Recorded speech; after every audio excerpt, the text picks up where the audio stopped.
Hello, everybody, and welcome to my channel. I am Little Red Dot, and today we are hosting something that is super special and super awesome and marks a very first for this channel.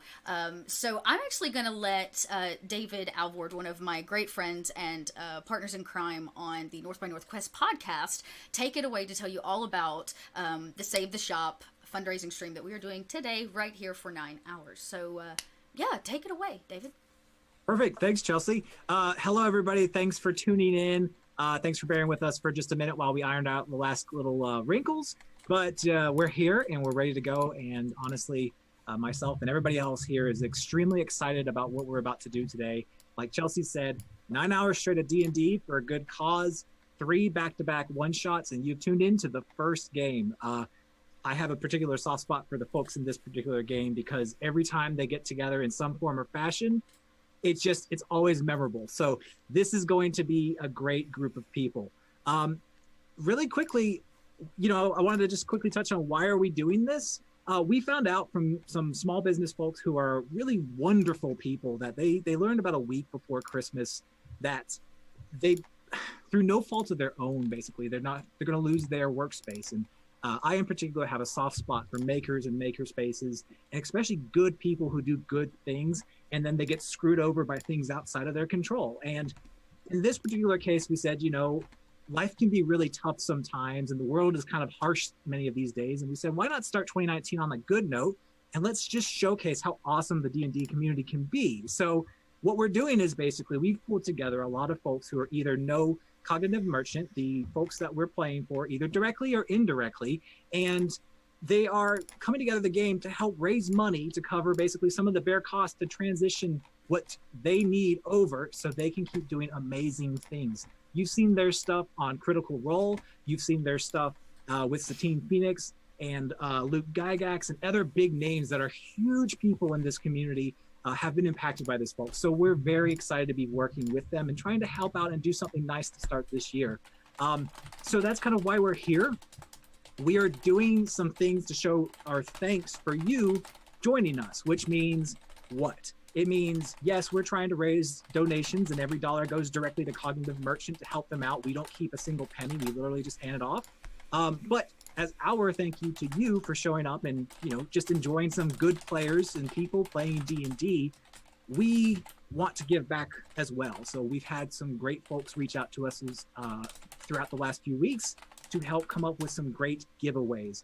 And Chelsea will get to tell you about the first one in a moment, but we're going to have a mix of both giveaways for the people who are in the chat, watching the game live, as well as on social media to kind of get the word out to help people see what we're doing today and maybe get a couple more dollars to help out by the end of the day. So we've got a wide selection of really cool stuff that honestly, I'm kind of jealous of, but we'll have to give it away, which is great because I love passing this on to help new people. Maybe it's your first module and you get to play it, or maybe it's just something that's going to brighten your day and just make you smile, which either way, I'm very happy. So we'll kind of get to the details of those in just a second. But it kind of boils down to, I'll let Chelsea talk about how the Twitch giveaway will be run in a few minutes.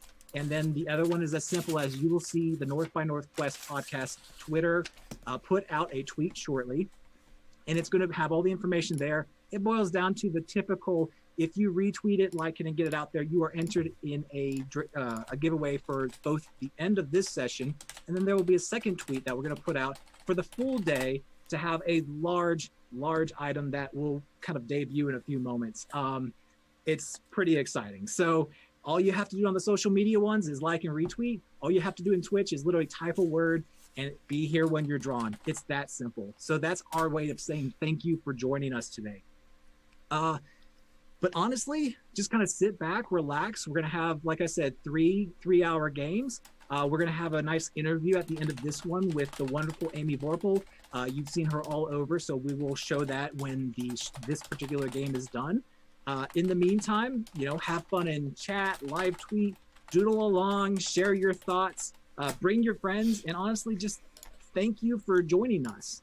And if you enjoy what we do today, consider maybe checking out our podcast, North by Northwest, or subscribing to Chelsea's Twitch channel if you like streaming at Little Red Dot. So either way, this is the kind of stuff that we love to bring you anyway. And if you want a little bit more of it, feel free to say thank you and do a little bit of that. So Chelsea, I think that's all the boring stuff. So let me get out of your way, unless you want me to quickly show what our big end of the day giveaway is. Yeah? All right. Bear with me 1 second. We were lucky enough to be donated a few items for our giveaways today from some of the folks at Wizards of the Coast, which is wonderful. And I have to tell you, this is not, they do not support Cognitive Merchant, and they're not administrating, sponsoring, or endorsing them. But as part of their things for us to give away, there's this, as I'm pushed out of screen, I can't hold it. God. Screen Wish and I could- have you here. this giant Bellafoss Sword Coast Legend statue, collector statue. It's big, it's beautiful. I mean, it is honestly a sight to behold, and we are really blown away that we were lucky enough to give that away. So we will put that tweet out in addition to our game retweet in a few minutes. And at the end of today, at the very end of the last third game, some lucky Twitter person who helped spread the word and kind of bring some light to this will walk away with a giant, incredible statue. And in the meantime, we're gonna have extra stuff beside that. But that's our big end of the day, super exciting thing that we get to pass on to you folks. It's the size of my torso, you guys. It's so big. Yeah. I love it. Yeah, and let me. I guess I should also quickly say we're gonna have a wizard box, a kind of a giveaway grab bag, and it's gonna have stuff like beautiful embroidered dice bag from them with that sound. The one, some wonderful Wizards of the Coast dice. We've got stuff like water bottles. We've got stickers. We've got pencils. We got all sorts of stuff. So we've got we'll have a few Wizards grab boxes come through today as well. That's going to be a mishmash of that sort of stuff, deal all the above, and maybe some extra fun stuff. So, It's good. all right. Whew. Well, It's a lot. yeah, like I said, excited. I very much am excited about this and about this whole day. It's going to be like this all day, everybody. Do we understand? All day. So, All day. And each game will be different. So if you stick in for one and go to the next, it's not just a rehash. It is not. So hang around, share the word. That's the other thing. Like, tell everybody, like today we're just hanging out. You guys know my streams are always really chill and very welcoming and inviting. And we want to, every new person that you're going to see on the channel today, which I'm also excited about, and everybody new that drops in, we want to welcome them into the Dot Kingdom so that they can become part of the Dart Army. So let's start. So David did something I thought was really interesting, and is kind of exciting, really, for DMs, which is gave us a prompt. A lot of the times for these kind of things, it's like, just do whatever you want to do. But David gave us a prompt, and this prompt has inspired so many different ideas in me, just because it was so serious. And I'm not really a serious DM, as you know, and this is of course a spot in the perfect timing for the usual Sunday Fun Days, which are all about just crazy fantasy shenanigans using D&D. So I thought, what better way than to make it part of just that whole thing. So I want to read the prompt because I love it, and I think they're going to read the same prompt at the top of every game today, which I think is also really cool. So let me just bring this up because it tickled me. Here we go. Let's see. Is this it? I think David's going to step out now and let us take Bye, over. David. Yep. I'll see you in chat, and I'll see you later. Bye, David. Let's see. Oh, wait. This is it. Yep, this is it. Okay. This is a world where adventurers weave incredible tales. Tales of conquest, of daring, of awe-inspiring feats and accomplishments greater than ever seemed possible. But believe them, for in this world, these are the incredible men and women that single-handedly shape the events that impact lives throughout the land. But this isn't their story. In this world, there is a small, nondescript patch of woods, and an unremarkable countryside set in the rolling hills marked by little more than the quiet of nature that blankets the area. In these woods, there is a large log cabin connected to another unremarkable yet multi-storied workshop. The smiths of this forge have made weapons, armor, and adventuring gear used by these great heroes to survive their death-defying task. But one day, a terrible event occurred. Of the 4 clans of the Forge who provided adventurers their tools for generations, one clan was captured in the middle of a wintry night by goblins and murdered. The remaining 3 grieved and began to pick up the pieces, continuing their work anew until one day the goblins would return to finish their deed. And in their haste, 3 young folks managed to escape that one dreadful night. Not knowing of each other's survival, each ran in opposite directions all night looking for help. Help from anyone to plead their assistance to reclaim their invaded home from goblins. Now, other than being beautifully written and crafted, I love this. It's so serious. So, as most Sunday fun days are, we will begin in a very nondescript and unremarkable tavern. You may know this tavern. Most heroes do. It sits in the... Oh, yes. Oh, I see that now. It sits in the forest, kind of off the beaten path, you might say. And it is run by a well-known dwarf. Her name, Brulnice Lady Chops. Brulnice Lady Chops is well known for, well, her lady chops and her brew. And this tavern in which she serves it in, any adventurer far and wide can come to find work, find trouble, or have a little bit of her infamous red ale. It is infamous not because it's tasty, because it is that, there is no doubt, but it is also whispered to hold healing properties for the adventurers that drink it. I am adjusting cameras as I talk, so. But before we hop into Brulnice and this shop... Oh, Steph, thank you. Before we hop into Brulnice and this shop, and the many adventurers that are in it, I'd like to go around, as I'm promising I am adjusting cameras as I speak, and I would like to hear about the ladies that frequent these areas, these wild adventurers, the people who may be leaders even of the land. But women, they all are. So first up, I think... let's do, I can transition. Let's do, Valen Moore up first, which is our lovely Tiffany Alward, because I got the camera fixed to that much. So there you go. Perfect. So, hi, I'm Tiffany. I'm with North by Northquest. I'm playing Valen Moore. She is a half-orc fighter. She's about 6 feet tall, green skin. She has a scar over sort of the left side of her face, which also goes over a missing eye. And she carries a giant greatsword across her back. So Val really likes Lady Chop's Tavern. She thinks the ale is really great there, and the woods are a nice change of pace from where she has been recently.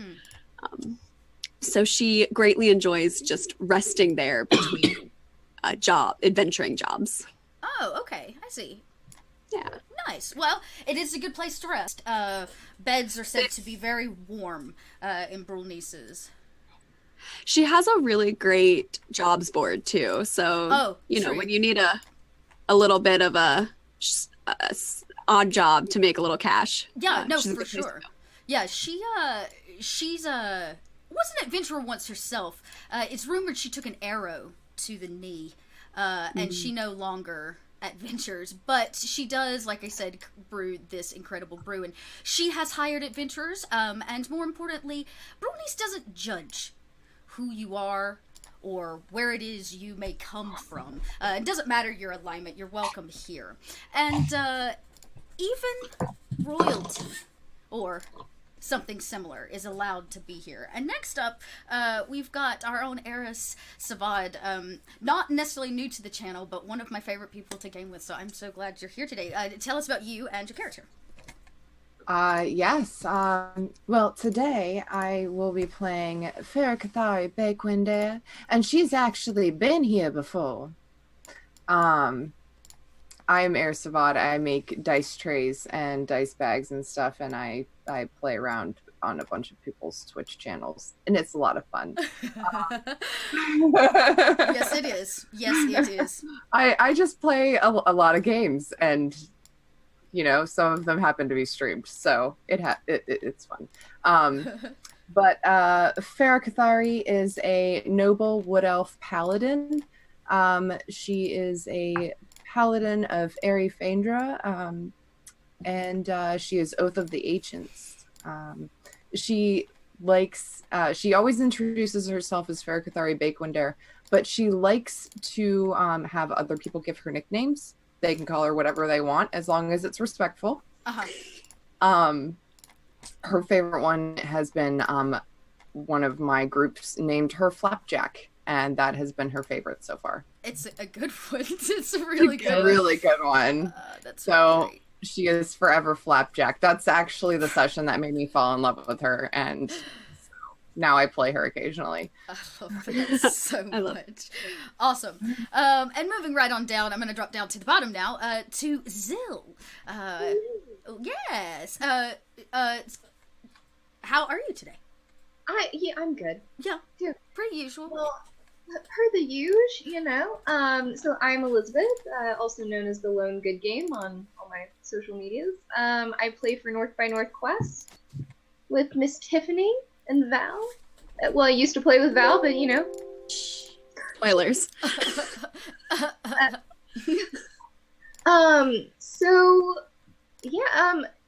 I've probably not frequented this tavern quite often. Mm-hmm. I've probably got a lot of separation anxiety because I'm not with my dwarf, Kolvar. Yep. So I'm probably just sitting in a chair, rocking back and forth a lot. And I look really uncomfortable. So, I'm interested to know, how did she get to such a place without Kolvar? Because they are kind of codependent. That honestly, she's very codependent. Tremendously codependent on Kolvar. It really is beyond me on how she ended up here on her own. I think probably brought her. Probably. I think she's probably was doing like a girl's adventure with Val, and she was like, I've totally got this. And then they got there, and it's now been like 2 or 3 hours. Yep. And now she's realized I can't do this. I can't. And so now she's sitting at the bar, and now she's looking for anybody that is about in the 4-foot range. And she's staring at them and just kind of like making like hugging arms at them, and just like really inappropriately staring at them, like really needing to like stand near them or hug them or put her arm like on top of their head. And Al keeps like smacking your hands down. Like, stop it, you don't know them. It's rude. And she's pointing, in fact, at a kobold, which is definitely a new race for Zill. Somebody that you've probably never seen before. I am so excited. This is Geek Girl Bookworm's first time here on my channel, so welcome. Hello. Hey. Hi. How Sorry, are I was you? late. I'm good. I'm very good. Good. Good. Awesome. Thanks. So tell us, how did Swampy, yes, the kobold druid rogue, manage to end up in Brulney's Lady Chop's undescript and unmarked tavern?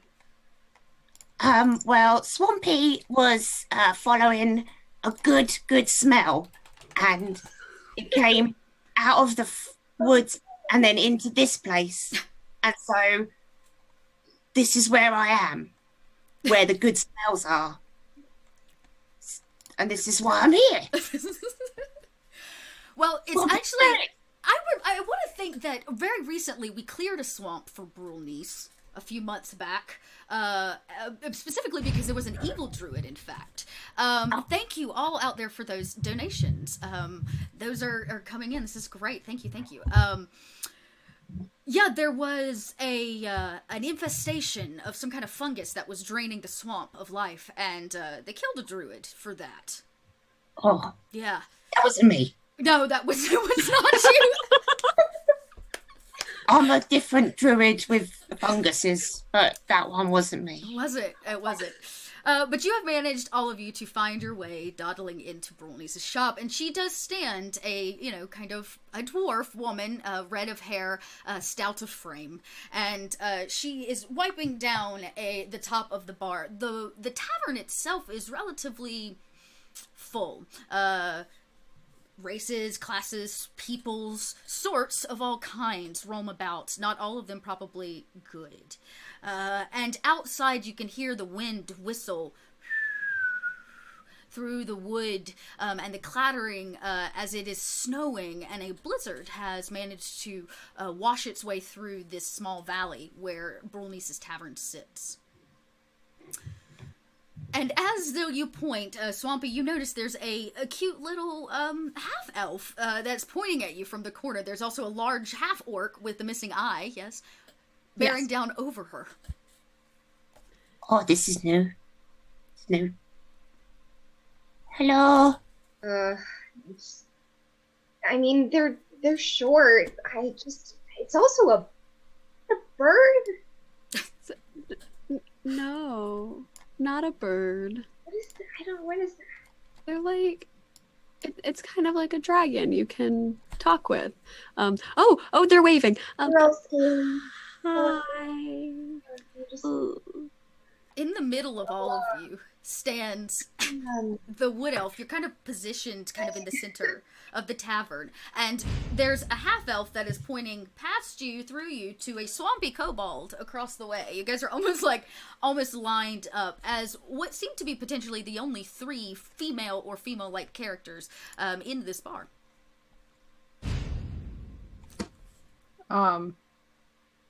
Zill, you want to go say hi? I mean, they waved at you. Yeah, can you just like touch them? Well, ask first. Oh yeah, no, I would ask. I just need to be near a short individual. Okay. Val's gonna lead Zill over to our kobold friend. Hi. I'm Val. This is Zill. I'm Zill. Thank you for waving and not thinking she's crazy. I'm sorry, did you say you were a Kolvar? No. Kobold. Oh, okay. Little dragon. Oh, okay. My name is Swampy. Oh, hello. It's nice to meet you, Swampy. And you. You smell nice. Well, thank you. Very I don't get told that very often. About But I this, do live in a swamp, so, take that as you will. Oh, wait. I know someone who's from a swamp. Yeah? Is it me? No, Yes. another person, but she's also small, and her name is Silo. Yeah, I don't know if I know her. She's like part mushroom, part gnome. Maybe. I'm also part mushroom. Oh, really? Oh my god, you really should meet her. She's like, you guys would get along so well. it's about this time that you hear this thud of heavy feet coming from behind you. Brolnice actually stops first at Farah, is what I'm going to call her. Farah's table, plopping down a large mug of ale. And she kind of nods, noting your position, and, Much appreciated. of course. I put a gold on the table. Thank you. And she kind of slowly pulls it off the table and drops it in her apron.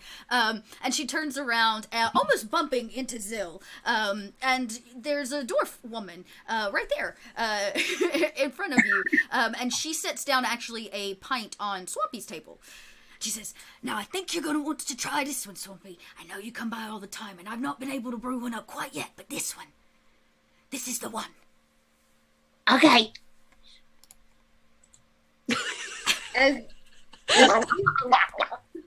as she's walking away, Zill's arms just kind of reach out towards the dwarf that's walking away, like. Bruni stops. It's almost like maybe you brush one of her like large braids that are coming out of her like hat that she wears, this like bonnet type thing, and she like slow turns. You just see a half elf just reaching out towards you. Did you touch my hair?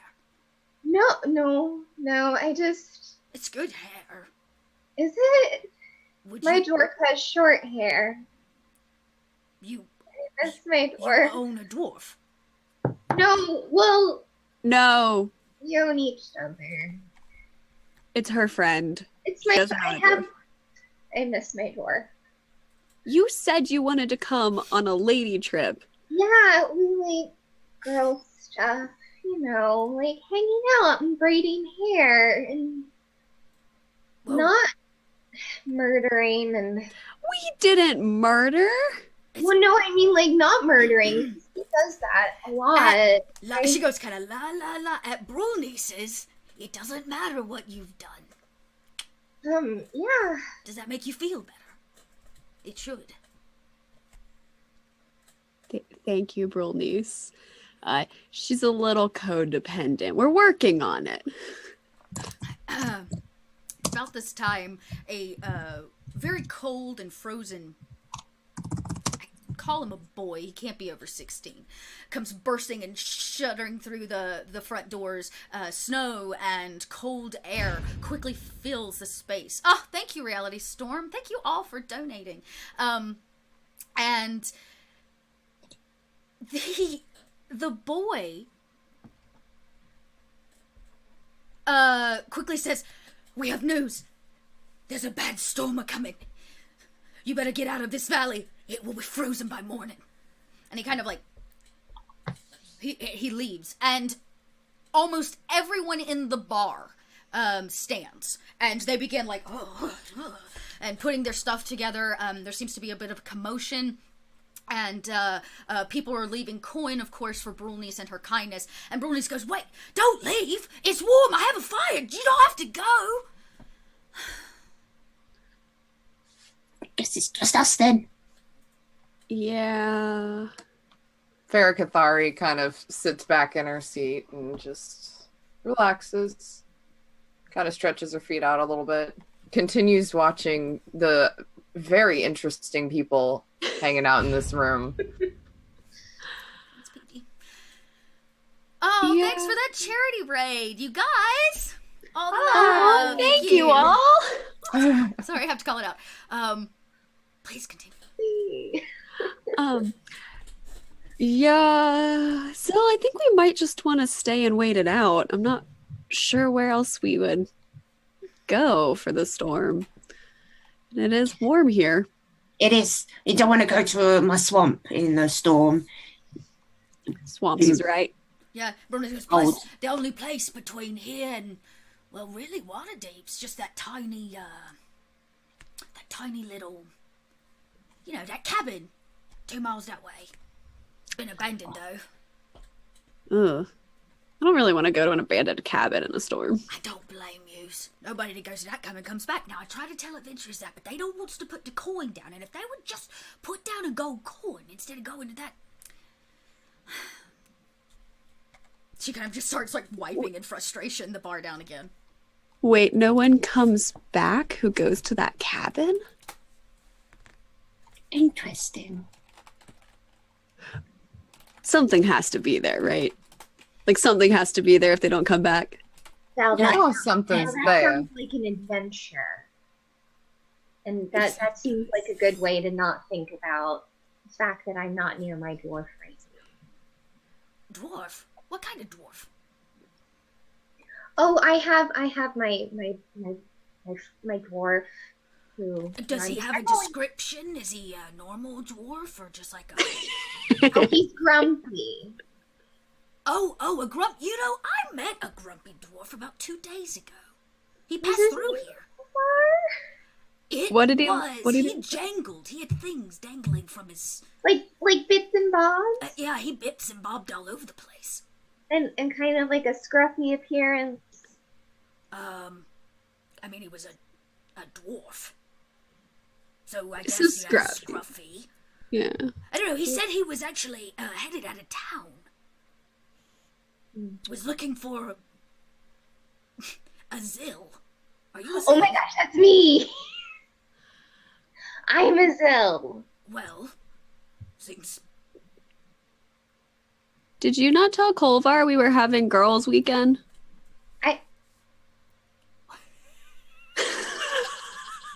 Oh, Did you Ridiculous idea! God. okay, I left him a note, but I don't think he read it. Because I rolled it up into like a little piece of paper, and he's really bad at reading those. So he thinks you got kidnapped now.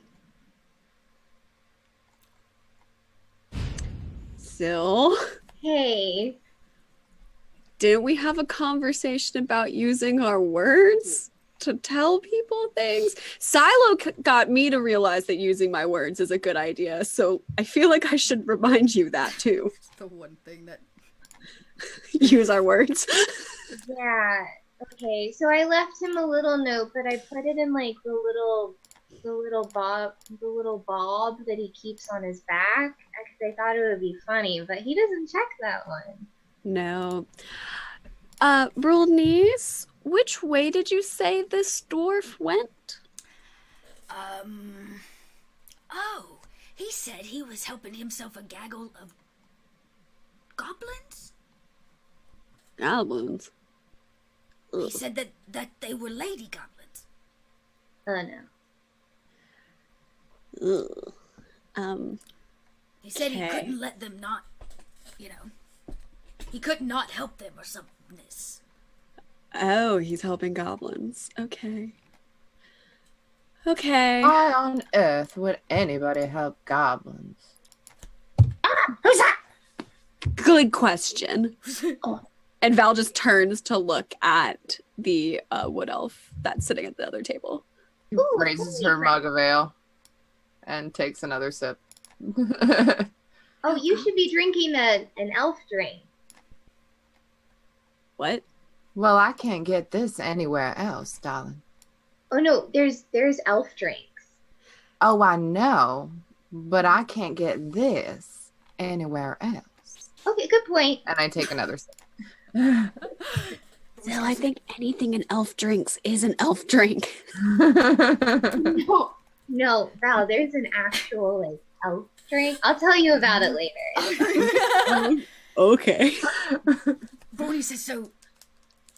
I mean, if you really want your dwarf, he's out there. But you could stay here with me. Sil, I'll let you make the call. We I'll do whatever you want. we should probably like go do the do the thing. Not all goblins are bad. That is true. I had an aunt who was a goblin. She was quite nice. Yeah. And if I remember correctly, that goblin aunt, she could make a mean stew. Yeah. Oh, it was the best. The real nicest, all juicy worms in it. Oh. I'm sure he's fine. It's like a good stew. It was real nice. Potatoes, wormies, mushrooms, all the good stuffs. Now, her brother, on the other hand, I remember that goblin. He was a mess. Raided that cabin, in fact, right up the hill. Him and his whole family killed all of them. And that was the cabin. Oh, I always wondered where it was. Yeah, Ooh. that's the one. Wait, the cabin that no one returns from? Oh, Yeah. Oh. well, yeah, but that's that's posh. Oh, did the dwarf head towards that cabin? Well, now the lady goblin says they was gonna buy it. Ooh. Oh no. Two mysteries, one direction. Yeah. Cool for the price price of one. 2 for the price of 1. I want to know about this cabin now. But it is a right bit cold, and you'll have to beat the storm, and if you don't make it in time, old Bruni's my leg's too bad to come and save you, so... We understand. Makes sense. Still, are we going after Kolvar? Yeah, we have to, because he's my dwarf, so we have to. Val, Oh, okay. you gotta. Okay. Val, what if Silo was in there? Or what if Miss Mimi was in there? Well, one. Yeah, what if Miss Mimi was in there? One. Yeah. Be smart enough to not believe I got kidnapped. Okay, but what if Silo was in? No. Okay, Silo would think I got kidnapped. We have to rescue Kolvar then. Okay. Brulnus, thank you so much for your hospitality. We really appreciate it. Seems like we're gonna have to go out in the storm. Kathari finishes her drink, sets it on the table loudly, and then stands up. She says, "Well, I can't let you go alone." You should, buddy! you should take her, she's, She looks strong. She could probably... She's pretty. She's probably good at things.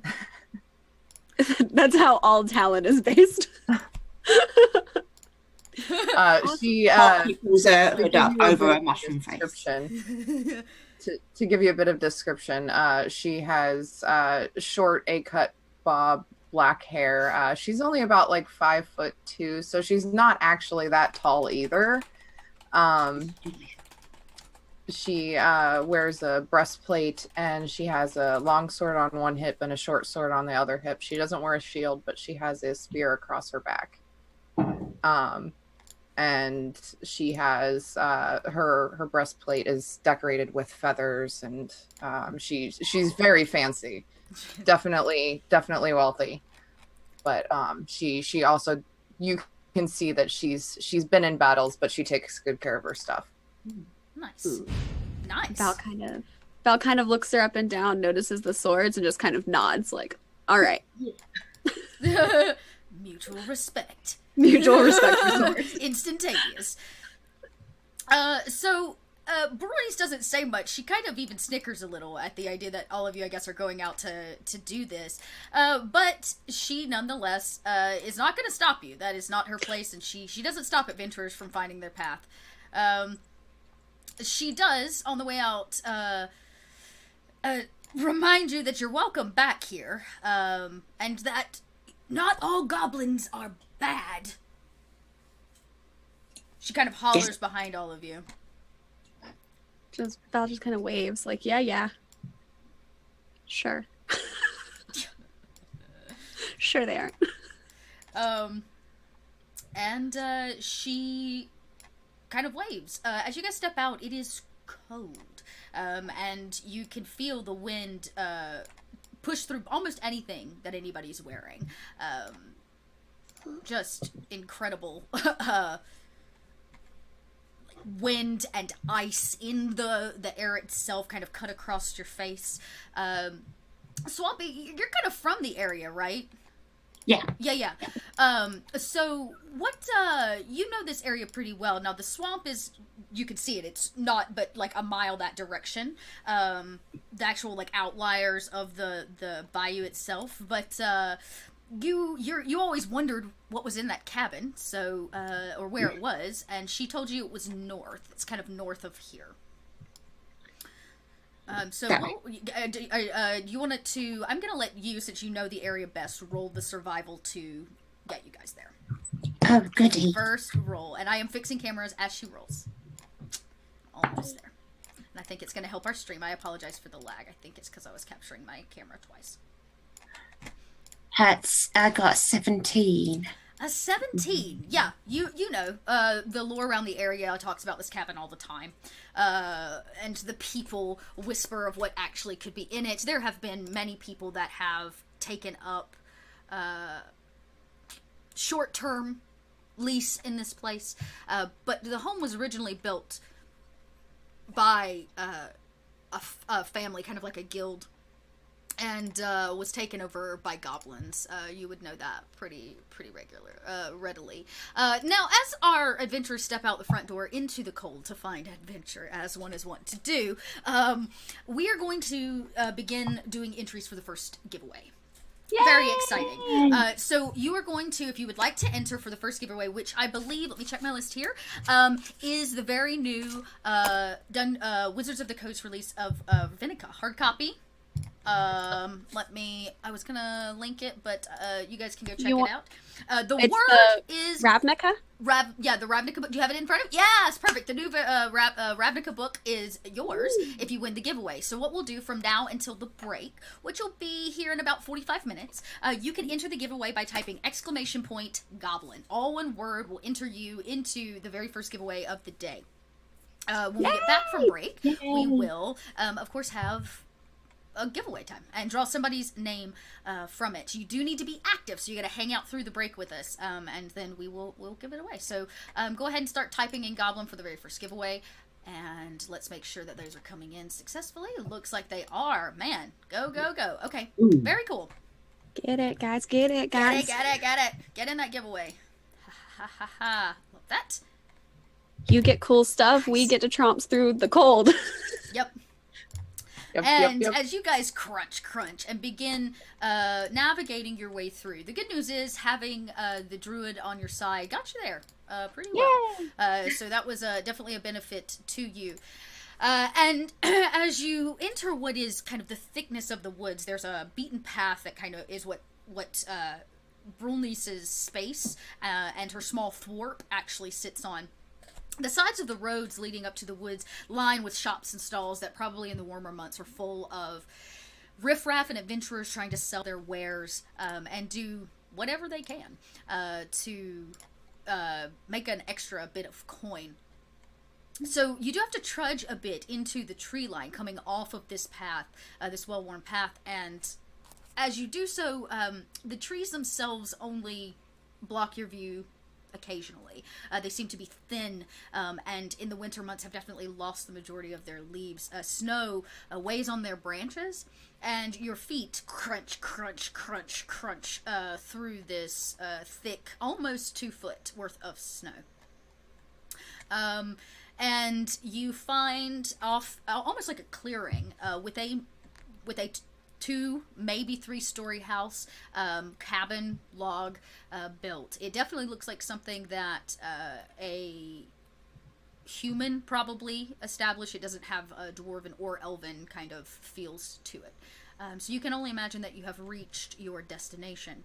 As you come up on it, everybody let's just roll a perception. Or tell me what, if you have a very high, I guess you should at level 10, whatever your passive is, you can tell me your passive perception too. My passive is 15. Yeah. Okay. 19. Okay. Passive is 13. Wow. Okay, 13. Okay. They're much higher than I thought they were going to be. Okay. So,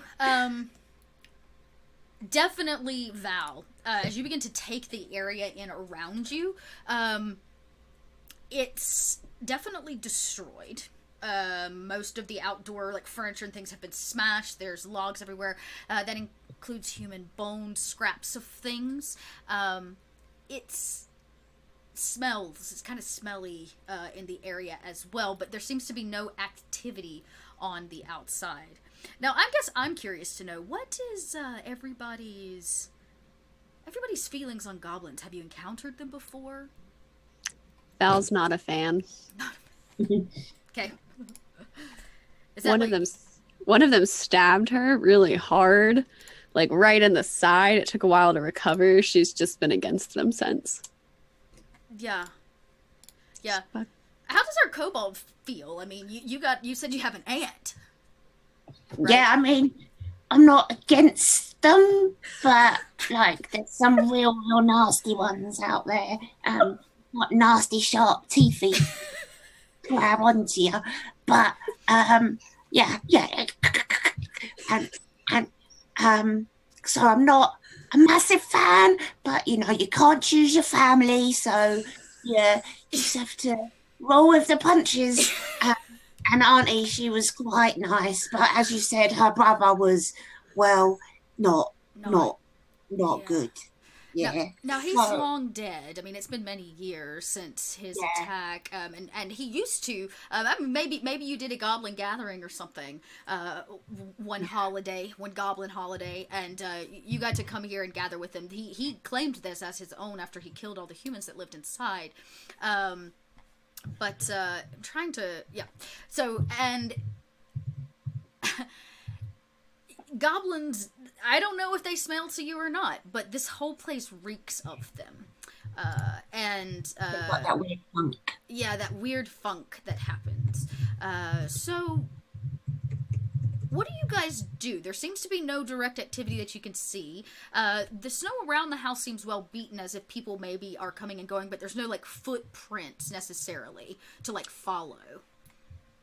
The destruction, does it look more recent or like it's kind of been this way for a while? That's a really good question. I'm going to have you roll an insight as you begin to kind of look around. Okay. 25. A 25. At a 25, you notice that the fire from the night before is like smoking. It's like embering. And inside of the fire pit, there seems to be some leftover wood, and you find a kind of chunk of it that seemed to have something painted on it. Burned and now kind of charred and charcoaled. It seems to be the remaining piece that still has body to it. And it looks like it may have said "for sale" on it. Like somebody had burned a "for sale" sign. Oh, okay. Like a recent for sale sign. Val kind of stands up from next to the fire and turns to the group. I think there were definitely people here recently. This piece of wood here looks like it was a for sale sign that someone burned. So I guess maybe someone actually owns this cabin and is trying to sell it. I don't know much about this cabin. Do any of you? Would I know Well- anything about this cabin? And he said he owned it, but he probably actually didn't. Goblins are little liars sometimes. Not all of them, but If you wanted to roll a history, you could. Anybody that wants to maybe see if you can glean more information based off your knowledge of goblins. Zill's only read about goblins when she lived in the monastery, so her knowledge of them is rather limited. Yeah. 14. Okay. yeah, 5. I know nothing. Out of 5. Out of 14. Out of 24. Okay. So these are each a little different. So, would you say you're kind of from this general area, Farah? Probably. If not, I've traveled through here a few times at the very least because I've stopped into this place before. Sure. Any town that I'm interested in, I'll probably search around a little bit, try to get a feel of the a feel history. for it. You know. There's very little between here and the major city of Waterdeep that keeps people around. So in terms of there being villages and even towns, really what Brulnies has done is established a stopping point between here and there. So what used to be is just a pass-through area, and Brulnies has set up a place where people can stop, but most people don't stop between here and there. So it seems odd, one, that there would be a family or something out here, depending upon how, old you think it is, which you can rightfully assume it's about 10 or 15 years old, this home. It's not, seems to be in pretty decent condition, like it's not well worn. Now, Valen, on the other hand, yours would be more the information of goblins. You seem to be rolling pretty well as you're like scouting the area. You've pulled up this sign. The smell lingers here, and you are aware that goblins, regardless of where they are, most goblins travel in major packs or clans, and there's going to be a lot of them around. They don't travel. Goblins aren't. They don't usually do things on their own or one at a time. So yeah. Okay. She's gonna look around and kind of see if she can tell any tracks or any kind of like anything around that might tell her that like the goblins have come through and are going in a direction or another. As you guys begin to search the area, you kind of hear the rise of voices from inside of the house.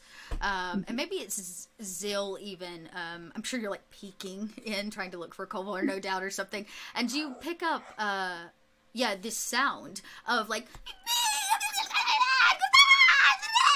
And it seems to be people on the inside of the house just like having either a giant rampage and dying, or they are having the best time of their lives.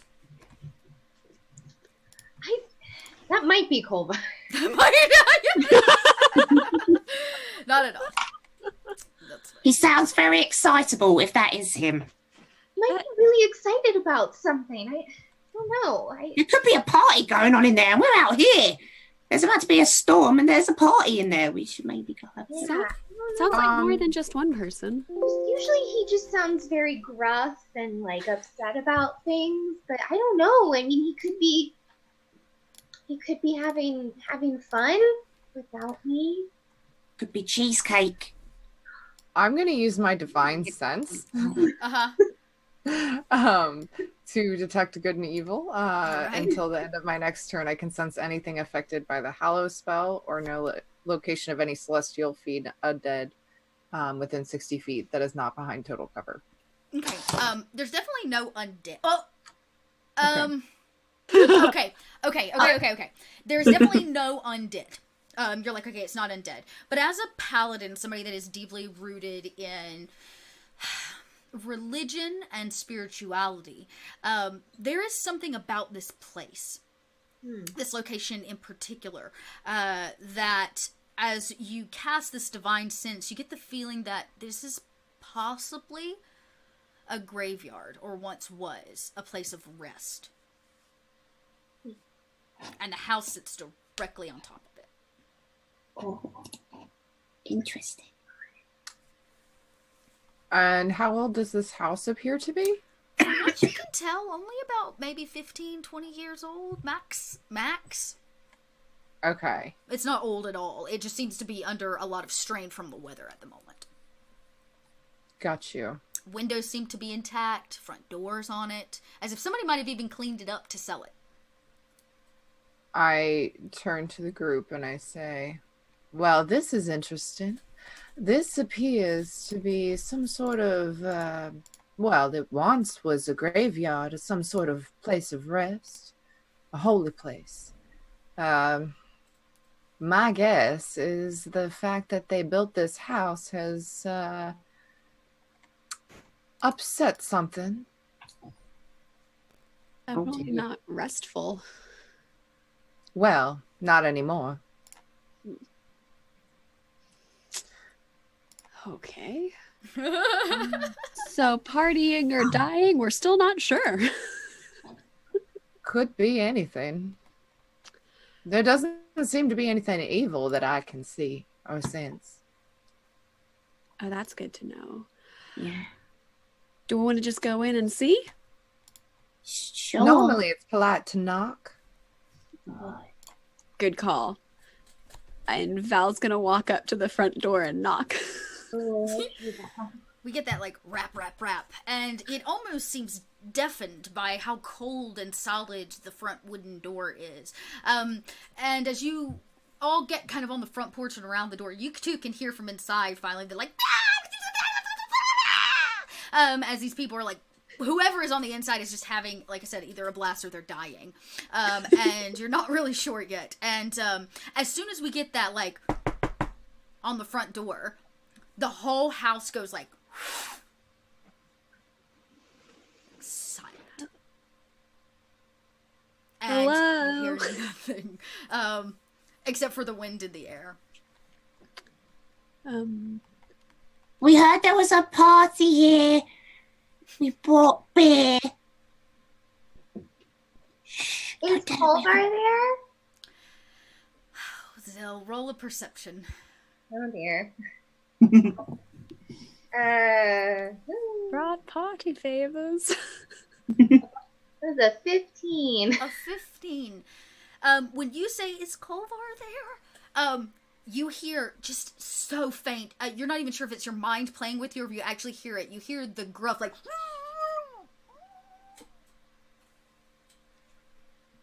Val, I think my dwarf is in there. Okay. Call it a half-elf instinct. Sure. Val's gonna try the door handle. Is it locked? Would you like me to go first? It is locked, and she's welcome to go first. Sure. I mean, if you would like to, sure. I would rather be hurt than you. You look. Wait. How do you look? Val's pretty muscular. She's got a giant greatsword on her back. And Oh, okay, a you're fine. scar. She's Never got mind. armor. Like, yeah, she's pretty good. That's Yeah, she good. I've snuck to the very back. Yeah, Zill looks squishy though. I'm a little taller than her. A little. But yeah, she looks squishy. Yeah. Gotcha. So, all Well, right, then. it's I wouldn't have said that then. Never mind. Just kidding. that's why I was just like, sure. Okay, so it's a locked door. Or if you like, I could do a little something to maybe open it. Oh, please. Like, Everyone wants to stand back. I could send someone to the front for us. That would. Everybody stand back. And Okay. I'm gonna cast my mage hand and give it my lockpicks Nice. and have it go forward to open the door for us. Oh, I think this might work. I don't get to use it very often. This is way better than my plan to kick it. Oh, that would have been faster though. This might take. The mage hand like holds up a finger that's like, quiet while I pick this lock. And it like, and you hear the door like click, and it open, and as it gets open enough, the wind catches it and it like slings it, and it cracks against the side of the house. we got both. After you.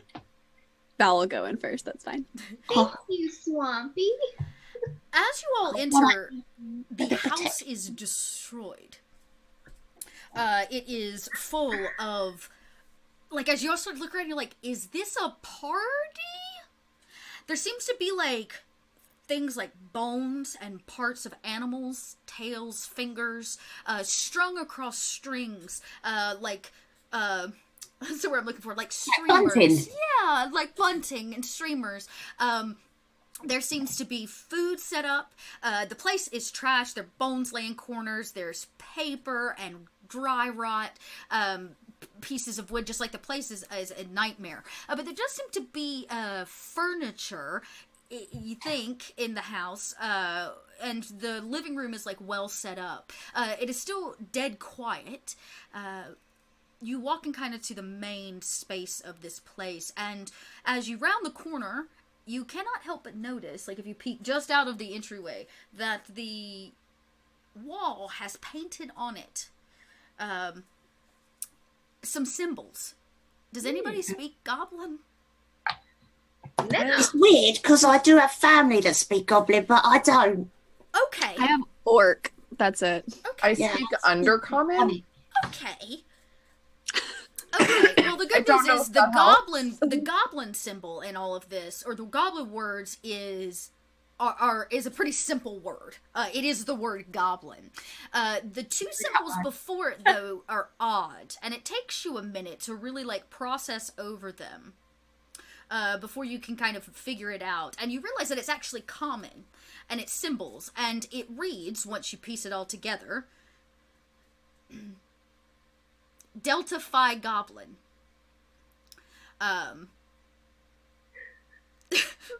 Wait, is this a goblin fraternity? I feel like it is. And Oh no! It does seem to be a goblin. Greek fraternity, sorority of some kind, you're not really sure, but they do have it written in blood on the wall. oh, Great. So it is a party. It is a party. It is. It might still be a slaughter. I don't know what goblin Greek life initiation is like. I suppose it depends how many beers they've had. You know, just that one too many, and it goes from a fun time to a furious Really time. fun time. Yeah, the goblin keg stand is a little terrifying. There's like a yeah. punch bowl full of like, some kind of mixture, definitely including blood. It's a yeah. Okay. Yeah, that's the goblin brew. Tangy. Good. Well, where are they then? Maybe we should just look around for them. Yeah, Oh, traps and things. wait, they're small, right? Oh yeah, smaller than me. And I'm small. Oh, small. Okay. Zill's just gonna like start looking under like. Are there tables, right? Yeah, there's like odds and ends furniture, stacks of old bricks. Zill's looking under tables and like because you specified cocktails. small, she's looking like under pieces of paper. Okay, you roll me an Well. investigation. But she's looking under everything that's overturned. Yeah, sure. Okay.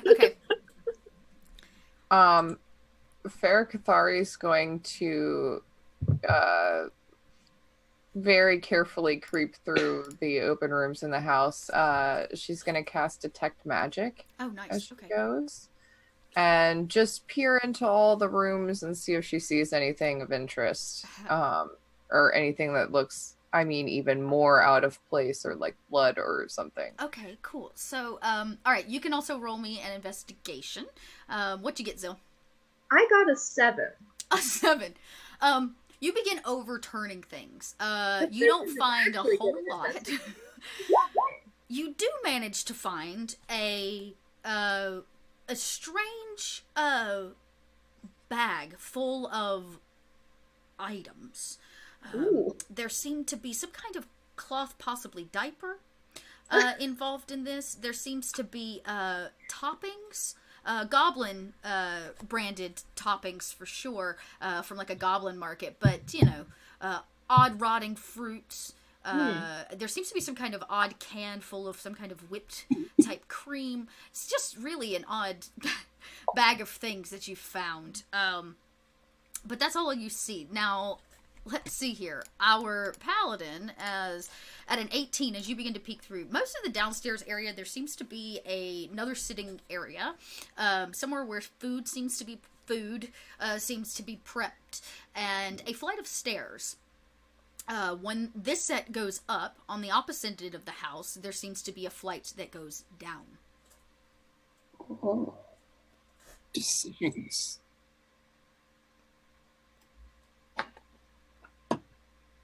Do I you don't know what to do, guys. Well, we should probably go up because there's only so far up one can go. Oh my god, you're so smart. We'll go down. Ooh. Good enough mine's reasoning small. for me. Yeah, let's do that. Yeah. I found a bag full of stuff, but I don't. If Silo is here, she'd probably like lick it or put it in her mouth. I can lick it. Oh, you will? Yeah, I lick things all the time. Oh, you're just like Silo. I miss Silo. You can lick it. Okay, I I'll have do Detect that. magic up. Is anything pinging? So yeah, as you you're as you go through. So there's nothing really specific about the bag of items. They seem to be a pretty normal bag of random things. The house, though, something in the kitchen was prepared, and in its wake, it has left behind smears and smudgage of magical energy. Oh. Is there some sort of a trail? At an 18, I would say you see that there are a few drip drops that lead downstairs that kind of hit the cusp of what leads to like a basement, and they're... Well, I kind of expected that. You should. It's an adventure. Yes. Always go into the basement. Always the basement. But going upstairs might give us some information on what we could expect downstairs. Oh, We can at least see if it's kind of the same as this floor, just like they went crazy or like partying or whatnot, before we probably find them in the basement. Oh, I'm sure they're in the basement, darling. There's a little trail going this way. So upstairs still? let me just. Well, let me just it's think. good to make sure nobody's behind us as well. Sounds perfect. Val's going to start going up the stairs. She's been convinced. Are you moving silently, or are you just going to kind of take the stairs? She's cautious, but not trying to like really be stealthy. Okay. All right. So yeah, you like the stairs are kind of creaky, especially under your weight of being a larger creature than this place was actually built for. And you kind of come up into a very small upstairs area that seems to be full of bedrooms. The doors stand open. You're welcome to begin entering them. There seem to be about 4 or 5 of them. Each bedroom is equipped with 2 to 3 beds. Val will go into the first one. Kind of, it's more just a cursory look to see, is anyone up here? She might like just stick her head under one of the beds. Yeah, not that you can tell. And There look. seems to be some kind of a shared dressing room that has, you know, I would say beauty items, goblin beauty items. There's a bone comb, something that they probably use to scrub their teeth, made of like, just pig hair and things like that. And there seems to be a smorgasbord of berries and herbs and things like that that have been crushed into paste and things for painting and ritual style makeup. Start drawing the war marks. On my face. Yeah, you like add. This is the good stuff. This stuff. It's fancy, real fancy. Put lipstick on. I'll leave that to you then. Oh, Sounds great. it's real good. Not the cheap stuff. It's not either. You know, goblin women do not scrap Scrim. by on their. They're very buying for makeup. Yeah. I'm gonna just put some in my bag. Yeah. Just in sure, you case take they're it off if you bad. want to. Val will kind of like watch Swampy and be like, I guess this is good. And she'll just take like a little pot of one of them and put it in their Put bag. it in her bag, yeah. You pick Like- a very Val color, like a purple or something. Yeah. Zil just kind of like pokes out and says, maybe you should get something for Miss Mimi. Yeah, and as you're like peering in, you all begin to notice, like as you kind of take a room and look around, there was definitely a period of like preparation. There seemed to be outfits, goblin outfits, laid out on all of the beds, currently not being worn. Little goblin outfits. And there are a series of hangers, or like bone hangers, that seem to be, they're made of the lower section of an arm. They have fastened them out of some kind of creature, mostly it looks human arms. And from them, most of them are empty, but there's a couple that seems to have, aw, thanks, Celts. They seem to have some kind of tiny robe hanging on them. Farah Cathari is very disturbed, but she's trying not to judge. She's trying so hard. She's like, it's fine. They're trying. Just arms. So you look up, and right next to you is the tiniest little robe. It's probably meant to fit something that's like of dwarven size but narrower. Oh, it's a little outfit, Miss Val. Yeah. Yeah. I mean, goblins wear clothes. Yeah, it's so tiny. Oh, tiny. Well, you know, it doesn't look like there's much to do in a swamp, but you know, there's parties, schools, you know, people. We do want to look our best, even when we're covered in mud and mushrooms. Making exciting underwear, you know. Yeah, Oh, there's a big trade for exciting underwear in the swamps. I hear it really makes you feel Over. confident. If he brought in his Yeah. slave, You can't stab someone if you're not confident. What was that, Zill? it could fit Culver if he, if he stopped eating so many boulder bits. It's a little. So the holes on the robe seem a bit tight for like his neck and what would fit his arms, but you could squeeze you might squeeze a culvar into it, but it would be a very tight robe. It would not fit free floating. He would not feel He'd have any to, breeze. He'd have to waist train. You would have to waist train the hell out of it. So. Darling, if you need a robe for your dwarf, I can give you a few gold coins and you can just get one custom made. Oh, I don't think he's not a robe sort of dwarf. Oh. He's Well, more maybe you like a duster shouldn't- sort of dwarf. Oh, well, if that's what you like. Here, darling. And I'll give you like 5 gold.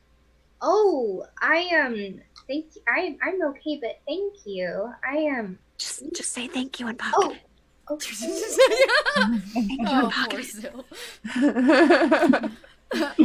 And as you guys are kind of like whispering about, and like you're like, oh look, a tiny robe. You think Culver? I don't know. And this interaction's going on. There is a clatter of something from the kitchen area downstairs. One of the pots might have been moved. It's not like a loud clatter, but you can definitely hear something that's like pushed across a counter or moved a little bit.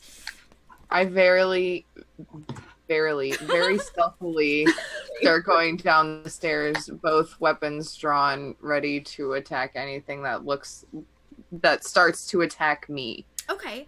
Val's gonna back you up. Okay. Still goes into action stance. Okay, so if you would like to make sure you're moving with stealth, go ahead and just roll me that stealth.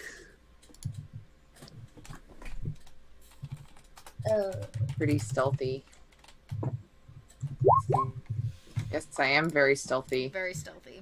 21. 24. Yeah, okay, yeah. You guys are like, right? As you come down the stairs and you round the corner and you manage to see a goblin, female, on the petite side for a goblin, and she goes, ah! And she bolts down and out to the front door. Val gives chase. You're gonna chase her out the front door? Still gives cheap. Okay. Yeah, because she wants to just ask questions. All right, so we're just gonna roll an athletics at this point. Everybody just roll an athletics, goblin against goblin, or goblin against all of you. Yeah, I would also do that. My speed is 35. I feel so betrayed by my dice roll. Well, that's okay. This goblin, she's not very Oh, athletic. jeez. Oh! Oh, this may work out in the goblin's favor. That was an unnatural 20. Okay, well, no. Oh, I My- jump over heads and chase. Yeah, okay, great. Yeah, you guys are all like, get it! As you basically kind of tumble and like fight. Zills and Swampy actually managed to like scoot under, past, and you guys kind of dual tackle, we'll say, this goblin in the front yard. I get it. And she's like, and she's just like screaming bloody murder, and she's like, So wiggly! so you guys are gonna have to roll me a strength to hang on to her, because she's a mess. I believe in you.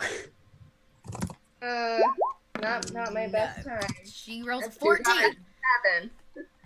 7. Okay, Not my best. let's see if Swampy hangs on. Oh. Get it, Swampy! What? Strength. Strength, So I'm sorry. wiggly! Strength. I'm so not strong. You guys were dexterous, you called her. Love this so much. No. Oh. So she's like, I mean, she's going nutso, and the more you guys try to hang on to, the more slippery she gets. And she's like, and she like squeezes out from between the two of your hand, and she like turns around and she goes with her tongue. And I yell out and say, wait, we're not trying to hurt you. We're just trying to figure out what's going on here. We're looking for our friend. Oh no! If she did that, Zill's doing it back. She goes,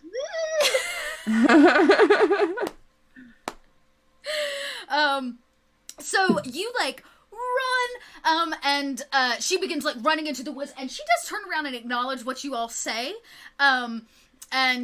but she doesn't really stop, and she continues running off into the woods, potentially even seeming with a bit of a purpose. It doesn't seem like she's just running from you.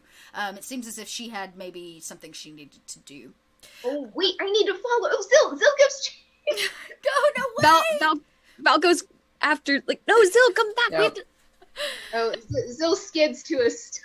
A stop, and you're like, oh, and you see, like, you've just, like, as you reach the edge of the woods, you kind of lost her. Like, in terms of sight range, she's gone. Great, perfect. My goblin scream now exists on the internet permanently. Thank you, Gator Nerd.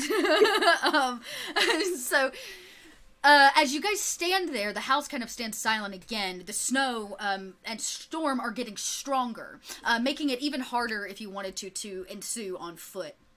And you're able to trudge back through the snow that's built up. You can see the body placement where the two of you tackled the goblin face first into the ground. It's like a body imprint in the snow. And there seems to be an odd noise coming from the basement. Again, kind of like kind of whispering happening. And but there's also a strange sound of like a music almost is like picking up. They're a party. There's probably a party in there. Okay. I think it's time for the basement. Yeah, let's go to the basement. There's a really strong bass coming.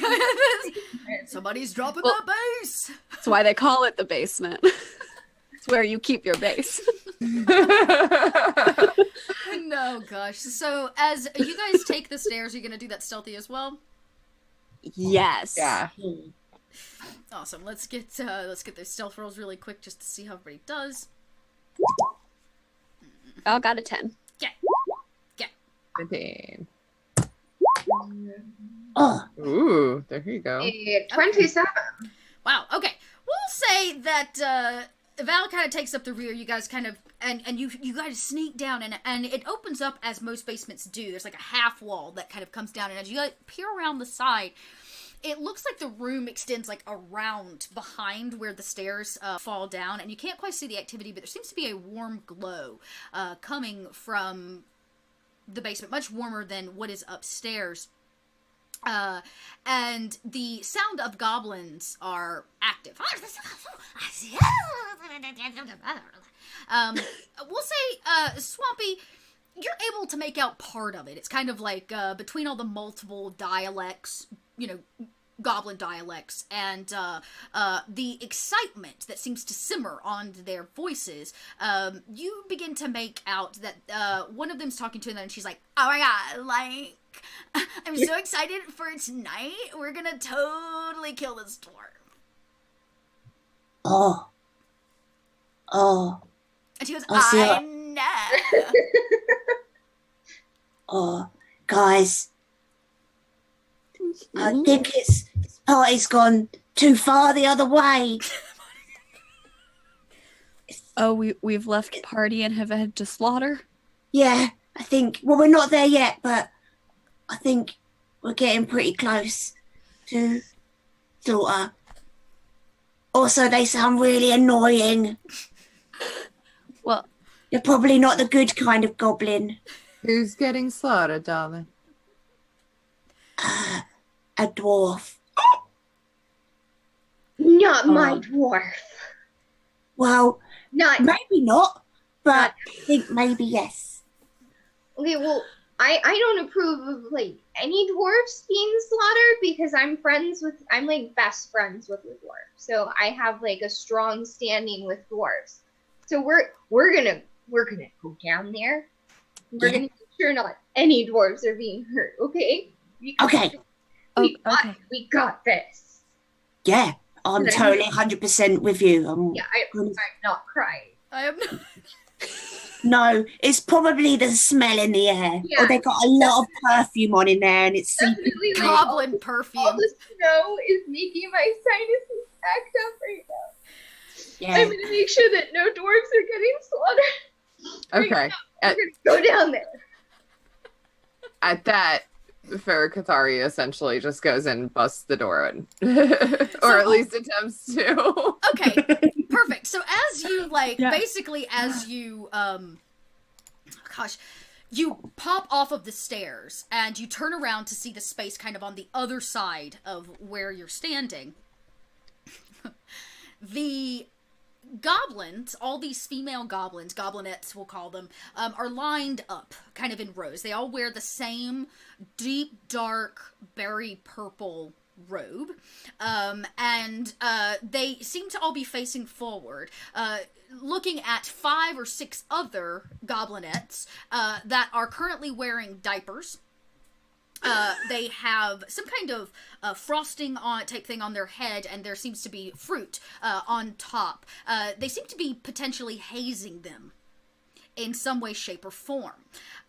Whispers and excitement ensue, and we'll call her head goblin, wears a very large mask that comes actually much farther down than the natural face of a goblin would.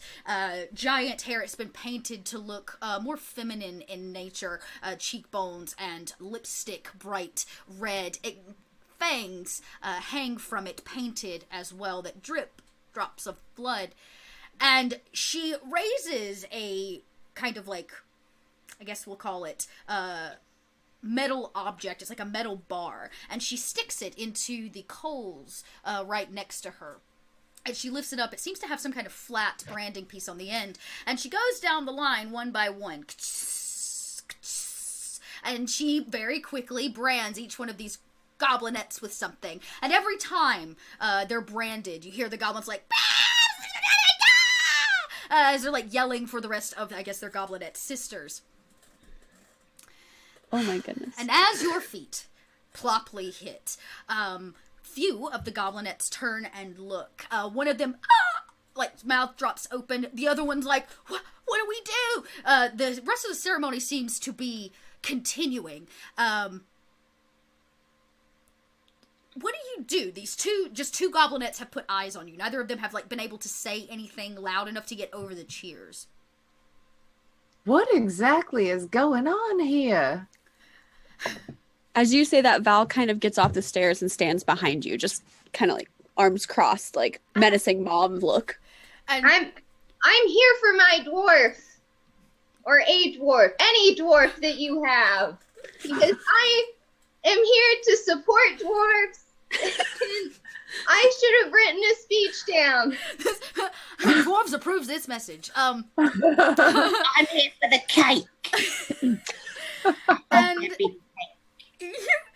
you all, they begin to, like, smack one another, the back row of goblinettes, as they turn around, and all of them are like, as the room begins to, like, shift and look at all of you who stand there in this very, like, dapper and, regal pose. Yeah, you guys hit your Charlie's Angels, basically, in the moment. And the goblinette, the lead goblinette, we'll call her, points with her branding instrument, and she speaks in common. Just in time! Now we have more sacrifices! She says really, really loud as the other girls go, ah! And we're gonna take a break.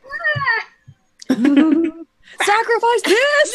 As she Right? yells, and it cuts to black. Oh, I don't think so. It's kind of like the perfect time. If I go 2 more minutes, we'll end up in combat, and we'd rather do that when I get back. So, first things first, I am going to figure out the cutting of the stream situation. I think there's a little setting I can fix while we're on break that I hope will help with that. So I apologize if there's been any lag on your end. I appreciate you all sticking it out and hanging with us. So we're going to take a 10-minute break. Maybe not even a full 10 minutes. Let everybody be human, because we are human, and we'll be right back. Remember, while we're gone, this is the perfect time to enter the very first giveaway. Tiff can show it off. My lovely... Where's my Havana? David moved the books on me. Oh, Hold on. David moved the books. That's okay. Because here's the thing. Oh, perfect. There's her copy. We are going to be giving away a copy. Right there it is. You're going to type the word !goblin in. And you will be entered into like I said, a giveaway, which we will do promptly as we return from break. So now is your last chance before we give that one away, and we'll do one more giveaway before this game ends and we go into another one. So first off, let's thank you to everybody that's already donated. Our sword is already almost halfway full, so we definitely want to continue supporting Cognitive Merchant as we fight to save their shop. We'll be right back, and don't go anywhere. Yay.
Hello, everybody, and we are back. We are so back.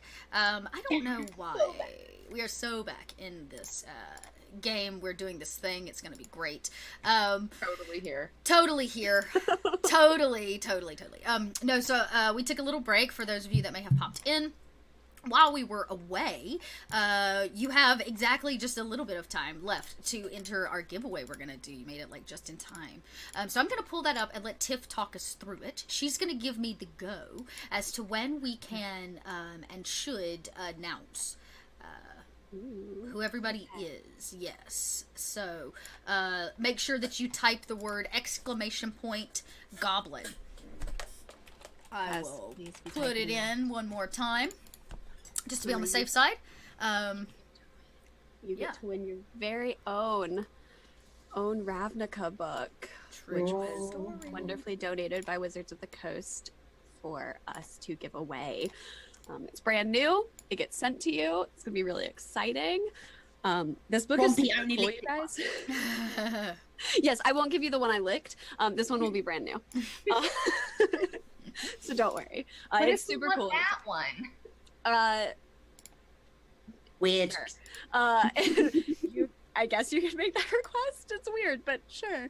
Yeah, so please get your entries in, and you get like a couple more seconds. Yeah, a couple more pick seconds. something. Just so everyone knows, we will be happy to ship internationally. So if you are international and you haven't entered yet, do that really fast. Yeah, you can. By the way, can I just say that I recently started playing a Ravnica game, and if you're on the fence, I'm just gonna say there is an elephant person, and that sold me on it just right off the bat. They have And Minotaur. Circle of Spores Druid is in there. That's Yep. super cool. I'm so excited about that. So It's Ravnica's like definitely pick it up. Yep. Yeah. Yep, and this So is, cool. you can get it. All you gotta do is type !goblin. Last You can chance. you can have this exact copy. All right, Chelsea, I think let's do it. All right, we're gonna do it. So make sure that, like I said, you've typed it in. Here we go. And we're going to roll. Da da da da. Theater Nerd won! Yay! So Theater Nerd just won yourself a copy. Please make sure. How would you like them to reach out, Tiff? If you can DM us on Twitter, it's NXNQuest. So please shoot us a DM. Let us know you won from Twitch. We will keep a list also of handles as well. But I please, believe she's the same on Twitter too. I believe yes, so too. yes, I believe so too. But yes, please DM us at NXNQuest so we can get your name, address, and all that good stuff, and get you your beautiful new book. So thank you. True story. All right. This now means that we're going to start another giveaway, because the awesome thing about this whole 9 hours of D&D thing is that we have lots of stuff to give away. So, Tiff, what is our next round of stuff to give away? I think you have the list better than Oh, I do do. I? Oh, I do. I actually. take that back. I just have this stuff in my room. So I just have, it's just a second giveaway. Good notes, Chelsea. Really nailed it. David sent it to me. I just got to pull it up in my text over here. It's fine. Yes. I've got it. I do have it. I do have it. I do have it. Why are our cameras off? They shouldn't be off. Are they still off? Bizarre. Oh, okay. That must have come from earlier. He's texting me and I'm behind on text. Yeah, here we go. Okay. Rough notes giveaway. Oh, right. Oh, I'm so excited for this. Okay. So, first things first, this is such a cool gift. This is what's called a B-Box. It's a wooden, this really beautiful wooden hand, I'm guessing burned. And we have pictures up on the Twitter? Yes, The it's North by on our Northwest Twitter. Here, let me, It's I'll on drop that right now. NXNQ Twitter, so NXNQuest. You can see it. It was lovingly donated by a fellow artist who wanted to do something to help support the stream. And it is absolutely gorgeous. Cool. Yeah, so it is really, really beautiful. I was gonna see, I have, well, you know what? This is probably the worst way to show this, but, yeah, whatever. I know, I was about to pull it up on my phone, too. Look at this, like, beautiful box. It's got, I know you can't see a whole lot of the detail. Oh, this is a good one. But you can see it here. This hand, like, Look how beautiful all those bees are like burned into the wood. It's this beautiful little box. You like I said, you can go to the Twitter. I think they posted about it this morning. And either way, it is up for your grabs at the end of this game. So when we end here a little bit before 3, we'll do a last one. So you know what? In lieu of it having bees all over it, that's what it's gonna. That's gonna be BEE. B is our new keyword to be entered in. You will need to enter the keyword again. So even if you entered the last one, you got to enter this one too. So make sure that you type !BEE to enter the next round to win this beautiful wood-burned, handcrafted bee box. It is big enough to hold dice, I have been told. Okay, And so put your dice If in you it. don't Dice box. enter, you'll be sorry. Oh, Ah. all right. You're So- welcome. Thank you. We needed more puns in our life. Awesome. That's what I'm here for. So, Sorry, did someone order a pun machine? I'm right here. so we're before our break, we left off this kind of ragtag group of women have found themselves at Bruni's Lady Chop's Tavern, where they learned that one of their favorite dwarves is missing. And things keep, thank you for the cheer, things keep kind of being whispered about this cabin. Unfortunately, a large snowstorm is passing through, and most of the local adventurers said it's really just not worth it, and they pieced out and went home. After braving the journey, which wasn't too bad, just very cold, they get to this unmarked, unnamed, unrecognizable cabin to find that it is inhabited by a sorority of goblins. Goblinettes. Who are potentially gonna sacrifice the one and only Kolvar the dwarf. For what? We're not 100% sure. At least not yet. But we do know that... it's there, or something's going on. And we have witnessed them in the midst of a branding initiation for some new members to this goblin sorority. What did I say? Delta, Kappa. Delta Phi Goblin. That's right, Delta Phi Goblin. That's right, Delta Phi Goblin. So Delta Phi Goblin. Normal sorority meeting, ritual branding, ritual sacrifice. It's Totally fine. normal Thursday. We're gonna make shirts. Definitely Sunday fun day now, people. So you guys, so you all are witnessing this, and the kind of head goblinette has pointed her branding tool at you, and it looks like all the goblinettes are ready to maybe attack. All of them like, glare their teeth and their well-painted, manicured goblin fingernails. They're waiting to see if you say anything before she like, hiya! Well, she was, when we had the break, she was like, more sacrifices! She did say that! And I'm pretty sure Val's not a fan of that, so she's going to yell, sacrifice this! And goes, she's going to pull her greatsword and go charging at the leader with the brand. Okay, so you're gonna have to cut through all of the other goblins. Okay. Okay, so I will consider this difficult terrain, because goblins, so you're gonna have to cut your speed in half. And then we're gonna make a strength check, because they're not necessarily going to attack you with weapons, they're gonna try to, like, hold you down. There does seem to be in total about 20 of them in this room. Okay. So there's quite a few of them, not including the goblins in diapers. Those are different. Okay. Yeah, we're gonna consider those different goblins here for a second. So my speed's now 15 feet. Okay. So I'm just gonna charge at her, and my strength is a 12. A 12. All right, let's see what the goblins roll for their strength. God bless.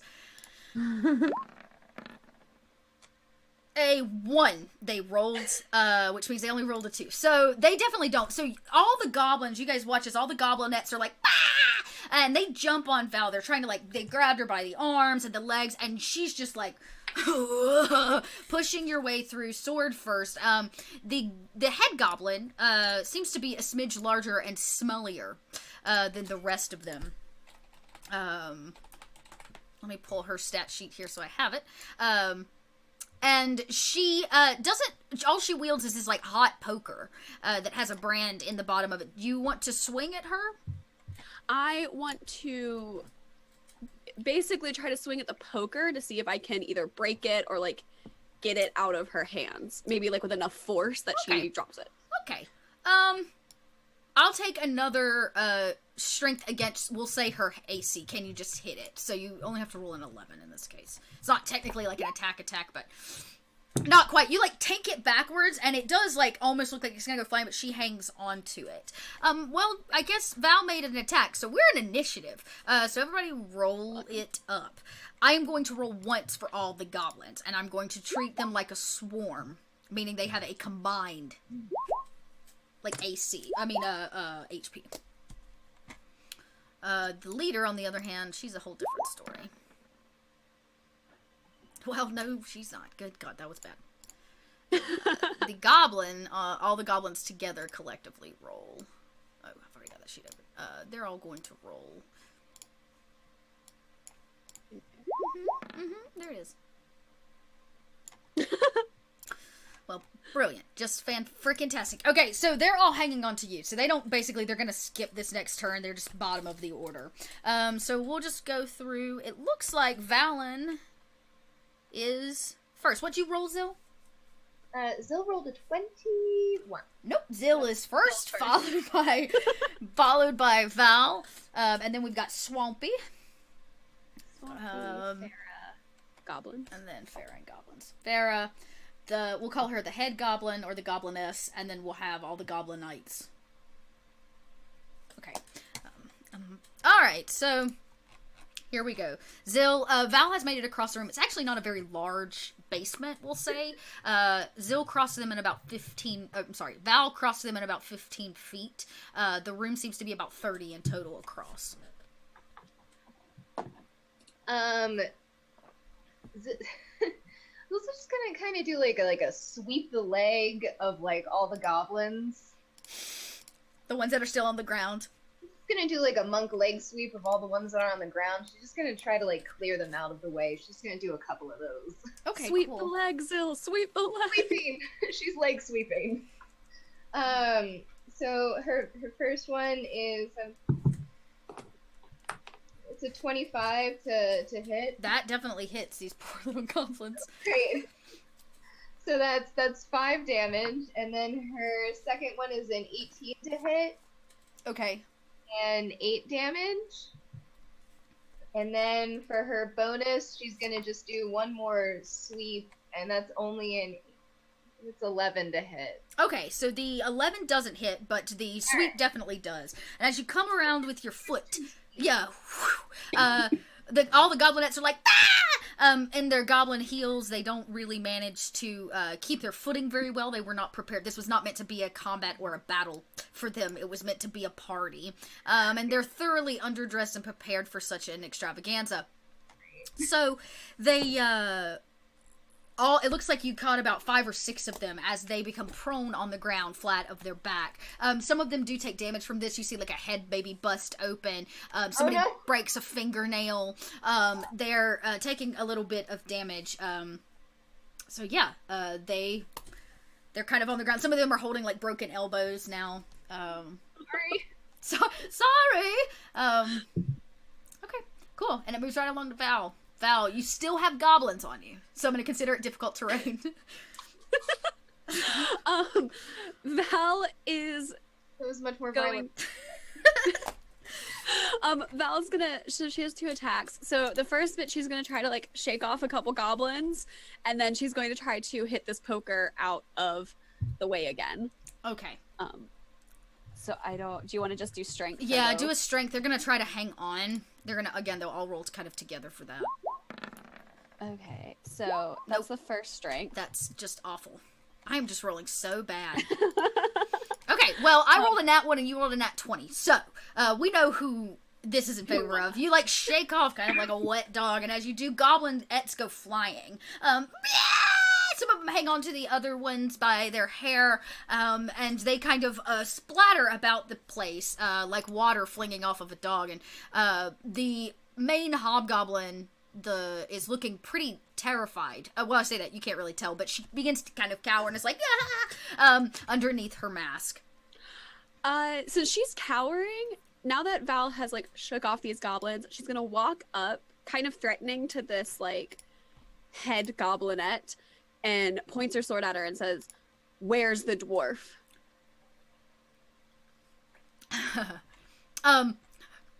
Do you pull the mask off or you leave it on? I've left it on at the moment. Okay, yeah. So you kind of like grab her by her robes. She drops the poker just in fear. And you can hear underneath going, I don't know. He's not here. He's not here anymore. We don't have to. He's not here. You said something about a sacrifice. Where did you take him then? Well, it's not me. It's not us. She goes, I swear they made us do it. They made us do it. Who made you do it? Delta Kappa Orc. Oh. Twist. I love Farrah's eye roll. So good.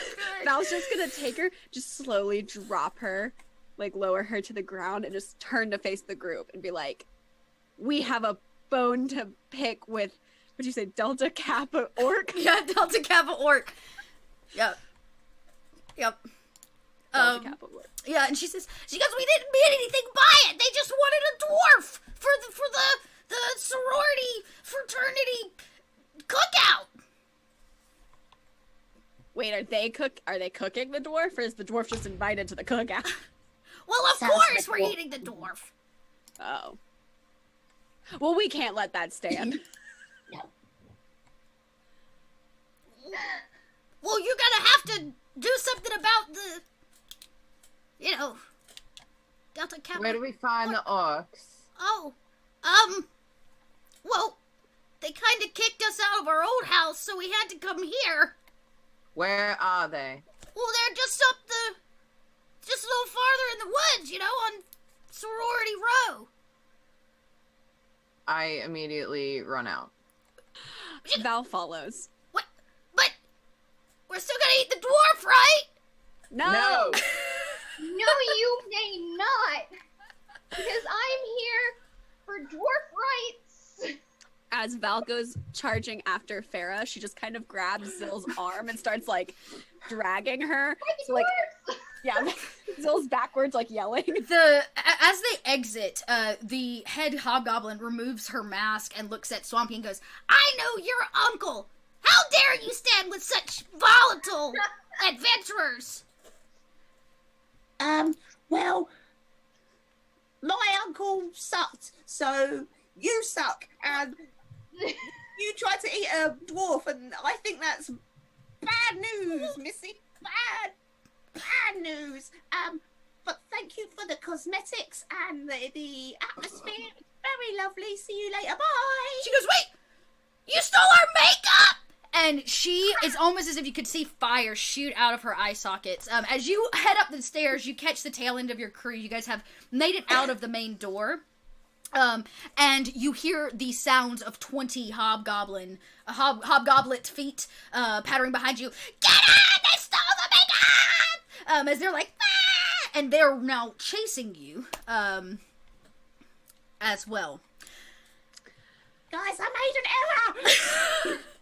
I can only imagine that Val dragging Zill is that now very popular video of that dad dragging that little girl through the airport terminal by her hood. Yeah, it's definitely that. Oh my god.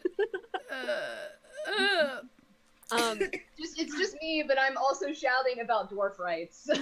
So now we're being chased by all the And goblins. they're significant. You guys got a head start on them, I'd say, by a few rounds. So and your movement is going to outpace most of them, especially in the snow. So we'll say that you guys kind of keep ahead of them, but the few of them are trudging along behind you as you enter and kind of go deeper into the forest. Who's leading this? I guess it was Farrah, so you roll the survival. Yeah, and also my speed is 35, so I'm pretty fast. Oh yeah, you're doing fine. Yeah. But she's busy. And they're having to trudge through snow that's like this high on them. Like the snow's beginning to build. No, natural one. Oh no! Oh. Farrah, she set up the road, so she just went up the hill? Yeah, sure. It had to have been that way, right? It had to go that way. And as you're heading towards the hill, Swampy's like, wait, don't. And as you step, into what you think is going to be solid snow, you hear the cracking of ice under your foot as the rest of your party kind of follows along. It seems that you may have stepped onto a frozen lake. Swampy, you know this to actually be kind of the outskirts of the swamp area that tend to freeze over. I think we're going the wrong way. Oh.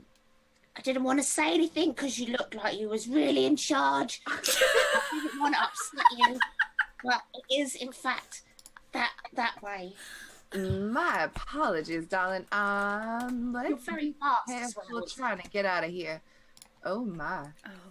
Yeah, let's I'm follow Swampy. more used to city life, I suppose. Oh. Fine. So you guys are standing, and as every time you go to move, you hear the ice like. The ground seems angry, Miss Val. Yeah. Just be careful. Why is the ground sound so upset? I think we ended up on a frozen bit of lake. Let's not. Oh, let's not- I've read about frozen lakes, but I've never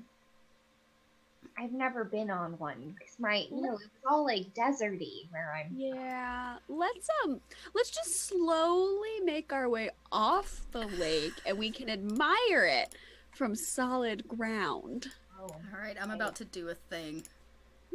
Let's see how I roll. Okay. Yep.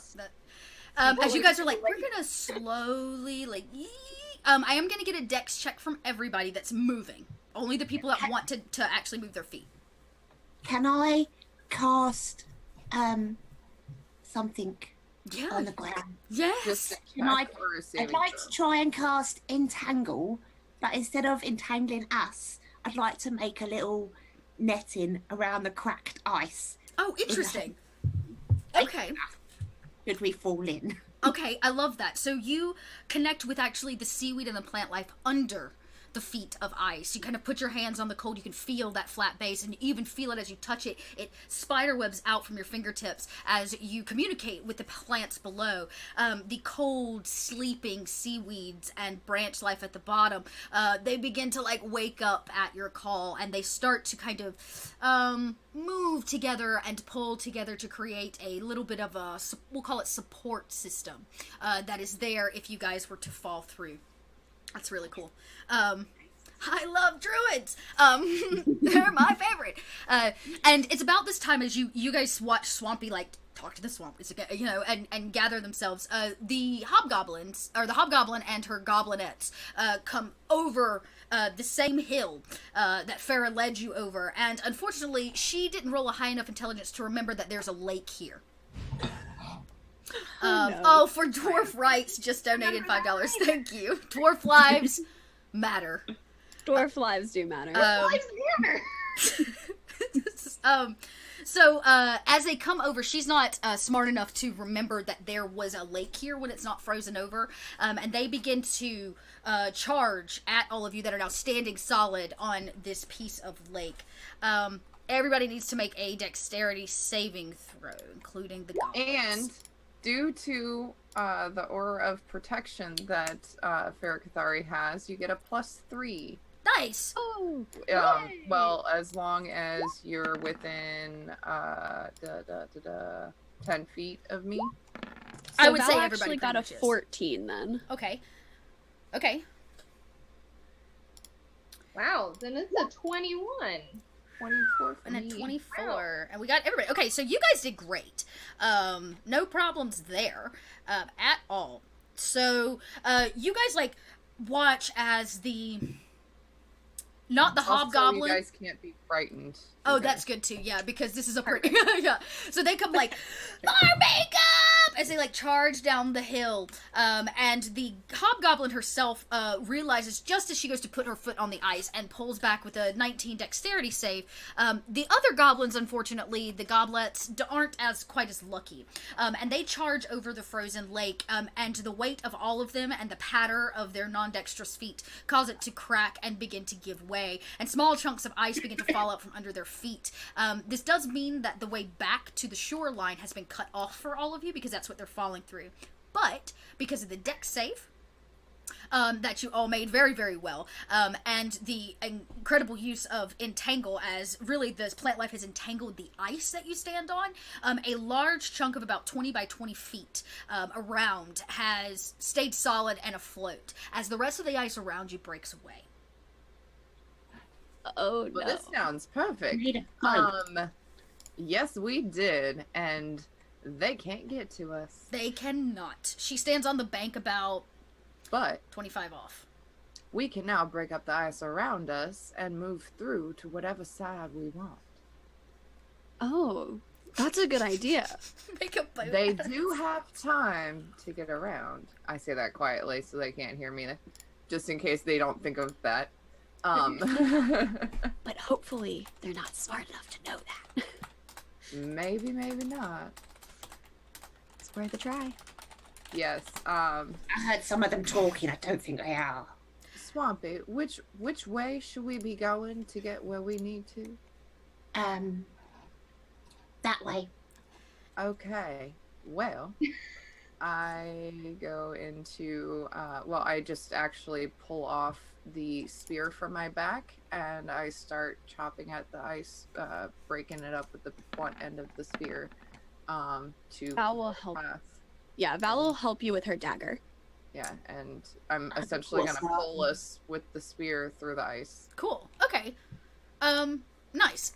Alright, so here's what we're gonna do. So the goblinettes at this point, most of them are surrounded by water. They're hacking and spitting and trying to save just themselves. They're holding other ones under. It's chaos. The lead goblet is like, you know, stop it, you idiots! They're getting away! But she stands on the far bank and can't really do anything about it. She throws a little bit of a hissy fit, stomping her feet into the ground. But you guys have this brilliant plan of kind of chipping it away. Well, the good news is the kind of movement of the water along with the pitter-patter and the already cracking that had happened, the piece pretty much does break away. And like I said, it's the plant life that kind of holds it in place. The plants, you feel it let go because the whole piece begins to, like, bob now in the water. And you're going to use your spear. Are you wanting to, like, touch bottom and row you across? Is that the plan? I'm going to kind of use the ice around us. Oh, okay. To kind of push off that and push us that way. I don't necessarily want to put my spear in the water to have it get ruined or, you know, any number of things could happen to it once you put it in that water. I don't know what's in the water. Could Yeah. use my quarterstaff. Cool. So really, actually, it's big enough where you guys could each get on either side, and it could be pushed and moved like a boat. Because it's about 20 or 25 feet across that managed to stay. So, Farah, you kind of take one side that still has a lot of ice that you can like use to like pull and break off. And it seems to be working. Very slowly you're beginning to move. Swampy, do you want to help with your staff? Sure, I'm not strong, but I could, you know. Yeah, Val can help too. Okay, cool. So, we'll say that Val has a long sword, yeah? Yes. Okay. Zill, Longsword. how are you hanging in there? I'm gonna be honest. I have a feeling you're freaking out a little bit. I'm hanging onto my hang drum to hang in there. You're just like, Wow. I'm just holding it to myself, and I'm just like, I don't know what's going on. I imagine, you know what? Let's make this a team effort. Here's what's about to happen. I'm using, you know what? I'm using my hang drum and just using it as like a tiny pad. So actually, Zill, you're the most dexterous of the group, I would assume. You managed to. argue that. Yeah. Well, you know. You find just. Hold on. Yeah. How dexterous are you? I have a 20 dex. You have a 20. Okay. Okay. And Swampy, are you dexterous at all?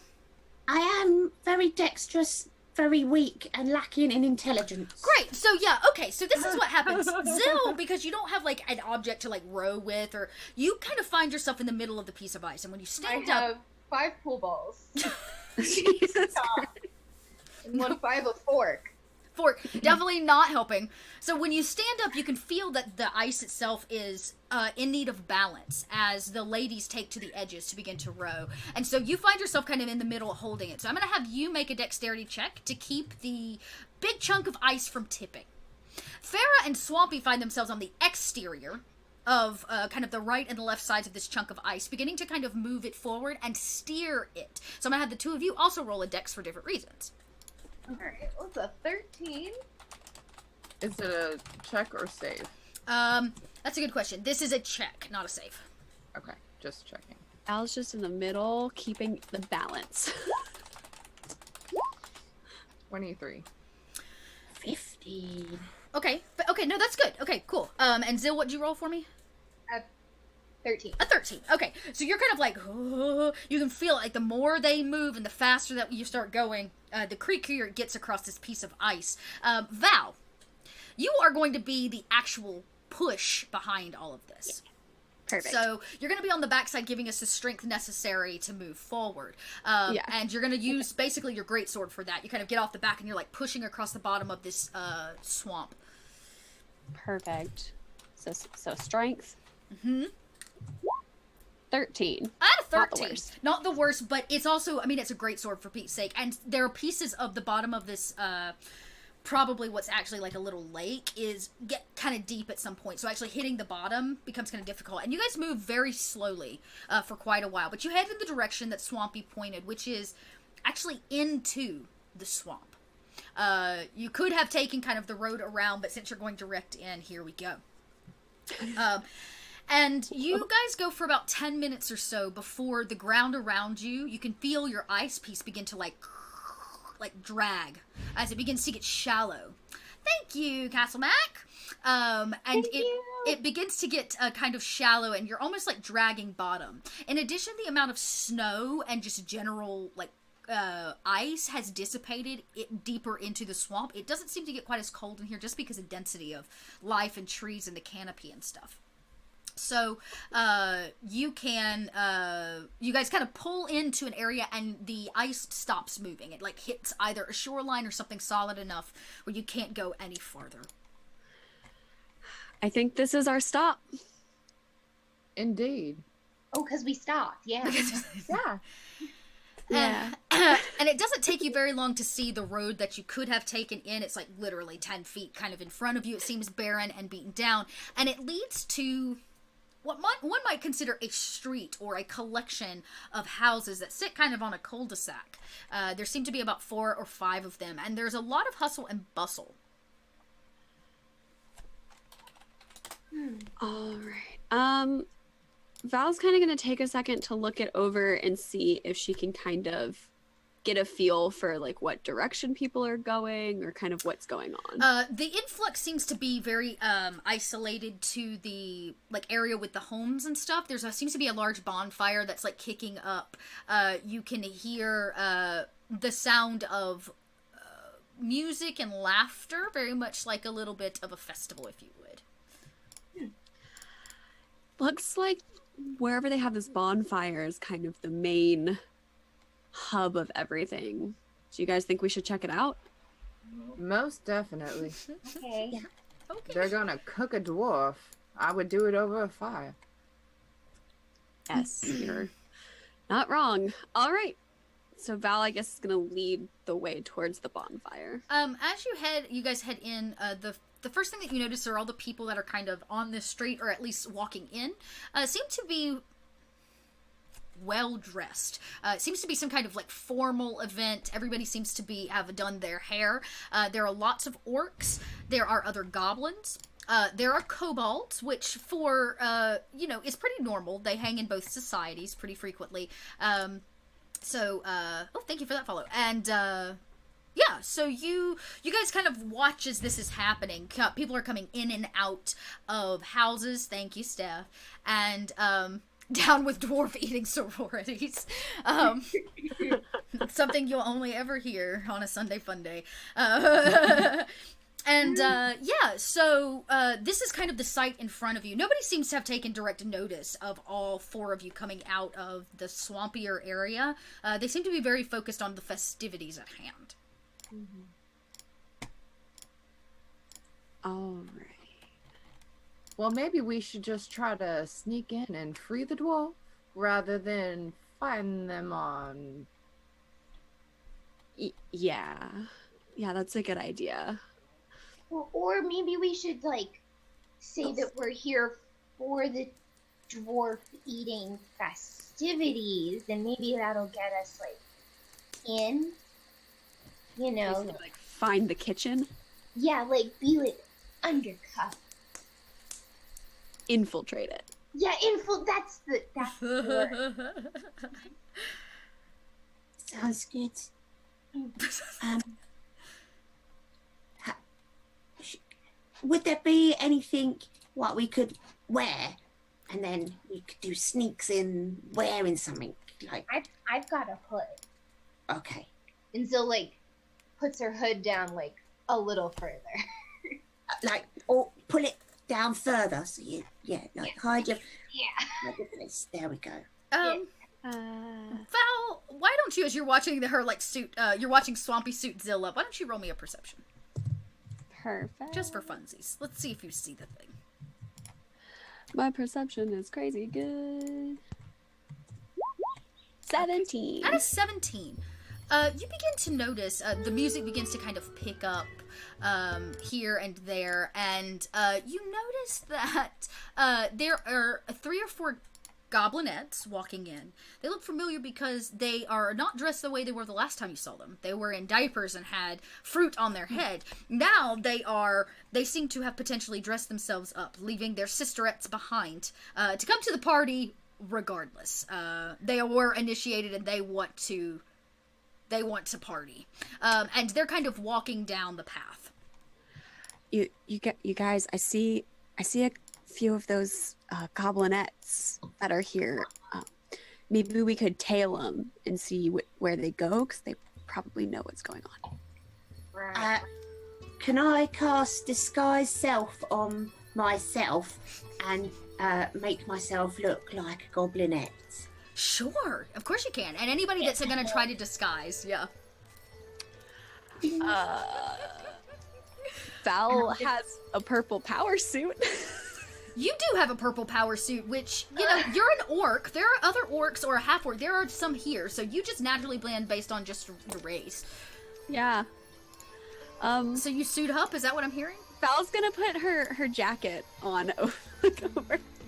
She's gonna look sassy in her purple suit jacket. Wow, you look so intimidating and It's a party. powerful. It's Like, the you shoulder could get pads. anything you want for The shoulder pads. your shoulder pad. Gotta love She's ready them. to party. Yeah. I think you're gonna bring them back. What Did does they ever leave? What? what do What? what do our other 2 ladies do? Because Val will blend. You would even blend without the disguise self, but you definitely do now. What about the other 2? Farrah Cathari is just going to pull her hood up, and she's actually going to pull out a feathered mask Oh, and put that on. nice. Good. Nice. And that's really all she has. Okay. But at least it's not quite so obvious that she's an elf at an orc party. True story. Very, very true story. So, okay, great. So you do so and you put it on. Zill, you're gonna aim for the cloak. Is that the plan? Well, Zill has her hood and she just keeps doing this. Like, she keeps, like, you know how those emo, Look at- they just, like, constantly adjust their bangs? Just constantly doing this to her hood. Just, got it. Solid. And she's just kind of, like, crossed her arms and is just kind of, like, adjusting one leg and, like, leaning against Val in a way that does not look natural at all. All right. You stay in the middle. You stay in the middle. I need all of you to roll a deception. Because you're also going to... Now, I will say the orc and the disguised kobold can have advantage on that because you just are going to naturally kind of blend. It's a How do I do 24. Okay, that worked. how do I do advantage on that? You can just roll it twice, or off on the left there's like a little icon set. One of them's a d20. If you roll your mouse over it, there's like a table, and you can say roll 2d20. I'll just do it twice. That's fine. I got double 18s. Double 18s. Got a 12. Okay. Well, it's probably the purple suit. Let's be real. It's not the fact that you're an orc in any way, shape, or form. You just kind of... you're a woman in a giant purple suit, so you draw a little bit of attention to yourself. But nobody is calling you out for being the best half-orc you can be. So, the rest of you, I believe, managed to make it. Let's double check. Yes. Okay. With all the festivity happening, the dancing, the singing, nobody seems to care that you've walked down onto Sorority Row. It is very evident very quickly who is in charge here, as a gaggle, we'll call them, of orc females, pure orc females, stand together and seem to be barking orders and drawing a lot of attention to themselves. The male figures here and seem to be giving them a lot of attention, and they preen and primp and drink some kind of very thick liquid from glasses. Can we see the goblinettes anymore? Yes, the goblinettes are making their way over to, I guess what's like a buffet table? I guess you'd call it. Kind of like, they're like giggling and laughing. They seem to, actually, if you guys want to hear their conversation, you guys could kind of like sneak over and like eavesdrop. Just roll the perception for me. Oh my god, Spy's so amazing! Right. I can't believe it! Look at all the cool people! Ooh, a 23. Oh, 23. A 23, yeah, you hear one of them go, those other goblets are so wet. Serves them right for treating us so shit. Yeah, I know, but now we're part of the club. They're not gonna bother us anymore. I know! And they're like laughing and chirping back and forth to one another. One of them takes a giant bite out of some kind of leg. Well-cooked roasted leg. Sarah Kasari is going to actually look for an area where it looks like they may be cooking or preparing food instead of where they're actually eating. Cool. And she's going to kind of split away from the group a little bit to try to just get around a little bit more. So let's do this. Roll a stealth so that nobody notices you, like you can just do it stealthily. It won't take you a whole lot, but let's see.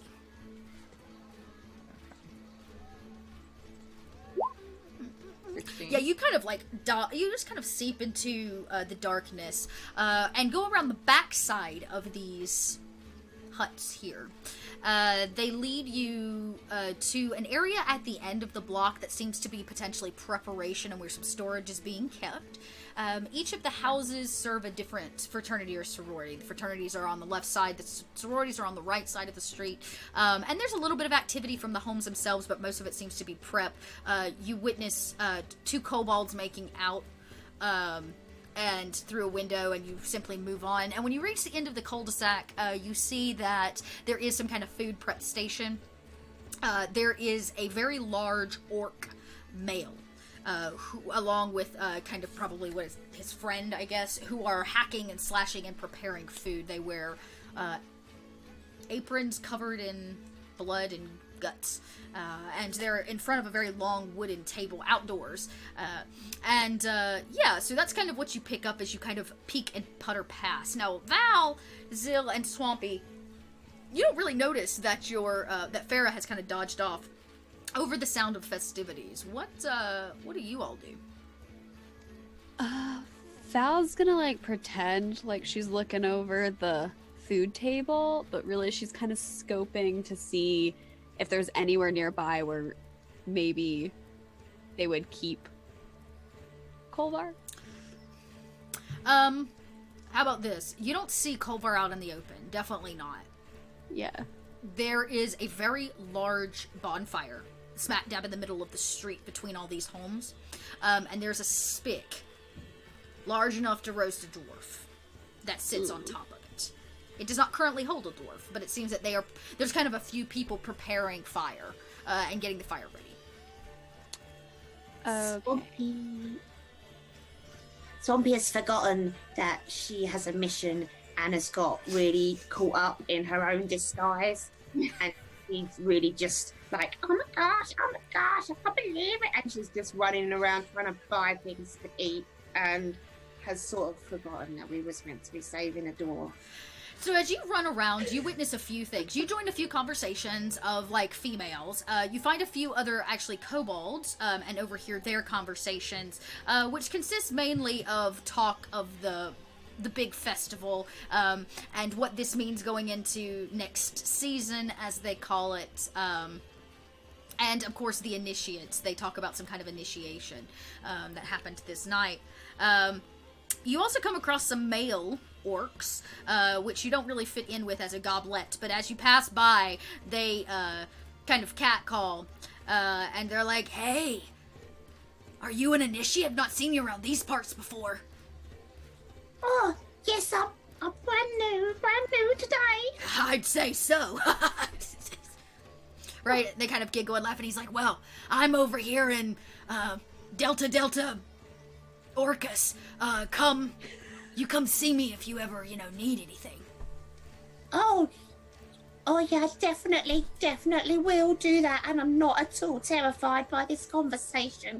Yeah, and he goes, you'll save me a dance, right? After we sacrifice the dwarf. Oh yeah, I love dancing so much. Me too. Brilliant. Great. I've got to go find my friends. And he like sputters off, and they kind of laugh to one another again. Seems to be a very strange place. My worst nightmare, actually. Kobolds against catcalls. Kobolds against catcalls. And once again, we kind of circle back around. Farah, you've made it down. You see these two. They've not noticed you. You can hear the sound of a large butcher knife. Whack. Whack. Looking around them, do I see anywhere that looks like it might be holding a dwarf? As you know, oh, I see. I'm sure there's probably sacks of potatoes and other ingredients. This is where you would hold the main feast. Yeah, right? There's some storage stuff, some crates, large in size, easily large enough to hold a dwarf, that seem to be full of food, some barrels as well that could easily hold a dwarf, and some, like you say, kind of sacks and things that seem to hold some more, like, softer dry goods. Okay.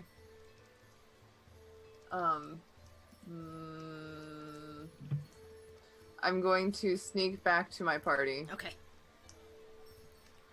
You get back, I guess. Val and Zil, what were you up to? You guys were just, sorting the area, trying to, like, find him.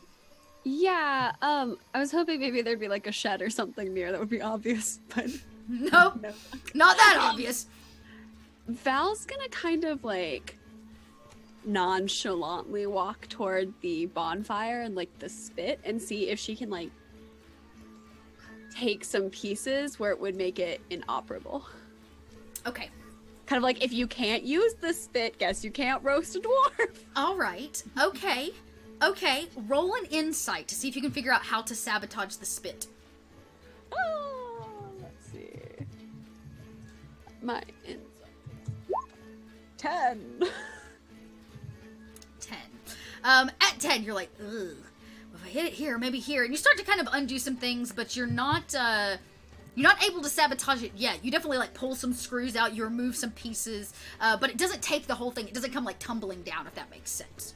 Okay. Zill, what are you up to? Oh, thank you for... So Zill has been, like, just kind of chilling near some people, and she's taken out her fork to make it seem like she's part of the... Okay. She's I like, knew that fork was going to be useful. I'm definitely here to eat some dwarf. Yes, that's what I am here to do. Hello, fine people, orc people. Where do you keep your dwarf? Because I'm gonna check if he's or she, because gender is a construct. Where do you keep your dwarf? So these three female orcs, very beautiful for orc culture, definitely. Very painted. They have war paint across their face as well. And they kind of like, one of them leans in and is like, oh, yes, the dwarf. We will eat him soon. Yes, But- I brought my fork, as you can see. I am obviously very excited for this ordeal. She says, I see that. Do you have a name? I am Zill. Do you usually hide your face, Zill? Yeah, I got like stuck in a lawnmower. Oh. And one of the girls goes, oh, and like gasp and says, I understand. What? Would you like to come with us, Zill? My girlfriends and I feel sorry for you. We'd like to give you a makeover. Oh no, that's okay. I don't believe in cosmetics. My Deception. I need you to like roll some kind of charisma check here. Just to deceive them in all of this. 19. A 19. Okay, and you've been relatively truthful. You are in fact looking for a dwarf that everyone's gonna eat. So, and they say, okay, well, no need to offend. Just you could, how do you expect to land a mate without showing your face? Oh, well, I mean, I roll solo usually. She goes, oh. Or I mean, I'm also here with my purple power suit friends. Oh, and she looks over, you point to Val, I'm guessing, who is over there, like, fiddling with the spick. With the yeah. She's just casually looking it over. She goes, I see, she always wears suits. And they kind of... Yeah, it frames her nicely. Her girlfriend gave it to Oh, her. yes. And one of the girls goes, I heard that next season suits are super in. Oh yeah, she's very ahead of fashion. Great, we would like to speak with somebody with such fashion sense.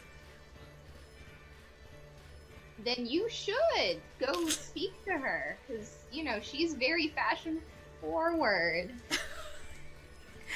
So, she Hey, Val! she goes, good! And she kind of claps a large hand on your back and drags you over. Now, Swampy, you're probably aware at this point, like, mingling about, you see this happen. More importantly, you recognize these three orc women. They have a tendency to be a bit of a bully group, but most importantly, they, kind of... What's the word I'm looking for? They carry a reputation. They carry a reputation for abusing people to get their way. They the plastics?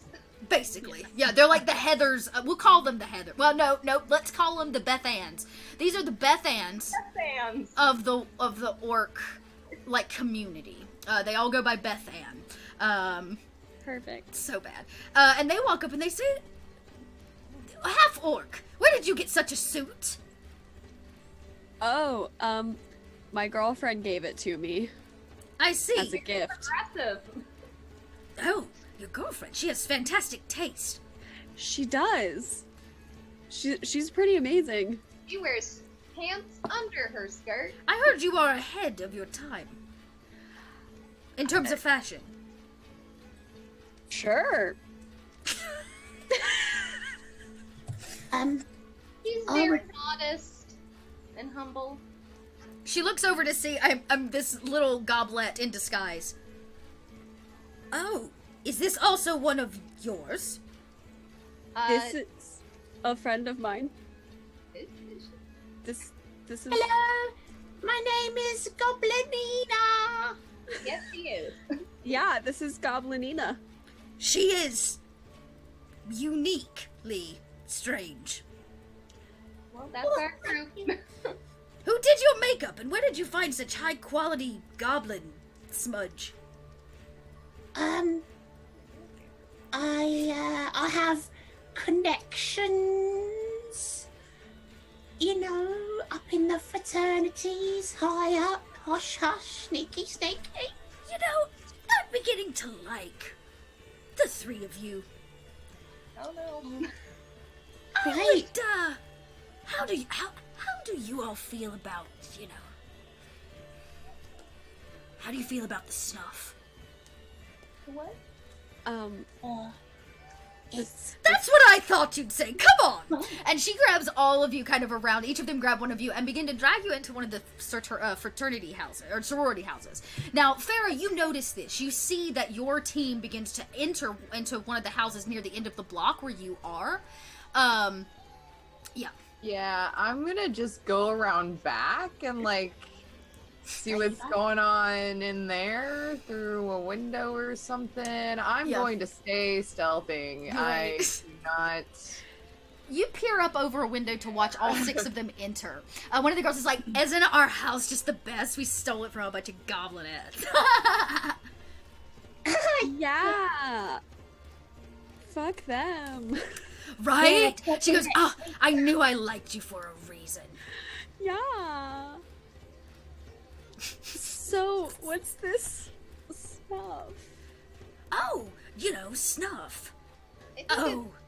stuff, but spelled differently. She goes, "Yes, ugly goblin, you are right." And she opens up a door to their bedroom, to her bedroom, which you can tell that they have dumped the majority of what would belong to the goblinettes on the lawn. And the bedroom has been kind of refurbished with things that are more appropriate to orc size. And in the center of the room, there seems to be a table, and it is orc way. A lot of them don't choose chairs. They do a lot of sitting on the floor. They're like these well-crafted floor pillows, and she has a seat. She says, come. Oh, okay. Okay. Farah, you watch as they gather around some strange bulbous object made of maybe glass or some kind of crystal in the center of this table as they all sit around it. The two kind of other orcesses that are there, they like and the lead one goes, "All right," and she lights something on the inside, almost the way like an oil lantern would function. And she pulls a tube out from the side that seems to have some kind of mouthpiece on it. And she hands it over to Val, and she goes, "Well, go ahead." Oh. It's No, bubbling. you first. It's rude. You first. She goes, "Well, if you insist." And she like takes it from you, and you watch as she puts it up a nostril. This like tubing kind of funnels out. It puts it into a nostril, and she the thing like bubbles, and out the opposite side comes some kind of like bubbly type smoke into the air. And she pulls it out, and she goes, "Well, I feel better." And she passes it over to the next 2 girls, who proceed to do the exact same, passing it off to Swampy next. Oh, thanks so much.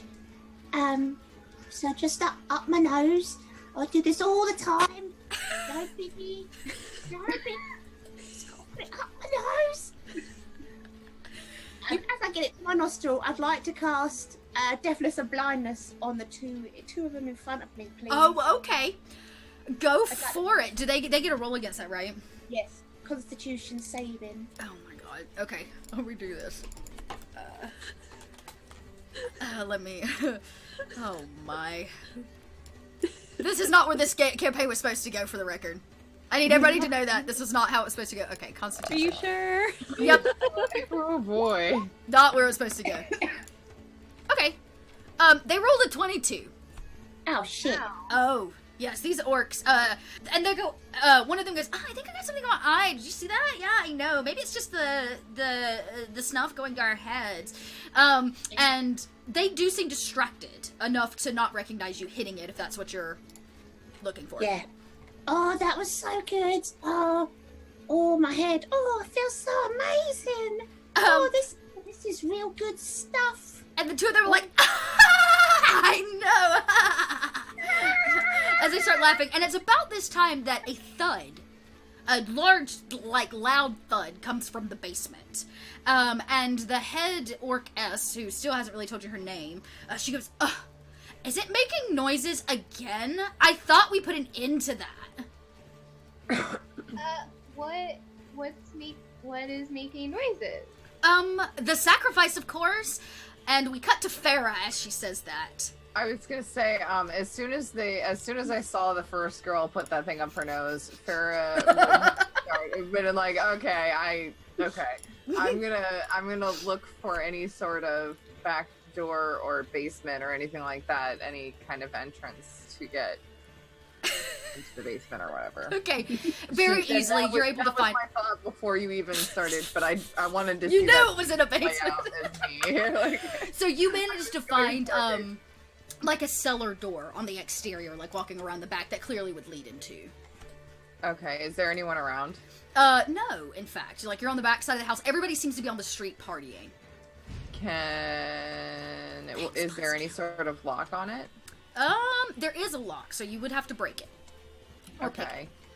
Dwarves not. I take a hairpin out and try to pick the lock. it. Okay, cool. Just roll me the I'm gonna dex. try to do this as quiet as possible. There seems to be enough. Well, they're clearly something's going on in their heads with all the snuffing that they've been doing. So, Yeah. No.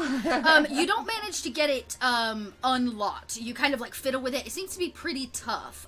You're also welcome just to try to break it or to break through the door, the actual wooden cellar door itself.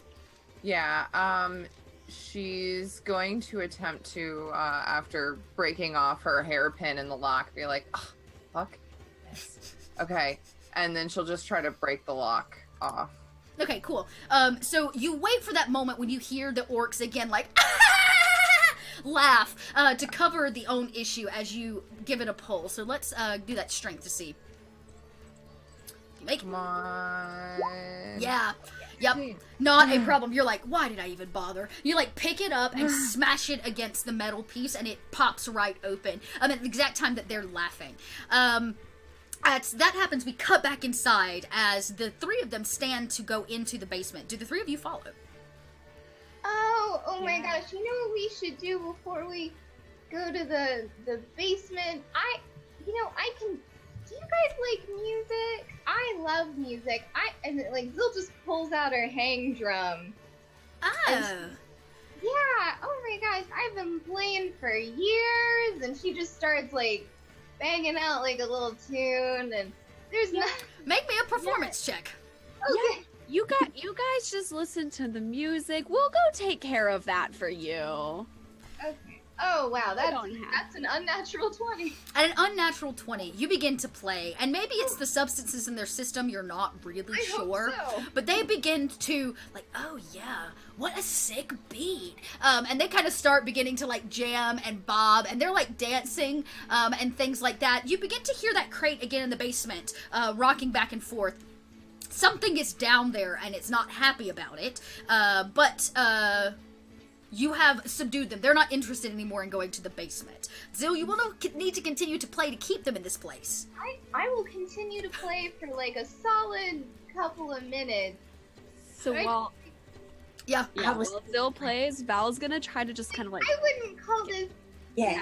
tune ill or sick, but I kind of, it's a nice beat, Yeah, and they're like, yeah, and they're like dancing and Yeah. rocking to your beat. Yeah. And Come Val on, Val. and Swampy, it'll be very easy for you to slip out. Yep, Val's going to the basement. Yeah, me too. We dance our way out. You guys like ha, da, da, da, da, da, da, as you like dance out and quickly bolt to the basement just in time to watch on the far end as Farah makes her way out of what looks to be like a cellar door that's at the ground level above, and you guys stare at each other from across the room. In the middle of the room doesn't sit one dwarf, but 5 dwarves tied up, I run up real quick and I just. and they're like, Val's gonna walk over to meet, like, to the group of dwarves too, and it's just like, we're gonna get you out of here. And it's gonna like start. And then I turn around and I look around the room really well because they were still freaking out after they saw us. True. Yeah, you look around. Doesn't seem like they've noticed. You can hear Zill's drum beats from upstairs. Okay. She seems to still be like actively like, just keep them busy, just keep them busy. Doing great. So you guys are able to untie the dwarves. Just roll me a dex or sleight of hand, which is ever easier to just get them. Make sure you don't like completely nat one it.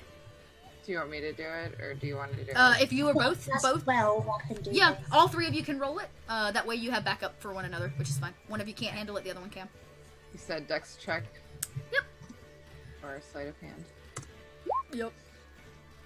Oh dear. Nice. Okay. That'll do it. Oh, jeez. Oh, jizz! Okay, Val, did you roll? Did I miss it? You want A dex check. Dex. Oh, hold on. As I you forgot untie my ropes. /R. Yep. Don't forget the /R.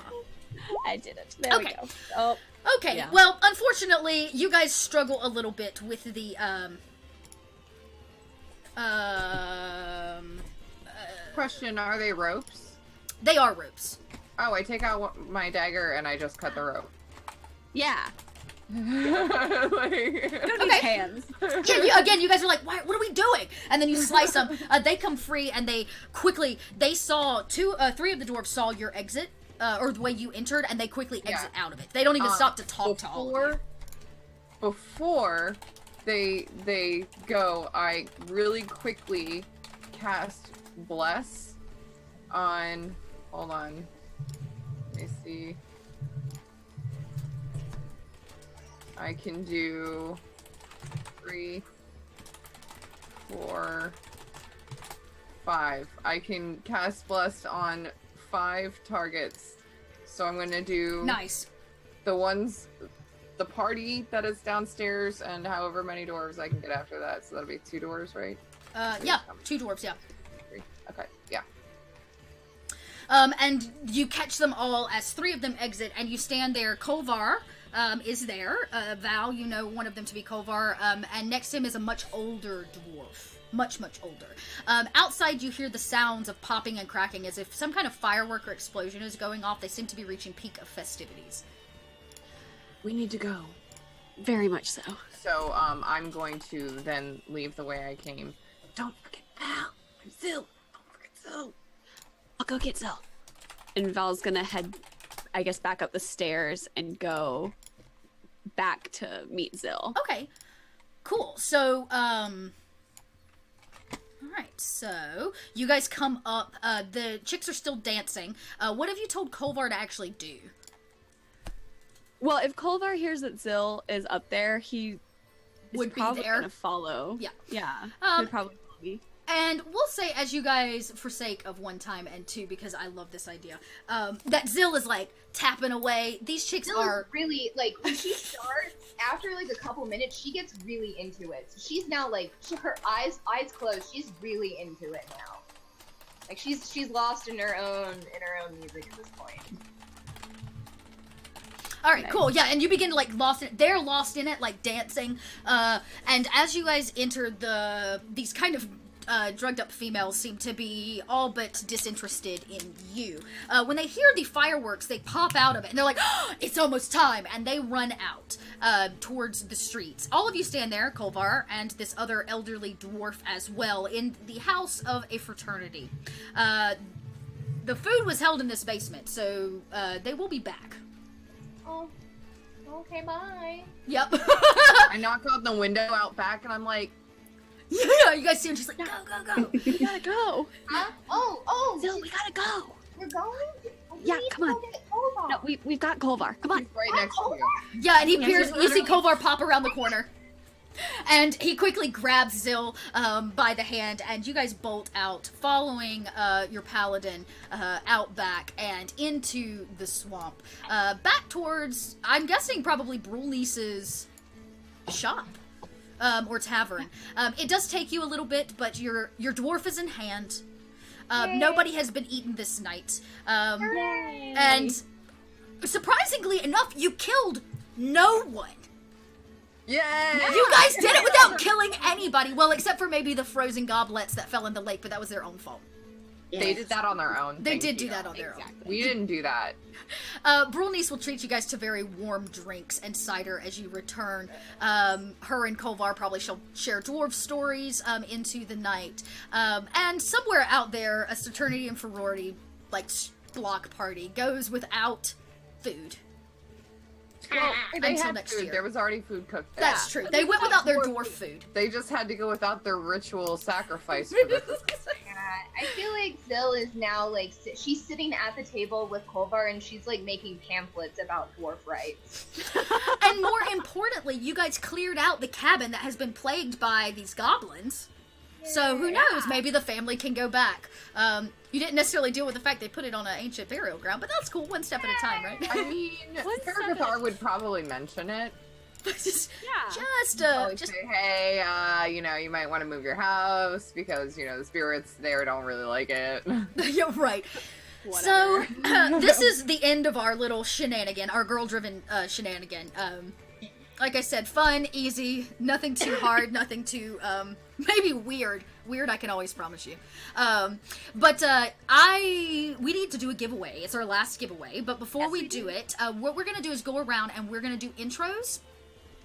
Again, kind of tell everybody who you are, where we can find you online, because obviously this was just a blast. I had a blast. And while we do that, everybody out there in chat, as long as you are live in chat, can type in !BEE, as like the B. And when you do, you get entered into a giveaway for a beautiful handcrafted wooden box with these like burned bee patterns and honeycomb patterns in it. It's really extraordinary. It can be used as a dice box, is my understanding, Tiff?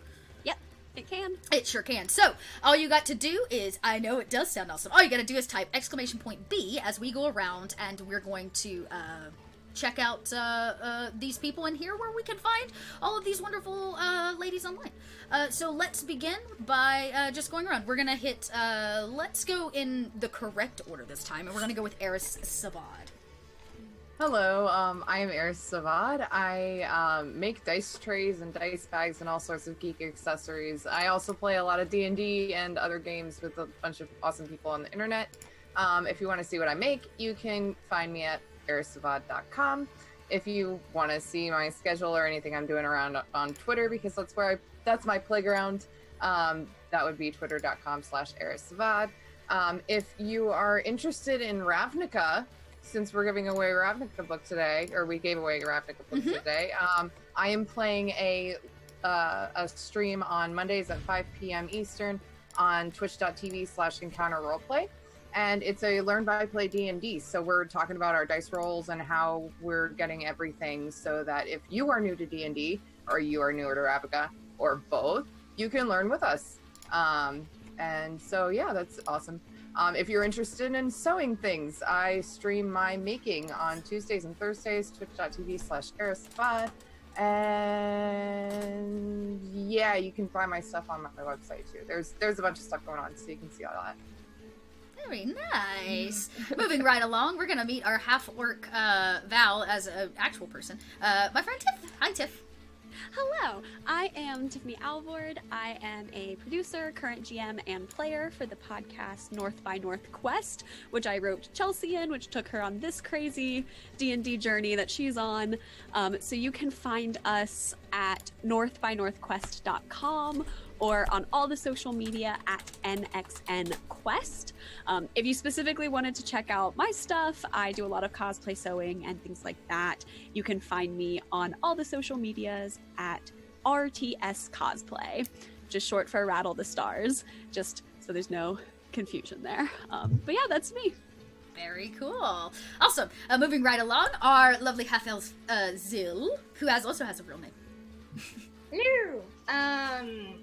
I am Elizabeth Goodgame, Zill. I play Zill.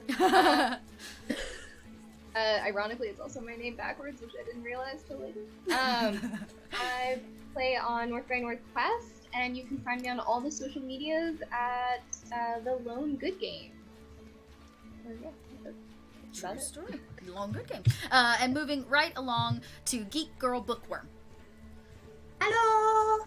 Hi everyone, I am Angeli, or Swampy, and you can find me mainly on Twitter. I don't really play any games online, but on Twitter you'll see me talking absolute nonsense about D&D, RPGs in general. because that is my job to buy RPGs, so I talk about lots of them.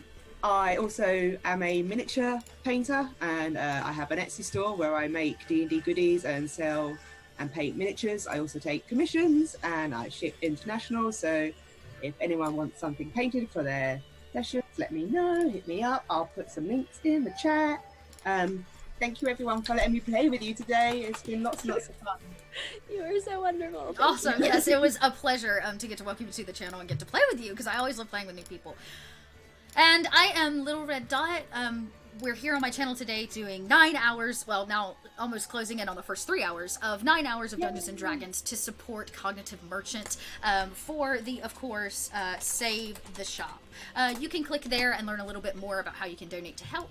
But I am so excited to be able to welcome the entire NXN Q crew here today, as well as all these new people. So if you want to check out more of what I can do, you can click all the links below. But know that my heart and soul today is here to help save the shop. Now, the joy of what we're doing today is that we get to do some giveaways. So we did a giveaway based on the exclamation point BEE, and I believe Tiffany has one more giveaway to do. Yes, I have the winner of our Twitter giveaway for this first game. Perfect. Yay. So first Twitter giveaway. So do you want to do that first, Tiff, or you want to do the other drawing first? Yeah, let's go for it. So you guys have a couple seconds left to enter in the chat for this drawing. But on Twitter, a super awesome congratulations to Shauna, who is at Flying Sirius, who, if you watched the Witch Girls game, was one of our wonderful witches, won our first giveaway on Twitter. Fantastic! And if you guys aren't checking out Twitter, we do have an all-day giveaway as well for the giant Bellefosse the Mad statue, so you can still get in on that one. Awesome. There you go. Fantastic. All right. So there's one giveaway. Now we've got another one. This time around for this beautiful wooden box that you can put dice in and all kinds of things. So I know that chat's a little behind. You guys are going to catch me on it in a second. It happens. Here we go. We're going to roll. So make sure anybody that typed it in gets entered. Roll it.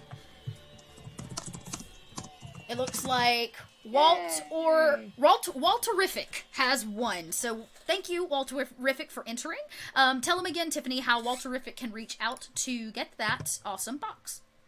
For sure. Please shoot a message over to @NXNQuest on Twitter, and we will get all of your shipping information to get this sent out to you.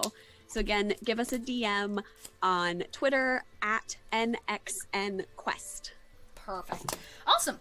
All right. My time as a DM is complete. We are going to move into our next 3-hour game. But before we do that, during our little break, because we're human and we all need to change over, we're going to play for you an incredible interview with Amy Vorpal, am I correct? And that David did with her. Yes. I'm very excited to get to share it with you. It is a recorded interview, but I hope that you guys really, really enjoy it. So we're going to move over to that now, and we'll be back here as soon as that's done with our next game, which is going to be DM'd by James Stiver, the DM of Loot and Dagger podcast, and will include another amazing set of role players. So hang in there, stick tight, and we're gonna move right along. So here we go. Till next game. Bye. Bye. Hello, and thanks for tuning in to our D&D Save the Shop streaming event put on by Northquest today for Cognitive Merchant. When these incredible folks found out a week before Christmas that they were going to lose their shop through no fault of their own, we wanted to start 2019 off on the right foot and do something nice and showcase how wonderful the D&D community can be when they come together. And personally, I have a soft spot for makers who make wonderful things and are genuine people who really help build up the community. And the folks at Cognitive Merchant really exemplify that.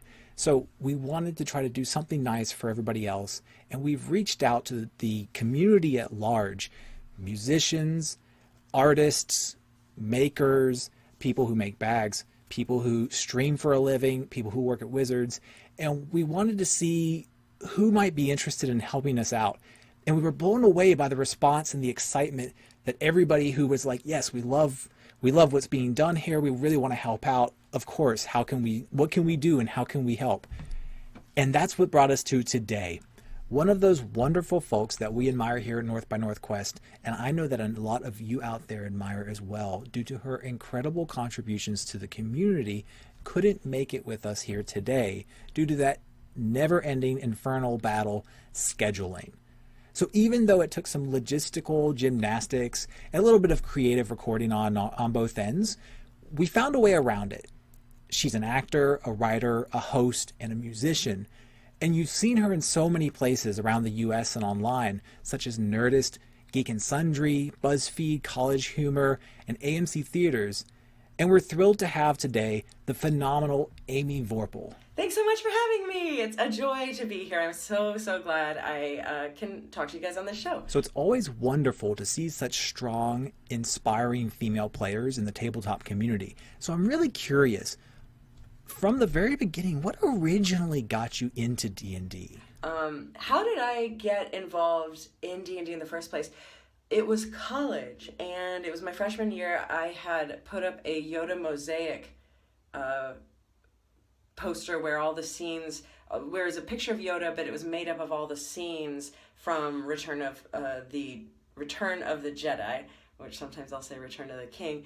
And my cousin came in and was like, you're an acting major and you're obviously a nerd. So she basically introduced me to her friend who put two and two together and said, you're gonna like Dungeons and Dragons. So it was me immediately jumping in our kind of common room. You could rent out these rooms with these glorious tables, and it was just four of us, a dungeon master, my friend, and me, and then the dungeon master's girlfriend. So it was already, it was two guys, two girls, and we just never stopped playing after that. That's just fantastic. Now, my wife Tiffany loves your Songs in the Key of D&D album, and I can't blame her. It's super wonderful. How did that come about? First of all, thanks so much for listening to Songs in the Key of D&D. That is why I made it. I didn't really have any reason to do it. It was sort of a challenge that I gave myself, where I would write a song a week for our D&D campaign, Barky's Brigade, with a Saving Throw show.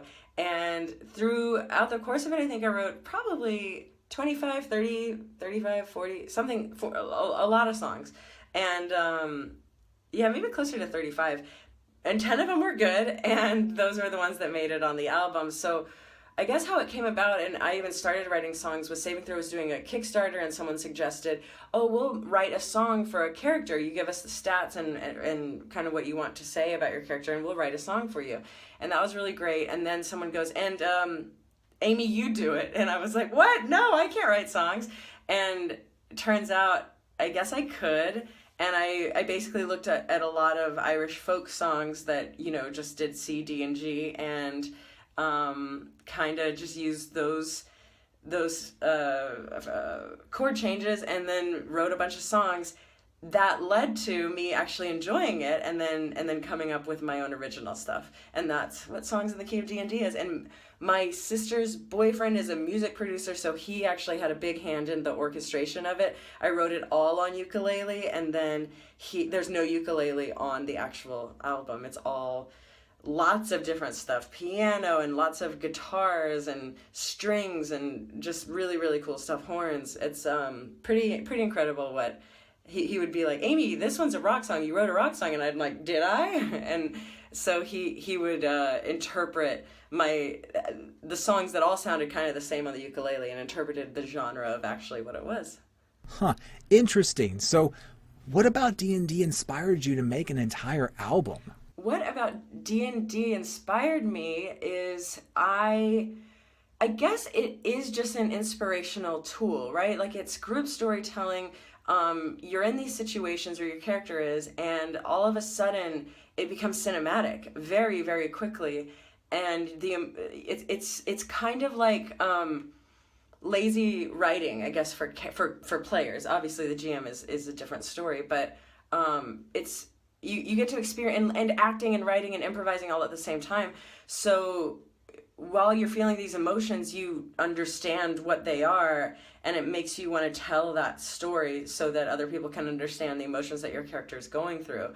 And I just think that D&D inspires so many different types of art, whether it's, you know, writing comics or comic books or short stories or, you know, drawing, obviously, art, music, whatever. It's not real, but it is like a huge epic story. So I think it was easy for me to jump into a brain of sometimes a character on the album, sometimes me on the album, sometimes the Dungeon Master's Lament, or the worst of the terrible things is when your character dies. So sometimes it's pretty on the nose, but sometimes like I'm gonna build my own kingdom, that's more a thematic song from one of my characters who was obsessed with like finding her tribe and where she belonged.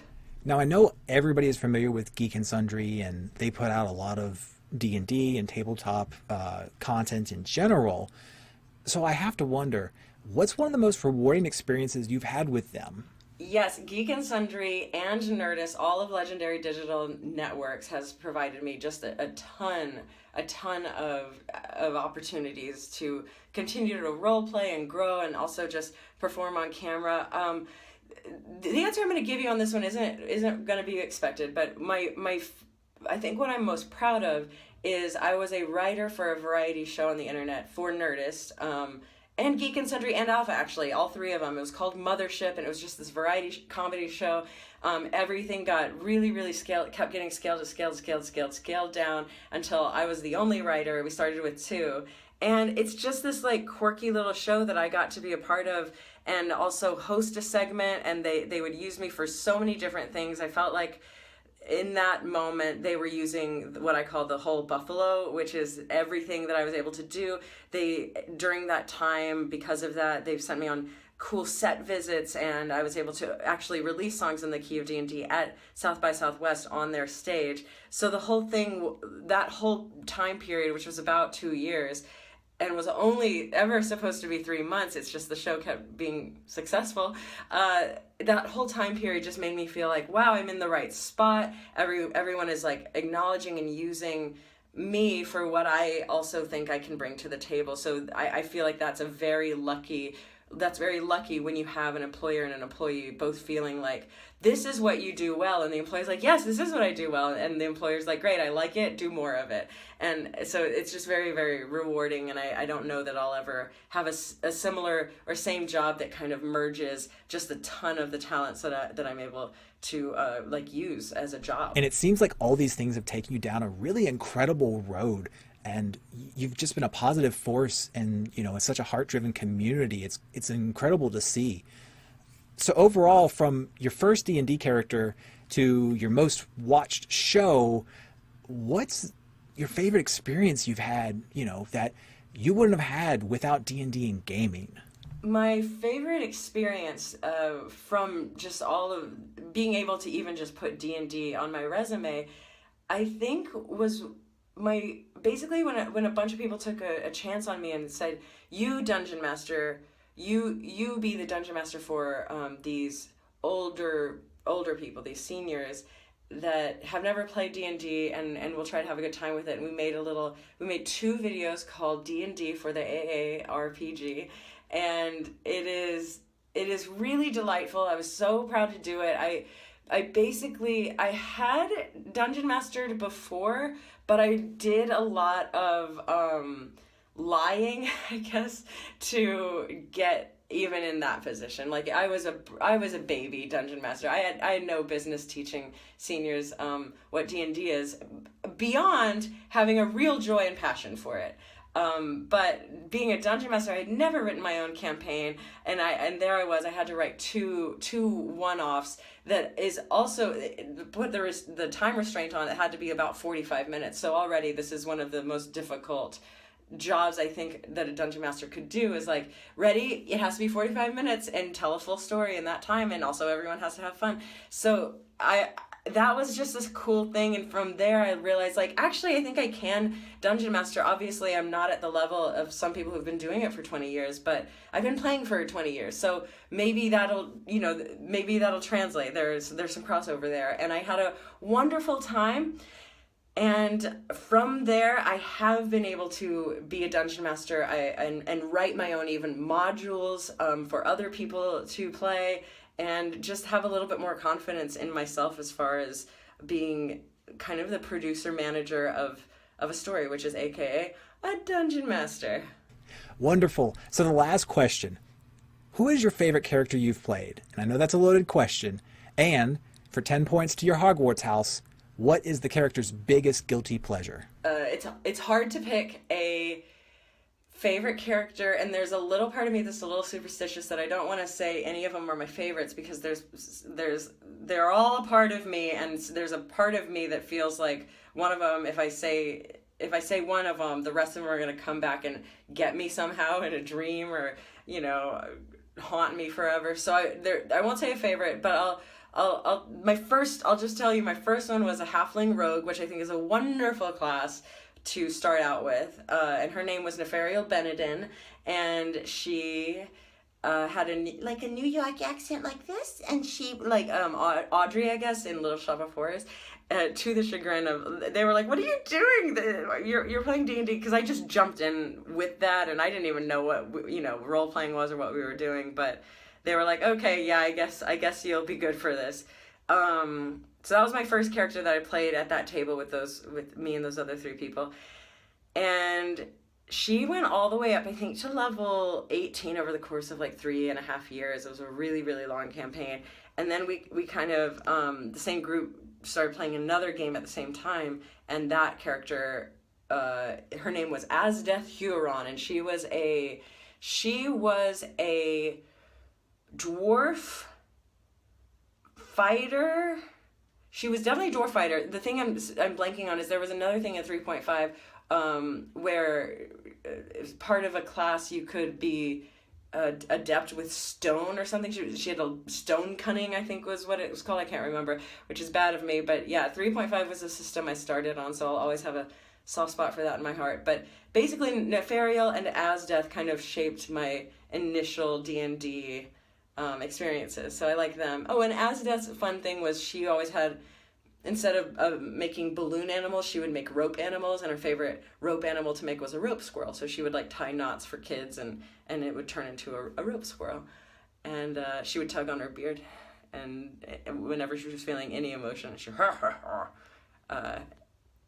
was pretty cute. Everything you just said is wonderful, and thank you again for working with us. I know you've got a lot going on. Is there any last things you'd like to leave us with? Just thank you so much for thinking of me. Thank you for letting me be a part of this. Definitely, everyone save the shop. Do what you can.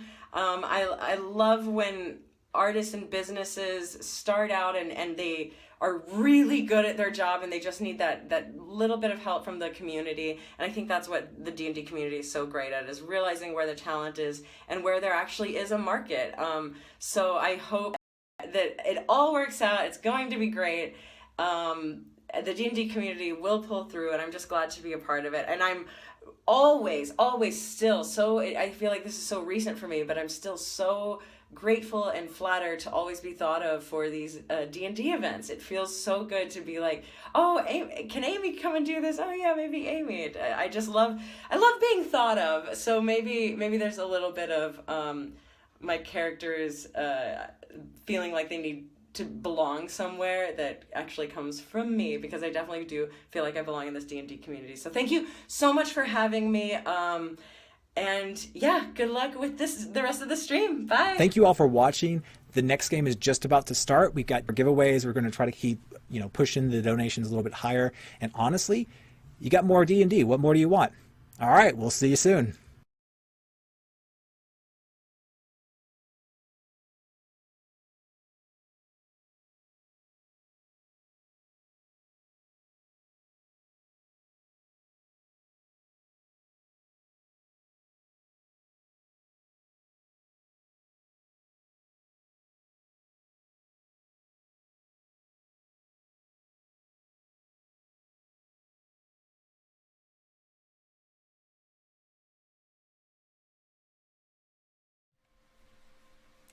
And we are live.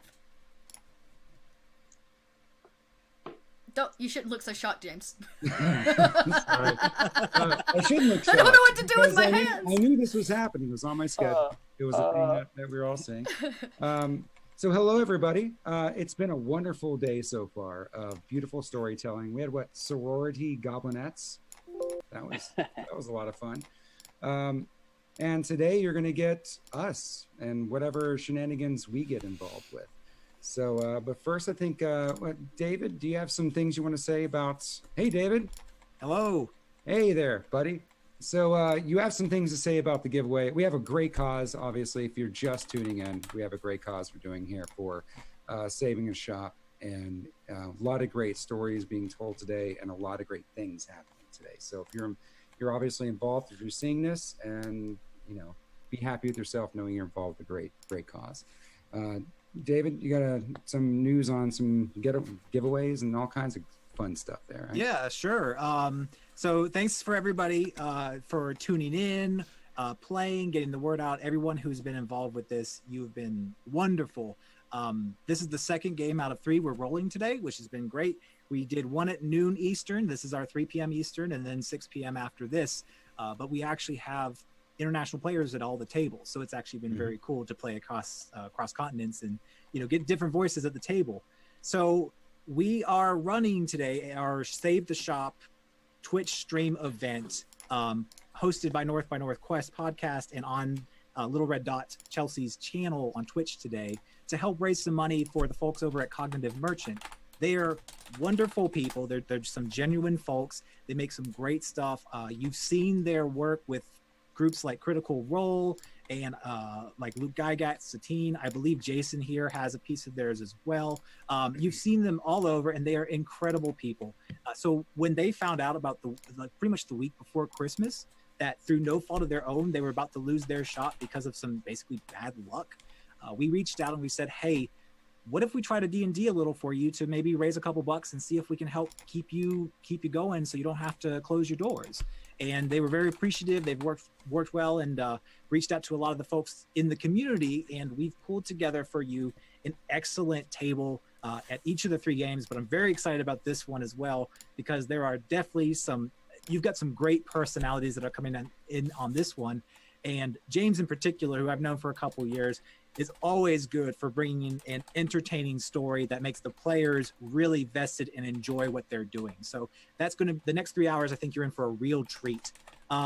Before we kind of get into it, I want to let you know we're doing a few giveaways today. So we're going to do, we're continuing the big Bellafoss giveaway from this morning, which is, if you go on Twitter, we put a tweet out around 2.5 hours ago that it's live for the next 6-ish hours, and all you have to do is like and retweet it. And at the end of the day, and I'll pull it up here in a second, we have a giant Bellafoss statue that we're giving away to one lucky person as a thank you for your grace. That thing is like half the size of you. Yeah, it's like my torso. It literally. You gotta wear something like protective to make sure you lift that up, right?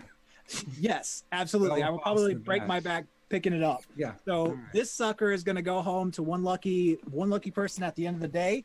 Awesome. And all it takes is a like and retweet to help try to get the word out as we're trying to get more people to come and join us as we go through this event. In addition to that, we'll be throwing out another tweet here in a few minutes. That's going to have a box of different stuff, D&D stuff that we were lucky enough to receive from Wizards of the Coast. It's got stuff such as it's got pencils, it's got water bottles, it has embroidered dice bags, really nice dice bags that have very nice D&D themed dice in them that they send over from the West Coast, which is wonderful.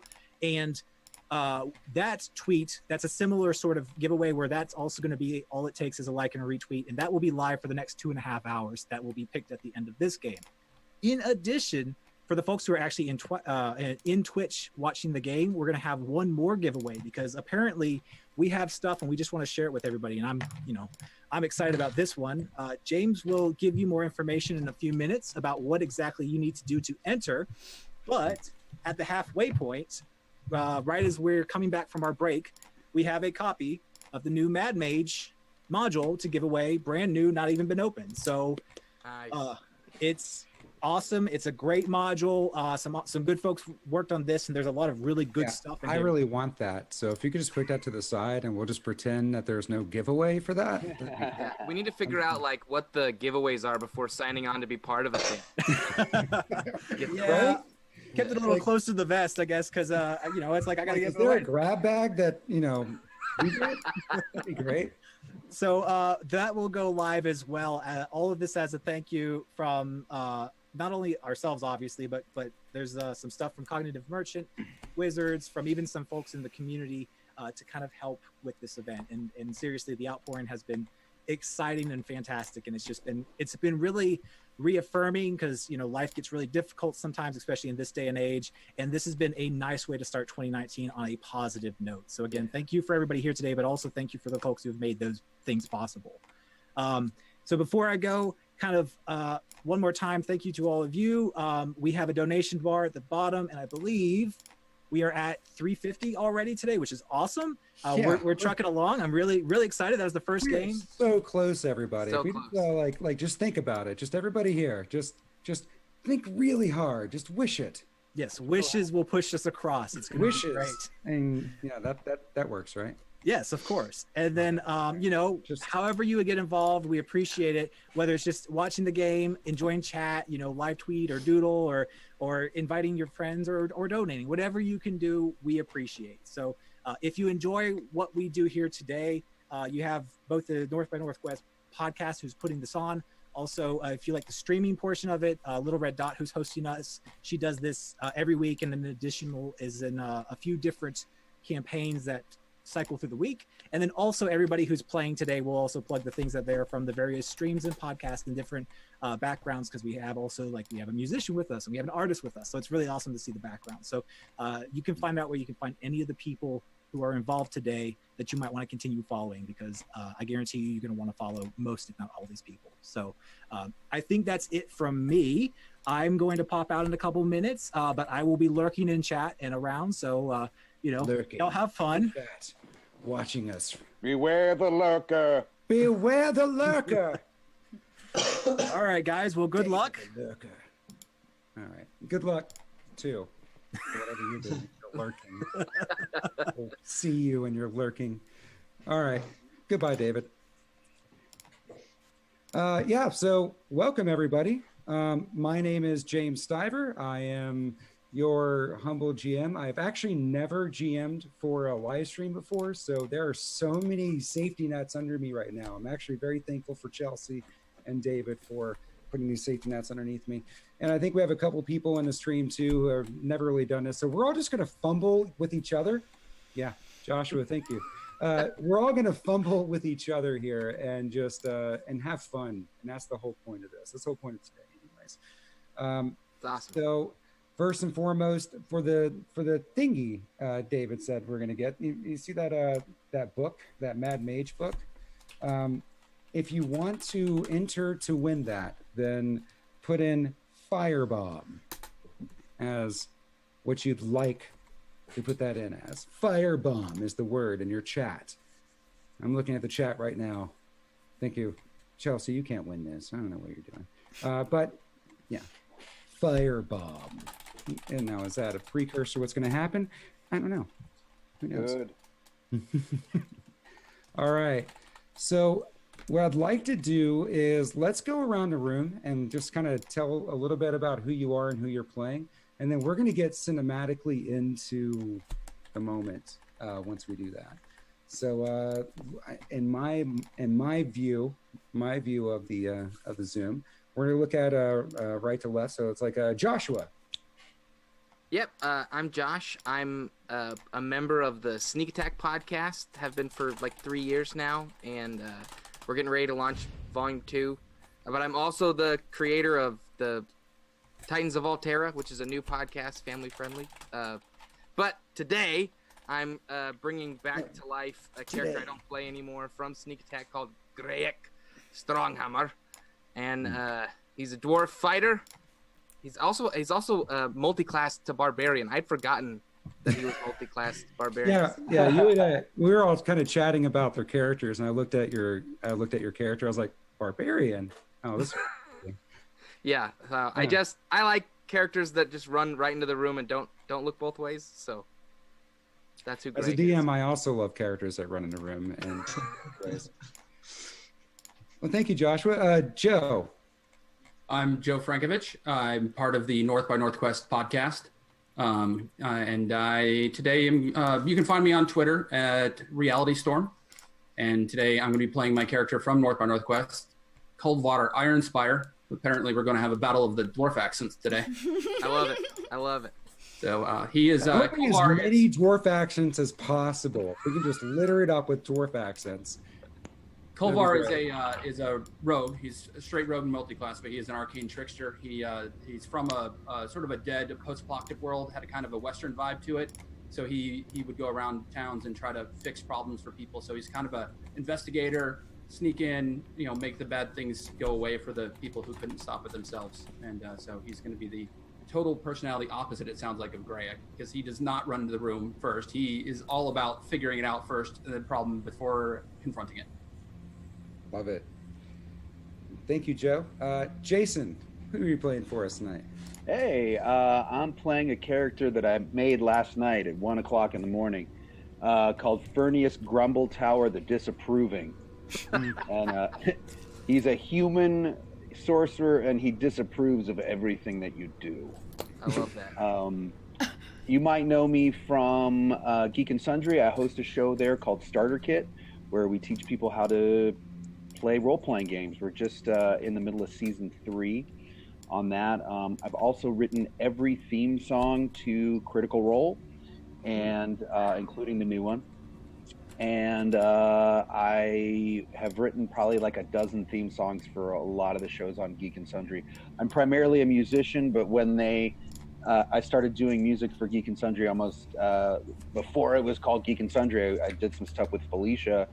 And then when they found out I was a fellow geek, they started trying me out on different shows, and now I'm hosting my own show over there. So also you can catch me live every Tuesday on the D&D Twitch channel. I'm the one male cast member of Sirens of the Realms, which is a show about an all-female bard band. So I'm the inclusion of the one male player. Awesome. All right. Well, thank you, Jason. Ewis, so what you got I'm for Ewis. us, buddy? You may know me as the artist behind a little project called the Retroverse. The Kickstarter is coming this month at the end, and I'll be playing Taforosk, the Minotaur Forge Cleric, because you let me play that, and I took it. I'm also letting you choose neutral cuddles. That kind of went viral on Twitter, by the way. That you're like, what's your alignment? Neutral cuddles. That's my alignment. Yeah, that makes sense. Yeah. So Minotaur Forge Cleric. He's very patient. He won't be running much, but I'll catch you later. Well, thank you, Ewis. And my name is James Stiver. You can find me at the Loot and Dagger podcast where I'm the DM, and I've just recently joined the Stellar Arcanum podcast as a crew. Thankfully, I don't have to DM that, so that's great. I get to be a player. Woo! But I guess now let's get right into what's going on. So there is a prompt. And there was like a precursor from when Chelsea ran her game, and I'm kind of say the same thing. Usually my games, when I run them, are actually pretty, I wouldn't say lighthearted, but they're a little bit more improv and just how everybody feels and the rule of fun. So you guys keep that in mind as we play. Nothing's off the table is what I'm saying here. But let's get you in the mood, right? There is a world where adventurers weave incredible tales of conquest, of daring, of awe-inspiring feats and accomplishments greater than ever seemed possible. But believe them, for in this world there are incredible men and women that single-handedly shape the events that impact lives throughout the land. But this is not their story. In this world, there is a small, nondescript patch of woods and an unremarkable countryside and rolling hills marked by little more than quiet of nature that blankets the area. In these woods, there is a large Well, I cabin guess connected to an technically we call that, unremarkable yet storied workshop. The smiths of this forge have made weapons, armor, adventuring gear, used by these great heroes to survive their death-defying tasks. But one day, a terrible event occurred. Of the 4 clans of the Forge who provided the adventurers their tools for generations, one clan was captured in the middle of a wintry night by goblins and murdered. The remaining 3 grieved and began to pick up the pieces to continue their work anew until one day the goblins returned to finish the deed. In their haste, 3 young folk. The sound was okay. I can hear what you have to 3 say. young folk. totally Sorry. listen. 3 young folk escaped into the night. Not knowing each other's survival, each ran in separate, opposite directions all night, looking for help. Help from anyone to plead their assistance to reclaim their invaded home from the goblins. That, my friends, is where we somewhat start. Now, each of you have your lives, your podcast, your characters, where they come from and where they hail from. In this moment, you find yourself awakened at a table. This is a small, round wooden table. And you feel the effects of not necessarily a hangover, but you've had a rough night. And each of you, if you look around, you notice all the stools and the table and the windows and this place itself. It's like feels like a wooden tavern, and it feels like everything's just tinier, just a little smaller than you're used to, especially the Minotaur. And if you kind of think back about what happened, like what was going on, you're having trouble remembering the last day of your life. But you all awaken, and you're at this table. In the center of this table, you see what looks every bit like a gift basket with a thank you card that says thank you with some flowers on it. Oh, what's going on? Are we all around each other? Are we like close? Are we all think about it like you're all in this. There's this circular table, and you were all sitting around it wherever you want to be sitting around it. But you all like pop awake, like what? Do we know each other? At this point, I'm going to go ahead and say that you have a vague feeling now that you've hung out, you kind of know each other, and the last day that you can't remember, it almost feels like you're getting flashbacks of, like, was there a party? Was there something that's going on? Maybe the human and the Minotaur, were they having like a bro moment? Or like, no, man, it's okay. You got this. No, it's fine. You don't even need her, man. It's okay. Or him. I mean, whatever you want, man. Like, you're having that flashbacky moment. And so you all vaguely know each other to that extent, in a way that you know someone from a dream. Never party with 2 dwarves. I partied harder than I think I've ever have before. Me head. That doesn't... It feels like I got punched in the face multiple times. It kind of looks like you did as well. I think I punched you. Sorry about that. Here, what is this? What is this in the middle of the table? Food, maybe. Flowers, I think maybe. Well, why don't we just open it? And Greg reaches forward to open the gift basket. Yes. Be careful. So You the never know gift what to expect basket. with flowers. There are definitely some flowers. of various varieties. One is actually glowing, like an arcane glow to it. And there are some fruits. Yeah, fruits. Any fruits look like good? There's pineapple. You fan of pineapple? Greg grabs the pineapple and immediately. It's like pineapple on a stick, like kebab pineapple. He just throws it out of the basket, unnecessary. Says, so sick of stupid pineapples. There's also one stick of beef jerky, like fancy beef jerky that's in there. So he's gonna pick up the basket and cart it around. I don't know, maybe some of this will help us recover. Does anybody remember what happened last night? Yeah. Do we have our gear with us, James? Oh yeah. So to your sides, each of you, it seems really well placed, are like your whatever your adventure bag, your go bag, or whatever case may be, like all your shield is propped up next to your backpack. And as you start looking around, you do notice that there are nothing but gnomes in what looks to be a tavern, and they all look very shocked that you're here right now.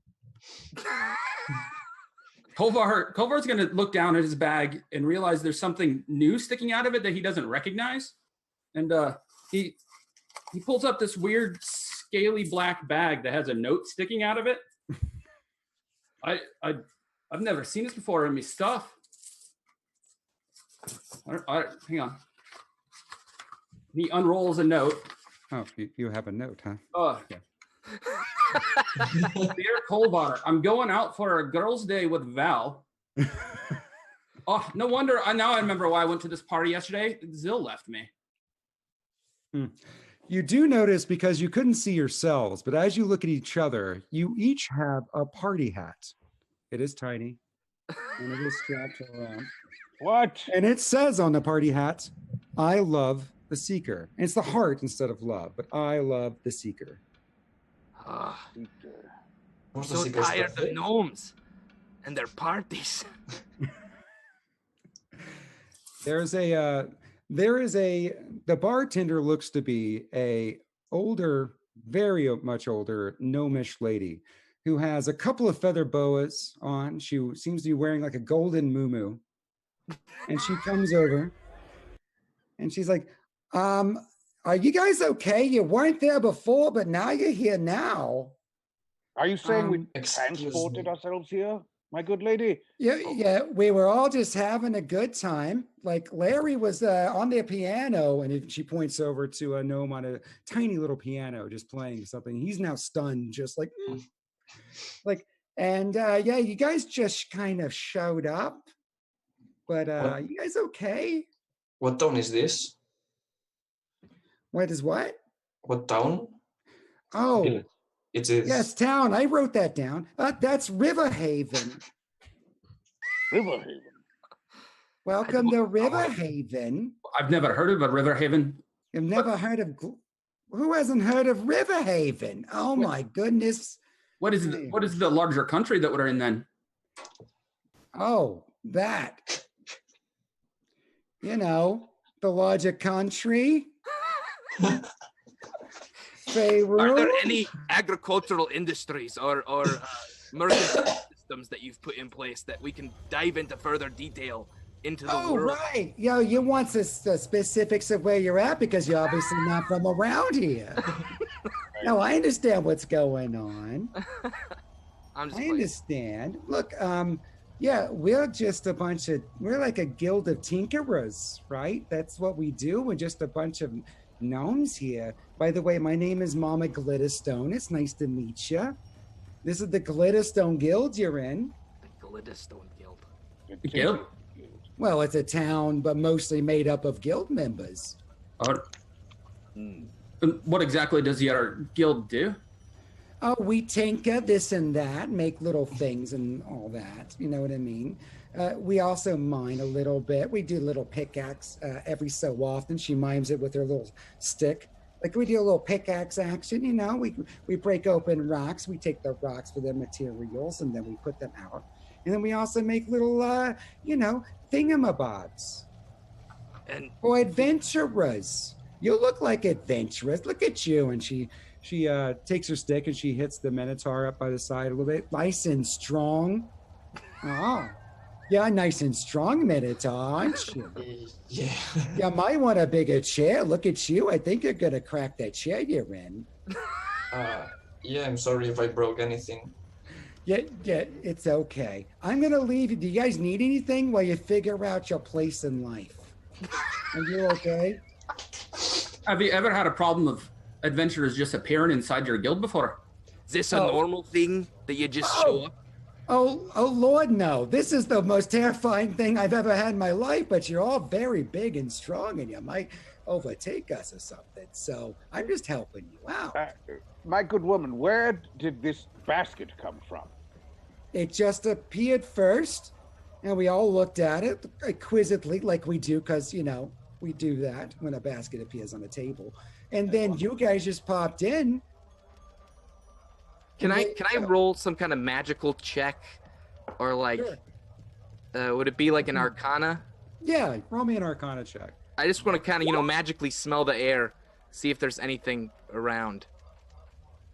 Sure. Okay, I think I got a 23. I think that's what that is. Yeah, the first one is, so we're always, when we roll this stuff, I think the first number is the one we're going to really use, unless we're rolling with advantage, then you can use either number. Wait, did I nat 20?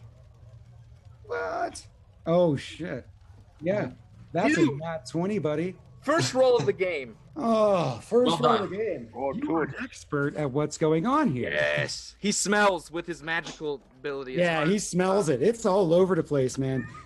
You smell some kind of weird, like there's a divine, but also a bit of like a flavor of like that brimstone that comes along with like warlocky stuff, right? Some like warlock meets like divine type magics, but it's all embedded in some kind of like teleporting magic. You were teleported here. Okay. You were definitely teleported here. He walks over to the human. Tell me your name again. My name is I'm sorry, I'm passed out. Furnius. Furnius Grumbletower, the disapproving. I must say, I disapprove of all of this. Well, look, he kind of waves the Minotaur and the other dwarf over, and he says, I think there's some kind of teleport residue in the area. Look, I've been teleported before, and it's never good when it happens. So No, I agree completely. Portals are the worst. they're the worst, the absolute worst.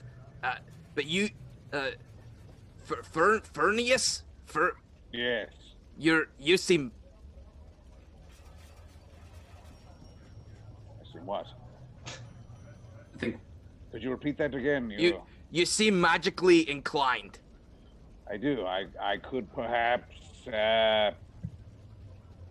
check the area for actual magic if you wish for me to waste one of my valuable spells on this. That's what you're implying, sir? Hey, look, we can just keep trotting around and see what we find. I mean, someone clearly teleported us here.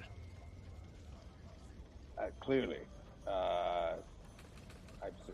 It's clearly magical in nature. I don't know if what else I could determine from that. I don't either. I could cast. I suppose I could cast detect magic, but what would that prove exactly? I don't know. Do you guys want me here listening to you? I could go back to the bar and get you something to drink. I mean, I feel kind of awkward just standing here while you guys are talking about detecting magics and stuff. I feel awfully bad. It seems like you guys are hungry. Are you hungry? Mama Glitterstone, could you... Oh, yeah. What's going on there, dwarf? Have you got a good ale that you serve here? Oh, yeah, of course I do. All right, well, I'm feeling a little hungover, so could you get me some so I can work it off? Oh, yeah. Anybody want some hangover ale while a human friend here detects some magic? Can we have big glasses instead of gnome-sized glasses? I could get you like 5 gnome glasses if you want, and then just kind of put them together if you we don't exactly have Minotaur-sized glasses. I'm so sorry. Well, that will work. Thank you very much. But next time I'll make sure. Inclusion is very important to us, so I'm very sorry that you don't have a glass. And so she goes back and she starts making some stuff. Okay, I would like to cast Detect Magic. Why not? Absolutely. All right. Sounds good. So Detect Magic is just a spell, right? Like that's just the thing you do. Right. For the next 10 minutes, I can sense the presence of magic within 30 feet of me. If I sense magic in this way, you can use your action to see a faint aura around any visible creature or object in the area which bears magic, etc. Absolutely. So I would like to concentrate on the table and the flowers, the basket, and sort of all around. Yeah. So you reach out with your magic Wuji senses, with your warlocky senses. You go, I am not liking doing this, but I will do it anyways. So you do that, and what you find is that not necessarily that the fruit is the fruit. That's actual fruit. Like the basket is the basket. The card itself that says thank you, that seems magical in nature. And everything around you does feel exactly like you were teleported here, but through the power. And this is actually, if you ever listen to my podcast, you actually know that I give away way too much information if you just let me keep talking. So stop me. Oh, by all means, keep talking. Right? You, as a warlock, you make a pact, right? So you make a pact.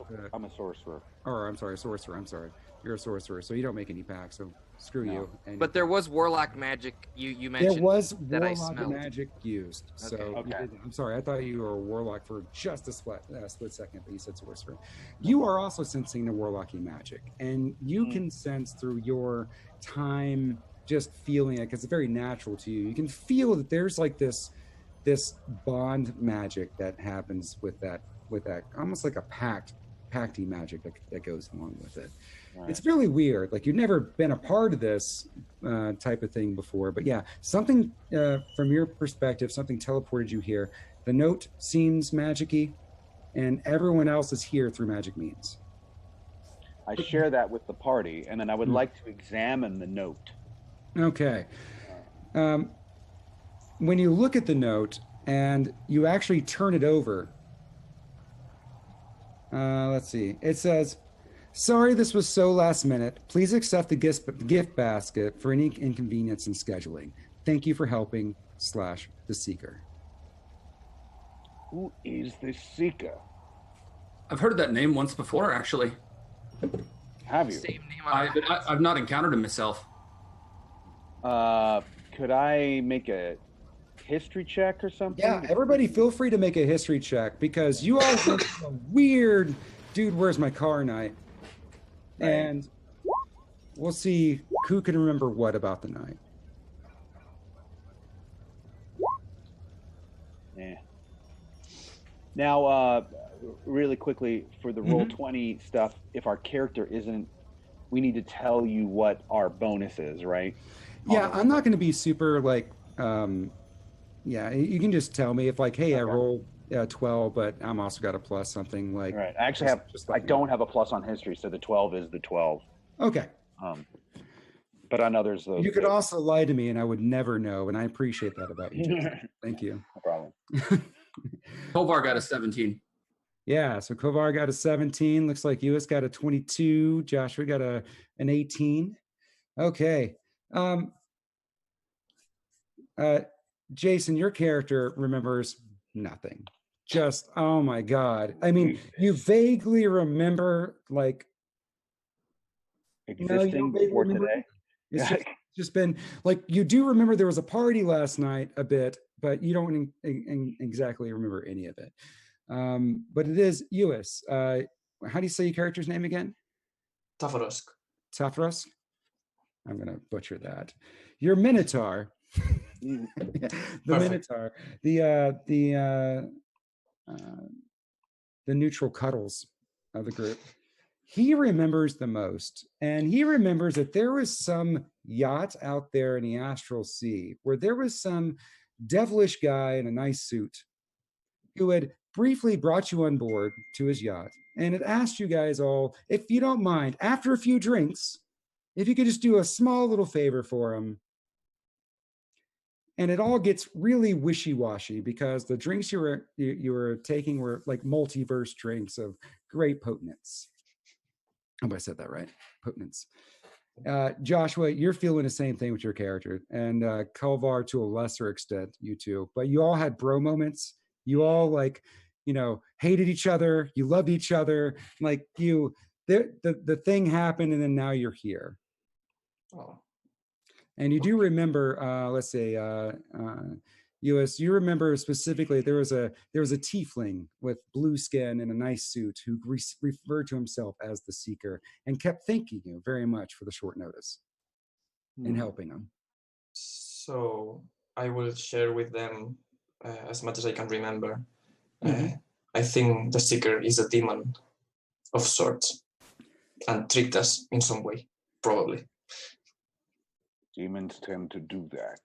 I'm not a fan of being tricked by demons. It's my first time. It's the first time for everyone. Greg, I remember my first time, if you're going to let me talk too. I'm just letting you know that I had a first time. And oh my goodness, demons are the worst. Here's your drinks. I'm going to go back to the bar now. Continue talking amongst yourselves. Miss Glitter Things. Glitterstone. Right. Just call me Mama if you want. All right. You know this Seeker? He points at the party hat because he's not taking it off. He's just leaving it on. Right. Because you each still have a party hat on. It says, I love the Seeker. Yeah, Kolvar's party hat is on top of his regular hat. Okay, very good. No, I don't know what that means. Who's the Seeker? Is it a cute one? I can't rightly remember. I only know that we apparently helped with something, or he looks around at the group, going to help with something. Oh, well, that's interesting. I knew. You know, I had a couple of rooms upstairs that need some sweeping. Maybe that's what the Seeker had you guys come here for. Well, his name was not. Maybe it's true. I'm going to go back and get some brooms for you if you'd like.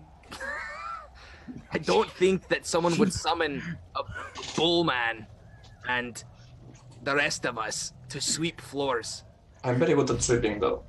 Well, okay. Well, what about making beds? Was it making beds? Did you just get excited about sweeping the floors? I just want to help. So what I love in this cinematic moment is that there's this giant minotaur, and it's very, by the way, this tavern is pretty small. When you actually stand up from your seat, which you had a very tiny seat, it was like one butt cheek for minotaurs. You know what I mean? Like I'm also wearing full plate. Oh my god. Oh, yeah, it's gotta buckle under the pressure of your weight. So there's a fun little like moment where you just like the chair just crumbles underneath you in splinters and everything. So she hands you a broom and she points you up to a room. It's like, there's a room up there that needs a lot of sweeping, and if you want to help a little bit more, then the bed needs some tucking in. Can Greg move to leave this building? Absolutely. You actually notice there are windows set aside, and in the building, there are like a big double doors from the tavern that open out. And when you open it out, there is definitely heavy snow and it seems like there's a bit of a blizzard going on of sorts. So if you went and opened the door, it would just... Like snow would start piling in. Jeez. Oh. And the guy in the panel was like, I sorry, I gotta get my voices in order. Am I doing Boston accent? Which am I doing? Like, hey, I don't know what you think you're doing over there, but that's snow outside. I don't know if you know it, but it's really cold. So if you don't mind, like, we'd like to be like warm up in here. Okay? The dwarf. I mean, I don't mean to call you like dwarf. I don't know your name. You didn't like announce your name or nothing. So all I can say is dwarf, just so you know. Greg Greg shuts the door, then turns his beard and face covered in snow, and looks at the person and says, "The name's Greyek."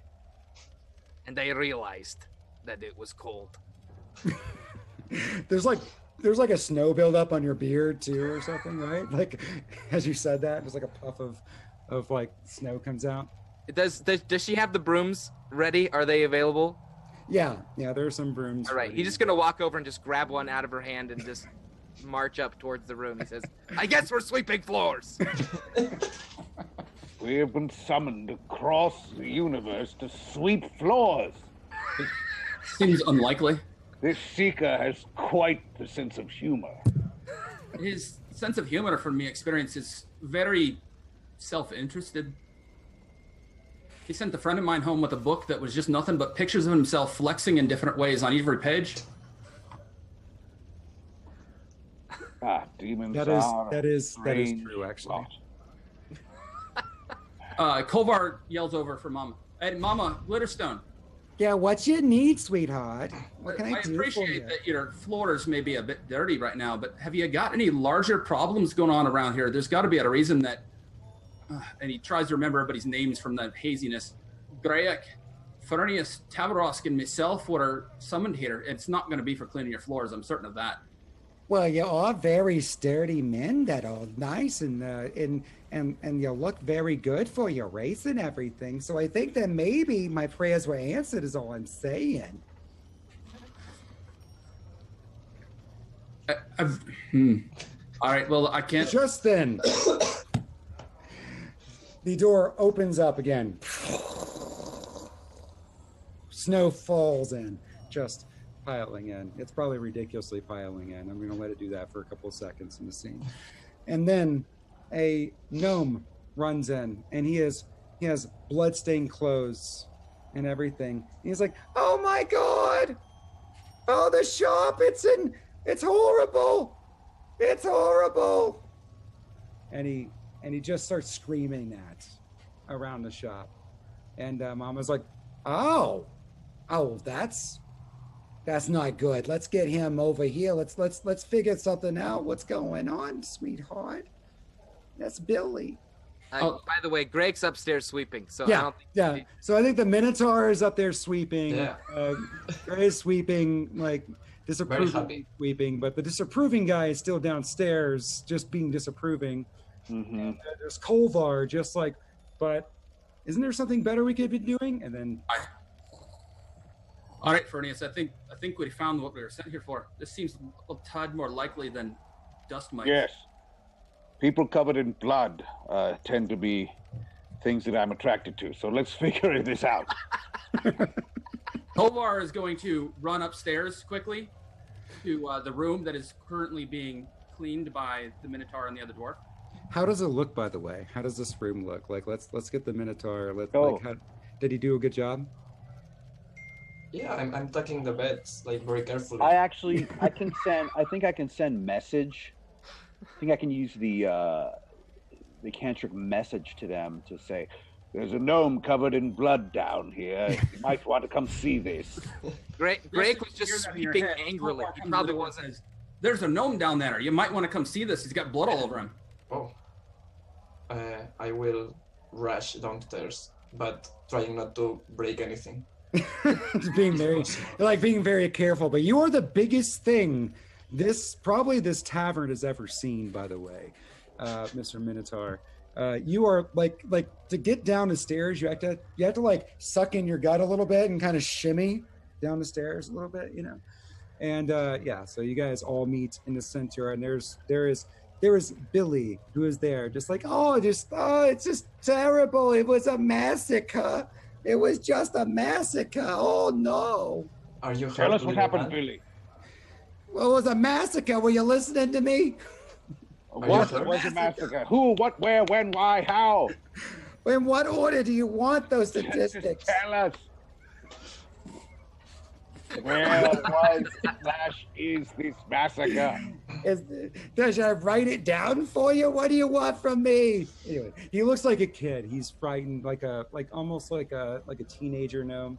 And he goes, "Okay, look, there's a shop there's a shop with these other guilds and us. Like we all come together and we make adventurer gear. You know, like for adventurers. Like, and he points to you guys. I bet, like you guys. I don't know.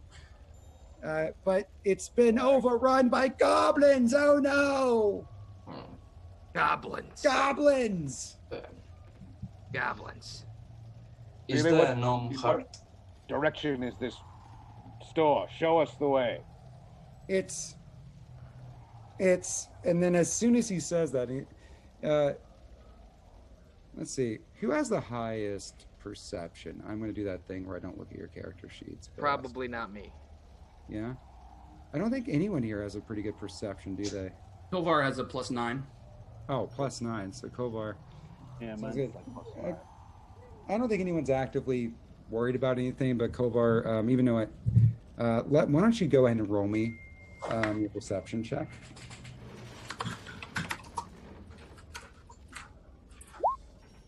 +24. That's really good. All right, so with a 24, what you realize, and you see it before anybody else sees it, goblin faces, and there are 2 windows in this tavern. You see their faces come in, and then they kind of poke back out, and then you see the you see like someone using the back end of a scimitar and breaking the glass, and this is happening pretty fast now. So you see it before anybody else does. But then one of the windows, there seems to be a device that's thrown inside. And so anyone who is downstairs, which I believe that was everybody, right? Yeah. Wants to role play it, they're still upstairs. I'll take it if you want to. Like still angrily, like with a broom. Right? Just like I still got a corner. Greg has forsaken the broom. He's all about this bloody gnome now. Screw your broom. And I'd like for everybody to make a let's beat a DC of 12. I'm also that DM who will tell you your DCs, right? What are we rolling?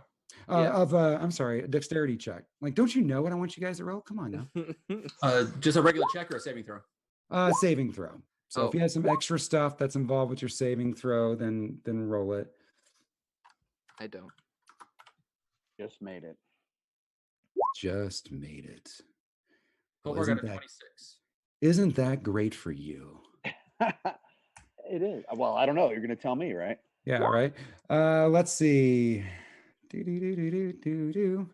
So for anyone who did make it, you are taking half damage of 14 of fire, as it looks like a firebomb has been thrown inside this tavern. What foreshadowing?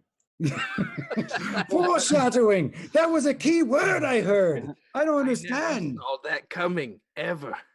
Mm-hmm.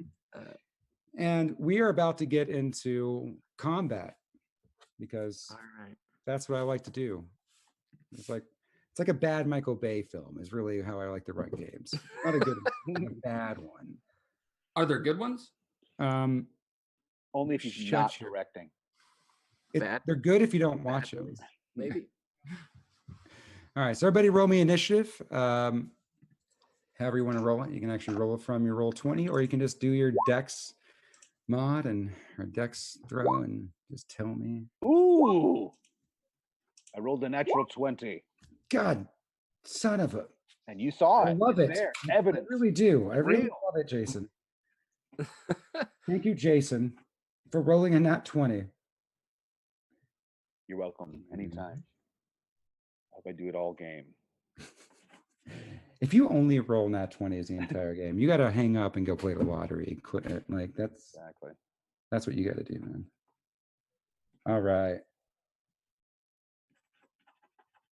And there was Kovar.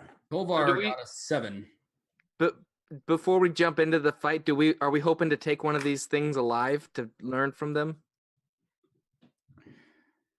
But we don't even know what they are yet. We just know goblins exist, and we just got hit with a firebomb. Oh, that's okay. There. Oh no! It looks like they followed me here. All right. Yeah, I mean, if I were you, I would yell something like "Take one alive" or something. You know, we'll leave the last one alive. See how many there are. All right. So from your perspective, and we're going to say that Kolvar sees it, and it's pretty obvious right now that there are 2 windows, and you see 2 goblins at this window. One is already cracked open, and there was a bomb thrown from within a window. And the other one has another goblin. They both look like they're readying their bows, but they don't want this fight, to be honest. Honestly, Jason wants this fight more than anything. He's just so disgruntled that he can't deal with this right now. So you do know that you can see it now, Jason, pretty clear. There are 2 windows here with 2 goblins on these windows, and they look nasty, like, and you hear their little goblin voices. So there's 2 goblins. You said they're looking through the windows, or they came through the door? No. So there are two windows, and one of them is smashed open, and someone just threw like a firebomb inside. So you can hear outside. You can actually hear now some like goblin like you can kind of hear that. There are little goblin-y voices out there. But all you see while you're in this tavern right now are through the windows are 2 goblins, one in each window. I gotcha. Okay, so I will rush out the door. Okay. You rush out the door and you see, and it is blinding snow. And Joshua, don't feel bad, because it was like a blizzard out there, and it feels like they would have had a very easy stealth check. Okay. When you just look down, like, all right. That's fair. But now you see them. You see about 8 goblins. Not about, I will tell you, it's 8 goblins in front of you. Theoretically, to the side of the building, there is 1 goblin still on each window. And then there's 8. And they were out in the town center, like right in front of the building. So there's 1 on each window, and then there's 8 more in the middle, or there's 6 more in the middle? No, there are 8 more in the middle. So there's 10 total from your what you can ascertain. Okay. And they're chanting. They have like wool battle armor on, that kind of thing, and they're just like for Iron Claw. I look at the closest one. Sure. And he looks at you back. I say, "What is the meaning of this? How dare you?" The Empire of Iron Claw.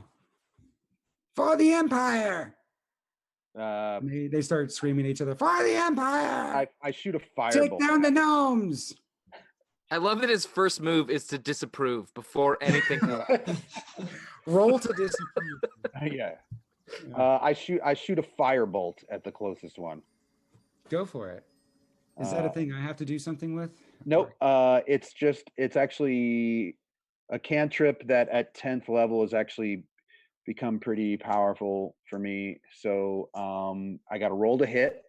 So Okay. I'm adding that in. It looks like I got a 16. Okay. Does that hit? 16 will hit just about every goblin on the planet. Right. Okay. And then Yeah, that works. 16 works. For damage, it's 2d10. So do it. Sorry, I'm doing this manually, but boom. Okay. So I hit him for 10 points of damage. 10 points. It seems like on the nose will kill it. So describe to me how you kill it. Like I how does this look basically cinematically. just with the grumpiest look on my face, you just see me point the finger at this closest goblin, and this flame shoots out from the finger and just he explodes. There's green bits of In a goblin ball of fire. Yeah, a couple of goblins look very, very worried about the current situation now, and but it is not their go. So, whose go is it now? Uis. So I will. Minotaur. I will go to one of the windows and try to hit a goblin with my hammer. Okay, so like there's you're gonna play whack-a-mole with the goblin. Exactly Just like that. Yeah, got it. Do it. See if you can do it.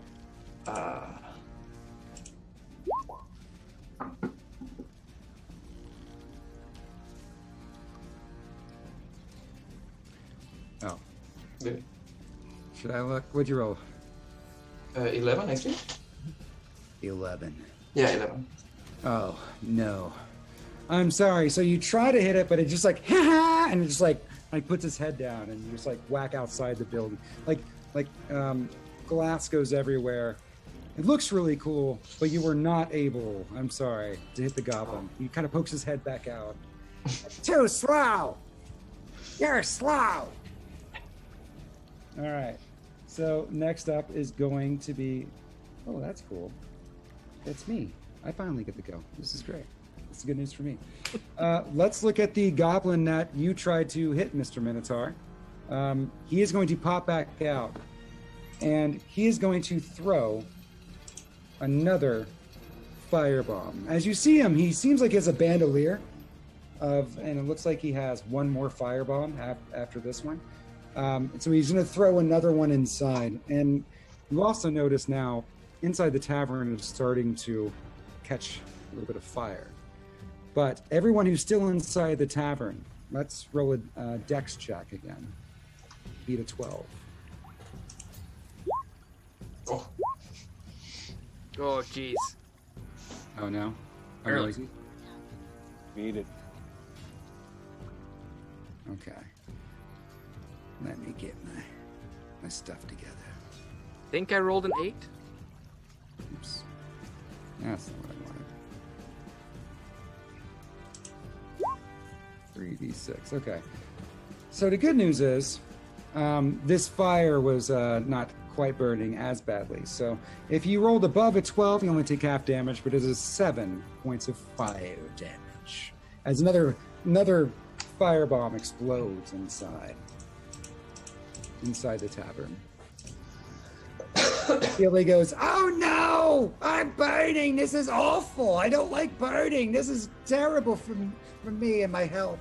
And you also hear Mama Glitterstone off in the back, where she's like, "Oh, this is terrible! I'm going upstairs while you guys figure this out." And so she's slowly, with her cane, like walking upstairs. And you see the other goblin now breaks the glass open, and he shoots a bow in, like a short bow. He's going to shoot. Who does he want to shoot the most? Let's see. Kolvar, you're still in, right? Aye. Well, not you. Let's see. Oh, critical fail. Whew.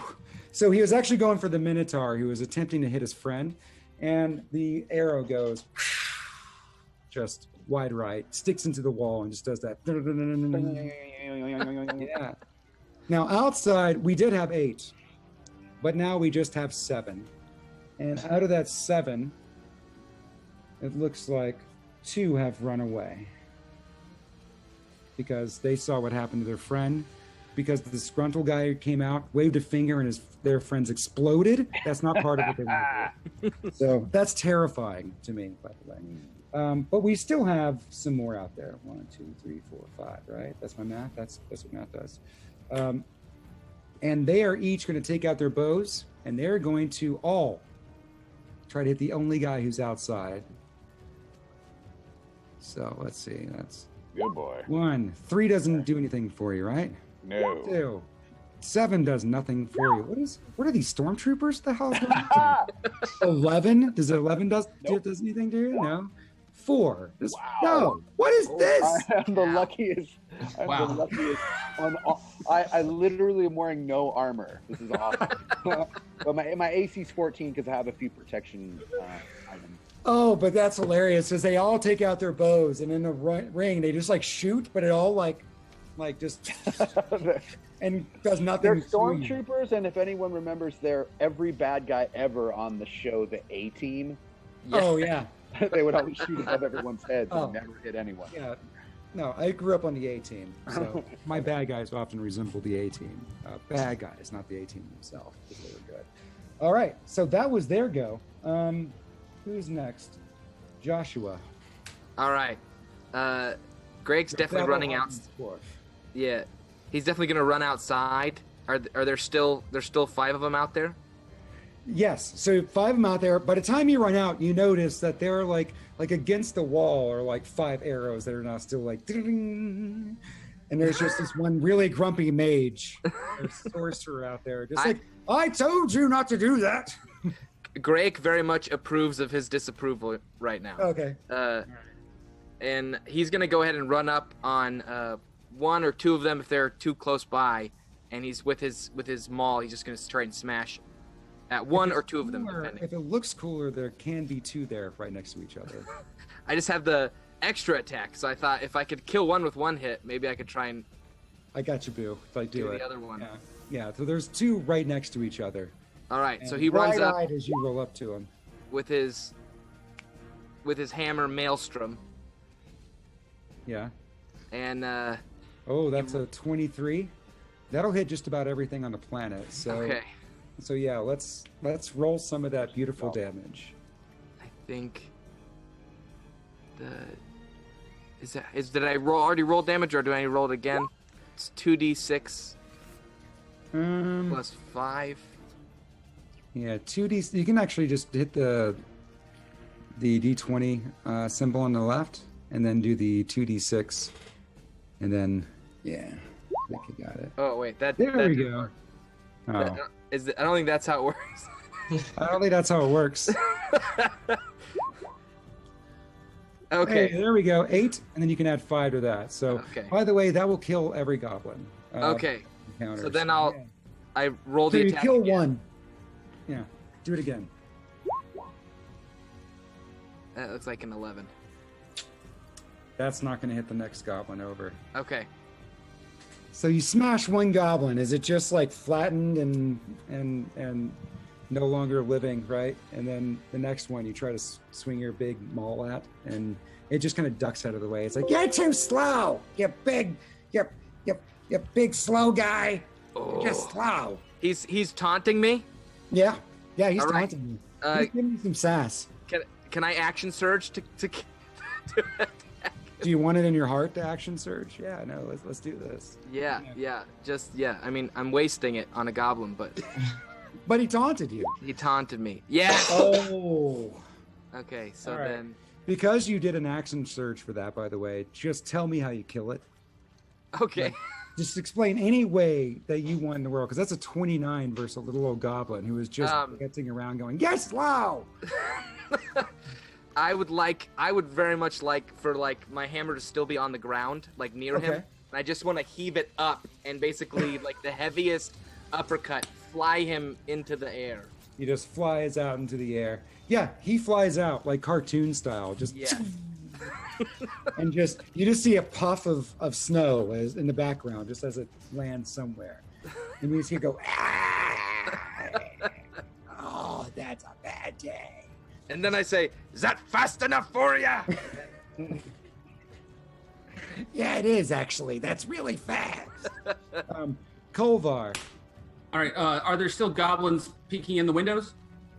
There are still 2 goblins peeking in the windows. Yes. Kolvar gets up from his chair and kicks the table over, and immediately comes up behind it with his crossbow ready, and he's going to shoot one of the goblins in the face that's looking in the window right there. Okay, do it. Take it out of its misery. Is a 14 hit?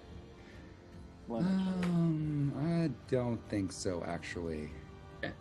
That is right there. You feel like it. You almost had him, but he just kind of goes, no! Well, Kolvar's crossbow comes up, and just this reddish-colored, translucent ethereal bolt forms on top of it and flies toward the goblin, but it just shatters the window next to him and does not actually apparently strike him. Okay. Now, he is very scared, though. Mm-hmm. Very good job of scaring him. That was a very close... That was my intention, was just to frighten him. Yeah. All right. Jason. Yes? Before you had just seen the dwarf punt, like kill one and punt another. That means you have, 3 goblins left right in front of you, and they look pretty scared and shaking at this point, but they look like they're still ready for battle. Well, I don't want to waste any of my larger spells on them, so I'll do what I did last time and shoot a firebolt at yet another one, the closest one. There is one closest. Let's see.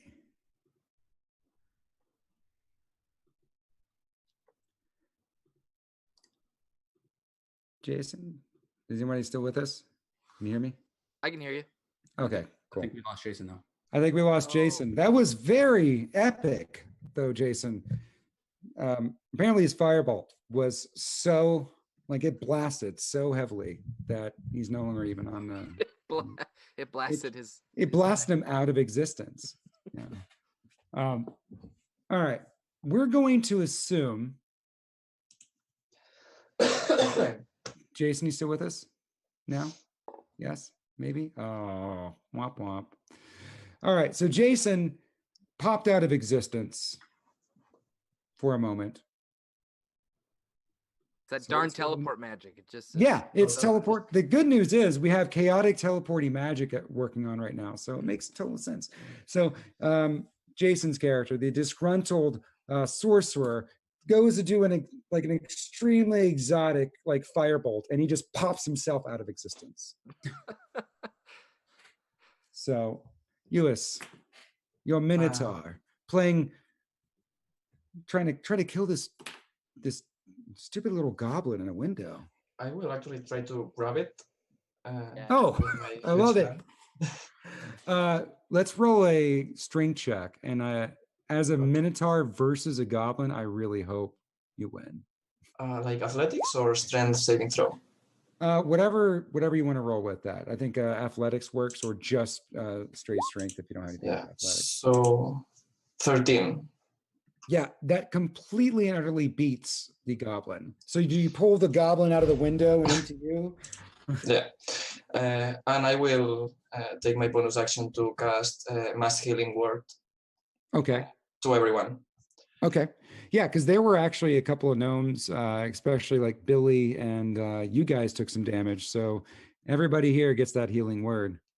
So it's... But not the goblin. Screw that goblin, right? Yeah. So we all heal 7 damage. All right. 7 points of damage, or 7 points of healing to anybody who's still inside the tavern. Sorry, Joshua. That's all right.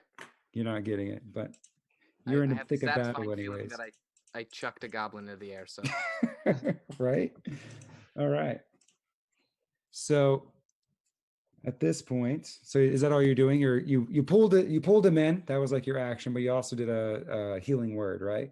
So do you have anything you're saying to this goblin, or you're just like pulling him in? Just I will when he start gets back walking in. upstairs and to make him apologize to the woman.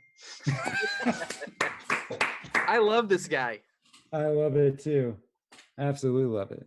So here's what we're gonna do. Give me just a second. I don't know if we have any. We have Jason back on. I'm back. Coming.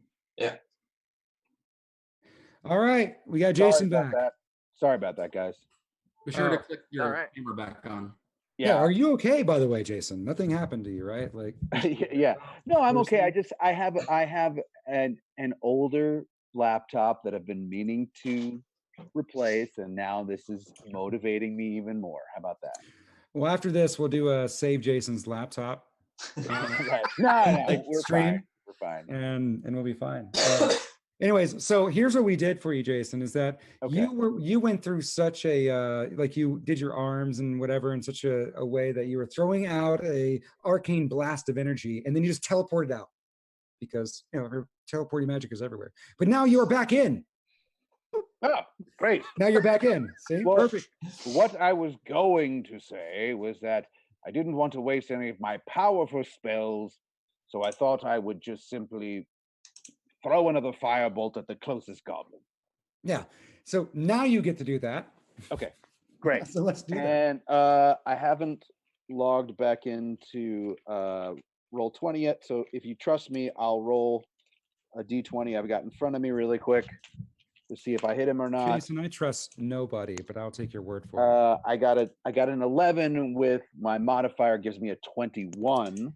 Shit. Yeah. No, just don't roll a 1 and you'll Yeah. hit every goblin you come across. So yeah, so you do it. And then that would be 2d10 damage. So 14. 14 will kill that goblin. Does it do the same thing? Is this just a splatter fest, like a balloon you pop and there's stuff inside and just It's absolutely whatever can be the most dramatic to scare the most goblins is what I do. I love it that it's canon. That's actually what you say. Like, whatever I can do to make it scare you off, just get out of here. Mm-hmm. All right. Someone in chat said that even your laptop was disapproving. It was. My laptop was like, I don't have time for goblins. Goblins? Do you know who I am? I am 10th level. What are we doing messing around with goblins? Exactly. Yes. So Eos went, let's go. Oh, it's my turn. Oh, this is great. I love it when it's my turn. So Eos, you have a goblin in your hands. Yeah. And right now you're like trying to say you're gonna like teach this goblin a lesson, like tell Mama Glitterstone you're sorry. Because right now there's still some fire that's starting up because of the fire bombs he's thrown in there. And what he's done is he is now trying to wrestle away from you because he can't do anything else. Really, he could try to stab you, but he's really worried. He's like in panic mode, so he's going to try to get away from you. So let's do a contested. Oh, this is not going to go well for him. A strength roll. Athletics again. Oh, strong little goblin. What you doing, buddy? All right, so he is able to pull himself away from you, but only in that wiry kind of like he slips from your grasp, and now he's like hiding behind a chair, just like that's everything he can do. And there is another goblin now who I guess Kolvar was trying to hit, and now he takes aim at Kolvar, and he's going to do the same thing where he tries to throw it. He's going to try to do an arrow at Kolvar. Do an arrow. He's going to try to make that arrow business happen.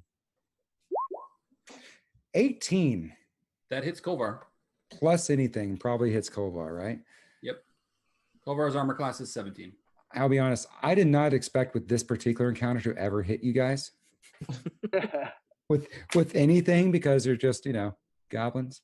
But I'm glad I did, because that's 5 actually plus 2 would be a 7 points of damage to Kolvar as an arrow pierces right in through your armor. Oof. And that seems like this goblin gave you like a wink, just like a I give him a disapproving look. A disapproving wink. I sneer back at him on behalf of my Minotaur friend. So if you see me checking my phones, because some of the people we're always talking about what's going on with the chat right now, or with the game. So don't think I'm not paying attention to you guys. Dude, the fundraiser is like really close. Yeah. Yeah, we're oh my God. If we can get in, like, let's stop for a moment. Just a bit of stop. Just find in your hearts. Just find it in your hearts. I don't know the laws behind, like, if you do this, then I will do something for the game. But I don't know the legalities behind that. But let's just say that if we hit it while we're in my game, oh my God. Transformers will fall out of the sky, okay? So anyway, so that unfortunately it's the transformer that's on the top of the power pole. That's the one that's going to fall out of the sky. So my laptop may not survive that either. Okay. Well, we will keep that in mind. Okay, so there are still. Oh, is it? By the way, back to the fundraiser just for a second, because that's really why we're here. Yeah, that's why we're here. So if anybody wants to stop for a second, let's. Yeah, well, because the explanation that was given earlier was that it was through bad luck. Is there some sort of what was the bad luck? Is there some sort of like government thing happening over there that why they have to raise the money or? Yes, omnipotent voice, because Chelsea knows a lot more about this than I do. So let's stop for a second. Let Chelsea talk.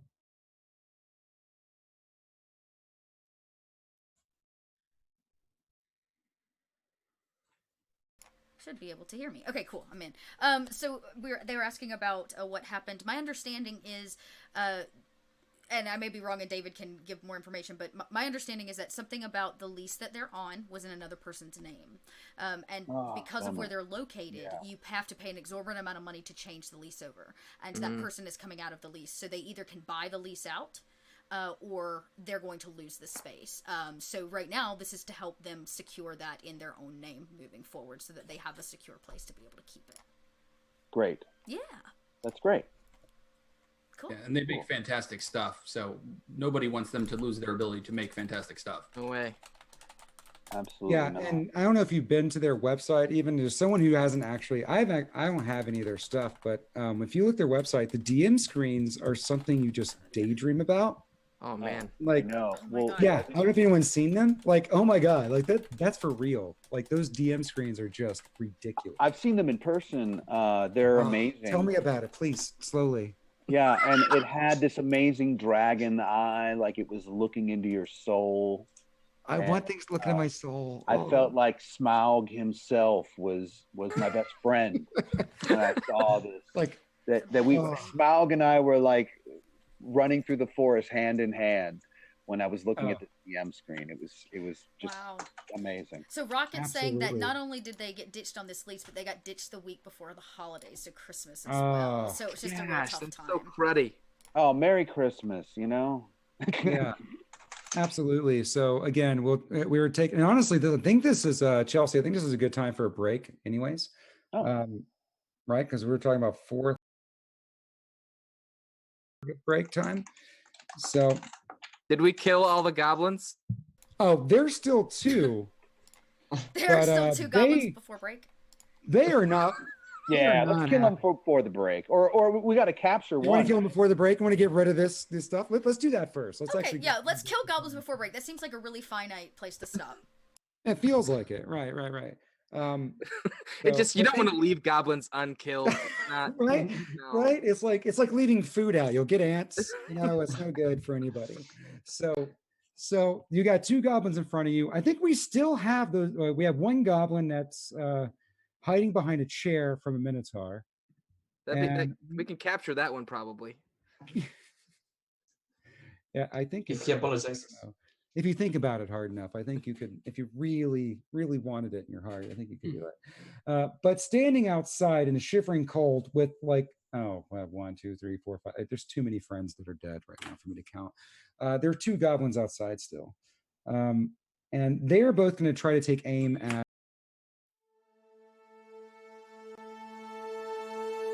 Let's do this. One is going to run away. He's going to start running because he's had enough of this shit.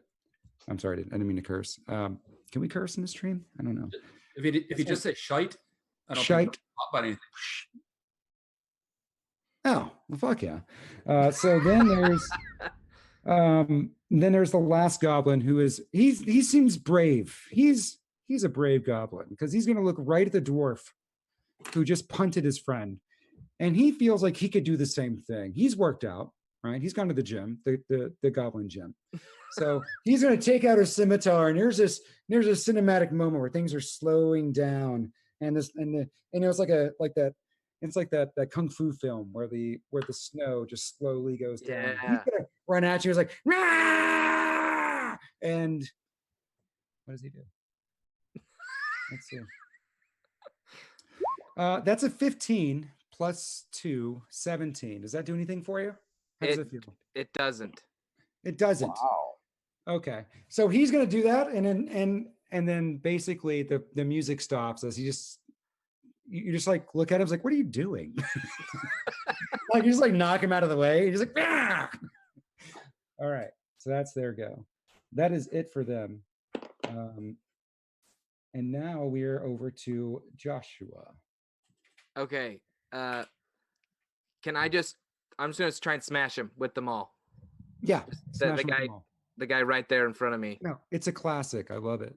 He just tried to do his really cool thing, and I'm just gonna go ahead and just lift it up and Oh, slam it down on him. yeah, that Slam. squishes him. I don't care how much damage you do. And this is a squishy little scared goblin. I mean, now, can we all say a moment that he was very brave?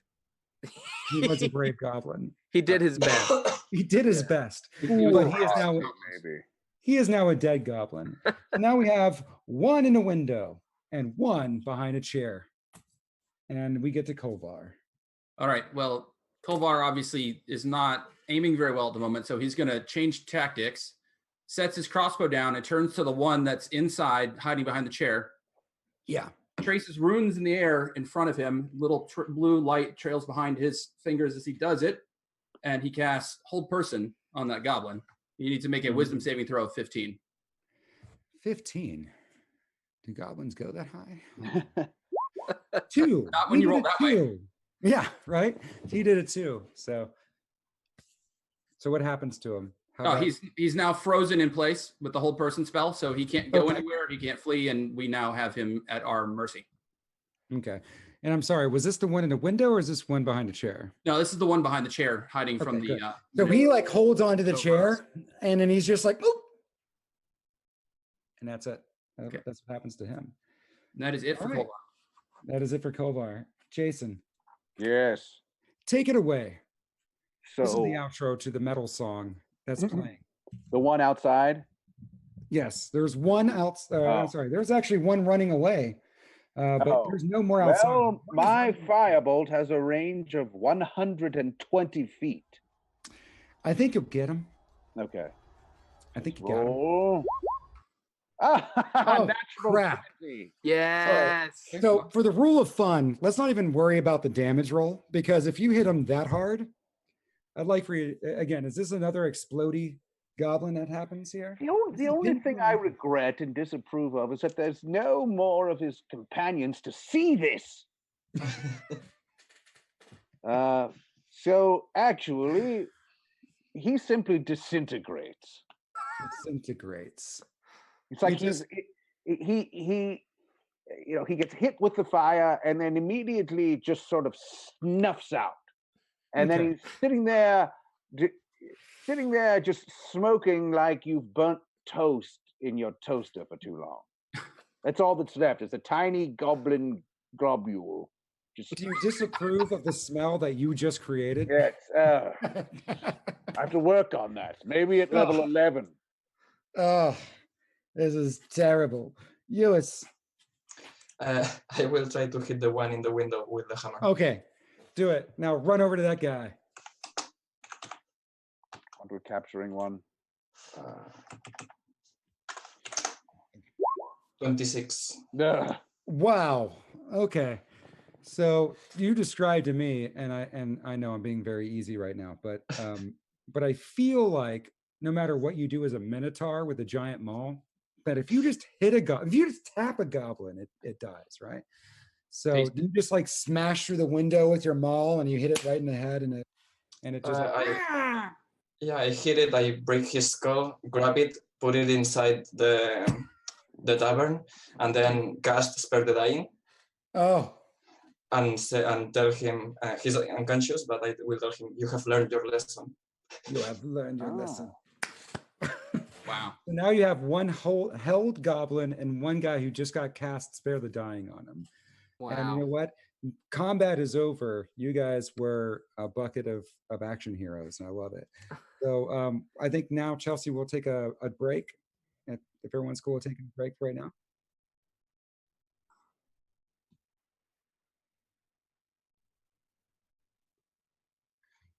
Right. So at the beginning of the show, I gave away a keyword. I don't know if I can give the keyword now since we're about to do it, but the keyword was firebomb. And there's going to be a giveaway for the book, the Mad Mage book. So we'll definitely figure out who got that when we come back. And then we'll also do a new keyword, right, Chelsea? Correct. Absolutely. Sounds good. Yeah, 8 minutes sounds good. You guys good? How long does it take to smoke a cigarette?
All right. Welcome back, everybody.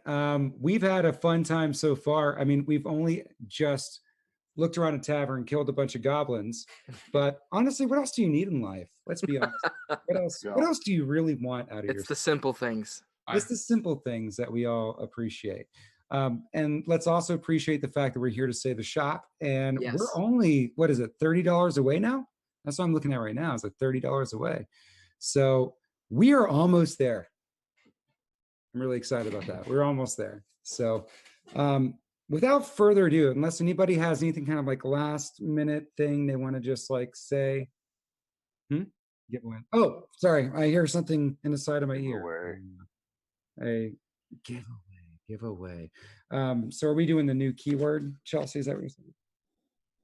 Oh, we got to draw for the person who won. So a drum roll. Drums.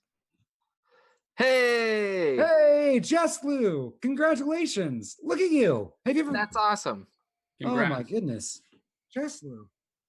Woo! Yeah, contact North by Northwest Jeslu on your Twitter. Oh, I know you're freaking out. It's okay. Hold on. Wait. Just calm down. Freaking out. It's fine. You got a book. It's the Mad Mage. You're gonna be okay. It just feels good to win things, man. It does, doesn't it? Yeah. It does. Jeslu, to be like you, to win. I don't know what that's like in my life, but she's a winner. Yeah. She is a winner. Or he. I don't know. It's a she. She's a Sneak Attack fan. Yeah. All right. Jeslu, Sneak Attack fan. Congratulations, Jeslu. You have won. You are a winner. Confetti is now falling from the sky. All right, I think I'm done with that.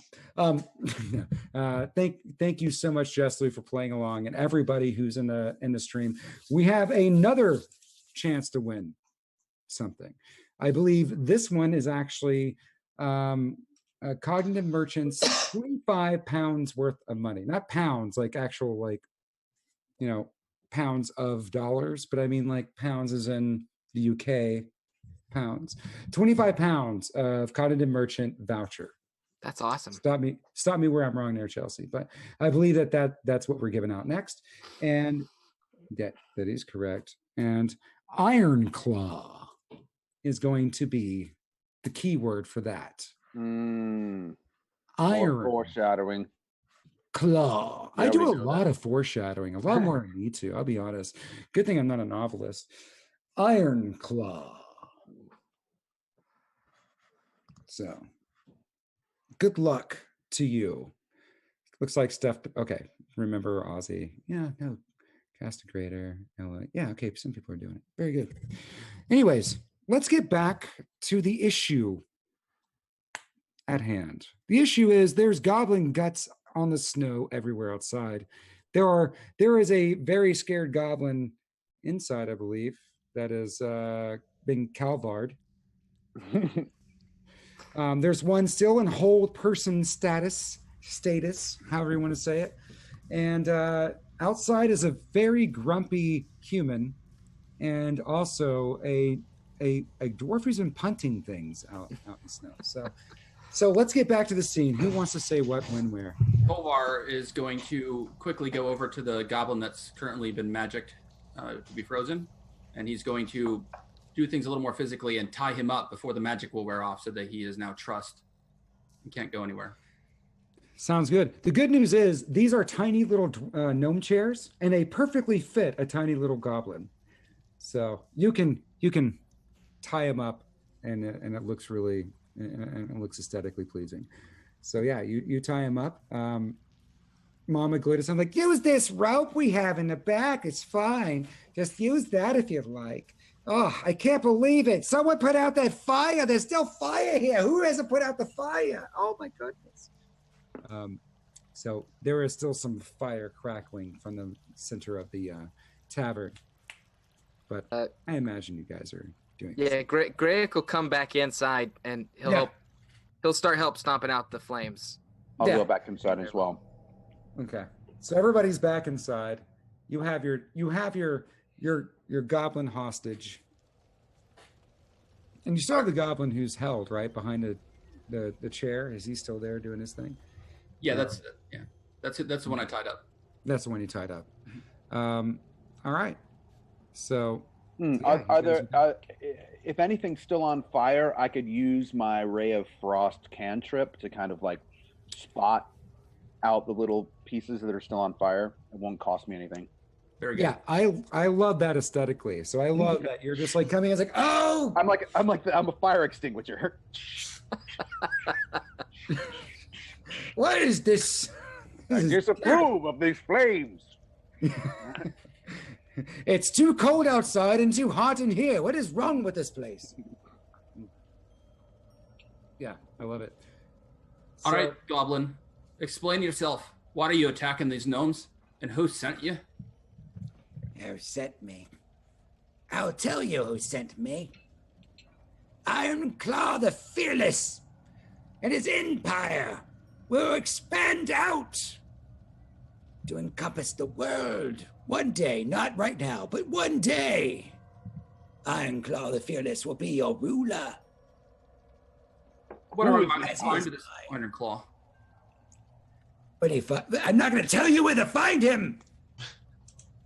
Is this out in the open right now? Is this? Are they in a room somewhere? Are they? Yeah. I think that he's just. Right, or what are you doing, Kalbar? Sorry, we did a no, this is in the middle of the room in the tavern right there. He's trussed up to the chair, and I'm just interrogating him right in the open. Can so Greg everybody knows do an the goblin is intimidation? common. Yeah, do it. I love it. Okay. He's gonna slam his hammer down in front of the goblin, and he's gonna say, "You see that red splatter there? That's a couple of your friends." And he's gonna say, "Give us more information, or you're next." And then intimidation. And then let's see what happens. Yeah, then roll terrible. That's the. Oh. I guess just an 11. He's like, Ironclaw is bigger than you. Bigger than all of us. I will not give away where he's at. Well, I tried. You did, and I appreciate that. Anyways, Jason, what's up? Might I try something? Yeah. I would like to cast suggestion on you, and I say, Okay. Do it. I think you should tell us where Ironclaw is. And he would need to make a DC of, hold on one second, Wisdom 16. 16? God, what are you doing to me, Jason? I thought we were friends, man. I really did. Hey, I'm speeding the game along. Yeah. Oh, shit. He actually got a 17. You see that? I don't hide any dice, man. I don't fudge any dice. That's 17. All right. So he looks at you and he's like, what are you saying to me? What do you mean? This goblin is quite the constitution of the mind. Aye, he's a hard nut to crack. Of course, I am a hard nut. We could just torture him. Wait, no, let's not do that. I give it all up now, actually. You didn't have to make any rules at all. All you had to do was tell me that you were to crack my nuts, and that was it. That's all I had. that's all I needed. Social security number, like where his last 3 residents were, I will give you everything. Ironclaw, that's what we want. Not your soldiers. Right, that! Oh, yeah, everything I just said I would do. But he looks at you and he looks straight in the eye and he's like, this is Ironclaw territory now. It's part of his empire. You're in Ironclaw territory. And his capital is the shop. Wow, Dun, quite dun, impressive. dun. Billy goes, yeah, that was the shop. I could have told you guys that, but I was really over here burning and just I was under a table. I'm so sorry. I should have said something earlier. I was the kid. You remember me? I busted in through the door. Yes. And it's been a day. I actually forgot he was there.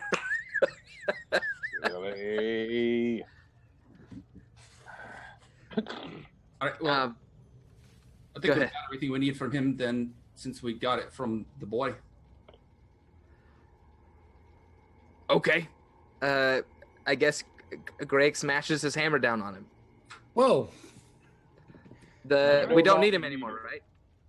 But that's what you want to do. You go for it. You make that decision. Yeah. If it's clear that we've said we're done. Then he's just gonna like end this goblin's life. This was a strong goblin, by the way. At the time. Just like this goblin was able to resist mind tricks, intimidations, but not a maul across the face. So, so thank you. Is it Griax? I'm always saying Joshua, but I can. Graic. Graic. So Yeah. Graic takes his maul and it's like, we done? All right. Splat. All right. All right. Case closed. Kolvar turns his head at the last second, but just gets splashed with the mess. Everybody is covered. Like we're talking like Dragon Age origins. You know, like, you just have blood splatter all over you while you're in the conversation, navigator. And yeah, there's goblin bits and blood, and like a tooth is like falling off the side of Grayak's face. Yeah. All right, takes his hat off back on Greg. So where are we going then? And he kind of picks the different pieces out of his beard. I by the way, I cast prestidigitation on all of us to clean us up. Oh, thank you very much. I disapprove of messes. Everyone should disapprove of a mess. Boy, I'm glad we all agree in that. Just as a group, I'm glad we all agree messes are terrible. And now I just realized I could have cast prestidigitation upstairs. You wouldn't have had to have even slept. But I'm thinking that to myself, and now I'm realizing I'm saying it out loud. We call that talking. I'm sorry. Did you say that you could have just helped me out, like with a wave of your hands and some words? Is that Well, what? Too late. We got to go save a shop. I was disoriented from the teleportation. I apologize, and I flip her a platinum piece. Oh my goodness, this is great. This is the most money I've ever seen in my life. Oh, I can finally retire from the life of adventure and bar maiden. Oh, this is wonderful. Changing It made lives. Mama Glitterstone very happy, but she's still going to go out into the world and see things. Mama, do you know where the shop is that they're talking about? Is it nearby? Oh yeah, you mean the shop on the top of the hill? Just Of course, right it's over on there. the top of the hill. It's right over there to the north. It's probably 2 miles away. All right, well, let's get to it, boys. I say we take a 2-mile hike. Aye. And kill some more goblins. Kolvar pulls his hat down low, makes sure it's tight on his head, and he trudges out into the blizzard. Greg hefts up his belt and follows. I thought I was gonna say more, but that's all he does. No, I love everybody's exit so far. There's, by the way, dramatic music playing. There's like that do-do-do-do-do-do-do-do-do. And yeah, so Kolvar goes out, Craig comes out. The Minotaur and the human are there just kind of exchanging glances. What do you guys do? I will go outside, but as I go, I will talk to the woman. I'll be back for the sweeping later. I'm helping out to clean the mess. By the way, there's an unconscious goblin in the floor. Do something. No, before you go, Mama Glitterstone comes up to you and she's like, you, by the way, have been so nice and so like a gentleman, just a big, giant, nice, muscular gentleman. And I just want you to know that I appreciate you. Mom appreciates you so much. You're going to be out in the cold, so I just wanted to give you this blanket and maybe some soup. And she gives you a little blanket, like a gnomish blanket, and just a little cup of hot soup. It barely registers in your hand, probably. But just know that Mama Glitterstone's thinking about you, okay? Thank you very much. You're welcome. Now go. I don't like goodbyes. Just say you're going to the store. Don't tell me you leave it. And then she just takes her cane and walks off. And there's just a human. The disgruntled human. Who is, again, oh, you there? Yes, I'm here. Jason? All right. Yes, I'm here. I'm just disgruntled. Shut up. Disgruntled, I'm disappointed, and I disapprove. and he alliterates. Yeah. This is he majored in alliteration at the university. So everybody leaves in their own style or fashion, and you're all out into the winter wonderland that is the this world that you aren't quite familiar with, but it looks like any other world. I mean, once you've adventured, you have seen, trees and a tiny little town, and then you keep venturing off. There's an obvious path that you would take, which Billy Glitterstone, which we all forgot about, me included, existed in the world. He actually gave you the exact directions you needed, so you all remembered this. Yeah. Can I, as we're walking, go for it. Greg's gonna kind of stomp up next to Kolvar, and he's gonna say, "Aren't you cold without a beard on your face?" You gotta realize where I came from. It was always hot. You didn't want a beard out in the desert all the time. I can't imagine a dwarf not wanting a beard. That's just... That is odd. In my line of work, it's just not practical anymore. You just get in the way that all your food gets stuck in it. All the predators can smell you. Well, how is food not getting stuck in it not practical? You got bits and pieces for later. The flavor saver. No, I haven't had a beard since I was a wee lad. Oh, it's a crying shame, but all right, you live your own life. Headless dwarf, something I've never seen before. He kind of hefts his belt up a little bit. He says, you sleep with this belt on you, and you wake up.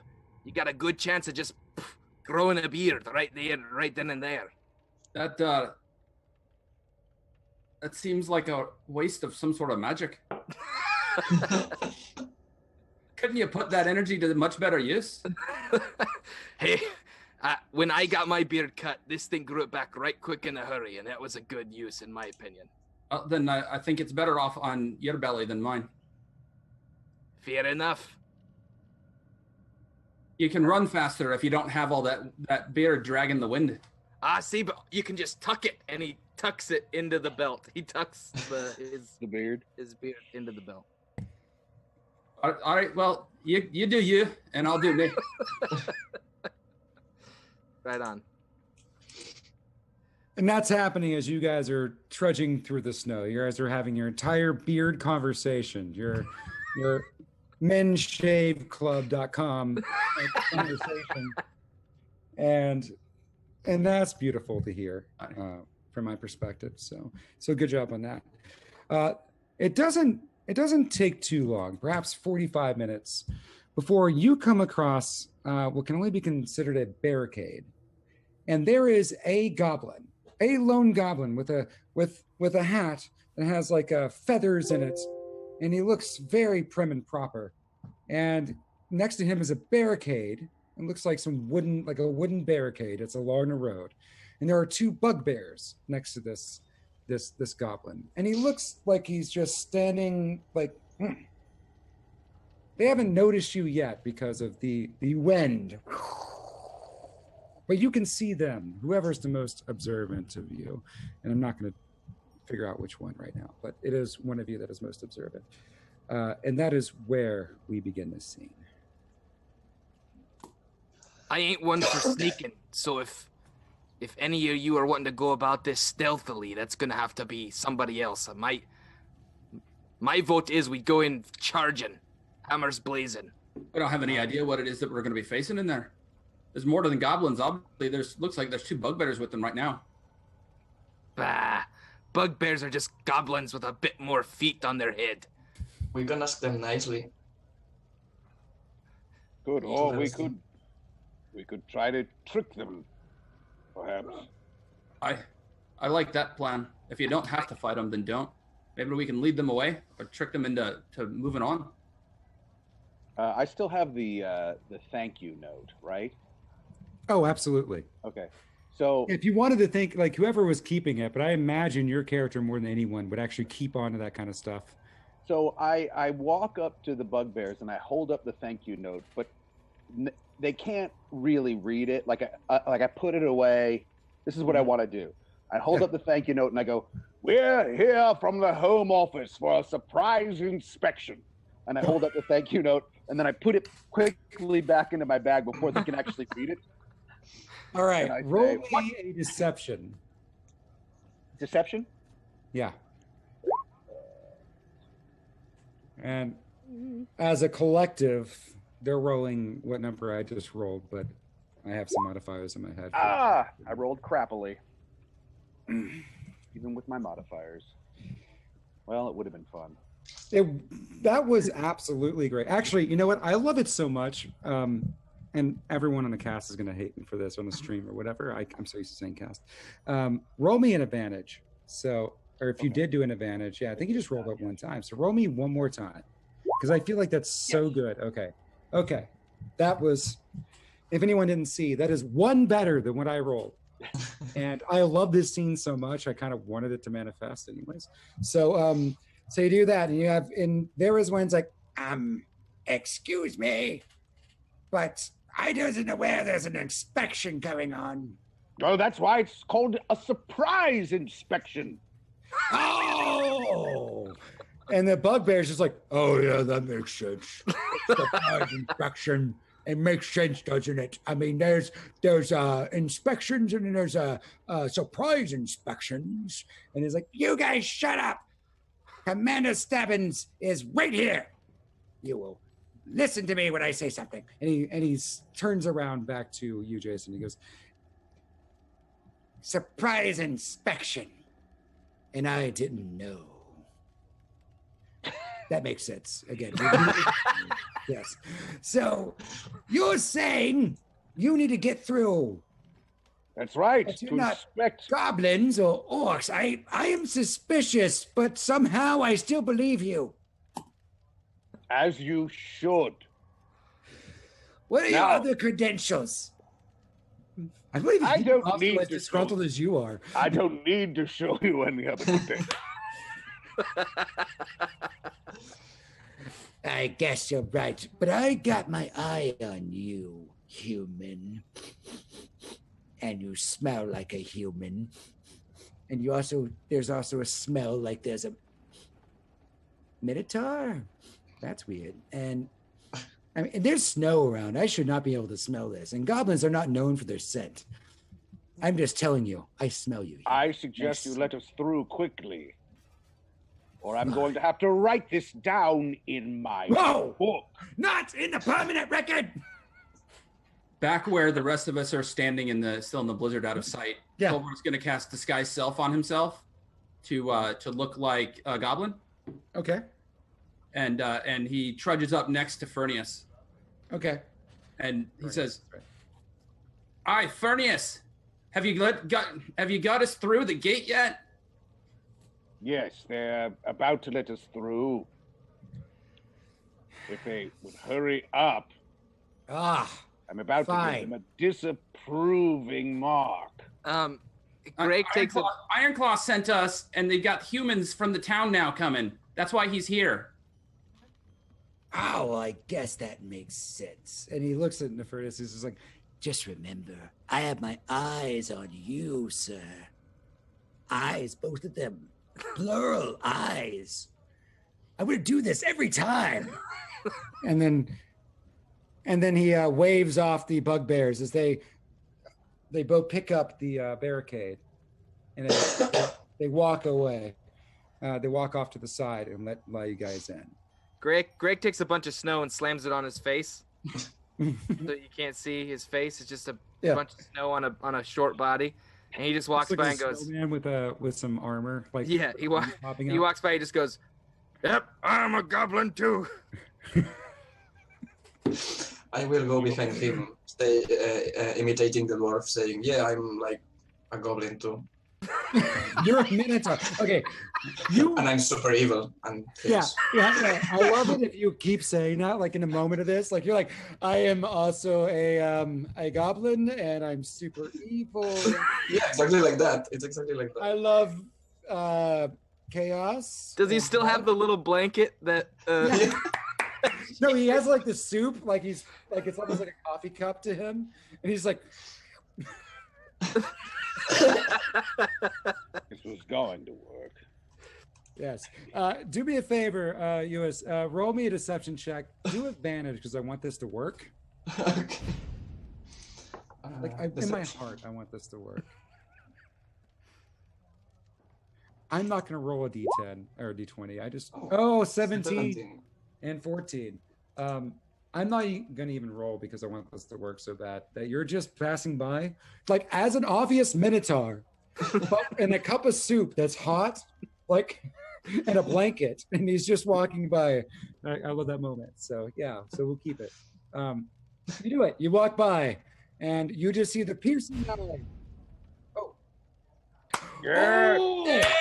I approve. I approve. Love it. Oh my goodness. Thank you so much, everybody. Let's take a moment just to talk about that for a second. You guys have done, and I mean everybody who's part of this, everybody who's in the stream, everybody who's worked for this, and obviously we are so happy for Cognitive Merchant. Yeah, look, we hit our goal, and we're only in the second game. Amazing. Right? So that is absolutely amazing. I don't know if anybody else wants to say anything to that, but I'm honestly, I'm a little speechless with that because that's actually really, really cool that we hit it this early, to be honest. It is really cool, and I think that means we're going to have a stretch goal, which has extra giveaways and things that come along with it. And I believe Cognitive Merch was in chat and said that they have another 25-pound oh snap! Yeah, voucher for their stuff. I don't say now, oh snap very often either. Yeah, so it looks like we got all kinds of new things coming. So next game we'll up the goal, and you guys will be able to help us reach a stretch goal for them. That is awesome. Oh my God. So yeah, we are so happy for everything that's happening right now. So man, that's fantastic. Keep it coming because now we have stretch goals. We still have giveaways going on.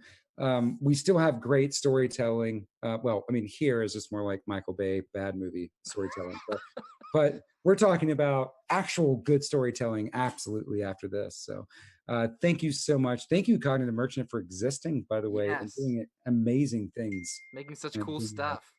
Yeah, absolutely. So yeah. Hopefully you can continue. Exactly. Continue what we did.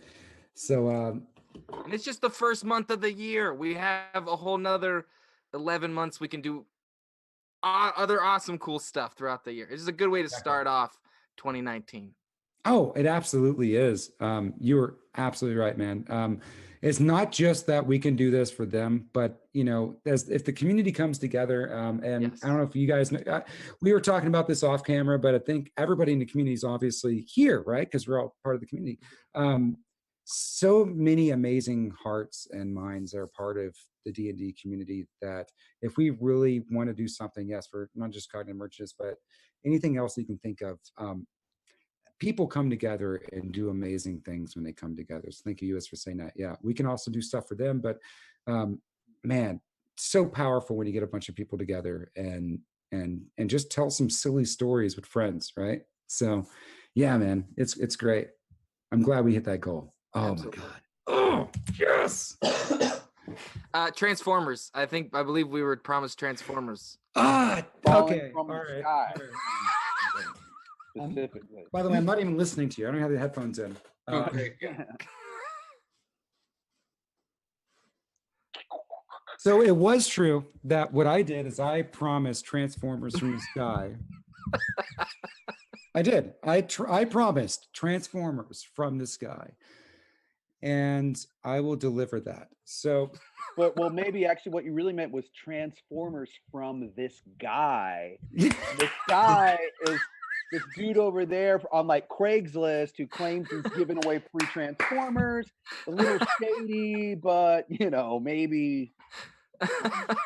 Is it a heart attack when you can't feel the right side, or is that I can't remember. Yeah, so you trudge through the snow. And there is now there's just some guy who has a bag. and he looks at you guys like, would you like some Transformers? They're just some Transformers. Look, used slightly. Still, some of them still in the box. Wait. These are GoBots. These aren't even Transformers. I think I don't even see one Rock Lord in there. So congratulations, everybody on the stream. If you would like, you can actually haggle your way to having a little robot familiar that this guy is trying to sell you. A little Transformer, if you don't mind. Is it some sort of tiny golem? It's like a tiny little golem that can transform into different shapes. It doesn't actually do anything for you unless we think it's really cool that it does something for you.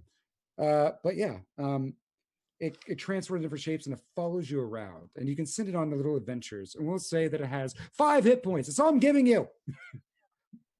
For your little Transformer. How much are you asking for these Transformers? Like 50 silver. 50 silver. What you thinking? What you got? What you got? Where I come from, Papa's gotta eat. Where I come from, we don't barter in gold and silver like I think they do here. We use chits. I've got like 2,000 of them. What did you say to me? What did you just say to me? You say that again right now in front of everybody, so I know that you're saying the right thing. I said chit. I don't like everybody on my game has that accent, by the way, but they will. He's like, all right, well, can I melt it down to something for something like resourceful?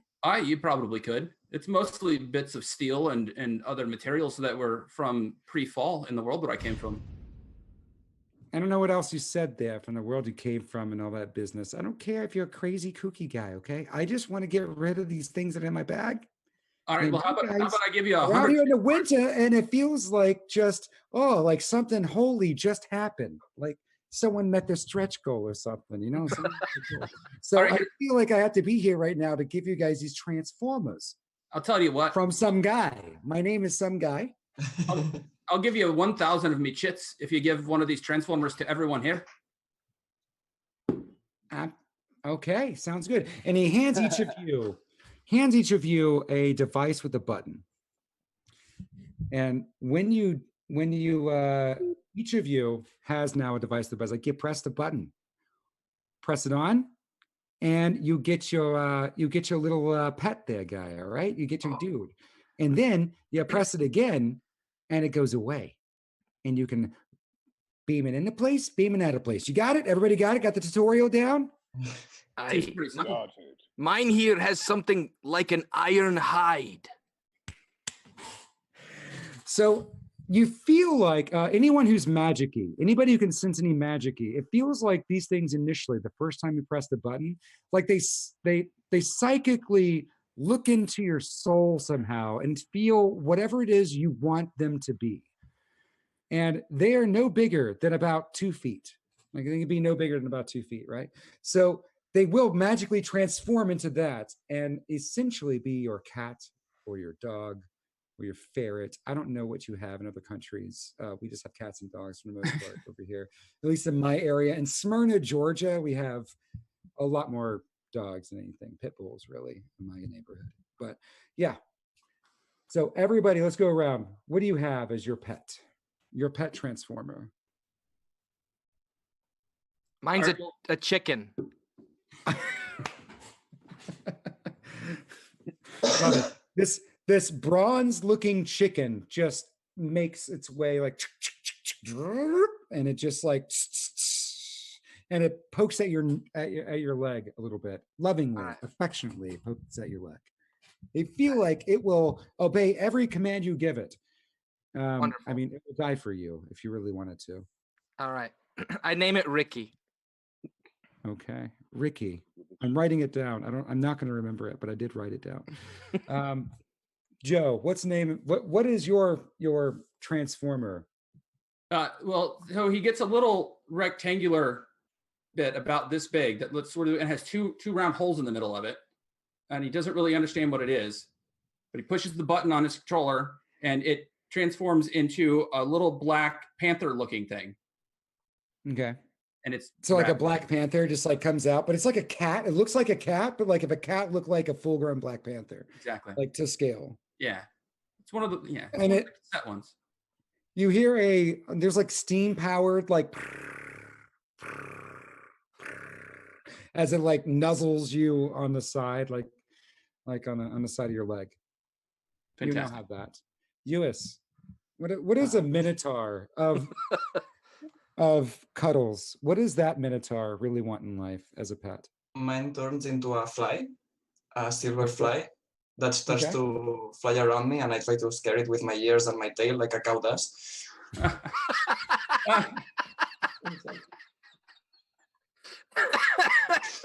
That's amazing. Let's get all right. I love it. So it does that. It transforms, and now you have your, you still have your button. Jason, we'll end with Mine, you. mine turns into a small miniature version of me.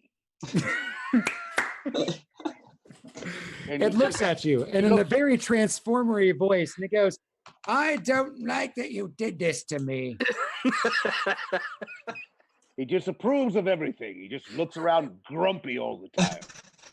But if I had to go around with these other morons around me, at least I picked the least moron next to me, and I guess I'll stick next to you. I hit the button and make him disappear. Because I can't stand myself. This is a therapy session now.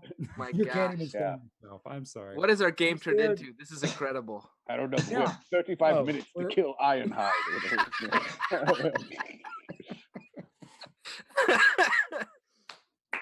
Oh my. All right. So you guys trudge through the snow after seeing that guy. After seeing from that guy. And Some guy. eventually, and this takes another hour or so, but eventually you see smoke billowing out from somewhere within the forest. And this is definitely the direction, and it seems like, for all intents and purposes, where this log cabin that is next to that is connected to a shop would be. And there is a smoke billowing out. Now, you're not close enough yet to capture anything, but I wanted to give you guys some time to really sink into the situation. So go for it. Is the building on fire, or is the smoke building out of like the chimney where it's supposed to? Right this moment, you can't see through the trees well enough to know what's going on, but you do know there is smoke billowing out. You do know that just beyond these trees, if you guys were to creep up or something, there you could be able to see through the trees to see what's going on. But I was giving you guys enough notice to kind of, feel out what are your next steps. All right. Well, perhaps all of you are kind of loud. If you give me 1 second, I might be able to go up and assess the situation. It's a good idea. Do that. This is ensured disguise right now as a goblin. Oh, that's right. I forgot I had that disguise on. You're still this goblin, just. I forgot I need to be making my goblin voice. Yeah. You. By the way, I will deduct points if you don't do goblin voice. Sorry, Joe, but if you don't do goblin voice, there'll be points deducted. It will react negatively against your permanent record. So, Then Goblin Kolvar, who is going to stride forward. Goblivar? Can we call him Goblivar? Yeah, we definitely call him Goblivar. Okay. And he's gonna stride forward to the edge of the clearing, and so he can see what's going on. Okay, so you look over, you peer over. Are you trying to be stealthy about this, or are you like, I'm a goblin, I belong here? I'm Kolvar the goblin. I'm gonna be stealthy, but the goblin disguise is gonna be my backup in case I do not. Love it. So you look over, and what you see in front of the shop. Now, the shop itself is there's like a large log cabin. And this is big even by anyone's stretch, even like by a Minotaur or whatever. This is a big, like, it looks like like big double doors on it, almost like a warehouse style log cabin, right? Connected to that is a shop, like we've all seen in our lifetimes, as in I've never seen one in person, but I mean like an RPG, like you see a shop with like a big old shop sign, like we sell like armor and swords and things, you know. We are shop. Yeah, large With shop. an E on the end. Yeah, exactly. Two P's So and an that E. is there. And in the middle, you see 5 tents in a circle. And in the center of these tents, there's a large fire. And this fire is what's billowing out this smoke. And in this fire, not in it, because that'd be a short game.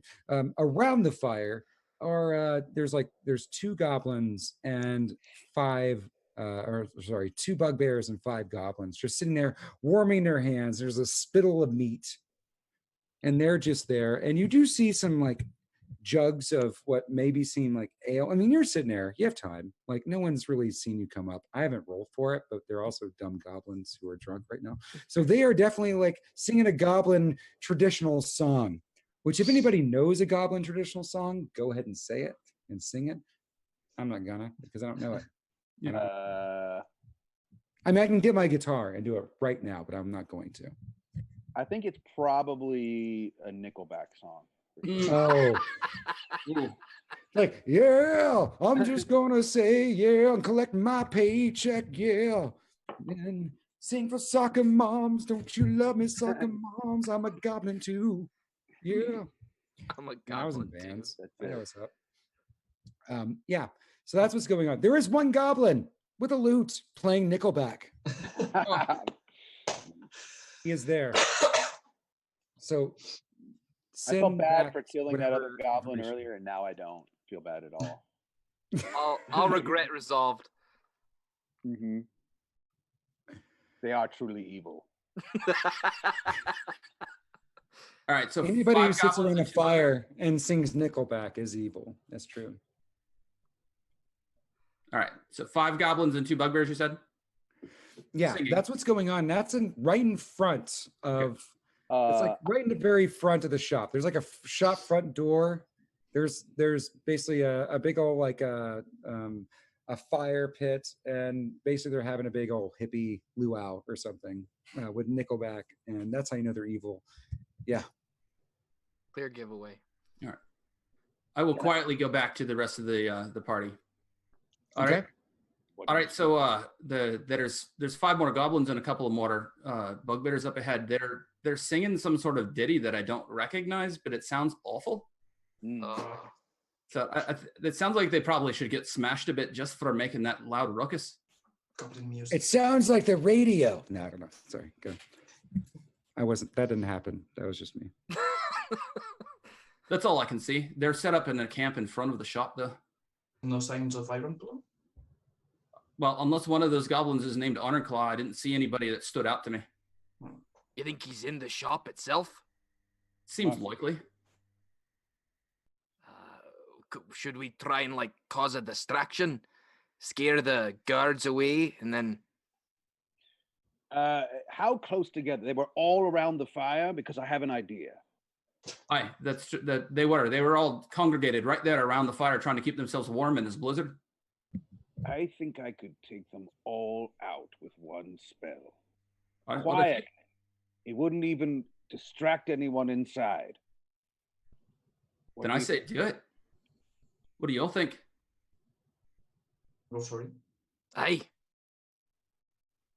So here's what I'm going to do. I'm going to creep up as close as I can, and I want to cast Cone of Cold on the entire party. And what this will do is it'll just make it look like they all froze in the snow.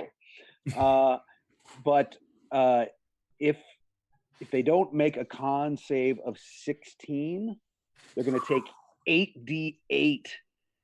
Jason, why do you hate me? Why do you hate me? What did I do to you? I feel like we barely know each other, and you just I know, so much. but we also only have 27 minutes left, so let's get rid of all these guards. So like, let's get this fucking Iron Face. Oh, they crit. Oh no. Did they take half damage? Maybe they take half. Yeah, they take half. So Okay, let me so roll what is that. half damage? Because I think you may still have with an Well, 8. I got to roll 8d8s to find out. Yeah. So hold on, let me do that. Do. Boom. Ooh, not that great. So they would all take whatever half of 60. Did you say not that great, but you got a 37? Well, but half of that. They're taking half of that. Yeah. I know. But I was like, it's not that great. It's only like 872 points of damage, but it's fine. It's not that. So, by the way, half of 37 kills every goblin instantly. Okay. And I mean, like, you freeze the tents, you froze the fire pit that's going on there. The goblin with the guitar, lute, the oversized lute, and he was like, and that's when my baby, and just in motion, just with his lute, like, yeah. So you freeze everything there. There are a couple of bugbears. Now, I'm going to leave this to you guys cinematically. You tell me how you deal with the bugbears, because they are now half frozen. They're like both their legs are like, they're like, what's going on here? I'm a bugbear if you haven't recognized my voice. Can I scorching ray them? What now? Can I scorching ray them? You know, like a little bit of icy hot. They just get. Oh yeah, a little icy hot. Yeah, no, Yeah, get that icy hot action going on. Yeah. there. So scorching ray. I don't know what I roll here. Oh, it's a they roll, I think. Oh, I roll. Okay. Yeah. Like it's like, do I do something or do you do something? Hold on. They roll a 6. I don't think 6 beats anything in the world. It does not. It does not. Okay. I think it's 15 to. Okay. So I think the first one was 7 then. Maybe, or it's 2D. Hold on. Let me set this up. 2d6 plus 7. Okay. Yeah. 13. That's Okay. one of them. They both had about 10 hit points each. So the bugbears are now like, you do like a flamethrower style, just out there, just like, and they just like, oh, this is a bad day for me. Oh. All their muscles are very relaxed, but they're definitely dying. It's like they got hit with a giant icy hot. Yeah. The world's largest icy hot. They just The world's largest icy hot. Just like, freeze, Ray. Also, I disapprove of you. I'm not unhappy. I'm just disappointed. Oh. And then there's like a flamethrower just going out there. Yeah. So that happens. And you notice the tents, everything, like they're still frozen, but you just obliterated you just like melted down everything else. Yeah, you see basically a wrecked tent, a wrecked campsite here, right in front of the shop. All right, good job. I wish we could have done that earlier. It would have saved us a lot of time.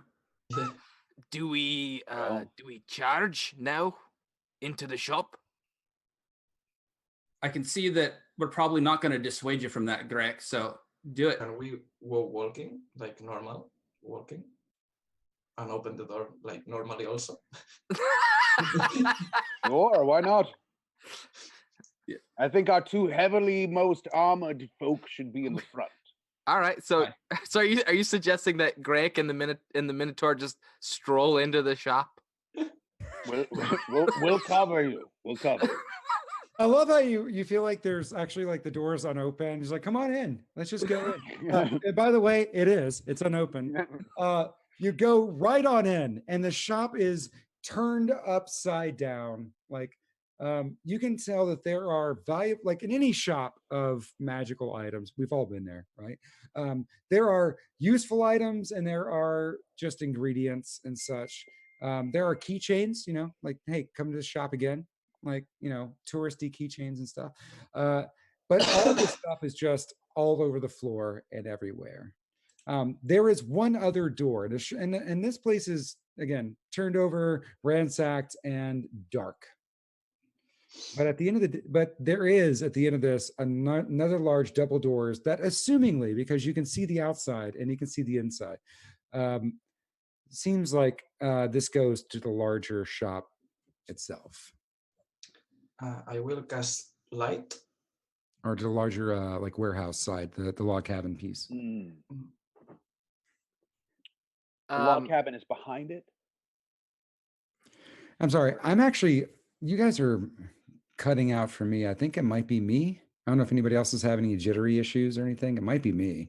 Everything looks fine on my end. Yeah. Okay. You sound okay to me. I'm not seeing any jitter. Yeah, you sound good to me as well. Jason, you were saying something. If you can say that again, just a little slower, I think I can hear you. Sure. And I can I was respond. asking, so the log cabin is behind it, but also connected. So it's like there's a store and then a log cabin immediately behind it. Yeah, I saw your hand gestures, and I think I know what this means. I think that means that you're wondering if the log cabin and the store connected. They are connected through what seems like double doors. I could just open up. Okay, great. So are we still trying to sneak? I doubt it. I don't. Can I charge? I think. So. I think you should go ahead and charge. All right. Wait, before you charge, let me cast something on you. Is that all right? Sure. Yeah. Go cast away. So I'm going to cast. Hold on. Let me make sure I can. Ah, crap! I can't. I wanted to cast mirror image on him, but I guess I can only cast it on myself. So, charge away. All right. Wait, one second. Tavaros, what were you saying? Maybe we should just keep walking. I mean, where are you charging at? What are you charging at? Where do you want to go? I don't know. It seems like Greg just wants to charge it whatever he can. I don't think his feet will let him go any slower than that. Well, he's looking at the Minotaur, like kind of like wishing that you would want to charge with him. Wait, I have an idea.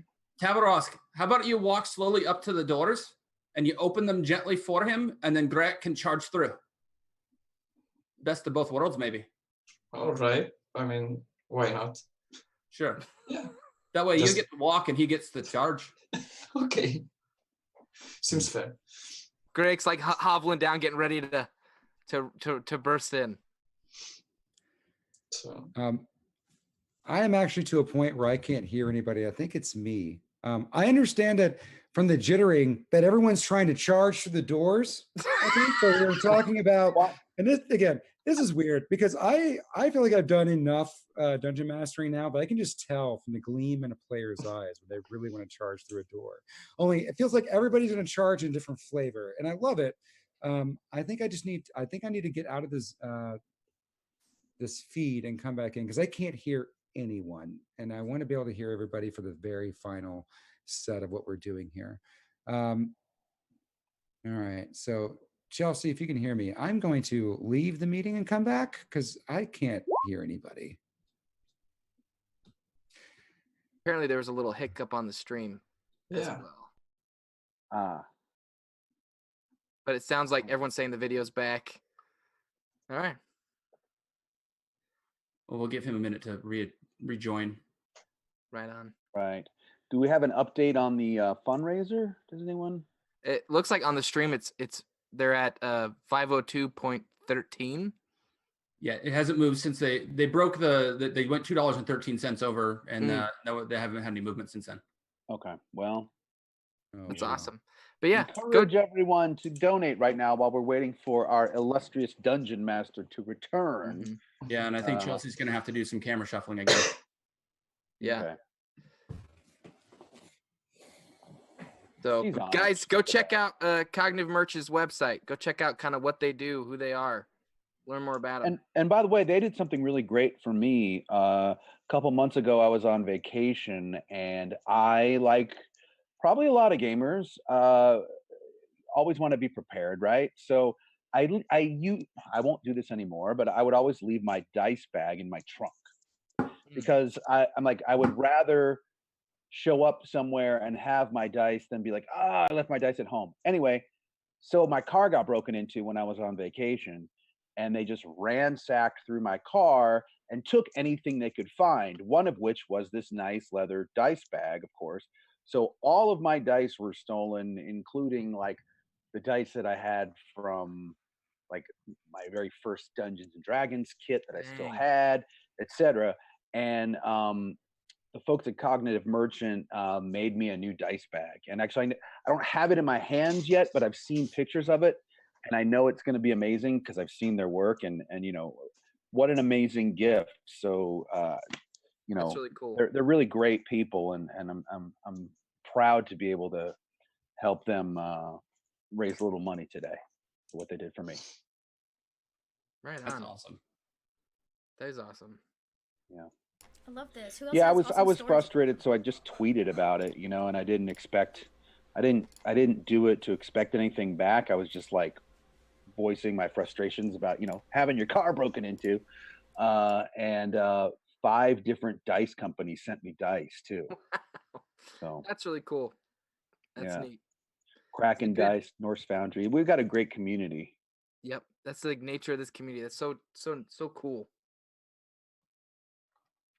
This has been really fun, guys. Yeah, it's been a ton of fun. Hopefully we get James Definitely. back. Yeah, we just heard from him. Let's Okay. see. He said he's restarting his machine. It's kind of there's nothing but jitters right now. He says so. Just kind of waiting on him to restart his machine. Who else? I mean, So- chat. I'm sure everybody in chat has stories about Cognitive Merch. Share your stories. It's a great little filler. I was also going to say, Greg might walk over to Tovarosk. Is that right? Did I say that right? More or less. So what's it like having, you know, he kind of like points at his horns. Is it? Do those come in Useful handy? sometimes, but most of the time in a world where not many people have horns and it's very small, like you and the rest of you, it's a little bit annoying sometimes. I mean, ceilings are very low and lamps stick out of every wall, so it gets stuck. But it's cool to have them. That's fair. Do you ever impale anybody with those things on purpose? I mean, Not yet. No. And I hope I never have to. I mean, I don't know. Well, maybe. You're kind of sadistic here. I'm a practical dwarf. I don't like killing people if I don't have to, but sometimes you don't have any other choice. What about when you were a child? No headbutting with friends? Nothing like that? I mean, I've never lived in a Minotaur village. I was in my maze forging things. So So met you're lots of- like from a maze. Yeah. Wow. Minotaurs are truly solitary creatures. And you said you were forging things. What kind of Yeah. stuff did you make? I used to make weapons and armors for the people who finished the maze. Oh my As a- God. Can you hear me? I Yeah. can hear you. Oh, it's so good to be back among my friends. Yeah. Hold on. Start video. That's important. There you are. Because though most people don't want to see my face, I'm sure a few people would like at least a reference. Okay. I'm going to try to get back in Roll20. Sorry about that. For whatever reason, all I always hear is jitteriness. and I tried to roll with it, but oh my goodness. It's hard when you can't hear anybody. So am I correct in saying you guys are charging the front door into danger? Yeah, ish. What were we conservatively charging the front door? Or is this like an action movie? Kick the doors open and charge the bad guy. I will gently walk towards the doors and open them carefully, so the dwarf can blindly charge into preaching like madness. I love Eus, who's just like, can we politely, let's just politely do this, if you don't mind. There's no need to be aggressive here in case it's because perhaps on the other side of this door is a very nice, well-kept goblin named Ironclaw. Yeah. I was just gonna say, as Greg gets ready to charge, he kind of is jealous of Tovarosk's horns. Yeah. I'm sure there's a terrible joke to be made in there somewhere, but no, we don't need to make it. I made enough terrible jokes in my life. I'll be honest. It's The not more for terrible, me. the more it needs to be made. James Stiver does not need to make any more terrible jokes. But if anybody else wants to on the record, like it might hurt my career. And I'm, I kind of need it. I need the monies. You know what I mean? But anyways, so here's what you see before you. As you very politely open the door, you're just like, hello. Hello. I hope I am a Minotaur, but it is fine. I hope you're okay. I hope everybody has health benefits and doing well. Right?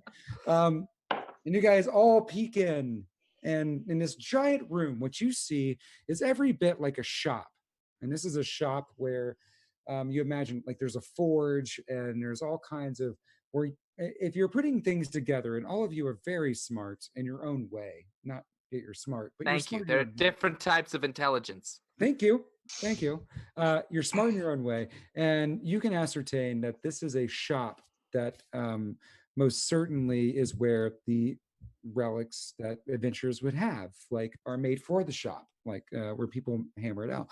But in the middle is a goblin that is within the only way to describe it is a bronze mech suit. He got a transformer too. He must have bought the big one before we got there.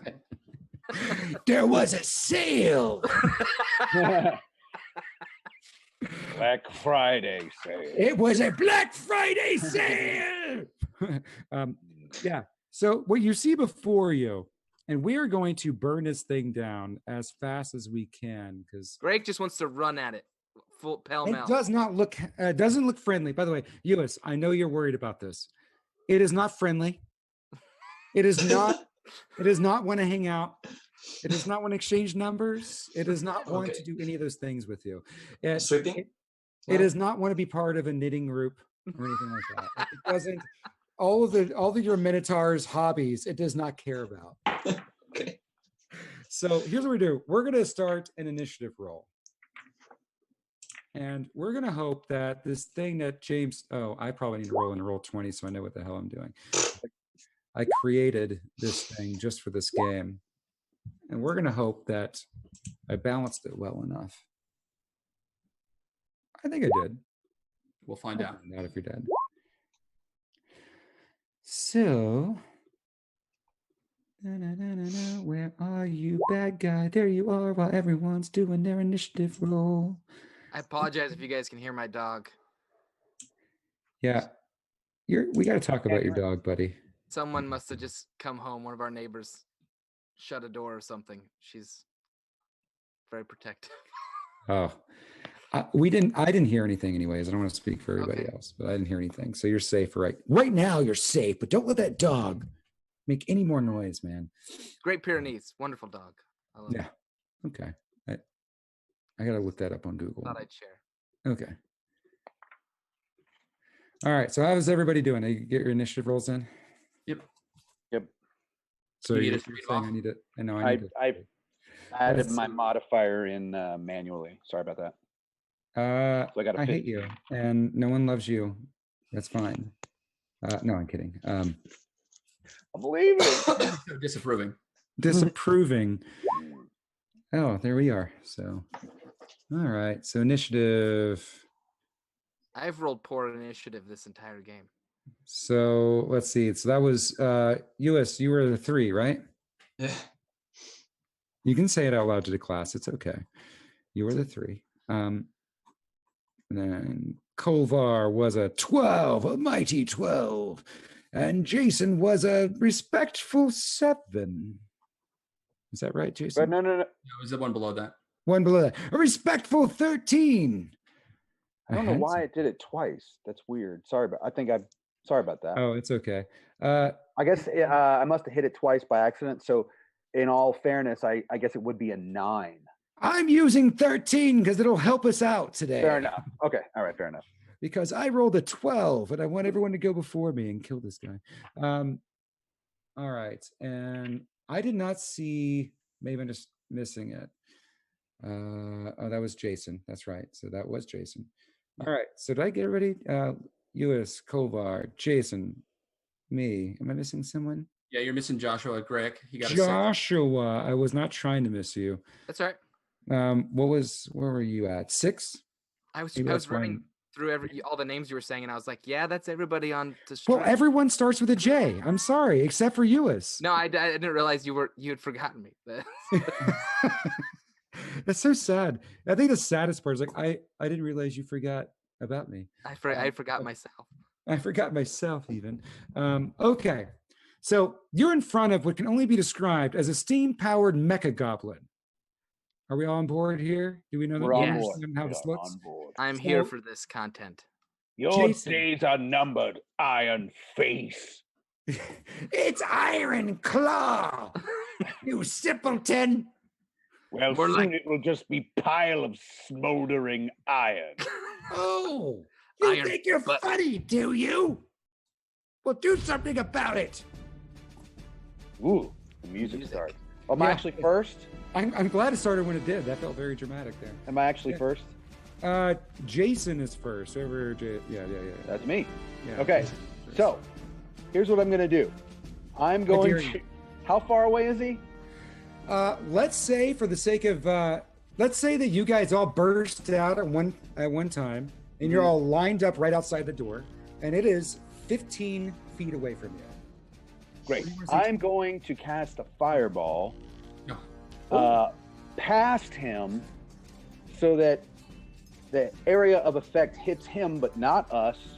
I'm going to cast fireball at level 5. Wow. And I'm going to spend 5 sorcery points, or however many sorcery points I have to spend, because I haven't spent any yet. Yeah. 6 to use 20 magic to, I believe, double the effect. Yeah, I'm not going to read any books or anything, but I believe you. Okay. I believe I might. in double effects. That So might sorcerers get do me. things like I don't that. know. Sorcerers anyway, are silly. Like, so they are he- just silly sometimes. He needs. Oh, and I'm also. You know what? Well, no, because I was going to say I could spend something to protect our party as well, but it doesn't matter because it won't hit them. It's only going to hit him. Okay. So he needs to do. Yeah, you can cast it like right behind him, and there's like I'm this- going to cast it behind him so that it hits him and not us. And he needs to make a dex save of 16. And I'm going to roll, I believe.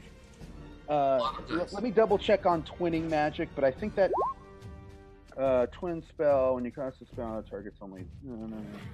Okay. They rolled a 17, and this is a giant bronze mecha goblin. So it is going to take a -2 to that 16. So we're going to say a 14. Okay. Oh, and actually, twinning magic isn't the right thing anyway. So so I'm rolling 10 d6s, and then we're going to half that, right? Because he made the roll. No, he gave him a penalty. He actually failed it. Oh, yeah, he failed it. So I'm going to hit him with 10 d6s. Here we go. 10 d6s. 34. Not bad. 34 points of damage. That's All right. So describe how that looks. Like, what would you like to, if you had to say how it looks? I cast the fireball, and you see it fly past him, and for a moment, Ironhead's face. It's Iron Claw. He has a temporary gleam in his eye because he thinks that my fireball missed him, but little does he know I did that on purpose. Oh. And a giant explosion happens behind him and envelops him from behind as he screams in horrible pain in a shriek. Worse than any Nickelback song could ever be. Goblins love Nickelback. So there you go. All right. So sounds good. So that happens. The goblins love Nickelback. And then explodes fiery death and doom. Kolvar, what do you want to do right now? It seems All right. like something you should do. Yep. Kovar is going to turn to Graic. All right, brother, I hope you can smash him very well. And he traces a rune in the air in front of you and touches your forehead, and you become invisible. Oh! That's awesome! You'll get advantage on your first attack against him, obviously. Yes! Okay, sounds good. So is that all you're doing, Joe? Yep, I only get the one thing to do. I'm a rogue. All right, that sounds good. This guy's going to do something. Uh-oh. And because of the fire, it feels like that is affecting his gears. And he's... What is going on here? What is going on? And he is actually going to take a round to attempt to put out the fire that is on him, the arcane fire. So let's go on to... that was me. Now let's go on to Joshua. All right. You're now invisible, right? And you can have advantage on your next roll. Yep, so Greg's So gonna... yeah, go for it. Greg's gonna run up towards him and throw a firebolt cantrip. Okay. 16. I guess he has advantage, right? Yeah, he has advantage. 16 will hit it. Okay, and then he's gonna... It's 2d10. 2d10. There we go. So... Oh, nice. And then as... 15. Let me see here. Because he's an Eldritch Knight, he has... what's it called? It's War Magic. War Magic, yeah. So it allows him to then do a basic combat attack, and he's gonna, of course, use his hammer to smash. Rolls a 22. That does hit. Yes. And then 2d6 plus 5 damage. Then 14 damage. Okay. This guy was going to be... And I'm guessing he's not visible anymore. No, so you pop in, and I would like for you to tell me what you do as you start really hacking away at all its stuff. It's not looking hot for this mecha goblin. It is not looking hot at all. You're knocking over like iron pipes, and steam is rising out. You actually see on his shoulders there's like some looks like arcane missile launchers that are like, and now they're like going nuts. He has like claws that are just like. You're going everywhere. A Graic firebolts and appears out of nowhere, just like boom, firebolt right in the face. Then he says, as he brings the hammer up, he says, "It looks like you needed more cognitive merge." Flames. Lewis, take us home. Take us in. This guy is not looking great. Okay, so I will slowly walk in, it's all I've done so far in the game. Like a really nice badass? Yeah. And point out that I'm worried that every magic item in this shop is on fire because of the fireball. But I will also cast Hit Metal on the mech at level 5. Oh, do it. Which means that everything that is touching the mech, and I suppose the goblin is touching it, right? Yeah, will take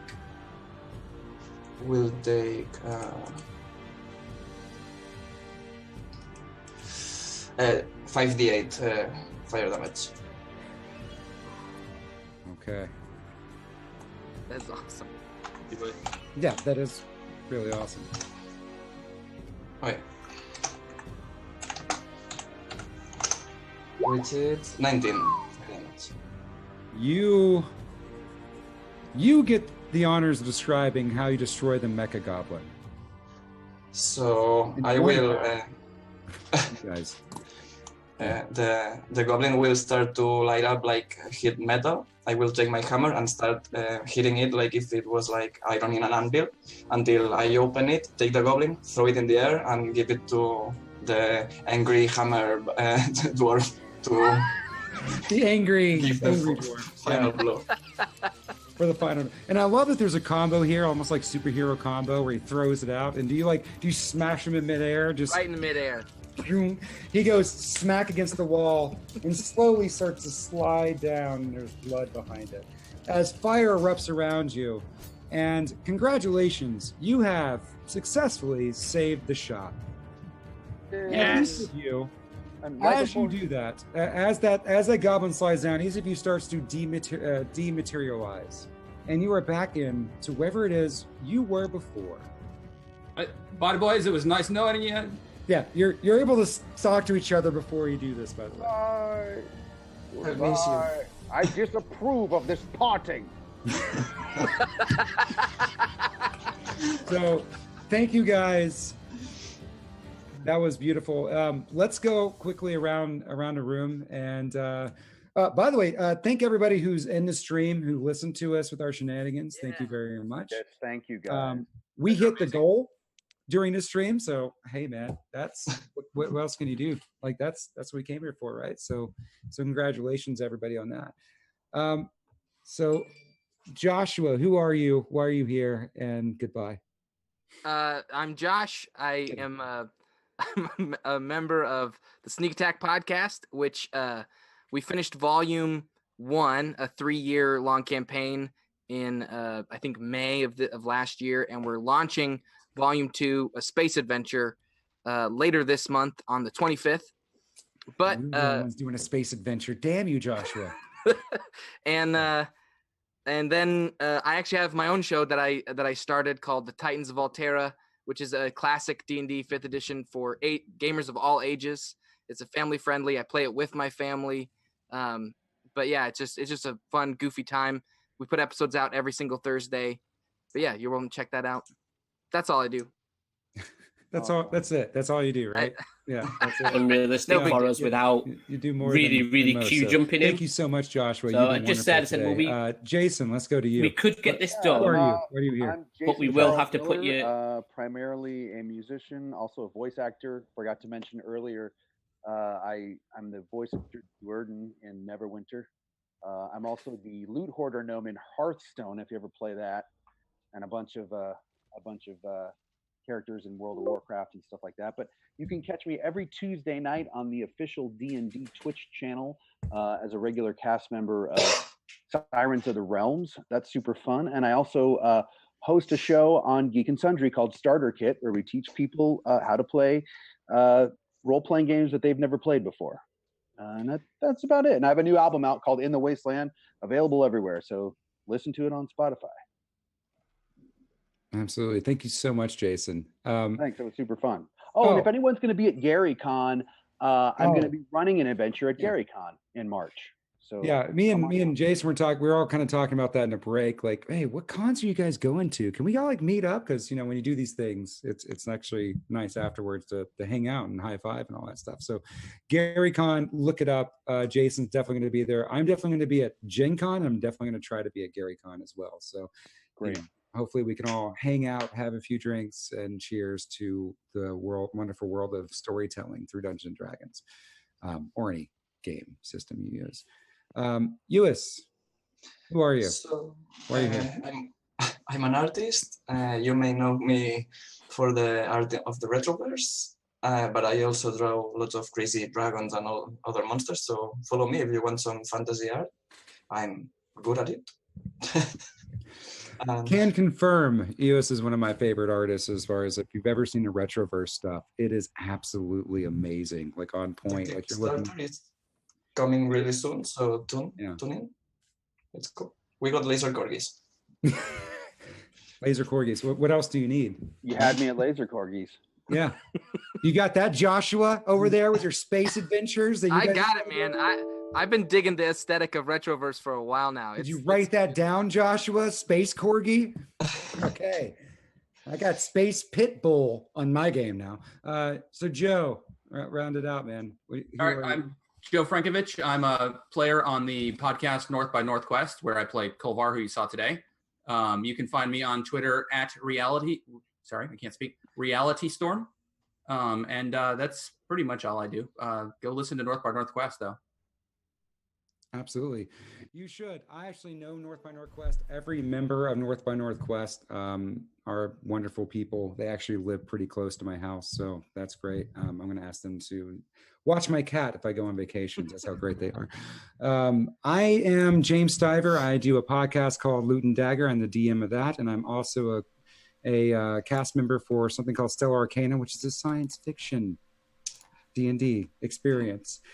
Joshua and Ewis, we're after you. See you. One episode in, we're getting there.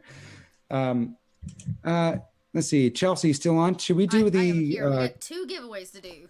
2 giveaways to do, right? 2 giveaways. So we've already done one. The Twitter one, yes, is the Iron Claw one. Deirdre Donlan. At Deirdre Donlan. Looks like you won the Twitter, which I'm not exactly sure which item that was. There's so many items. Which item? We're just going to put in a box and just figure it out later. Oh, that's the D&D box. You won the D&D box. Oh, whoa. Hey. Not a small feat at all. Congratulations. Yeah. So you can reach out to North by Northwest on Twitter via direct message to claim that, and we'll get it shipped out to you. And we have another giveaway before we can close this out to do. James, remind us again what this one is.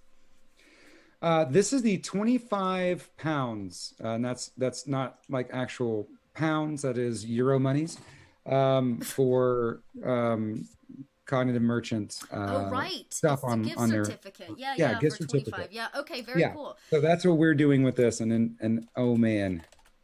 So my you goodness. can type in !Iron Claw to be entered into that. I'm going to give you guys like 5 Iron seconds. Claw, the just Mecha enough Goblin. time. Euro monies, that's right. And then Euro we're going monies. to draw drum roll, please. Rolling drums. Double bass. I imagine. Big B4 271. You are our winner. It looks like. Oh my goodness, dude, lady. I don't know you. That's okay. We don't. No way. Yes way. So reach out to North by Northwest. Right. So yeah, reach out to North by Northwest. You can DM them. They are everywhere on the internet, and it's kind of scary how far their internet reaches. They are everywhere you want to be. So you can reach out to them and give them your address and talk about how you'd like to get your prize. They will be working with Cognitive Merchant for that. Very true. As much as I'm sure we would all love to continue beard shenanigans, we must, in fact, and horn shenanigans, that was also discussed, we must go over to our next one. We have another 3 hours worth of D&D coming up for everybody right here on the channel. Stay tuned. We're going to go into a small break so the omnipotent voice can capture cameras. And we have some very, very exciting people joining us for this last one, including the Cognitive Merchant couple themselves. So come join Greenbow and Thea. So cool. Yeah, very cool. Satine Phoenix will be with us, along with Rudy as well. So big people, and then little old Dot is going to be sitting in the background, shaking and quivering. So we are excited, and our very own David Alward, the DM for North by Northwest, who is hosting this event today, will be DMing our final one-shot of the night. We'll be reaching a stretch goal. We'll be setting that up as well. So stay tuned, hold tight, and we'll be back shortly. Thank you, everybody. Thank you, guys. You did great, James. That was a fun adventure, man. No, you did great, Joshua. And you, Joe. And you, Jason. And you, Ewis. Nice to meet you guys. I hope you Yeah, that'd be blast.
Is it Did capturing your you identity? do the one under it too about you want to receive nothing from others?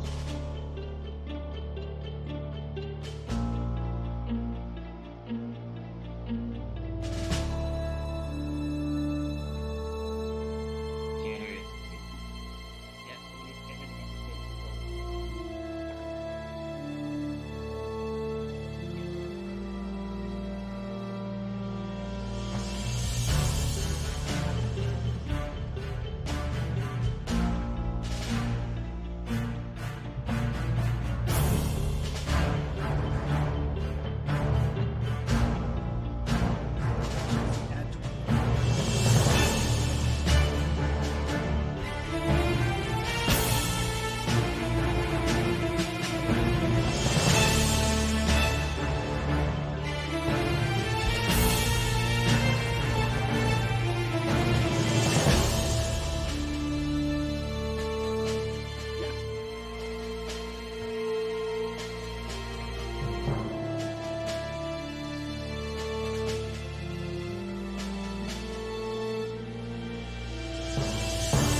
Yeah, 25 to the currently raised.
So you still probably have it broadcasting on the Yelp Roleplay.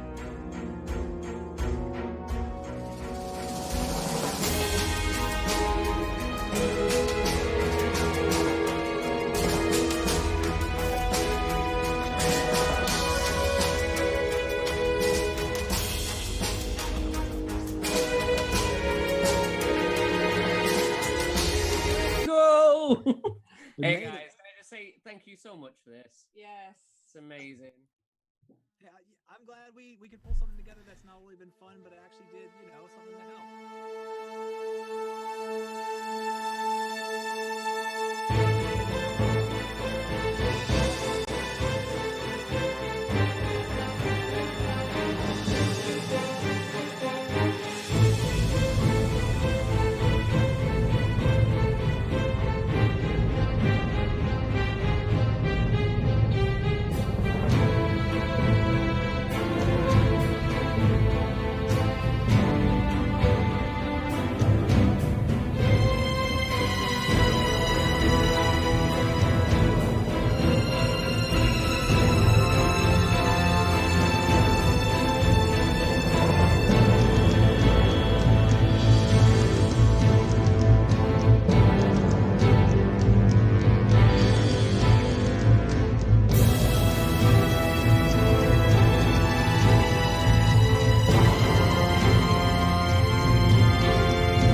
everybody. This is the third and last game of today's Save the Shop stream that we've been doing here on Twitch. Chelsea here at Little Red Dot has been kind enough to host us, and we are trying to raise money for the folks over here at Cognitive Merchant who are joining us for this last game. So I'm really excited about what we're about to do. I don't know how many of you have actually watched the first two games that we did today. They were both phenomenal. Chelsea actually GM'd the first one, and that ended off completely off the rails. And then Trevor from Loot and Dagger did the second one, and they ended up having their own bizarro stuff at the end, which we'll get to later. So this one, who knows where it's going to go? But we're here. We're going to have a good time. My name is David Alvord. I'm the GM from North by Northwest. We've pulled together today the event, the people playing, and then we've gotten donations from folks. So we're kind of the ones who've been, coordinating it. And I'll be running the game with these wonderful other 5 players who we'll introduce in just a second. I'll kind of run through my quick spiel right now, so we can get on to the fun stuff. First off, thank you everybody for watching. Thank you for joining us. Thank you for tweeting about the event. Thank you for entering the giveaways and getting excited about everything. And of course, thank you for donating and helping the folks over at Cognitive Merchant actually be able to keep doing what they get to do and not get screwed out of just a bad situation and bad luck. So really, honest to God, we hit that goal last game, and we've got a little bit of a stretch goal now. Thank you so much. And I'll give them a minute or two to kind of talk about some of that here when we get to them. So I'll skip the why we're here because I'll let them tell us in their own words in a second. And really, I just want to kind of touch, if you've been watching the games we've had already today, we've been doing giveaways all day long. And we've had different folks. We've had the Cognitive Merchant folks, of course, who donated some stuff, but also a couple folks from the community and some people over at Wizards as well gave us some stuff to give away, which is really wonderful. So we've been doing that and talking about that all day. So we've had a mix of social media giveaways and some in-chat Twitch giveaways. So we have one Twitter giveaway still going on right now that we talked about this morning. And it's as simple as liking and retweet the tweet. And you can be entered for this Bellafoss the Mad giant statue that's bigger than my torso. It's awesome. I want to keep it, but I can't. So one of you cool people get it. Thanks, Paladin. Just go to Thank you so much. And just go online to our Twitter and you'll see the tweet. All you gotta do is seriously like and retweet. And then we're gonna pick one of the folks who did at the end of this game. You'll get that. We're going to put up another tweet. We've been doing one tweet per game. That's a box of other Wizard stuff. So we've got cool water bottles. We got some nice embroidered bags. We got pencils. We got stickers out the yin yang, wazoo, words thrown together. It's great. So we'll do that tweet here in a few minutes as well. And thirdly, we've been running an in-game Twitch giveaway each game as well. We've been doing one or two.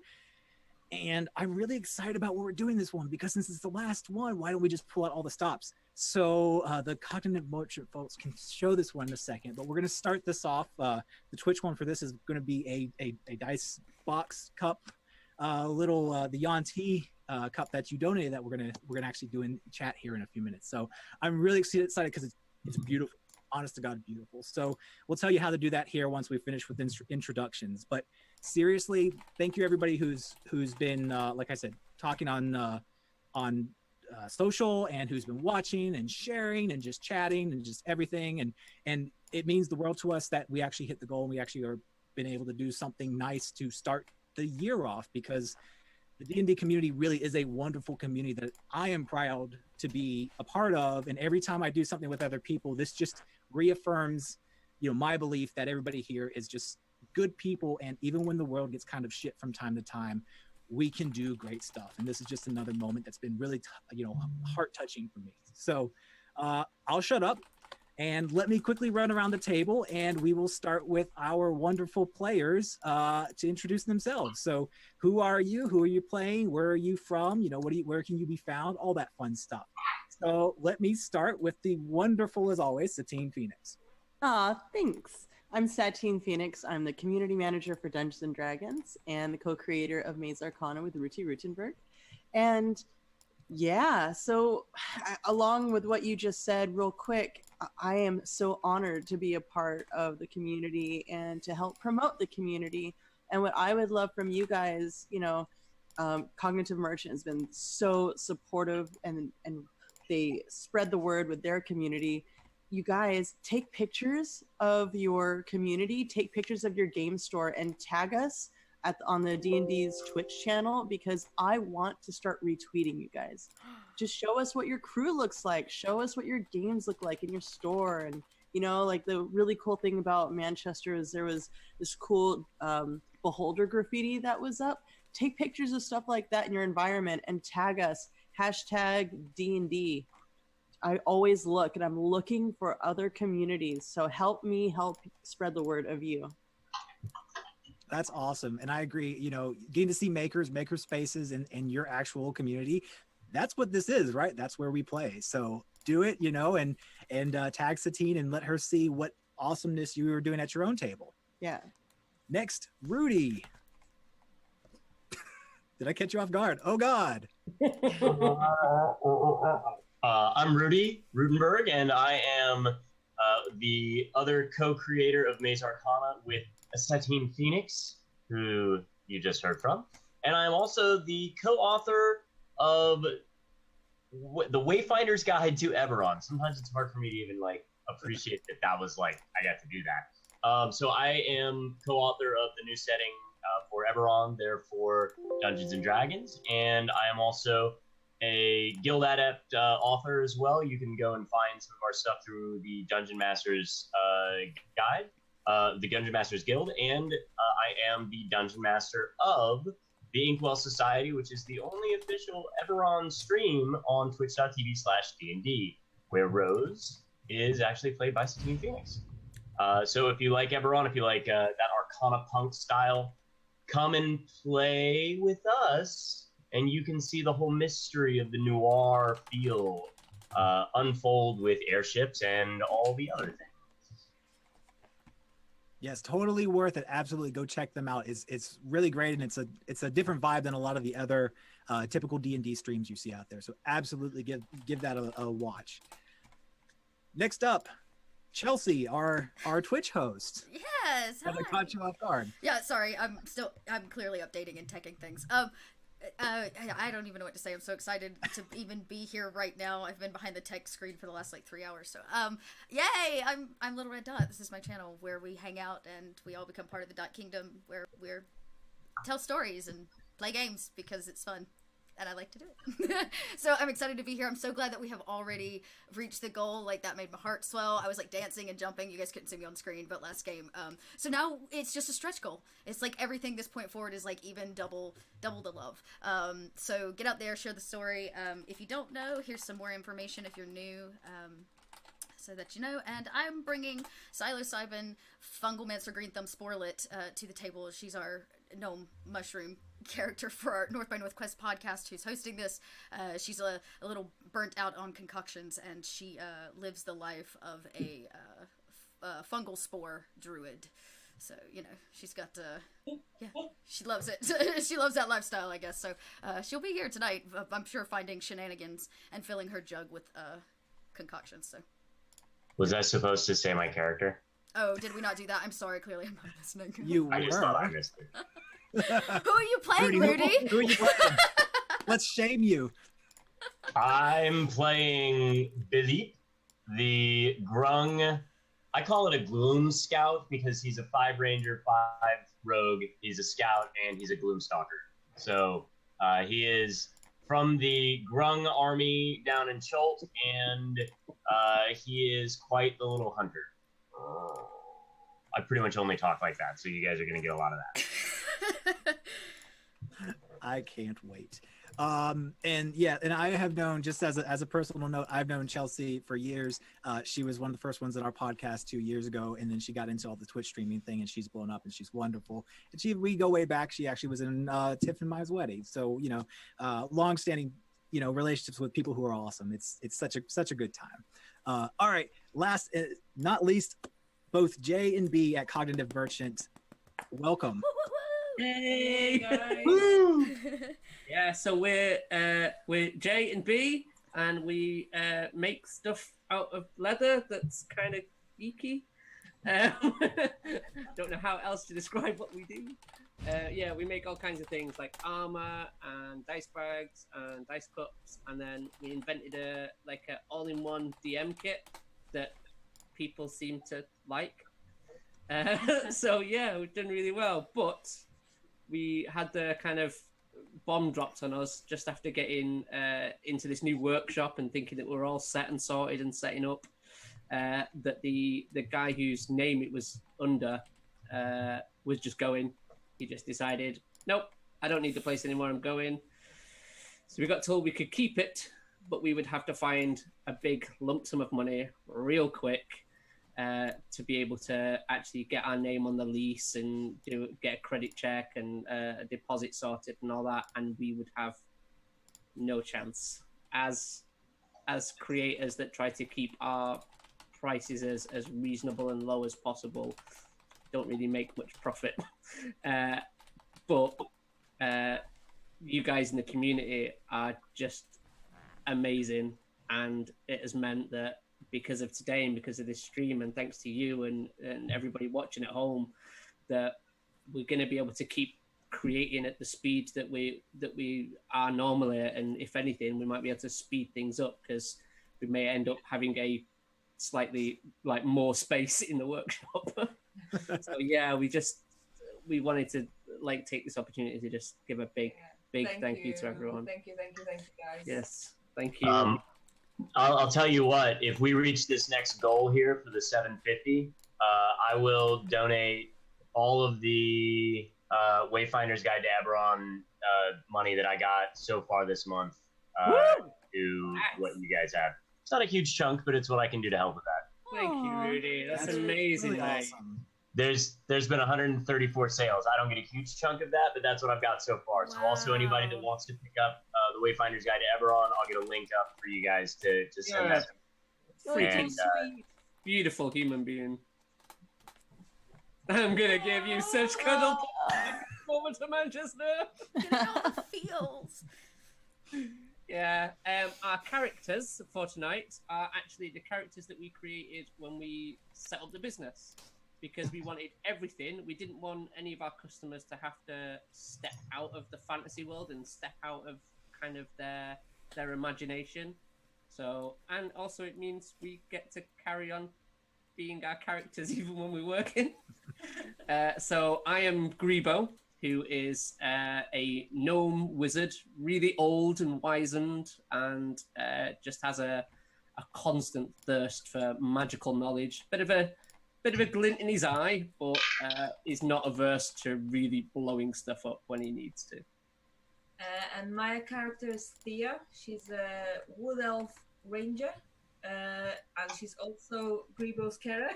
Because he Pretty needs much. caring for, really.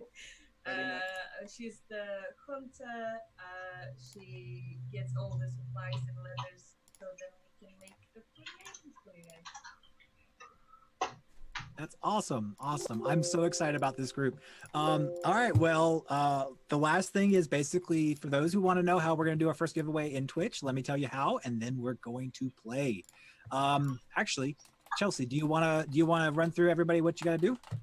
Oh yeah, sure. To enter the giveaway, all you have to do is type !campfire, as if let's tell stories around a campfire. I dropped it there in chat. Type it in. It'll immediately enter, and all you have to do is be here when we draw names to be able to win. And I don't know how many things we have to give away under the campfire one, but we're just giving away things like crazy. So hang out. We are giving things away left and right this game. So this first drawing, we're gonna have a 10-minute break in about halfway through. So right as we come back from break, we will give that away, and then we will move on to the next thing. So cool. Just type in !campfire. All right. So are you all ready? Yeah. Melania is ready. Like, maybe, kind of, sure. Yeah, okay. Fantastic. All right. Let me give you the prompt that's tied all of our games today together. There is a world where adventurers weave incredible tales. Tales of conquests, of daring, of awe-inspiring feats and accomplishments greater than ever seemed possible. But believe them, for in this world, these are incredible men and women that single-handedly shape the events that impact lives throughout the land. But this isn't their story.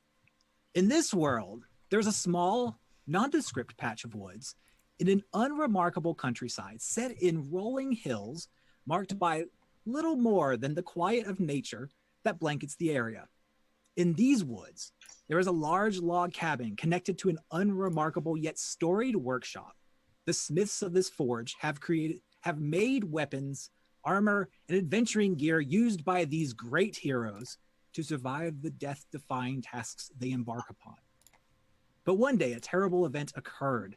Of the 4 clans of the Forge who provided adventurers their tools for generations, one clan was captured in the middle of a wintry night by goblins and murdered. The remaining 3 grieved and began to pick up the pieces to continue their work anew until one day the goblins returned to finish the deed. In their haste, 3 young folk escaped into the night. Not knowing of each other's survival, each ran in opposite directions all night looking for help. Help from anyone to plead their assistance to reclaim their invaded home from the goblins. The camera pans over to a group of friends who ventured into the woods 2 days ago for a weekend of revelries and escaping the stresses of their daily life. The 4 friends, as we have gathered before us, have been hiking a popular ranger's trail through the wooded mountainous region. Known for its vast array of flora and fauna, many whisper of the iridescent fir trees which glow under the full moon, a true spectacle to those lucky enough to glimpse it. And after the second full day on the trail, the 4 make camp next to a nice fir, not an iridescent one, but a nice one, and start a large bonfire as they deploy camp for the night to enjoy camaraderie between the 4 of them. So, Vlanya, Bleep, oh god, I gotta learn everybody. Grebo and Thea, the 4 of you kind of set up your camp, and you settle in around the fire for the evening. You begin to just talk together. What are the 4 of you talking about? Grebo is talking to Thea and just saying, I thought you said that this would be fun. All I've got so far is blisters. It is fun. Just enjoy the campfire. Shush. No magic so far, just nature. And he's just sulking. Vlanya is sitting down with Bleep, and okay, so you with your kind of now down, yes, like that. It's called singing.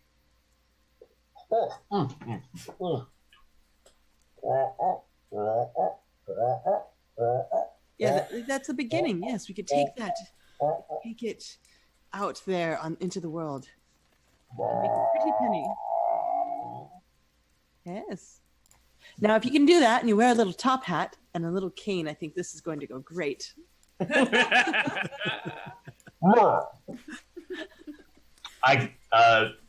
I'll go over to a tree and I just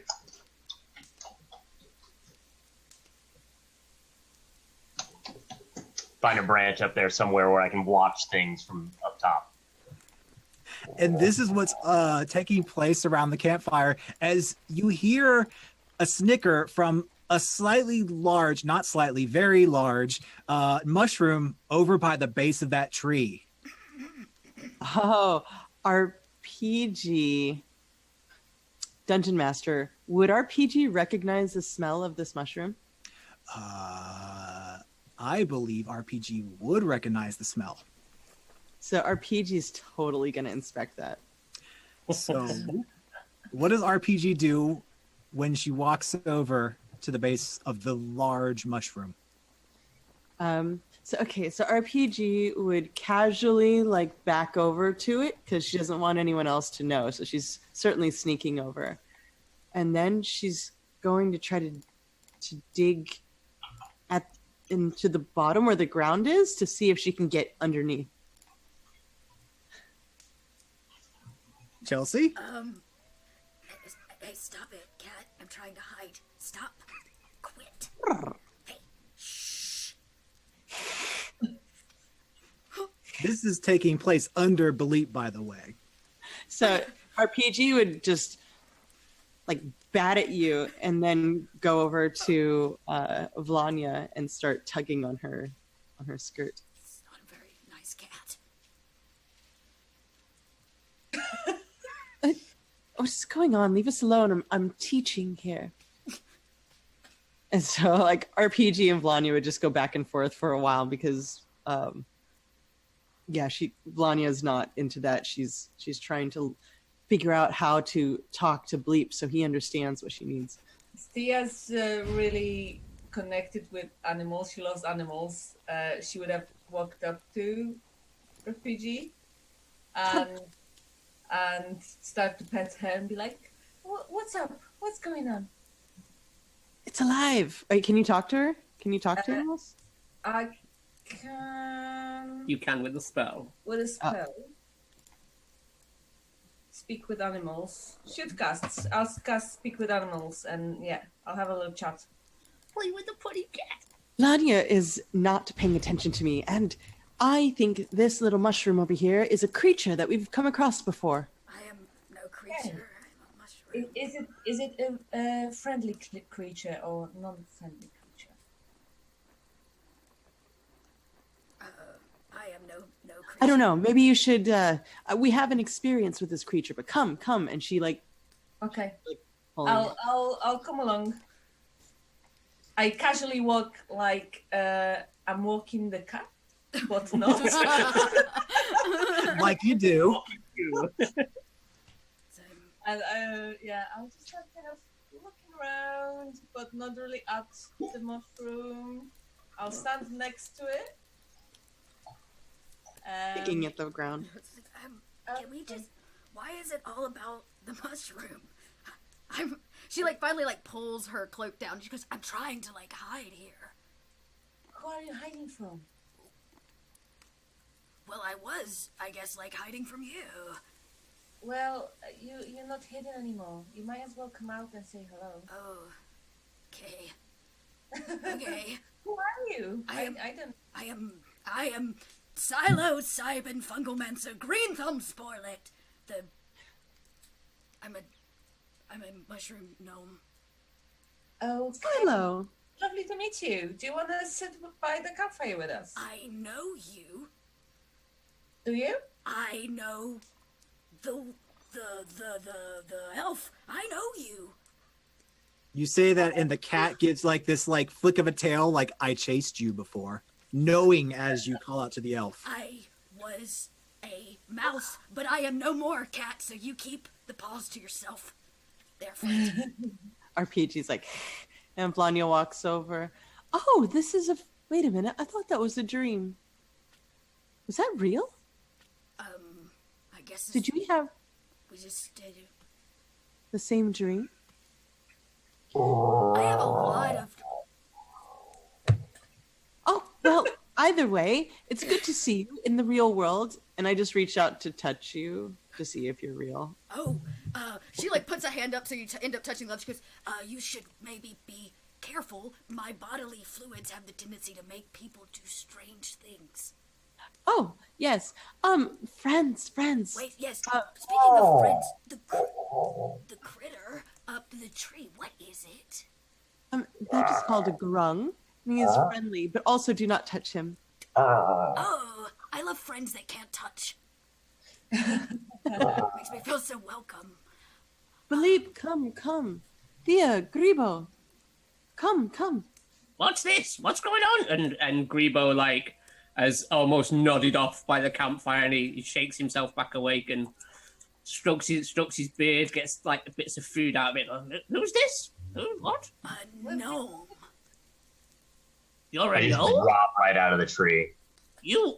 I'm a Straight into gnome. the sitting mode. You're a gnome? You? Am I a gnome? You don't look like any gnome I've seen before. Well, I have special fungalmancer special powers. Do you know Nice. Zoot Boy? You know what? We don't have to talk about that. What brings 4 people to the middle of the cold woods? Oh, you see it too, do you? It's not cold. I was told that this would be fun, that this would be a nice trek out, and With yes, glamping. cold. Well, glamping. You put fire. You can sit by the fire and keep warm. It's cold, my feet hurt, and I have an acorn in my butt. Well, there's something we can do about all those things. Including the acorn. I know a squirrel that would be more than happy to remove that acorn for you. Do we use squirrel leather? Yeah, we can do. Yes, I would like to meet this squirrel. Okay. Well, let me one squirrel to another squirrel. It's gonna take some time. Oh, okay. They get No rush. sidetracked. Yeah, I'll get right on that. One question. Why were you hiding from us?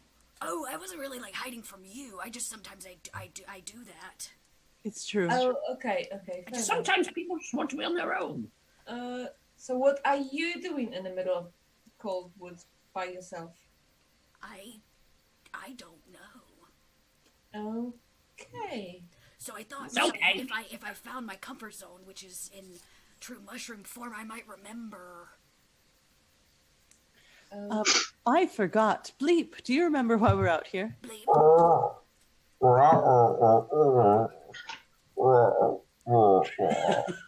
If I cast speak with animals, can I actually understand what you're saying?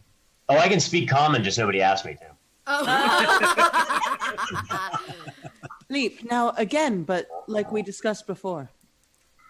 We were on a hike to track some foragers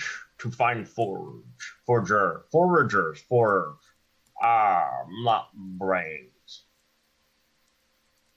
I'm brown. Oh. Yes, I can't seem to remember. And I go like this. And I hope the dungeon master notices. I would really like to try to remember. You're doing great on your own. The 4 of you went into the woods just basically for a weekend getaway. You are literally glamping, as you said. You're totally glamping. You are. That's why I was like, "You're doing fine." Oh, yes. No, we have no purpose. We're here on vacation. It's our first vacation ever. A vacation? Mm-hmm.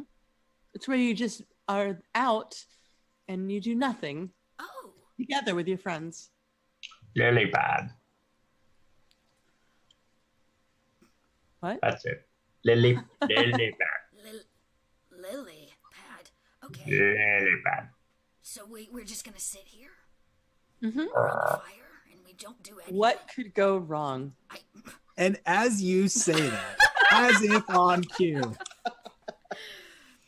actually something could go very wrong for who's about to pop in here because I didn't plan for RPG. A cute little bunny comes hopping into this little lit circle around the campfire. Oh my.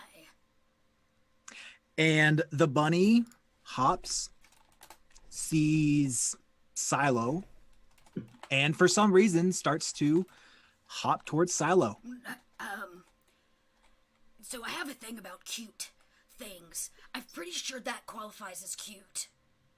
It stands at the base of your feet, just wiggles its little cottontail. I've drawn my bow and an arrow, and I'm pointing down at it, and my eyes are darting back and forth between everyone else. You large. RPG standing next to him. I'm kneeling down and trying to pet it. Don't touch it. It could be dangerous. The Can I bunny try- allows Thea to pet it. Can I speak with the bunny? You Hello, little can. guy. Oh, hi. Hello. What are you doing Ben. out here? What? What are you doing out here? Not dying. Not dying. Okay. Okay. Please don't I eat me. know. Are Don't you eat on me. your own? What do I have to tell you to not eat me? No. No, I have a big bear friend. He'll eat you. Don't eat me. Okay. I'll keep petting the bunny. 3, Oh, you're cute. 2, 1. RPG just pounces on it. Oh. The bunny, as RPG leaps, the bunny kind of leaps upward, actually, at Silo's face, directly at its face, at her face. So it's like, blunk. Yep.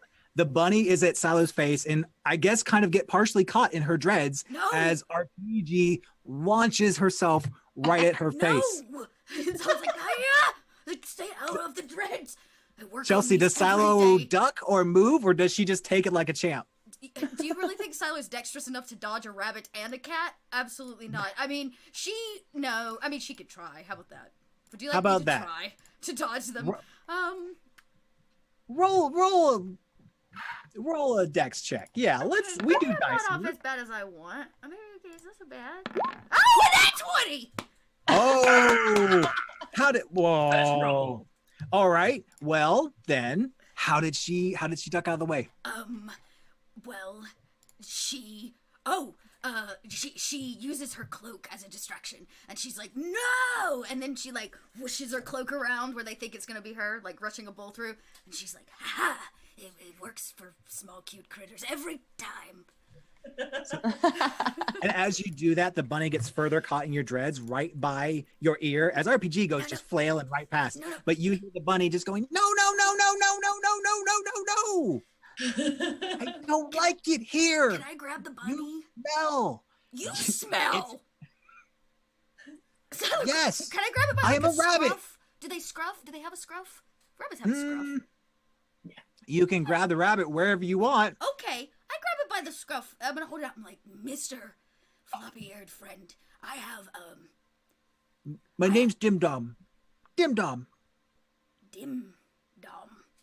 That is a horrific name. Where did you get such? From my answer mommy. That. Don't answer that question. What do you want? I saw a scary thing that way, and I didn't want to be that way anymore. Scary thing, big scary thing. Lots of what's the human word? You're a human, right? You're a big person, human. What's the human word for fur? Ooh, fur. And he starts like, you see, it's just like flapping his foot. I'm like, shake it. I'm like, focus. What's the human word for the loud yelling and the flailing of arms and the bad feelings, bad juju? Drunk? No, screaming, lots of screaming. Who is screaming? Not bunnies, but people that scared me because I don't want to be that way. Did you do the screaming? Is it your fault? Mushrooms don't scream. The bunny tries to like look over its shoulder at the rest of the group and like it tries to ask the other four of you, but of course, besides Thea, you just hear just little bunny It noises. says there's something scary. Do you mean somebody was getting hurt? Yes. She's the reasonable one. Okay, where? Where? That away. Can you And the take bunny us- like rustles its little cotton rump back in the direction it came from. Can you take us there? Yeah. Okay. Don't know why you want to go there, but okay. Grebo nudges Thea because all he's seen is somebody pick up a bunny and they're talking to a bunny. And just says, I'm very confused right now. Yes. Can you tell me what's going on? Do I need to set fire to somebody? We're just having a lovely chat with this little bunny, and it just told us that somebody's getting hurt a little bit that way. Oh. Does like it say humans? Does it So- say whether that somebody has a nice place to sleep? I would like to go and check it out because I don't like leaving people in danger. So, I don't know what you guys think, but I'm going. Yes, if you're going, I'm going. Should we go? Yes. Should we go see? RPG, get back here. Okay, we're going. Let us frolic. Go, bunny, show us the way. you see the cat, or excuse me, you see the bunny definitely kind of lift its legs up for a moment longer as RPG kind of whips underneath Silo from underneath her cloak, like whoosh, right up in front of her as the cat runs straight at Vanya. Then as the cat is off the ground, the bunny allows itself to get put back down and not, fear for its life. Petting RPG right here. So the four of you, you kind of head off in the direction, I guess, that the little bunny indicated? Yep. Yes. Yeah. I take the trees. We follow the bunny. Trees. I leap from one tree to the next. Not like you take all the trees with you and got it. Yes. Okay. I climb up in the tree and I go from branch to branch, leaping across about maybe trying to stay about 20, 25 feet up so that I have a good view of the surrounding area. Okay.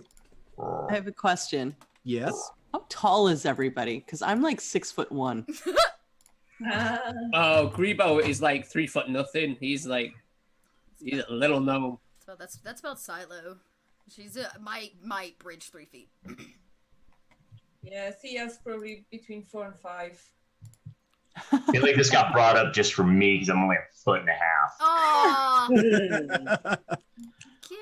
So I'm like all giant. Yes. So Vanya is twice as tall as our gnome folks, who are also twice as tall as our little ribbit friend. What this really looks like is like some Cinderella-looking bard going through the forest with a bunch of Yeah. You have your entourage. So Vanya and her fantasy entourage follow the bunny through the woods. And as you're moving along, like the bunny relaxes a little, and because I'm guessing that the bunny and RPG have somehow either exhausted themselves or worked out a truce. You can figure that off screen. And the bunny kind of is like, I don't know why, but the bunny decides to hop next to Thea. I guess feels more comfortable. She is the reasonable one, of course, according to the bunny. And the bunny kind of in its bunny chitter. So again, Thea and Silo are the only ones who hear this, asks, I'm scared. Tell me a story. Tell me a story. I'm really scared. Sorry.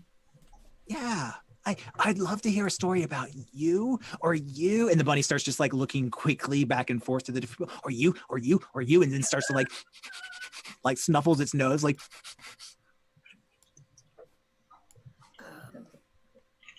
Okay. There once was a bunny. Hey, that's me. Sure. Right, gang? And it, lived in the woods with other like-minded bunnies. So Silo sets off into a bunny story without telling everybody else what she's doing. So she sets into story time as you walk along, not cluing your pals in. Yeah, and these bunnies, they were, particularly cute. Okay. Yeah, that's all I got. I don't know anything about bunnies. Somebody help me out here. They're practically cute, and one day they had a little picnic. Oh, bunny picnics. Pretty common in their bunny clan. Ooh. What'd they have? Starts like hopping really, really, really excitedly. They had root vegetables such as parsnips and carrots and beetroot and all sorts of delicious things. Ooh, yum. That sounds good. What happened? It was a lovely day, nice and sunny. They finished the picnic and decided to go back to their village or home. And they encountered a fairy. Yes. Ooh. Was it a mean fairy? It was a cute little fairy that spread some fairy dust all over them and they started flying. True. But what they didn't know is that half the bunnies are actually allergic to fairy dust. So. Oh no! I know. they had major allergy problems. No, not allergies. So as they were flying, they were sneezing, and because they were sneezing, they were going off in all sorts of different weird directions. No. Plot twist. So Grebo, Baleep, and Vanya see this group storytelling unfold to the excited bunny as you are walking along in the wintry dark. What are you doing or thinking as this unfolds? Grebo is just looking, and he's kind of used to Thea talking to animals and only hearing one side of the conversation. So he just kind of, and he tries to like pick up pace a little bit more, but it's basically like he's jogging because of his little legs. And he shouts up to me and says, "Hey, you're the kind of good scouting kind, aren't you? Do you want to be able to scout ahead a little faster?" Oh, like so he's like basically like slingshotting himself from one tree trunk, sticking onto the side of it, like looking down, checking out like the area around, seeing where you guys are, making sure that everybody's still okay, and then just like slingshotting to the next tree. So I guess that would have been in a response as he stopped. You listen to you and he goes, "Oh." And Grebo just like looks at me. I'm gonna take that as a yes. Go find out what we're gonna get into here. Give us a bit of a warning. And a few little sparks just fly from his hands. And all of a sudden, Meep can just move super fast. Grebo's just cast haste on him. And how fast does haste? Does what double the speed? What does haste do for Bleep? You get your speed is doubled. You get a +2 bonus to your AC. You get advantage on dexterity saving throws, and you gain an additional action on each of its turns. Nice. Bleep, you can suddenly move twice as fast as you start to jump to your next tree. How does he handle that? Like a ping pong ball, or like like a pinball in a pinball machine, just like bing, bing, bing, bing, bing, bing. So I'm taking. Not only am I doing that, but then also I'm circling back around faster. And so with this new amount of speed, I'm not just staying like with the group and then bouncing up ahead and waiting until they pass underneath before I bounce to the next one.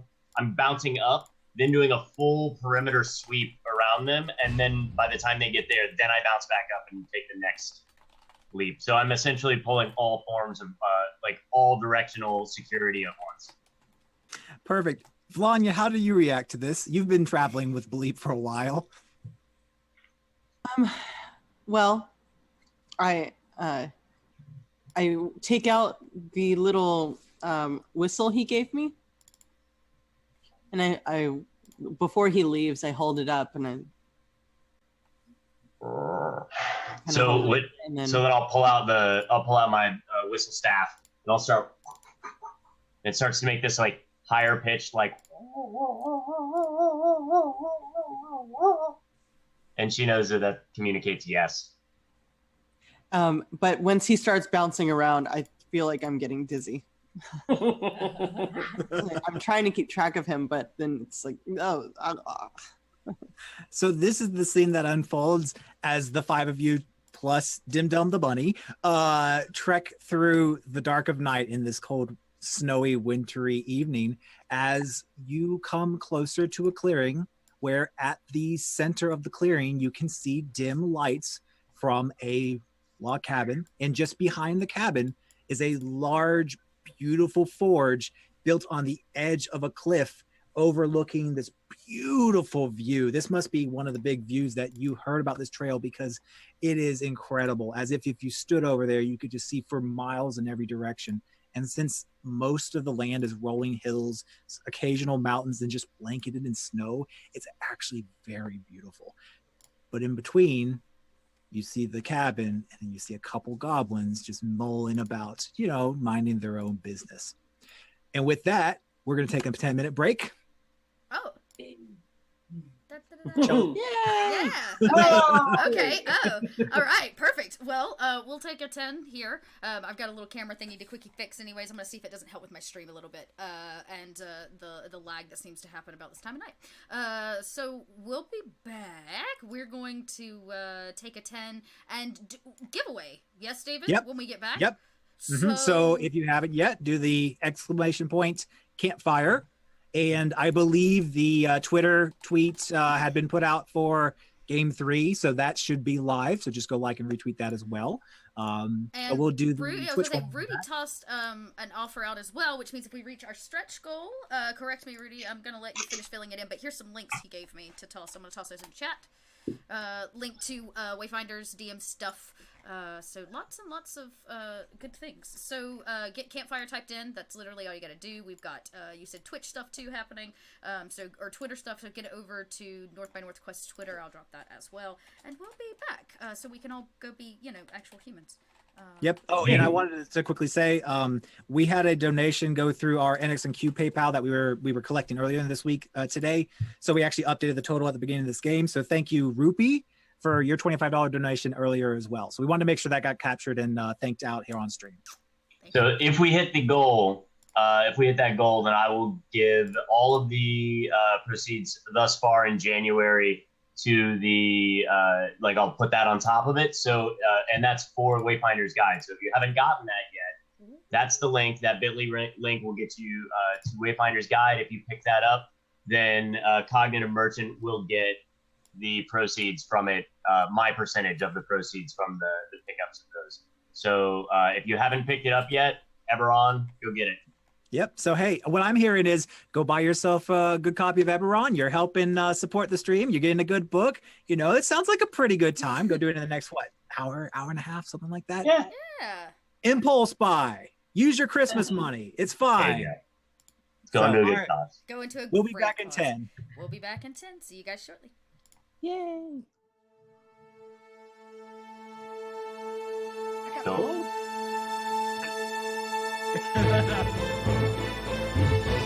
Yep.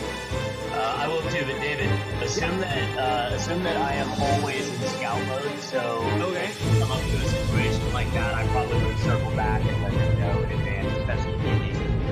Yeah, totally. I mean, it's also, I want to give you time to act and be ridiculous as well.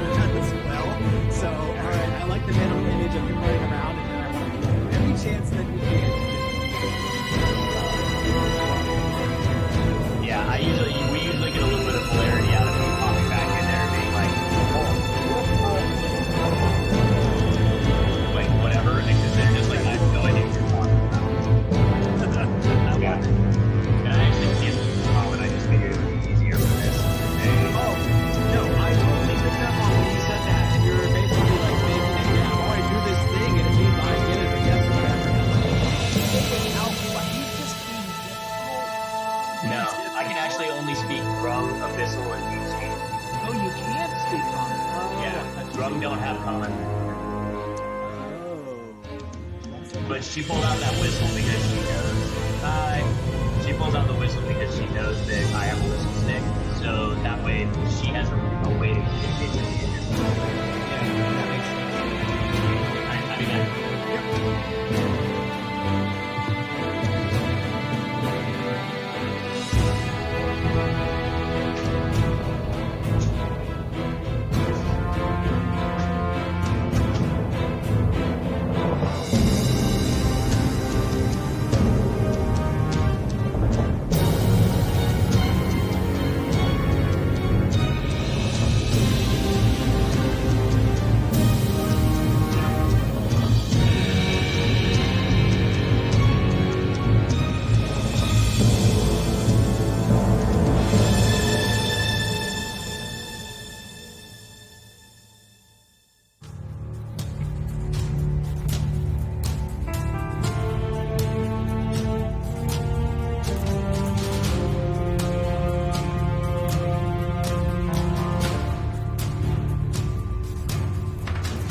guys, thank you for sticking with us through the break. We are back, and we just left off. We're about to get to the cabin, but first, I know some of you are excited. Let's do our first giveaway. So for those who have been with us, basically it was type in !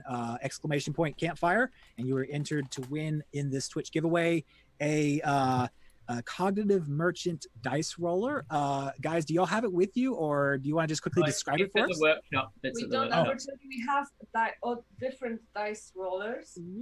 Nice. Basically, they look like this. Beautiful. They are absolutely beautiful.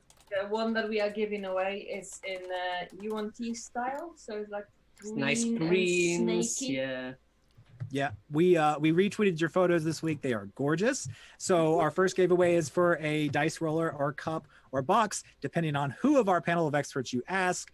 And Specifically, it's a roller because it has holes in it. You can't use it to drink out of. Oh, so it can't. that's a good distinction. Yes. Yep. All right. So yes, our dice roller, don't drink beer out of it. Satine's very good at making me sound. Satine's very good at making me sound more intelligent than I am. Oh, I thought that's why you didn't call it a cup. You're right, Yeah. it is. But I usually Play it off, forget play it to off. explain it, but you actually do make me sound smarter because you remember to explain it for everyone else. All right, Chelsea, do you want to give us our first winner? Oh yes, I can. I can do that. All right, drum roll. Da, da, da, da. It looks like Buzzkill983 has won the giveaway. Buzzkill! Good job, Buzzkill. So Buzzkill, all you need to do is reach out right to North by Northwest on Twitter. Yep, and just shoot us a DM and get us your information. We'll chat there, and we will get you your roller not cup. Boop, boop, ba-doop. All right. Cool.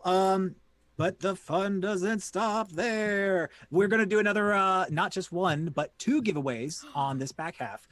We are going to give away the Cognitive Merchant folks. Were so kind. They were so excited we reached our goal that they're throwing in another 25-pound voucher gift card to their shop.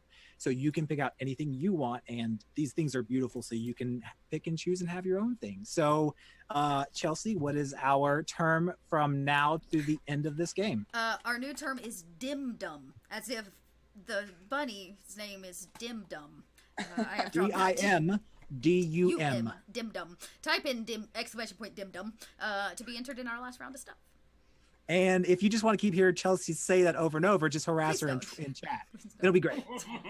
I'll pass But you know what? I think we should do a little bit more. I think. Hey JB, do y'all have anything we can sweeten the pot with for these folks on the back half? Let's see. We have these leather D20 ornaments that we make that you have been seeing all day on the stream, like graphic. That looks so like good. this. So cool. Right? And so these ones that we made them as ornaments, and they are literally direct off our Christmas tree. Oh, wow. Aww, that's cool. So we've got 3 of those to give away. Dang. In gold, purple, and fuchsia. Pink. Ooh. Fuchsia, love. Fuchsia. Oh no, I smell a backstory there. So if you put in ! Dim Dum, then you are automatically entered for both of those. And that's seriously awesome because we didn't know about the ornaments today. That was something that they just decided to throw in out of the kindness of their hearts because of the community give back. So type that in the Twitch, and if you're here at the end of the game when we do the giveaway, you too can get those. And before we start, Chelsea and Rudy, do y'all want to recap one more time the Eberron incentive that we've got going? I shall recap by linking things. Perfect. Sure. So while she links, if you'll notice, this is a bit.ly link, and if you have not yet picked up the Wayfinder's Guide to Eberron, I will be donating. Should we hit our stretch goal up there, I'll be donating the proceeds from this month thus far to Cognitive Merchant and Saving the Shop. So if you have not picked it up yet, now's the time to hit that link and jump over there, pick up a couple of copies if you want to. Like I said, my portion of those proceeds will go directly to them when we hit that next goal. So donate there, go get the poppy, and let's get them some more money. Yes, absolutely. And you know what? If you can't donate, just share it and try to get more people to come see and come, help, and, spreading spreading by word of mouth or social media, or even just popping in and watching for a few minutes and saying, hey guys, you're doing a great job. We'll take I've tweeted it out, so other people, you should be able to just retweet it if you want to. Awesome. I just retweeted. Oh man. Get Woo. on that. And you know what? Screw it. So we were having a quick chat before the game started, and Satine, did we mention this but when we were live or before we went on, what you were hoping that everybody, I think it was when you were doing your intro, what you were hoping everybody would try to start doing? Oh, I want everyone out there to take pictures of themselves and their community and their stores and their friends playing and graffiti about D&D, and to send it to Dungeons and Dragons Twitter. Yes. So what we're going to do, because again, we're doing this to help makers and show off the community, is in the next, I guess it's about hour and a half. So between now and the end of the game, we are going to put out a tweet from the NXNQ Twitter account here in just a couple minutes. And it's going to have the information. It's going to have all the hashtags, and basically it's going to have us tagged and Satine tagged in it. So we'll both see them. And we want to see you and your D&D setup or gear or space. I know it's quick, but if you want to take a selfie with your cat and your dice, do it. If you want to go grab your best friend or your husband or your wife and you want to give them a manual, do it. Like, just whatever, just put your picture in there and kind of just give us a brief description of what we're seeing to kind of give some context. Everybody who replies to our tweet that has both NXNQ and Satine tagged. And Satine, do you want the D&D hashtag in it as well? Yeah, that's at Wizards_D&D. I'm the one in control. There's a couple of us at Wizards that have control, but I'm here right now with it. She's doing it. She'll see it. So reply, tag Wizards, tag us, give a brief description of the picture. And do you know why? Because I want it. I can't have it, but you can. This beautiful Art of Arcana. Beautiful. Look, it's in wrap. I didn't even get to open it. I couldn't break the spine. So it's They're so nice. Oh, I'm not gonna lick it up. I'm so jealous right now. Right? Me too, because I can't have it. But one of you lucky people can. So whether it's your first Christmas gift player's handbook to get into the game, or you've been gaming since first edition, show us what you've got. Reply and just start. Let's kick it off and show the community, because this is about you as well. So we will do a drawing to all the people who reply to that tweet here at the end of the game for an Art of Arcana brand new book. Nice. All right. I think that's everything I have in my treasure trove, except for don't forget to also retweet the Bellafoss statue, because I think that's pretty cool. But that's just me. It's amazing. All right, guys, have I talked enough? Are we ready to go see what's up with the goblins? I want to see what's up with these goblins. All right, Gobos, we're coming for you. Okay, so when we last left off our adventurers the long time ago of 15 minutes, we had a chittering, chattering bunny who was excitedly chatting with our gnome druid and our Elfia. We had a grumpy magician walking around who goes by many different classifications, but he was making his way. He had just hastened our little Grung, who was zip-zapping through the trees, jumping around, and enjoying himself probably way too much. And yes, that's not IBS. That is his voice. And we had our entourage leaderess, the wonderful Vlanya, who is likely restraining RPG to keep the cat distracted from the bunny. And my free action or my bonus action on every round. And I restrain and scruff the cat. Got it. And they were walking through a cold wintry night after having left their camp, where they actually were glamping for the weekend to try to get rid of the stress of daily life, which is, tough. So they decided to go see about what the bunny who was screaming talking about. Hey, great life choices, whatever. Okay.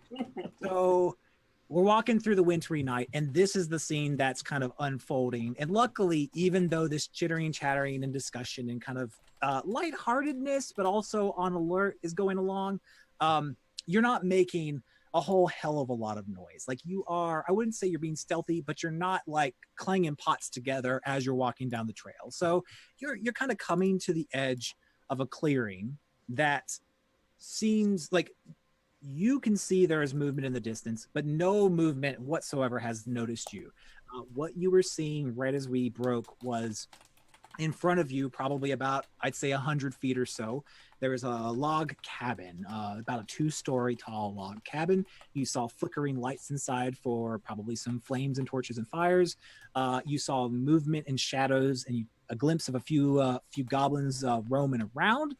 About another 100 or so feet past that, you saw this giant, large, like this forge, which was way larger than this 2-story cabin. This is a very old, very impressive forge with lots of, the workspace and, the giant heated areas, like with the bellows and everything for all the metal work. Like it's got it all. And what's really cool is that it's built into the edge of a mountain. So one side is really anchored into the mountain, and the other side kind of, it can be opened up through these doors, which have been left open to see outward across this mountainous ledge that your view spreads out across the rolling snow countryside. And we broke right as you started to notice there's a couple goblins just kind of milling about outside. The clearing's not natural. You can see wood stumps that have been cut down over time. So it's like they built the cabin originally, and over generations, it's kind of expanded outward from that. So you just kind of see that. But most of the rest of the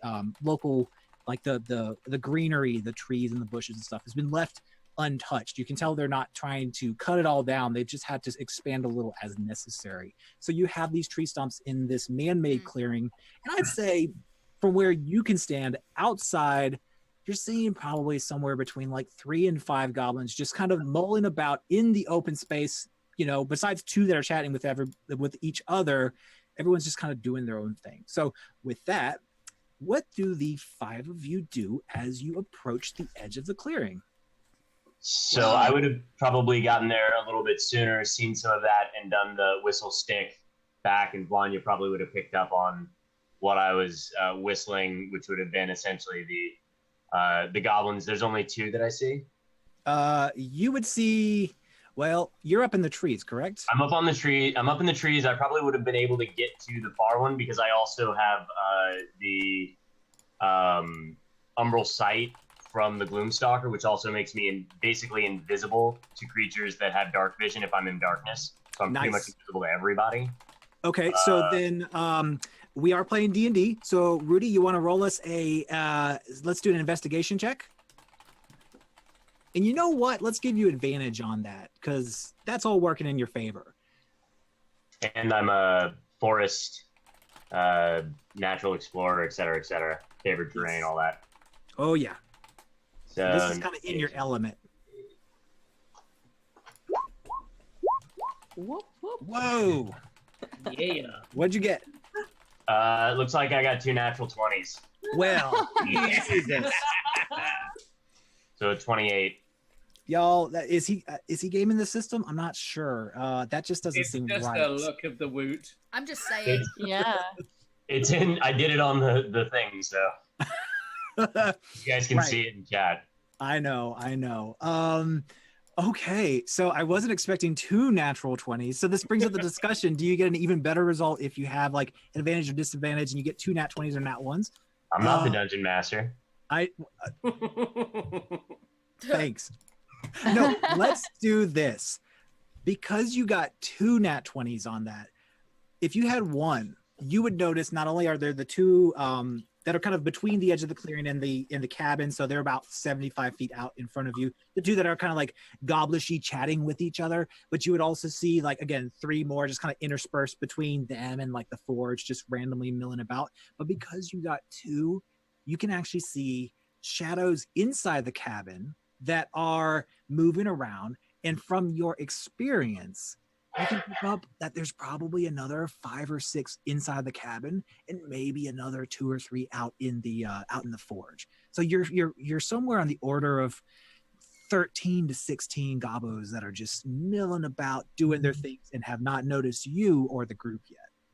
Okay, so I'm picking up 5 outside, 5 in the cabin, and 2 to 3 in the forge. That's what I heard out of that. Yep. Okay. And possibly there could be some more because I know that they like to travel in groups. Yep. So I will whistle that back with the whistle stick, which would sound like an owl hooting. Delania will be able to pick that up and respond with her whistle if she wants to. The But thumbs up my- whistle. Yeah.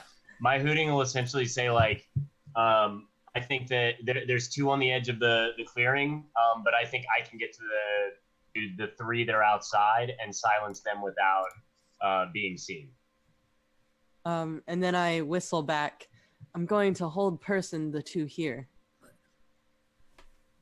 Okay. And are you relaying that to the others? What I Yeah. told you? Yeah, I'm gonna.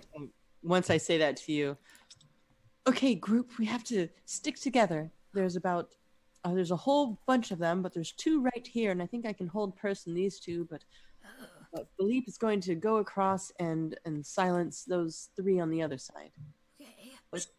Was there any more? Just those 2 and then them 3? Oh, and then there might be some inside too. Okay. But at least we can take these out with my bow and arrow, just in case, to see if I can take one out. But I'll let you do your thing first. DM, how far away is the hut or the building with the goblins inside?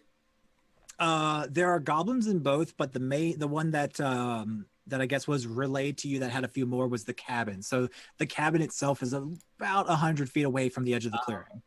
And the 3 that are wandering about, not the 2 that are on the edge of the clearing, but the 3 that are wandering about. They're just past it. So for your mental placement, you're on the edge of the clearing. There is the cabin about 100 feet in front of you, and there's the 2 that are prior to the cabin. Then the forge is another 100 feet past that, and those 3 are just kind of interspersed between the cabin and the forge. Okay. Is there any way, like, around the clearing, is it like circular or something? Like, can I move around to where I am at a perpendicular to them? Yes, so you can do that all the way up to the cliff edge. So the clearing actually goes over to the cliff. So just think of it as like a circle that, you know, is kind of cut off on one edge. That's just the cliff, but the rest of it you can go around, and it's just a wooded clearing. Okay, and it's dark out because it's night, yeah? Correct. There is dim moonlight, Okay. which actually brings up a good point. Who here does not have night vision? You have night vision? I would be the only one that wouldn't have it, but I do have it because of Gloomstalker. Right. Okay. All right. So everybody's got it. Perfect. All right, Philippe. So using the haste that I've got and everything like that, I would like to make my way around to where I'm perpendicular, not quite to where that is, but where I'm like basically in between. If the forge is on the edge of the cliff and the hut is in between them, and the 3 goblins are in between that, I would basically like to make myself as invisible as possible, moving my way all the way over there, and then I would like to get within striking distance before I actually attempt it. And my goal is to hit all 3 of them before they know what's going on, before any of them can speak. And the way I would like to do that is to start with Zephyr Strike. I would cast Zephyr Strike while I was en route. And then when ready to attack, I would just bounce all the way through all 3 of them. I don't know how close together they are, but there's about 25 to 50 feet in between the cabin and the forge. I can probably get all 3 of them. Yeah, that should be fine. And remind me, what does Zephyr Strike specifically do for you? So Zephyr Strike is a spell that will allow me to move like the wind, because I need more movement speed. Yeah, that's why I asked. Yeah. So essentially, until the spell ends, my movement doesn't provoke opportunity attacks, and then once before the spell ends, I can give myself advantage on 1 weapon attack on that turn. And if I hit, then I get 1d8 extra force damage on that. Cool. And then whether I hit or miss, I still get an extra 30 feet of movement until the end of that turn, but I already am up to 50, plus, because of the Gloomstalker's first feature, I can, my movement speed gets increased by 10 more feet at the during my first turn, and I get to make an additional weapon attack and deal an additional 1d8 on that. So there's a lot going on in that, but if you want to just run through it, I can run through it. Okay, so welcome to Baleep is showing off. Doing what I do, that's it. That's all he does. No, it's great. No, I've got that. And actually, that should work out all well. I think what happens is the combination of all those, you can actually safely make it from the edge of the woods to where the three are. And the three are, I'd say, interspersed like 10 to 15 feet between each. So they're pretty close. And you can get a surprise attack on all three of them without them noticing you. Okay. So as I do, as I'm making my way through the woods, I'm gonna get right up like within the space that they would probably be able to like hear the pads of my feet, like the little bit of suction, like pulling up the grass. And then I'm going to activate my Sun Sword. Ooh. And then I'm just going to cut straight through them. And this Sun Sword is usually purple. Okay. So it has like a darkened kind of glow to it. It's not a bright golden glow. It's just that. Okay. That's pretty badass. Also, let's roll your attacks. So the first one, if I'm getting advantage, did I just crit again? Okay. No, you I gotta make sure I'm you have rolling to these type. right. Yeah, so it's here. I'll type it in for you. I think you're missing the D in front of the D20. Yeah. Roll 20. Roll 20. There you go. That did it. Yeah. So that's for the first attack. Nice. I've got my eye on you. No, what was the first attack? 27. Yeah. Yep. That'll do it. So second attack, this would be my extra attack, which will, well, do you want me to roll damage now too, or what? I was going to say, so let's do this. That one roll was for the to attack all three. So it hits all three. So roll your damage. Okay. These are goblins, so you should be fine. I'm just making sure I've got the right bonus in here. Anticipation. So that's 12 on the first attack without the benefit of... Oh, I guess I should just go ahead and put that other one in there too.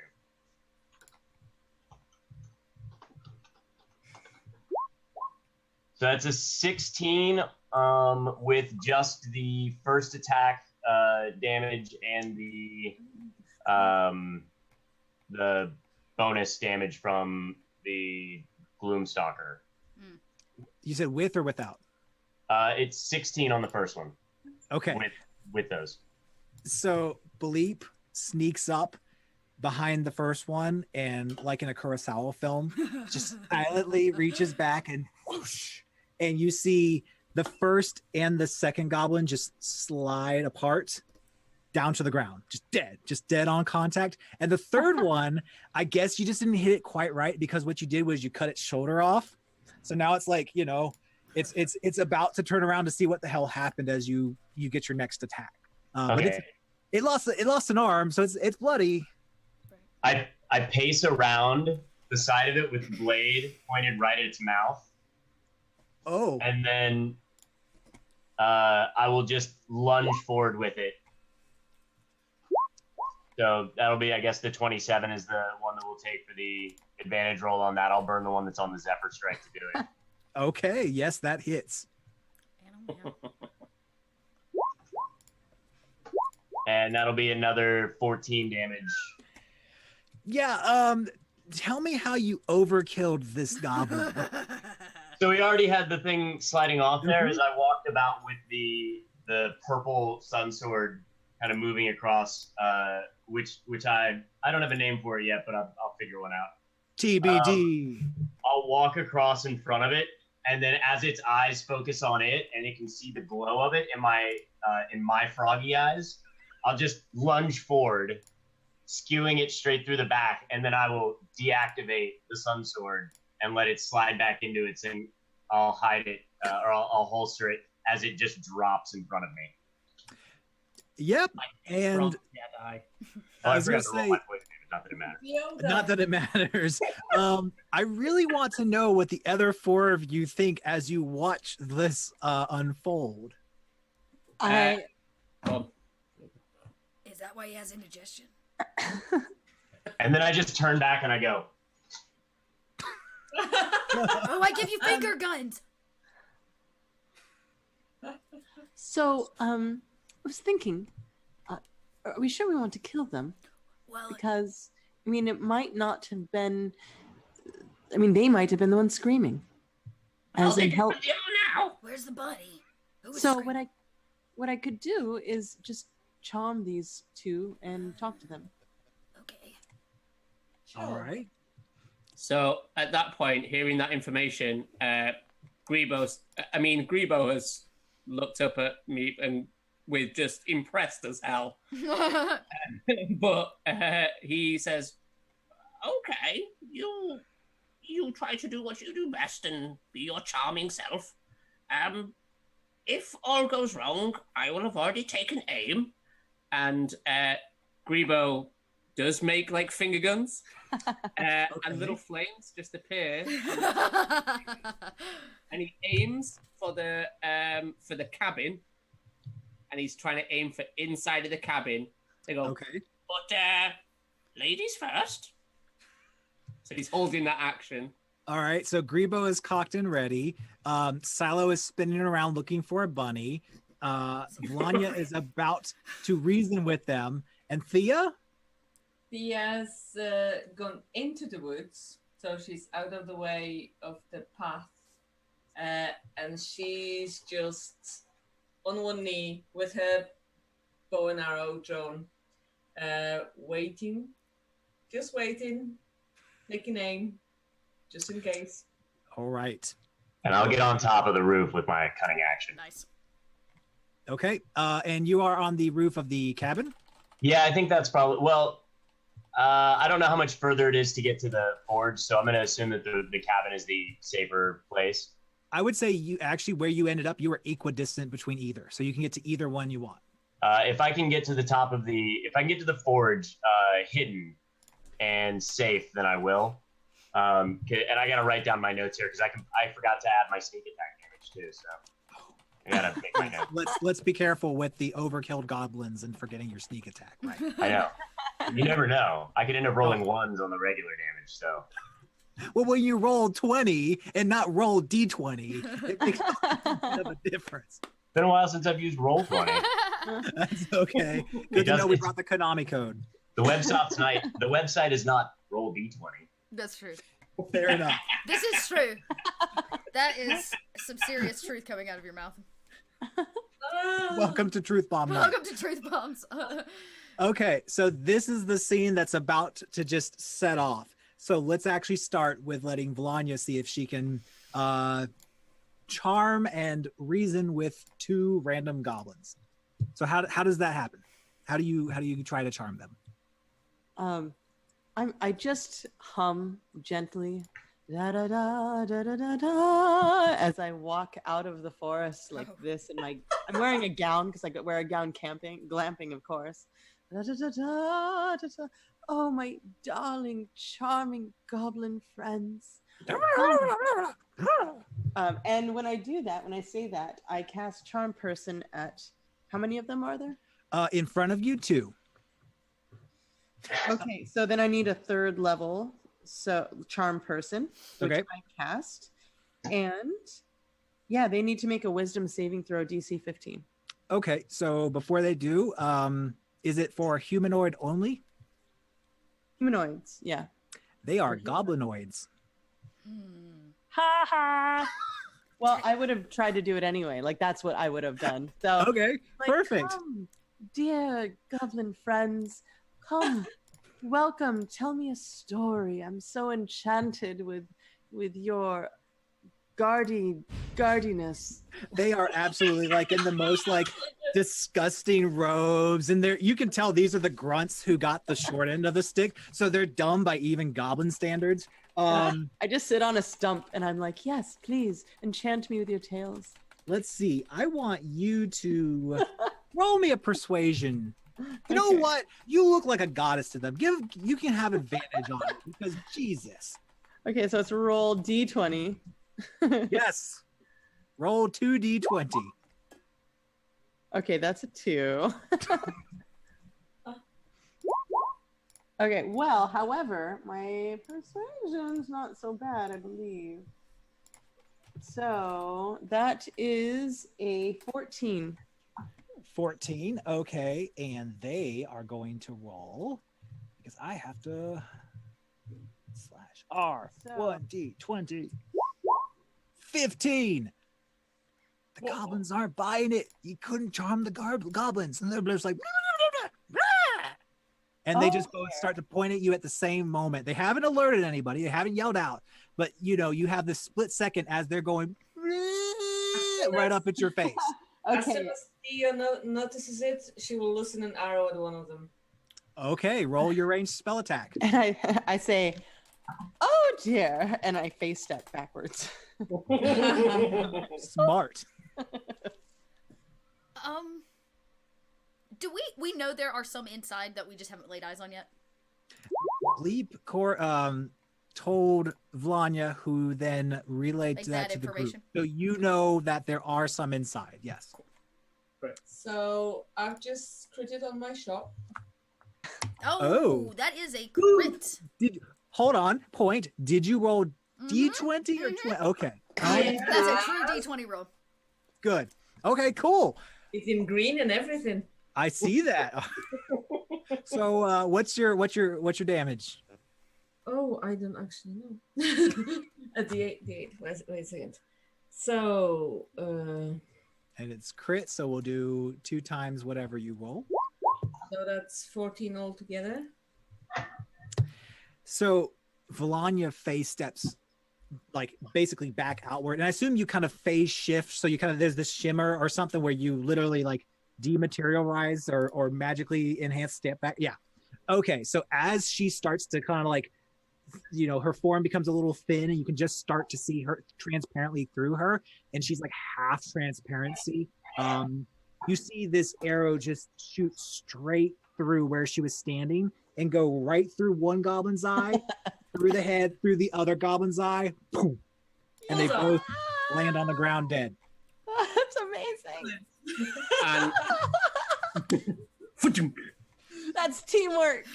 And Tyler goes, so we are killing them. Yes. And then seeing that, Grebo with his finger guns pointed at the cabin, he's actually trying to point inside the cabin. Okay.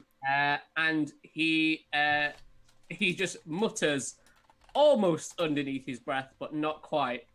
Oh, I hope Meep sees this. And poof, and he lets off a fireball. Okay. Here's what I want you to do. Roll me a straight D20. If you get above a 10, it goes through the window and you hit something inside. If you hit a 10 or below, it hits the broad side of the cabin. Okay, that's fine.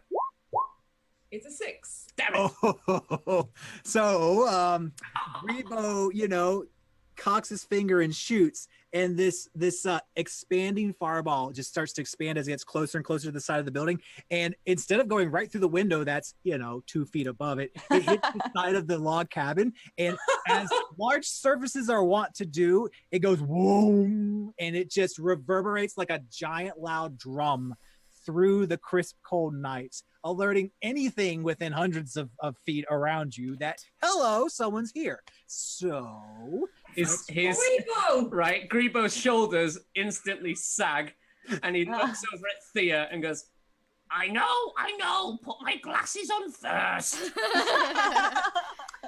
All right, so everybody give me a quick initiative roll. Wait, can I take action other than looking for Bunny?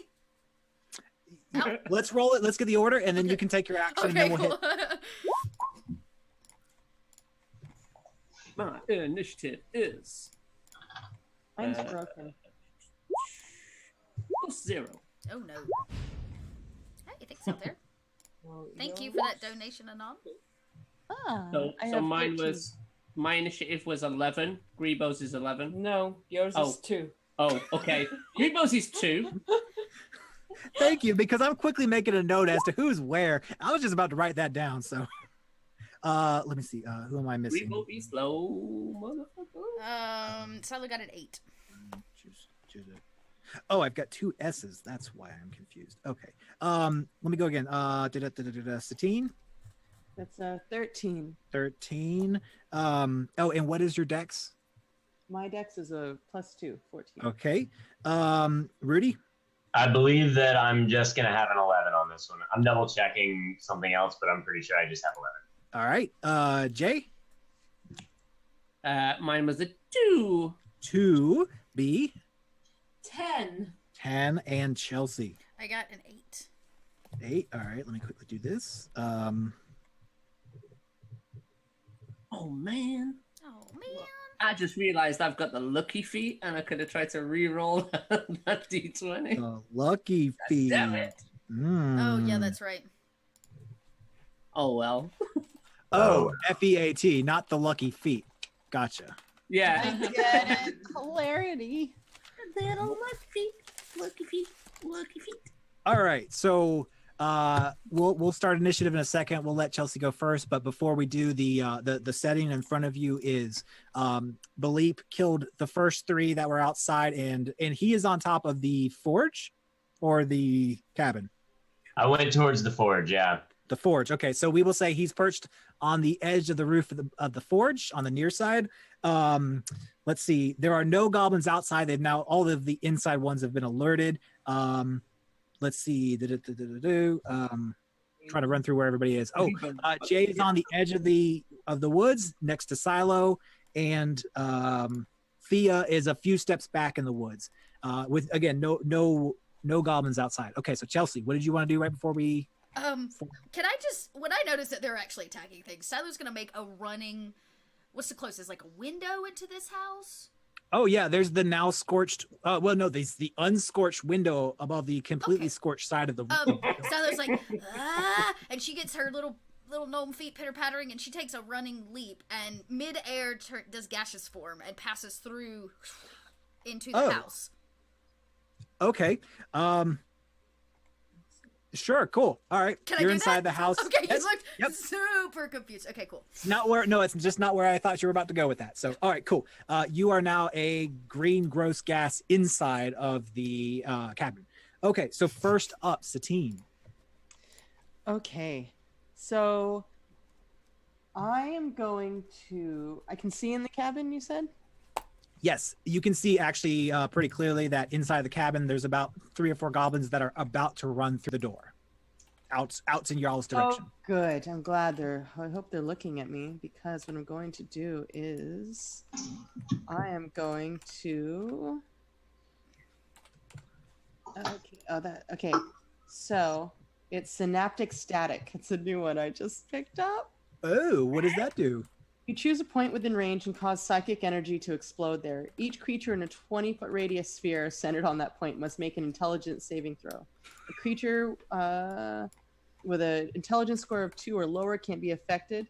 A target takes 8d6 psychic damage on a failed save. Or half as much as a damage on a successful. All right, what's the intelligence they have to at least be? 2. Oh, 2. Okay. Yeah. All right, they at least are that. Okay, so you need me to make a intelligence save? Yes, DC 15. After a failed save, a target has muddled thoughts for 1 minute. During that time, it rolls a d6 and subtracts the number rolled from all its attack rolls and ability checks. Wow. Nice. Okay. On top of other things that happen. I've never seen this one evil laugh there. All right, well they got a 10. So you can now see from your vantage point that there are actually 4 goblins just inside the door that are heading your way. That it seems that's most of the goblins inside. So those 4 goblins were all in your little area of effect. And right as what looked to you a moment before, very coherent, like, yeah, we're gonna go run and get them sort of a movement, they just kind of stop, just kind of like look at the wall, like they're admiring a piece of invisible goblin art up in the sky, and they just kind of lose themselves. Yeah, that's going to be 25 damage on each of them. Right now? Yeah. Right now?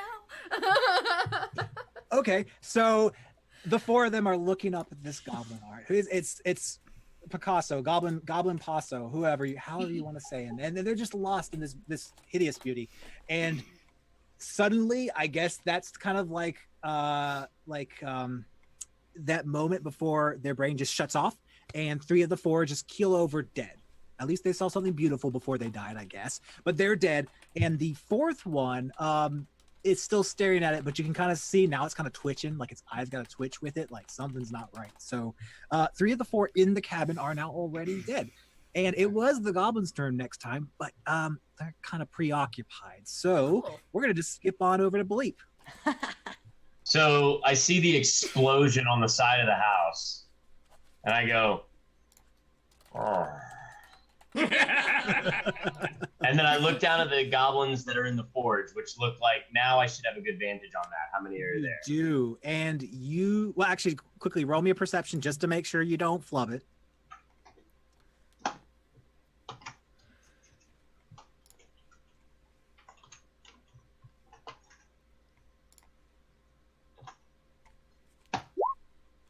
All right, you're fine. Yeah.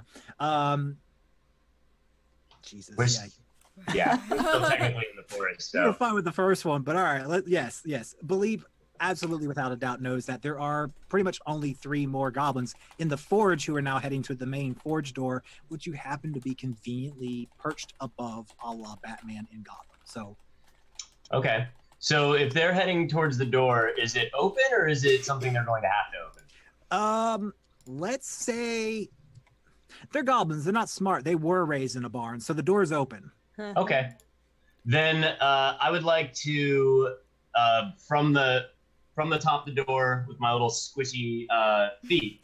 Yep. I'm going to basically lean back, stretch myself out the full length, which does get me to about 2.5, 3 feet long, and then just pull out the sun sword and through all three. And if I need more attacks, I've got 3 at least right now that I can shoot off.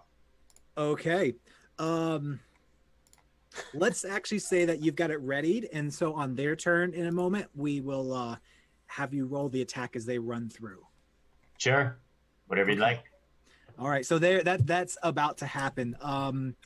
Let's see. Next is Thea.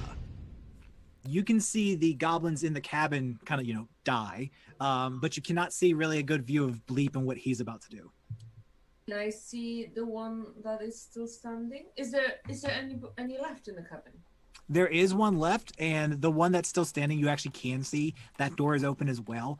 It's actually silhouetted by the firelight inside of the cabin, so you can actually tell. Okay, so I am going to loosen another arrow at that one. Okay. As I've got my bow out currently. The 20 plus 10. 25 to hit. Yeah, that hits. And roll your damage. Damage is 10. Okay. Your arrow goes right through its neck, and it dies too. All right. You've cleared the cabin.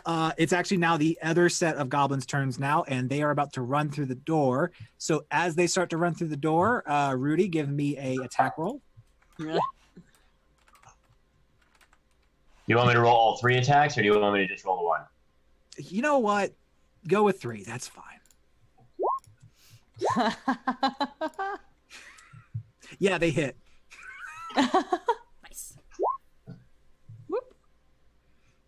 See, the sneak attack help on that one. It did. It was close. Touch and go. So total of 39 points of damage. Okay, you overkilled these 3 goblins as well. Yeah, describe how that one looks too, because that's not even like close. So when he stretches out, as they start to like come through the door, and he stretches out, he'll take the first swing, splitting the first goblin, the cranial cavity of the first goblin. As that one falls down, he will drop down, like do a little flip, spinning across, splitting the other one across the midsection, and then leap up into the air as that one trips over the one in front of it and careens down. And the third one, unable to stop, will stumble, start to make his roll. But as Bleep flips, the blade is held up over his head and he just kind of like buzzsaws through it and then lands on the other side, holds it like he's going to lick the blade, and then turns it off right as his tongue just sweeps through and close the door behind him. You do that. And all of you can see that, by the way. If you're looking in his direction, you can see that. And you're out of initiative. You killed them. Bloody show off!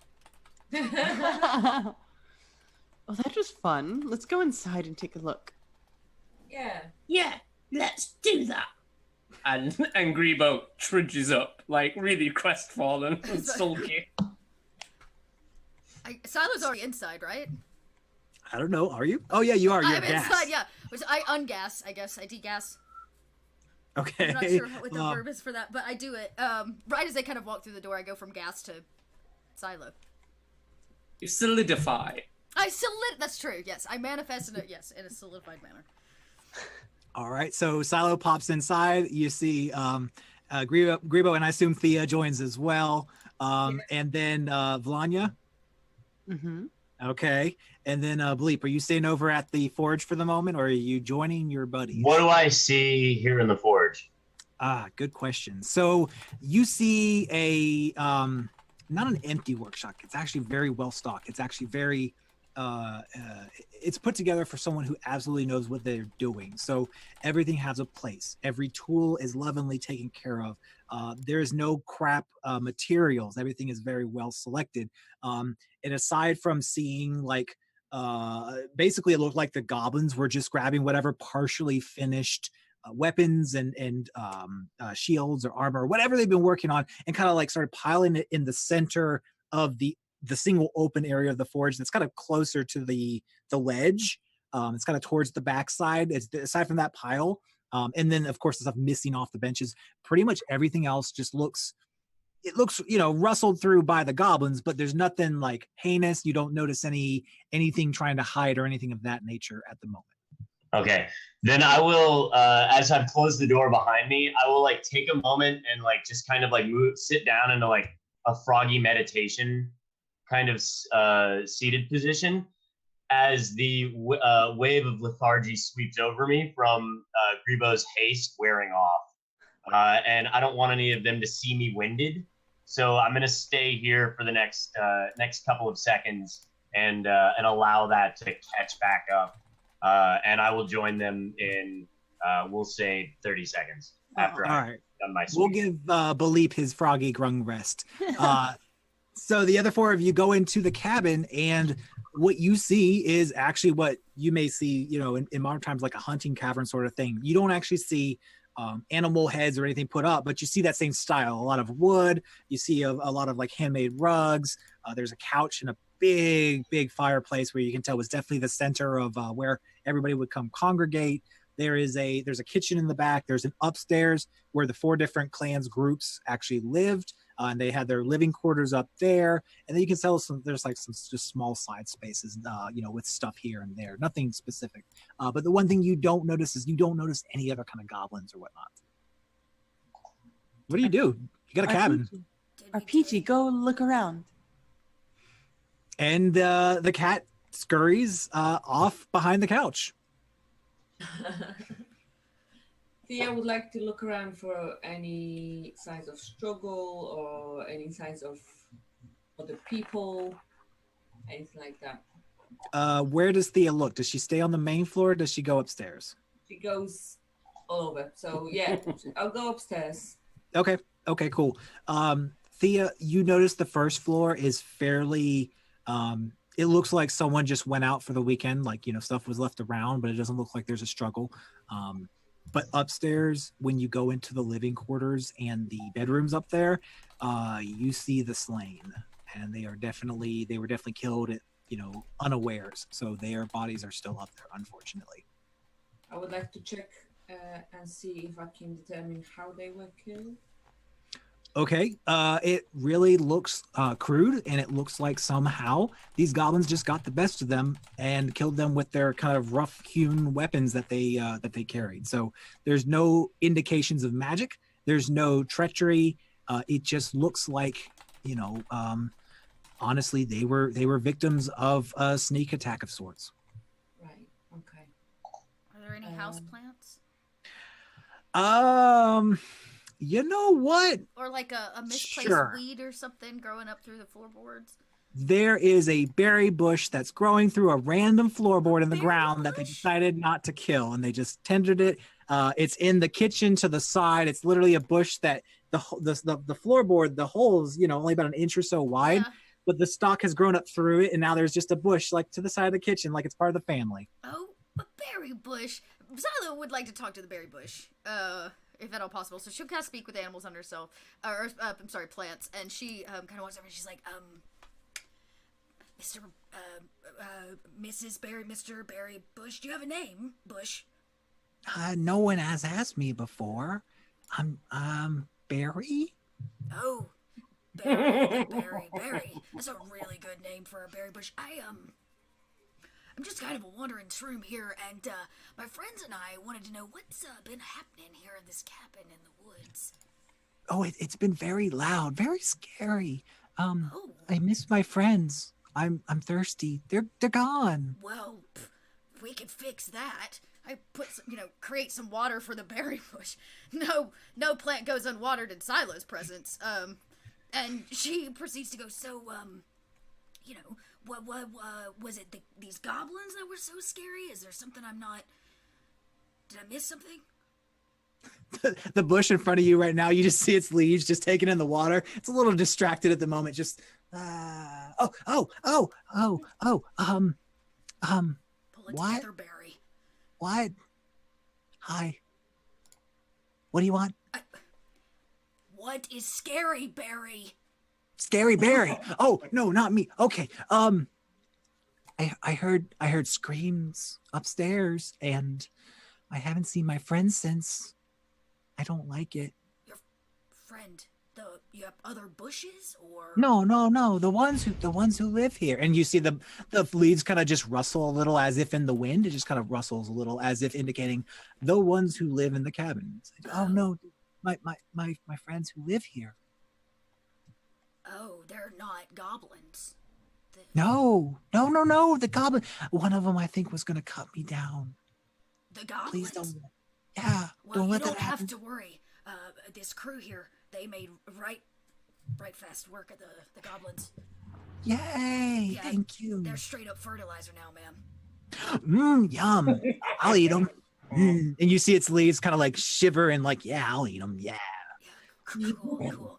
I am talking to this plant. Anybody have questions for the berry bush? So, I've been just casually like shoulder to the kitchen door, just like watching, and then I giggle, and then I cast Awaken. Okay. You casted it on the plant. bush? Okay. On the bush. Let's see. So basically, it either needs no intelligence or an intelligence score of 3 or less. Okay. Intelligence of 10. It also gains the ability to speak, I'm going to say common. Okay. If it's a plant, it gains the ability to move its limbs, roots, vines, creepers, and so forth, and it gains senses similar to humans. Okay. Yeah. Okay. And now it's charmed. So for 30 days.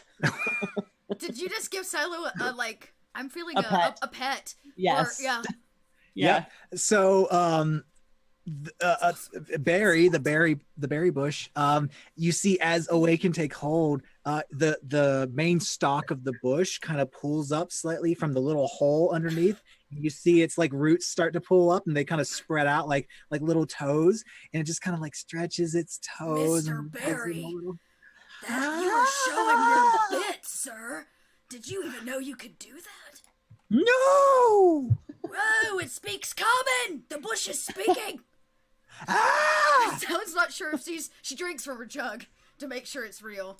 The bush is reacting like, that's not normal. This is not a normal thing. I don't normally talk to people, but I don't know anymore. I walk back into the living room.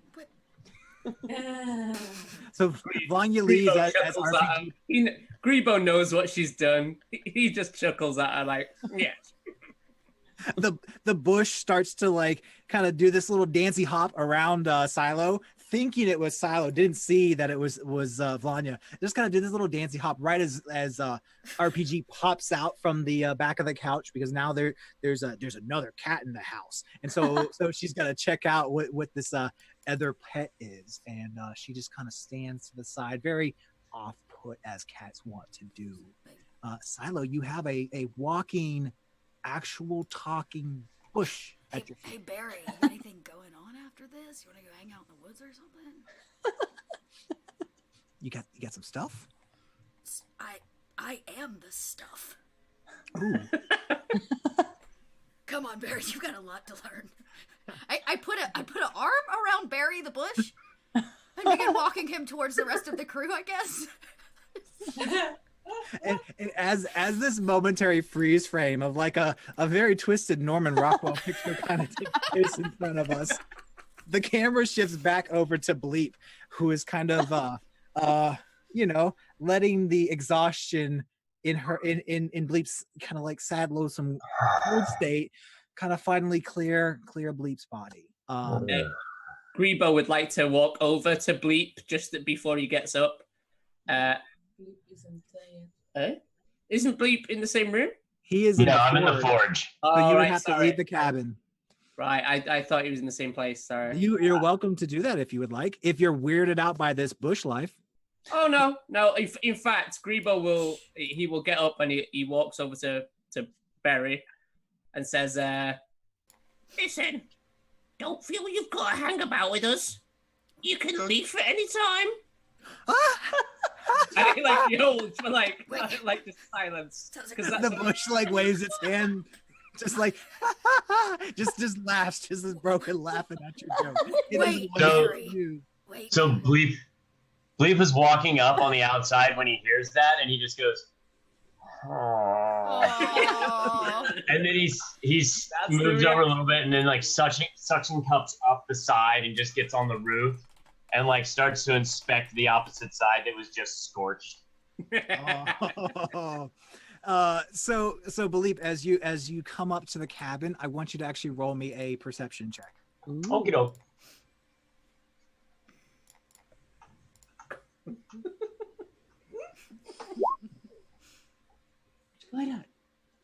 So a 19. Yeah, that does it. So what's happening is like you're noticing this, and then right as you start to put your first suction cup up to the charred wall, you hear a tinkle, like the sound of two pieces of metal kind of rubbing gently against each other, like a not like a back and forth, but like if it was being moved. You hear some of that from back in the forge where you just left.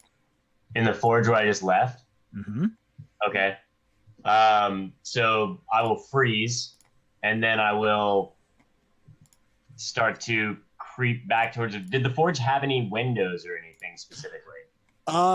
Really, it has the main wall that you walked in with, the main entry door, and then the back side is built into the mountain, so it's kind of built into the rock. The far side doesn't have kind of any windows or doors or anything. There's like one main doorway, and then the last side is open to like the cliff outward. So really there's one main door in and out, and then the outside. Well, I was raised in Chult, so I probably didn't close the door. I certainly didn't move the goblins to close the door beyond what I did with my tongue. Like, so whatever their like slammed pieces are out from that. So when I left, I probably left it open too. Would I be able to see into it to see if there was anything else going on? Sure. Roll me one more investigation check back in there, and I'll actually give you advantage because you just spent like a little time looking in there, so you would notice something out of place. 23 or 27, which one do you? All right, Bleep. Well, yeah, you notice something. You notice that there's a little bit of a rustling in the pile of metal where they were collecting all the bits and partially finished weaponry and whatnot in the middle. Well, towards the back edge, towards the cliff. My little froggy brain ain't getting it. So I guess I will continue to get closer and closer until I can see what's going on. But my guess is, I guess where I'm headed there is to inspect to see if there was anything underneath that, underneath the collection of stuff. Okay. And you get, I assume you're basically going up to like the edge of the pile, like you're making your way up to it. You're not like staying some distance away. Like I would have made it to the door, peered in to double check, make sure that my little frog-eared little holes that I have on the side of my head aren't being, you know, whatever. And then what he would actually do is he would actually stick her to the side and climb up and go across the roof. Satine can back me up on the fact that I always go in that way. Sure. So he's going to be up on the roof kind of above it, and I'll probably be like looking around in there. And then if I don't see anything, I don't hear any other movement, then I would kind of like go down and start to inspect it. So you tell me. Okay, perfect. All right. So here's what happens is actually because you go up on the roof, it's going to be different. You sticker your way up the side of the stone wall, and you go up the large like reinforced ceiling roof structure over to the edge where it's kind of close to where the pile is, but it opens up to the cliff and in the opening. And right as your eyes are looking down from like they're glancing over the view as they come downward to look at the pile below you. You hear a deep rumble and you hear a roar, and out of the center of the metal pile suddenly comes up a giant beast straight upward at Bleep. I need you to roll me a dex save to get out of his way. Dex save? Yep. That's his middle name. Pretty much. Oh, except that time. Sorry. Okay. Satine jinxed me. All right. So Double here's what checking to make sure I don't have anything else about that, but that should be it. a 2 + 8. Ouch. Okay. So here's what happens is this beast suddenly flies upward straight at the roof. It is bursting up through the roof. And right as Bleep tries to jump slightly out of the way, he gets nipped as it flies upward into the sky. I want you to take 1d6 damage. Okay. I'm also going to uncanny frog.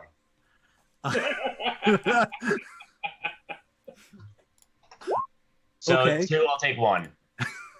Okay. So you take 1 point of damage as you just get slightly clipped as this beast flies up into the sky about 15 feet above you, flapping your wings as you have apparently awakened what the goblins were attending this whole time, a giant clockwork dragon. We are back in initiative. The 4 of you are in the cabin and have no idea except for you just heard a roar outside. I'm going to use the same rolls. Let me roll for the dragon, and we will use the same initiative from before. Y'all think what you want to do because dragon. Okay. Let's go. Let's see. D20. Okay. I want a re-initiative. Drago got 18. Damn. Okay, so here's how this is going to go. Dragon is actually first, and it's going to, we'll say on its first turn, it's orienting itself. So it's going to do a quick kind of a circular fly around the top of the forge twice, and it kind of settles itself above, puts its claws out as if it's about to attack Bleep from above with its claws. That's what he will start to do on his next attack. Satine, you are inside the cabin with everybody else, and you're having Happy Bush dance time. And you hear this roar, like this deep bassy boom, and then you hear this ear-piercing, unnatural roar just scream through the night. And you can tell it's probably coming from the direction of the forge. I run as fast as I can, and if I can make it there, if I can see it, I'm going to attack it. All right. What's your speed? My speed is 30. Okay. We will say you can get outside and you can get, we'll say you can get halfway there as it's doing its circle. So you kind of get about halfway there. So you're about 60 feet as the crow flies from yourself to the dragon. Okay. If I can't do anything, then I will get there, and then if I can try to find cover, that's where I would like to stop. Okay. Do you want to find cover inside the building or outside the building? Inside the building. Okay. You okay. We'll say if you continue that on your next turn, that you'll be able to get through the door and hide behind like a workbench that can look upward through the broken roof where the dragon just flew. Yeah, so I'm using my dash action. Cool. Perfect. We'll actually say doing the dash, you find that cover now. So next turn you are inside and under cover. Next is Bleep. Is there anywhere that I can quickly surmise to gain cover for concealment? Are you trying to stay on the roof? I'm either trying to be in a hidden place. I'm assuming he went through the roof. He did. Oh, he went up through the roof, burst the roof open, kind of knocked you back. So there's a giant hole in the top of the roof, and he's circling the hole. So you've kind of got the edge of the roof, kind of debris kind of sticking out. So we can say there's a couple loose planks he knocked upward that you can kind of, since you're smaller, you can duck behind them. Okay. I also assume that he relies on dark vision. So really all I have to do is get into the dark. Yes.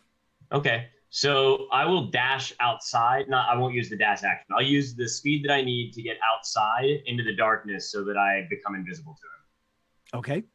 And then, okay, if I have any more movement left, you don't have haste, and your speed is what?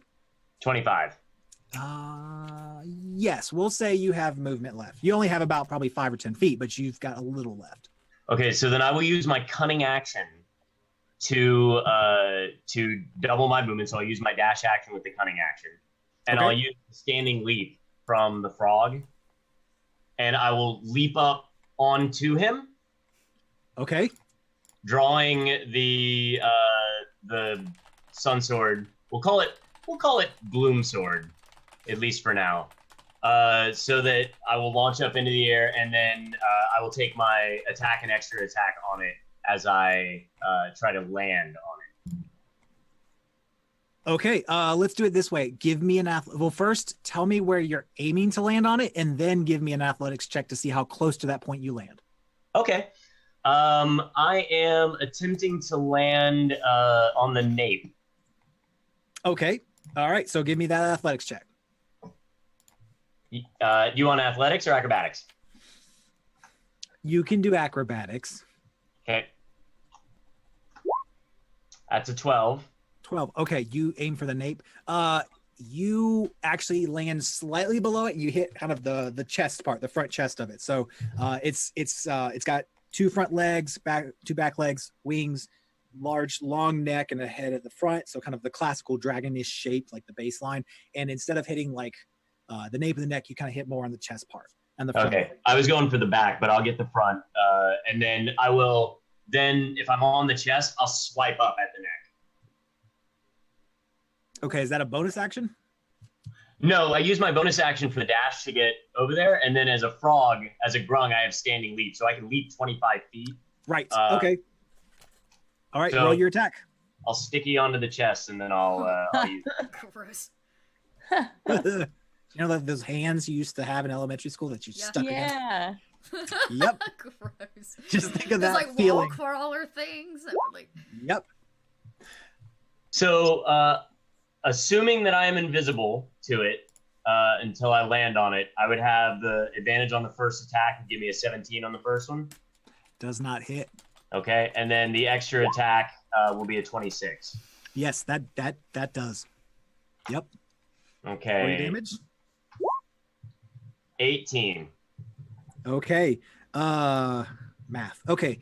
Cool. Yeah. You I mean, you hit up in its chest part, and you just see like your sword goes through the front of it. And you just knock gears loose. Like it doesn't really look like it's slowing it down any, but you definitely are starting to knock just pieces of it away. Next up is Thea. You are also now you're still in the cabin. So what do you do? I'm on the first floor, right? Yep. I look under the window. Which way is it facing? Am I facing? Is there a window that's facing the forge? Yes, yes. There's actually a window on the side where Grebo hit the fireball, and then there's a window on the opposite side of the house which you can see through out to the forge. It's actually framed to fully see the forge, so you can actually see kind of this whole scene unfolding in front of you as Grebo is actually ducking away at that moment. Can I see the dragon from where I am? You can. Excellent. I can actually shoot it from where I'm standing. Okay. Oh, Roll your range attack. Sorry, just 1 second. I'm just checking Hunter's Mark. 20 feet. I will run up a little bit closer. Okay. I will run. If I need to jump out the window, I will jump out the window. Okay. You can. What's the range on your bow? Range of my bow is up to 500 feet because I ignore Oh yeah. advantage, but range on Hunter's Mark is 90. So, Okay. Oh, you want to be close enough for the hunter's mark. yeah. Then we'll say you can take your movement, you can jump through that back window, bursting through the glass. You'll land on the opposite side, and you'll be right at the edge of where your hunter's mark takes hold. Excellent. Cast Hunter's Mark on him as bonus action first. And Okay. then shoot. Oh, doke. Sorry. So that's 24 to hit. Yep, that hits. And has this dragon been damaged already? Yes, we will say right as you're taking aim is right as Bleep hit that first time. Okay, doke. So in that case, I can add my Colossus Slayer. Okay. Ooh.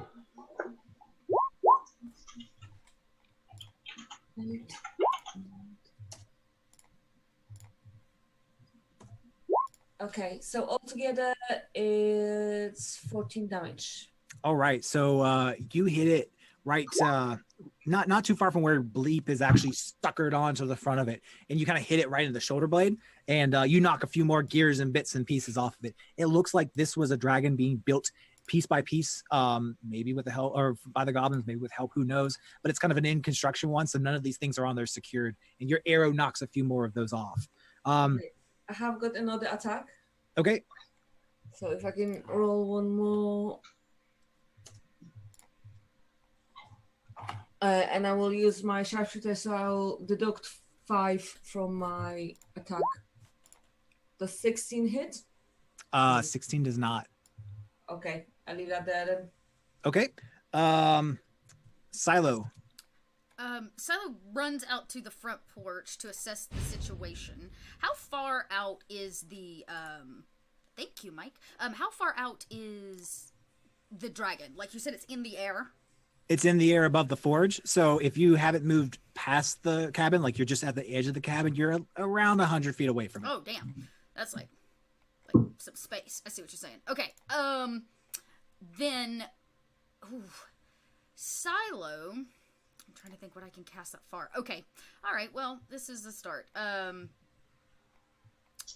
Silo goes, stop! And out of both her hand and mouth comes this poisonous sphere that quickly engulfs its head.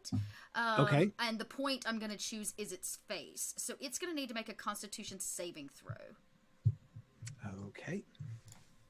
As this yellow cloud begins to kill it and corrode away at it. It does not make it! No. Yes! Aha! All right. Aha! So it cast Cloud Kill, Silo does, on it at a 5th Oh, God. level. Cloud kill is bad. Yeah, why didn't it roll damage, though? That was not what I wanted to do. Let me, I'll just quick roll it. So it's 5d8.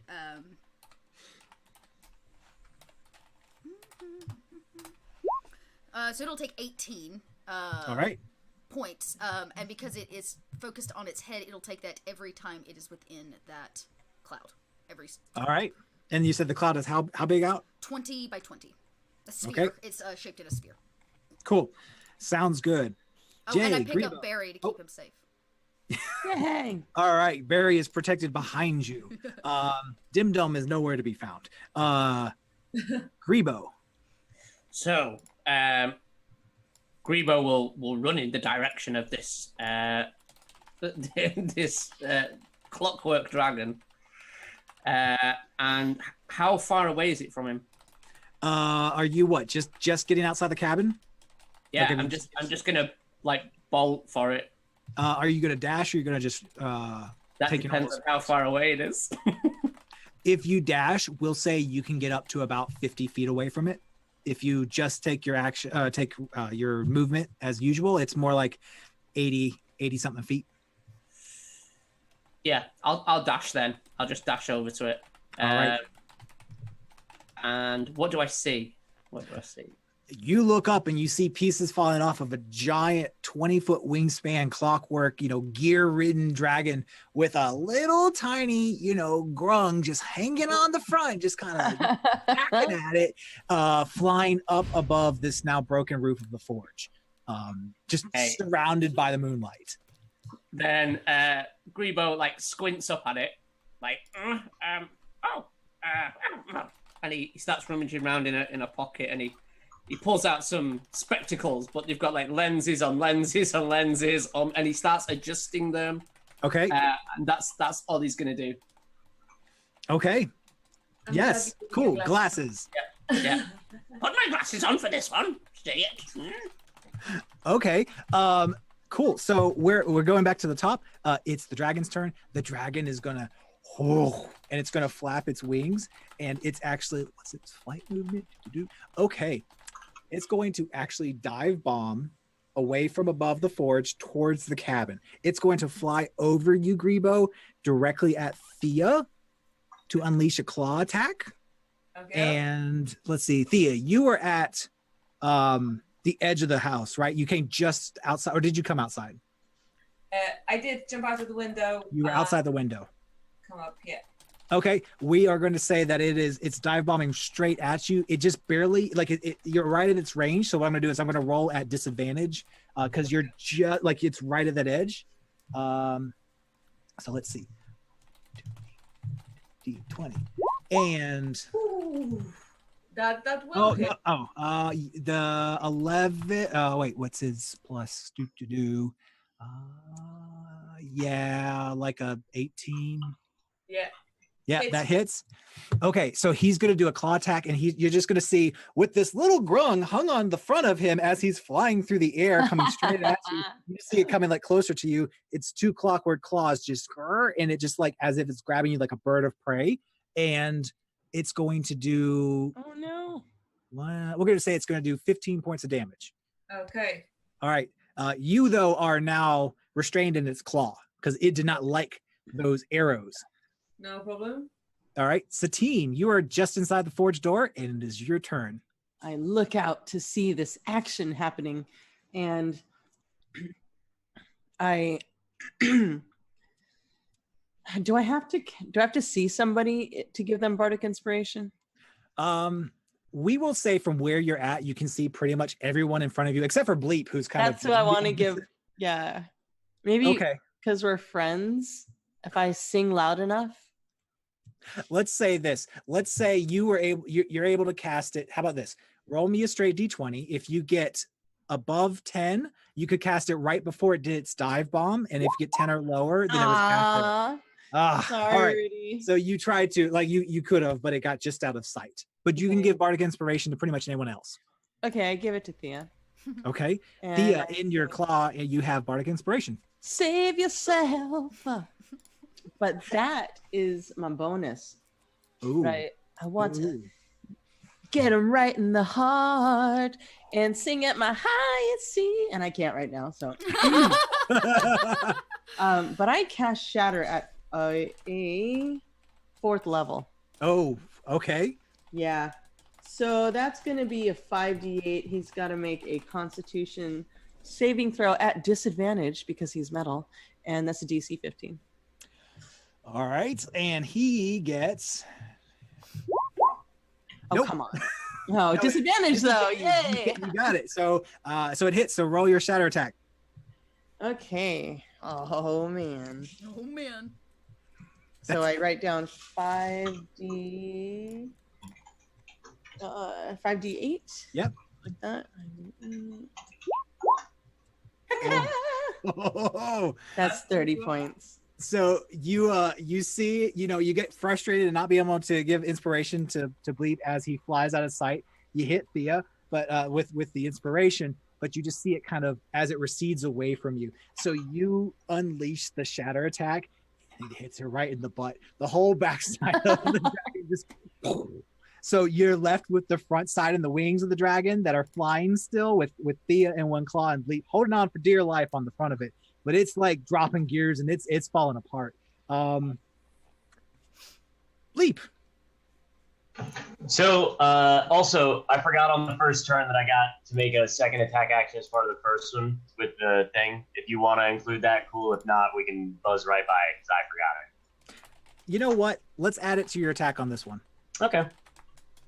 So I will go ahead and make my 2 swipes, but I will also add Hunter's Mark. Okay. With my bonus action. And roll. So the first attack will be a 19 to hit. Yep. The second will be a 23, and then the extra attack will be a crit. Okay. Roll me your damage to this half whole mechanical dragon. Okay. So do you want? Okay. Yes. So for the crit, I'll do the sneak attack damage on that one. Okay. Oh man, I'm tense right now. Please no ones. Oh, and I get that extra D8. So this is actually gonna. Whoa, this is gonna be huge. Okay.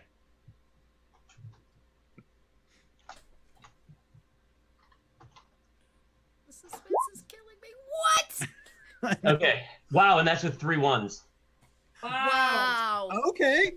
Well, guess what? If you didn't guess it, you killed it. Yes.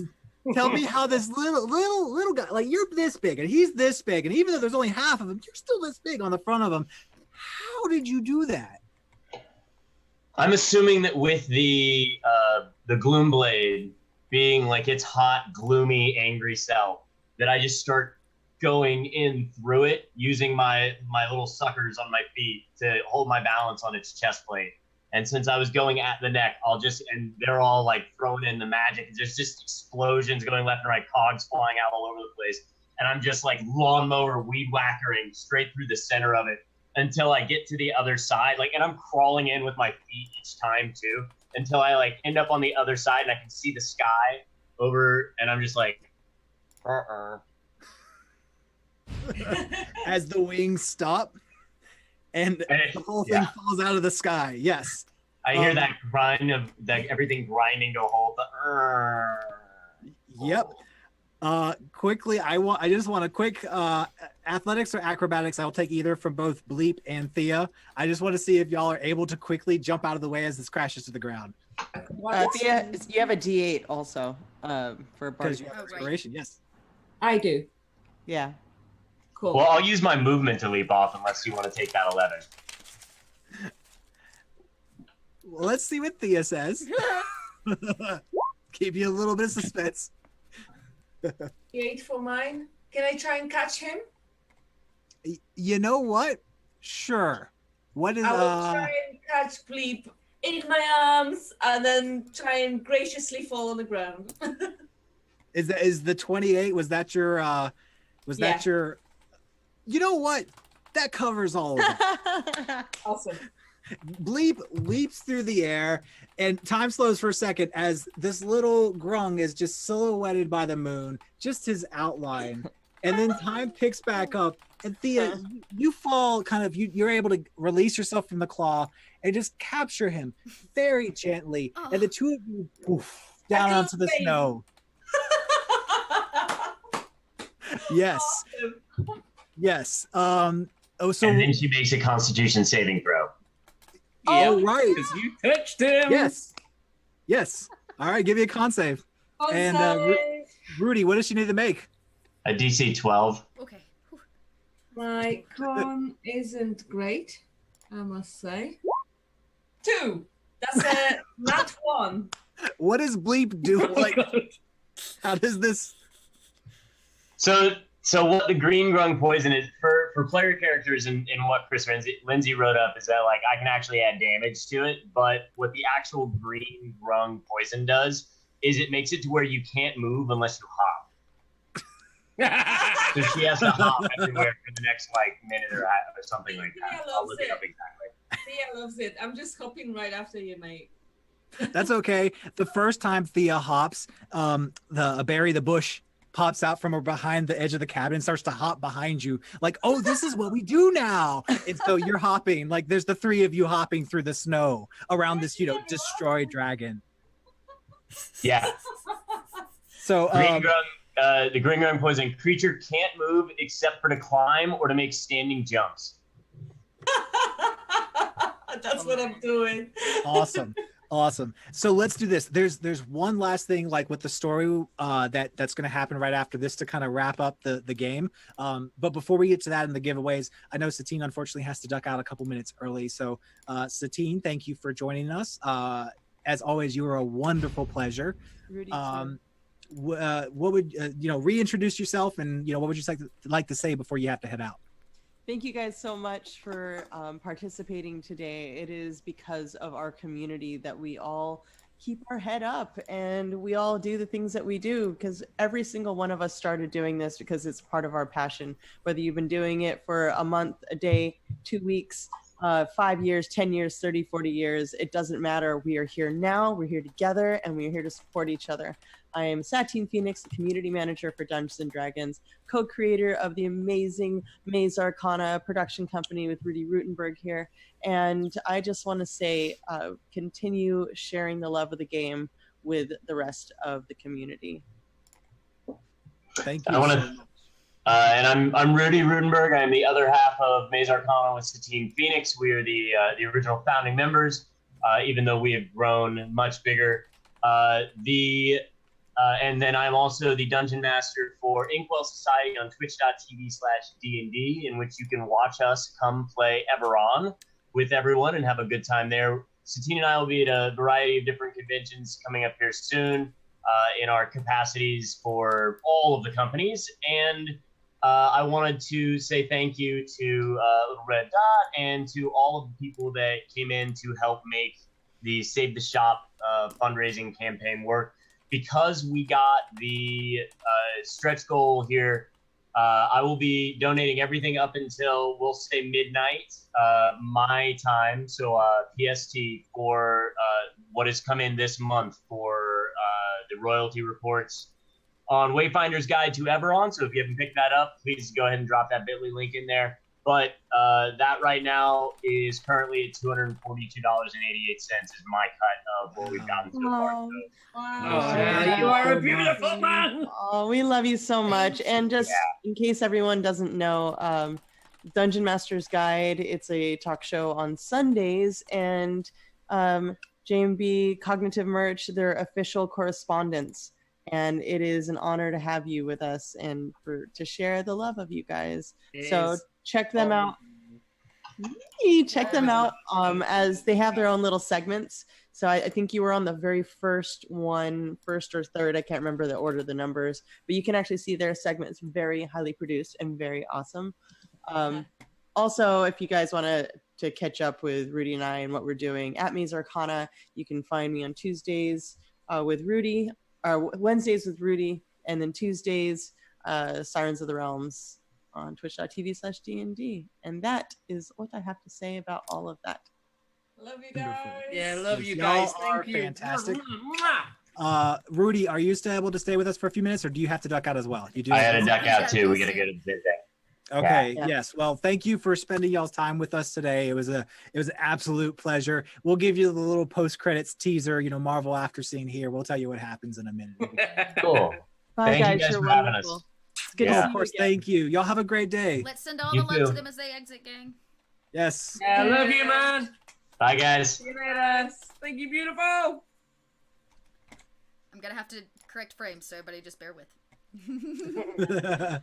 Right. So what we will do is we unfortunately stopped. Excuse me. We started a little late. The other streams we wanted to let them be able to finish in their own.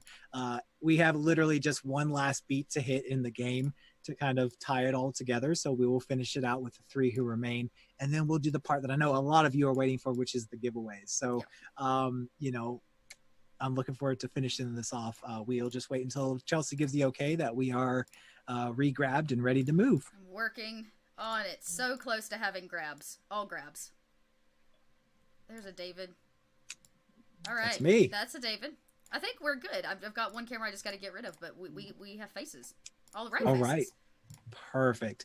Okay. So what kind of happens is Thea, you literally hop up and you start hopping around, and Bleep kind of joins you in kind of the revelries, and Barry the Bush is hopping around with you. Chelsea, what is Silo doing as this starts, as the dragon falls out of the sky and you see this hop fest? I shield Barry with my, I don't know why, but I shield him, and it seems to be dead. Yes. Yes, it is dead. Nothing is moving. I stand with Barry, and I gingerly touch his berries. Very gingerly. He quivers. Whoo, this is a new sensation. Whoo. I touch his berries. I gingerly touch his berries. I'm not Ginger. I'm a berry bush. You are so berry. And as you say that, something interesting happens. Out of the corners of your eyes, like around the field, it's like some lights begin to come up, like as if someone turns some kind of spotlights onto the clearing. And then all of a sudden, like confetti bursts out. Whoa. And you get sirens like, bah, bah, bah, bah, bah, bah. And you get like pulsing lights, like these like big lights, and you get stuff like these bright bursts of lights, which are fireworks, you know, in the sky. And this just like, this suddenly unfolds right over the carcass of the beast. And, I am too old for a disco.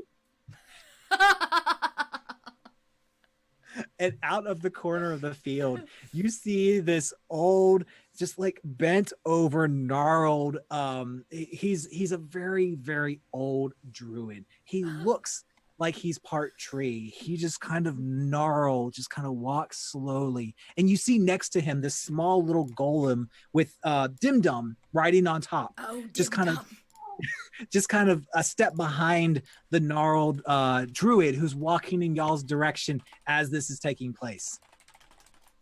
Come on, Grebo, jump with us. No, I'm not jumping. Come on. But I do make my way over to him. I will jump towards him. And on the way there, I kind of like with a padded elbow, so no skin to skin contact. I pad our grung, and I just say, "That was really, really impressive." He just looks up at you, just kind of grow, just you know, approves and agrees with you. And Silo, are you joining them? You staying? Yeah. I mean, I'll walk over, sure. So the druid kind of, y'all meet in the middle, right in the middle of this clearing between the forge and the edge of the woods, and you can tell he is very old. Like every step is a excruciating pain, you know, of his energy to move him forward, and he's bent over and he just kind of looks up, and he's just like, "Oh, someone's done it. Thank you." Like you're welcome. Oh, I guess I should introduce myself. My name, I don't remember. It's been so long. But the animals, they call me Pawpaw. I've been here looking over this area for as long as the forest can remember, waiting for some folks to be true of heart. This place has been a trial for adventurers after adventurers after adventurers to find those worthy. And you gave an inspiring story to my bunny, as he gestures down to his bunny.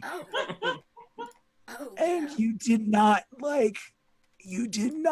start a sorority or make beard talk. We did none of those things. Inspired. Yes.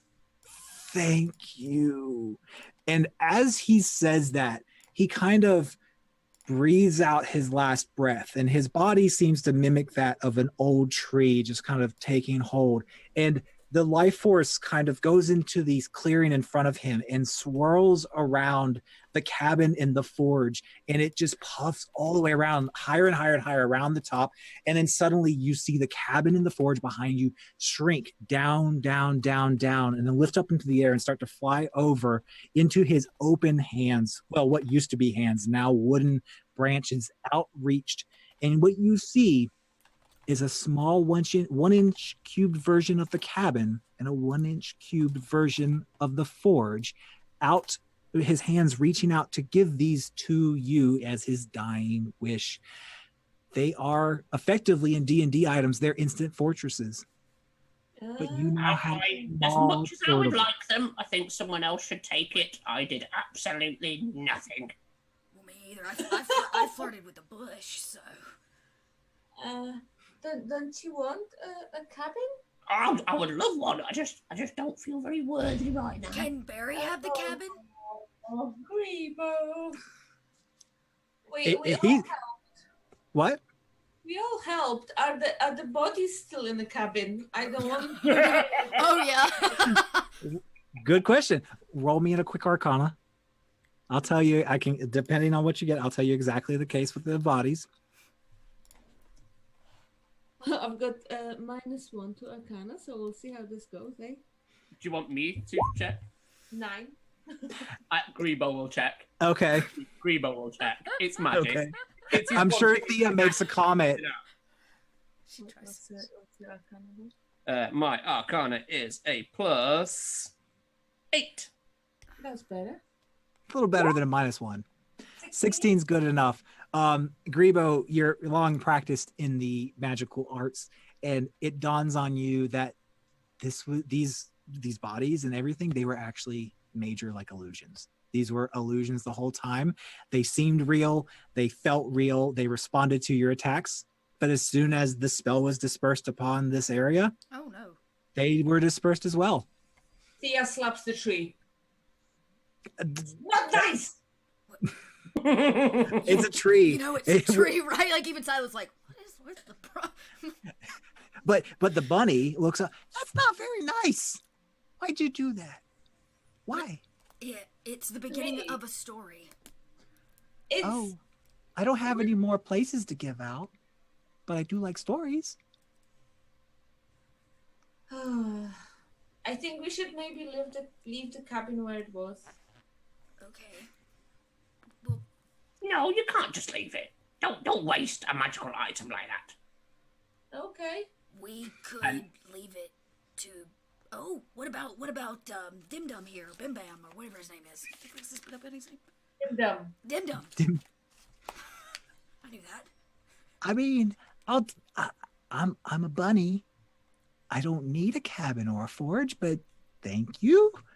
Well, Grebo just steps forward, grabs the cabin, and just sends it through and go, Do you understand this is a bigger workshop than we've got in Waterdeep? Shush, come on! and he pockets it, and he taps the tree on the arm, and he just says, Thank you. It's much appreciated. As unworthy as I was of this, it was a great adventure, and that's why we do this. So thank you. And the tree stands there unmovingly because it is now a tree. Right. So and Barry and I have a. It was Barry. Yeah, I was about to say, so Barry and I have a walk through the swamp. We're gonna take. We'll be back in 30 hours. And that's where we're gonna end it. Somebody got the workshop, and Silo gets fertilized. Yes. All right. Well, there we go. That was our last game. Yay! Yay! It was a journey. It has been that for sure. That was awesome, guys. I loved it. Thank you so much. Thank you. Y'all were great players. I had a blast. I know there's a lot of you still with us. Thank you for sticking it out with us to the end. Yeah, thank you guys, and thank you for helping us hit that stretch goal. That's amazing, and we've not just hit the stretch goal; we've gone past it. Yeah. So, just massive thank you. Like we won't have the right words to say thank you enough. We'll keep putting as much out into the community as we can, and we're gonna do a leatherworking video on how to make your own belts and pop that up on YouTube for everyone. Well, it might not be like the best way, but it's the way that we know, so that we like it. So yeah, so using all the different techniques and equipment, and we'll really kind of spell out to everybody how to get some really good results. And we have giveaways now. We do. We have tons of giveaways. Everybody, I'm sure, is like, get on with it. Yeah. So one more time. What is it? Bim Bam? Dim Bam? Bam Bam? Dim Dom. Dim Dum. DIMDUM. Dim Bam Dim Dom. Let's see. His cousin. Dim Dom and Dim Dim and Dom Dom and Bim Bom and Being a rabbit, I'm sure there's lots of those cousins. Yep. Bingo. So Okay. Let me quickly keep track of all the different things we got to give out in just a second. So if y'all will bear with me, actually, let's try to do it this way. While I'm trying to make sure I'm not missing anything. How about the three of you reintroduce yourselves? Oh. Good idea. Oh yeah. You guys start. Oh. Well, I'm Jay. My partner and myself, B, we run the Cognitive Merchant. You can find us on most social media. We have a website that probably really needs updating now. We basically make leather goods, but we make them geeky, and we invented a little bit of kit called an all-in-one DM case, of which there is one here. This is what they look like, all so beautiful, folded up. Each Oh one yeah, is- those are gorgeous. Actually, we didn't have a chance to show it earlier. Oh, we did. Yeah, if you're welcome to give it a quick show of I was everybody about if to you'd say, like. I think you guys have a video up too on your Twitter, right? It's like the pinned post. You can see like Yeah. the whole Oh, yeah. opening. It's amazing. Oh, with people who you don't know, like Matt Mercer and everything, just drooling over it. No big. No biggie. Like I fanboy out like a 12-year-old girl at a boy band concert. She's like all cool about stuff, and I'm like, oh my god, Matt Mercer, Luke Gygax, oh my god, Satine Phoenix. Yeah, you're just over here. You're like, oh yeah, it's just Matt and Luke. Like Yeah. you're going first Yeah, names right. on these people, and yeah, the rest of us are like, what? Yeah. Yeah, when we first got a message off Satine, I had to put the phone down for 10 minutes so that I didn't just fanboy out all over like the message. Yeah, awesome.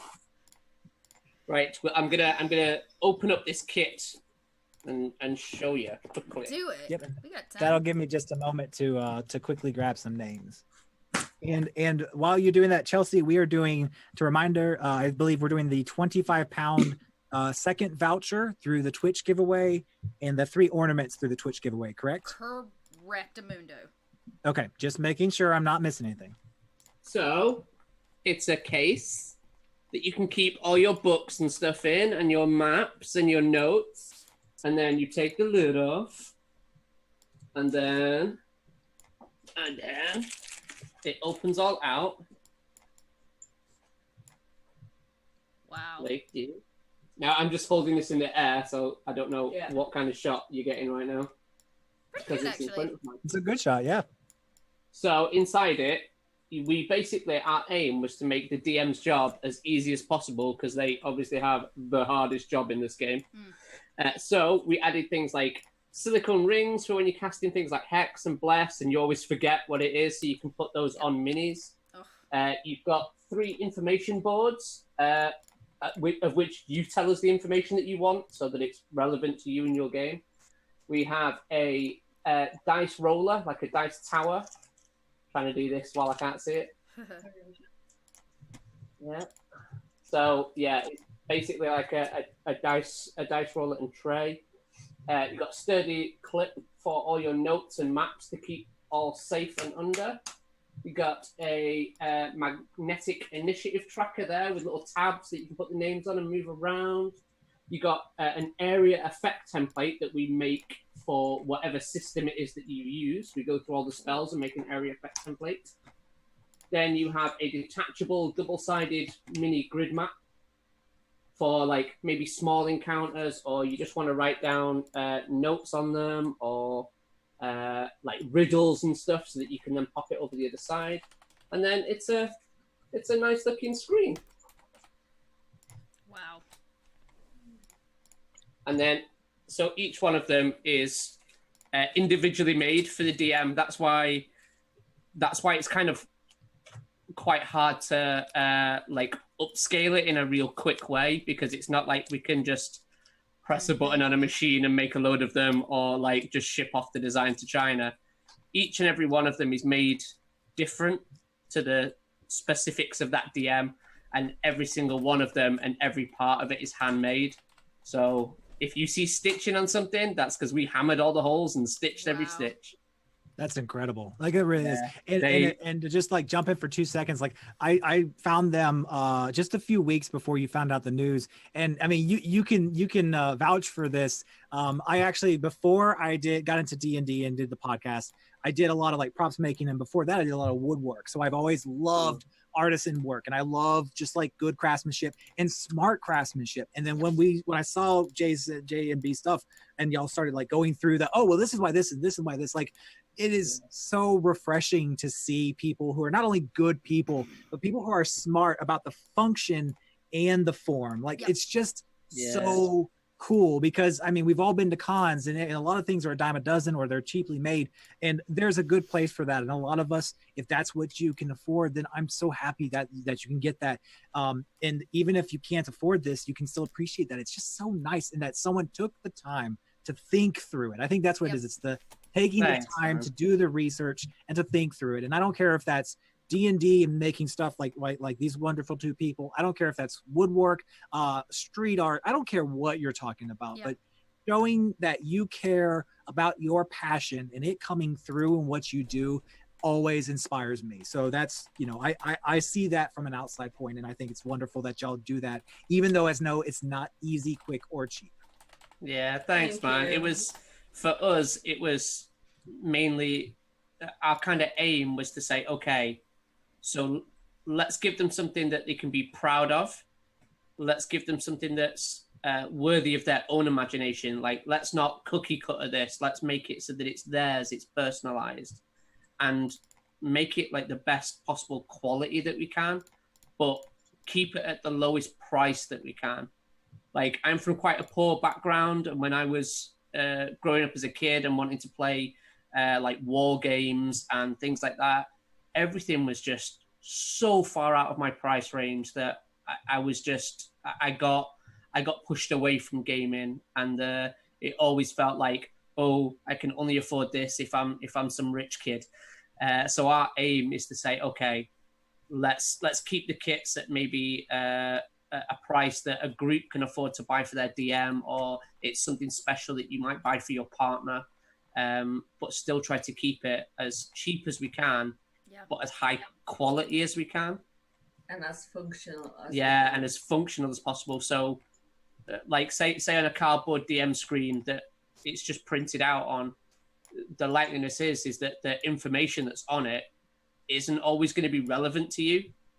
But if you're the one choosing what information goes on it, it's always going to be relevant. Yep. And especially now, we actually make them with a feature that you can interchange the information as well now.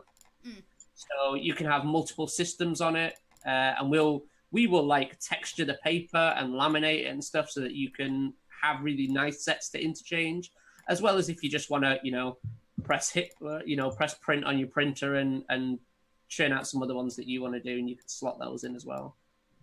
But yeah, we're always overwhelmed with how amazing the community is and how the response that we get to our products. I'm fucking welling up now.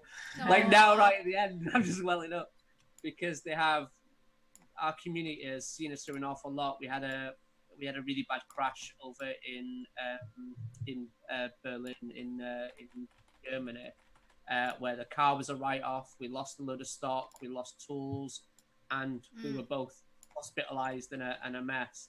And the community pulled together and got us back home and made sure that we were looked after. And that was before we were even out of the hospital. We didn't even know any of that was going on. Just members from our gaming community here in Manchester at Fanboy 3 and another company that everybody should check out called All Rolled Up. They got together and set up a GoFundMe to just make sure that we were okay. And it just restores your faith in humanity.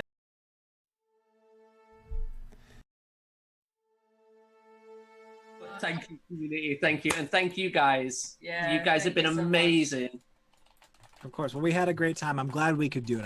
I truly am. And I'm truly just blown away by the support and outreach, the people who joined us for our games today, the people who just tweeted about it or donated it or anything. Yes. So thank you so much.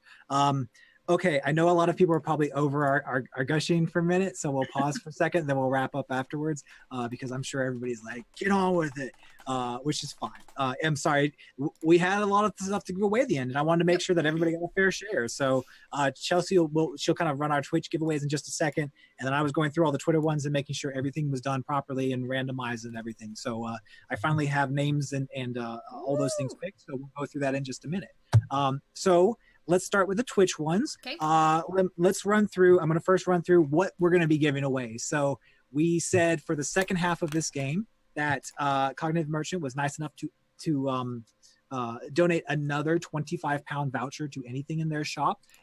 So we're going to start with that. Remember, this is what we did as well in the previous game, but since we hit the first goal, they decided to throw in a second one as well. So for everybody who typed exclamation Dim Dum, since the break, you have been entered, and as long as you're still in chat, then you are eligible. So I'm going to give to the count to, I'm going to count down from 5, and then when I'm done, then that's it, and no more entries. So all right, 5, time. 4, 3, 2, 1. All right, we're done. So Chelsea, let's do our first drawing for the voucher, please. First drawing for the voucher. Anarch! Nice. Congratulations! Nice. Congrats. That's our first one. Awesome. Cool. Okay, that is the voucher. And as for any of the final giveaways that we're doing now or that we've done through the day, the way we're going about it is please shoot us a DM, which is at NXN Quest on Twitter. Please reach out to us via Twitter DM. Say, hey, I'm so-and-so that won this one. We'll check the notes, and then we will give you all the information, or we will get your mail-in information and get taken care of that. So Anarch, congratulations. Reach out to us on Twitter, and we will get you squared away with an awesome voucher to get something from these amazing folks. Just to let you know as well, like the £25, because I know a lot of folks are dealing with dollars and trying to work out what it is. Basically, the £25 for us merchandise-wise is like one cup, like one dice cup or dice roller, or dice bag. So we normally sell those sort of between 25 and 35 pounds. But that winner will be able to pick a dice bag or dice cup of their choosing, and we'll have a little chat about style and stuff. And Jay, do you want to quickly show? You had one of them with you. Do you want to quickly show? Yes. So just to remind. There you go. Oh yeah. That's what we were talking about. One of those. I love them. Those, right? They're it's gorgeous. like the softer leather bags. You can just feel the texture looking at it. Oh, and it smells so good. Oh, leather is always so good. Yes. All right. On that leather excitement note, we're going to continue with the next Twitch giveaways. So for those same entries for Dim Dum, we now have those 3 unexpected ornaments, the D20 ornaments that yeah, so there you go. There they are. Not berries, but awesome ornaments. So Chelsea, do you want to pick us our first winner? Okay. Steph. Oh, nice. Steph. Zeph. Nice, Steph. Congratulations. Congrats. Next. You get a nice D20. We want to just do all 3 of them consecutively? I was just gonna say she's been with us from noon today. She's been drinking mimosas and chatting and everything. She's been, retweeting all y'all stuff. So it's really nice to see because she has been very active today. So that's cool. Nice. All right. Second one. All right. I just want to make sure that okay, cool. Rolling array. Next one. Snack Taco. Snack Taco. Hey. Nice. You are getting leather D20. Everybody wants one for their tree, but only you and 2 others get one. One more? Am I right? Yes. Okay. Correct. Wait. Yeah, Jake. One more, right? Yeah, one more. This one. All right. Rotia? I don't want to get that right. Rotia. We'll go with Rotia. Rotia. I'm sorry if I said that wrong. I'm the worst. I was gonna say sorry if we said it wrong, but you're getting a sweet ornament. So hey. So again, I'm gonna drop NXNQ's information right here in chat. You gotta hit them up on Twitter. There is also an email for anybody that doesn't have Twitter, so don't panic. Just let us know. You can also, if you have any issues, reach out to me directly on Twitch. You can also do that as well. Just shoot me a message, and I'll get you all the information you need so that you can get your stuff. Yep.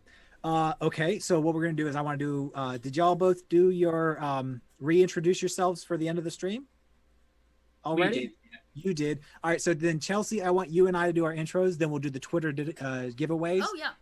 Then we'll because I want to do the. I'm saving the statue for last.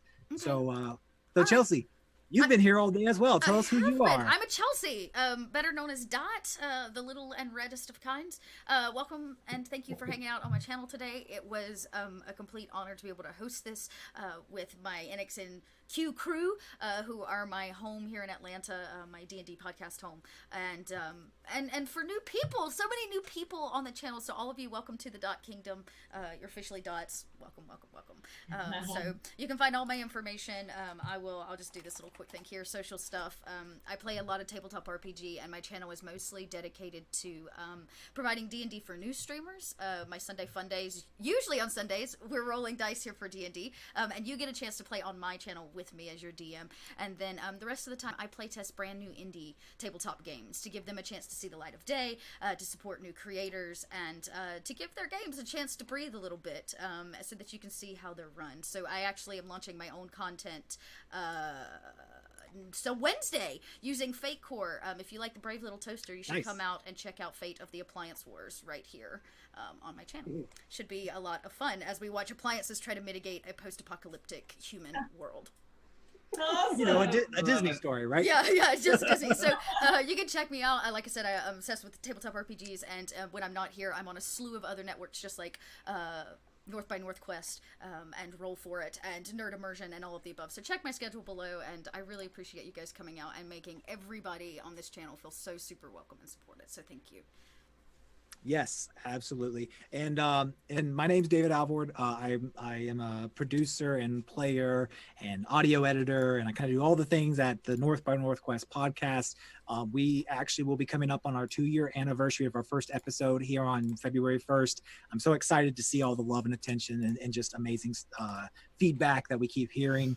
We've met some wonderful people both online and in person, and really, again, from like events like this and meeting people like this and hearing the feedback, or hearing like I really connected with Val, or hearing this thing, you know, it really does help us feel better. And in some days, one little comment from you is what gets any of us through the day, and we can't thank you enough just for that. So thank you for listening.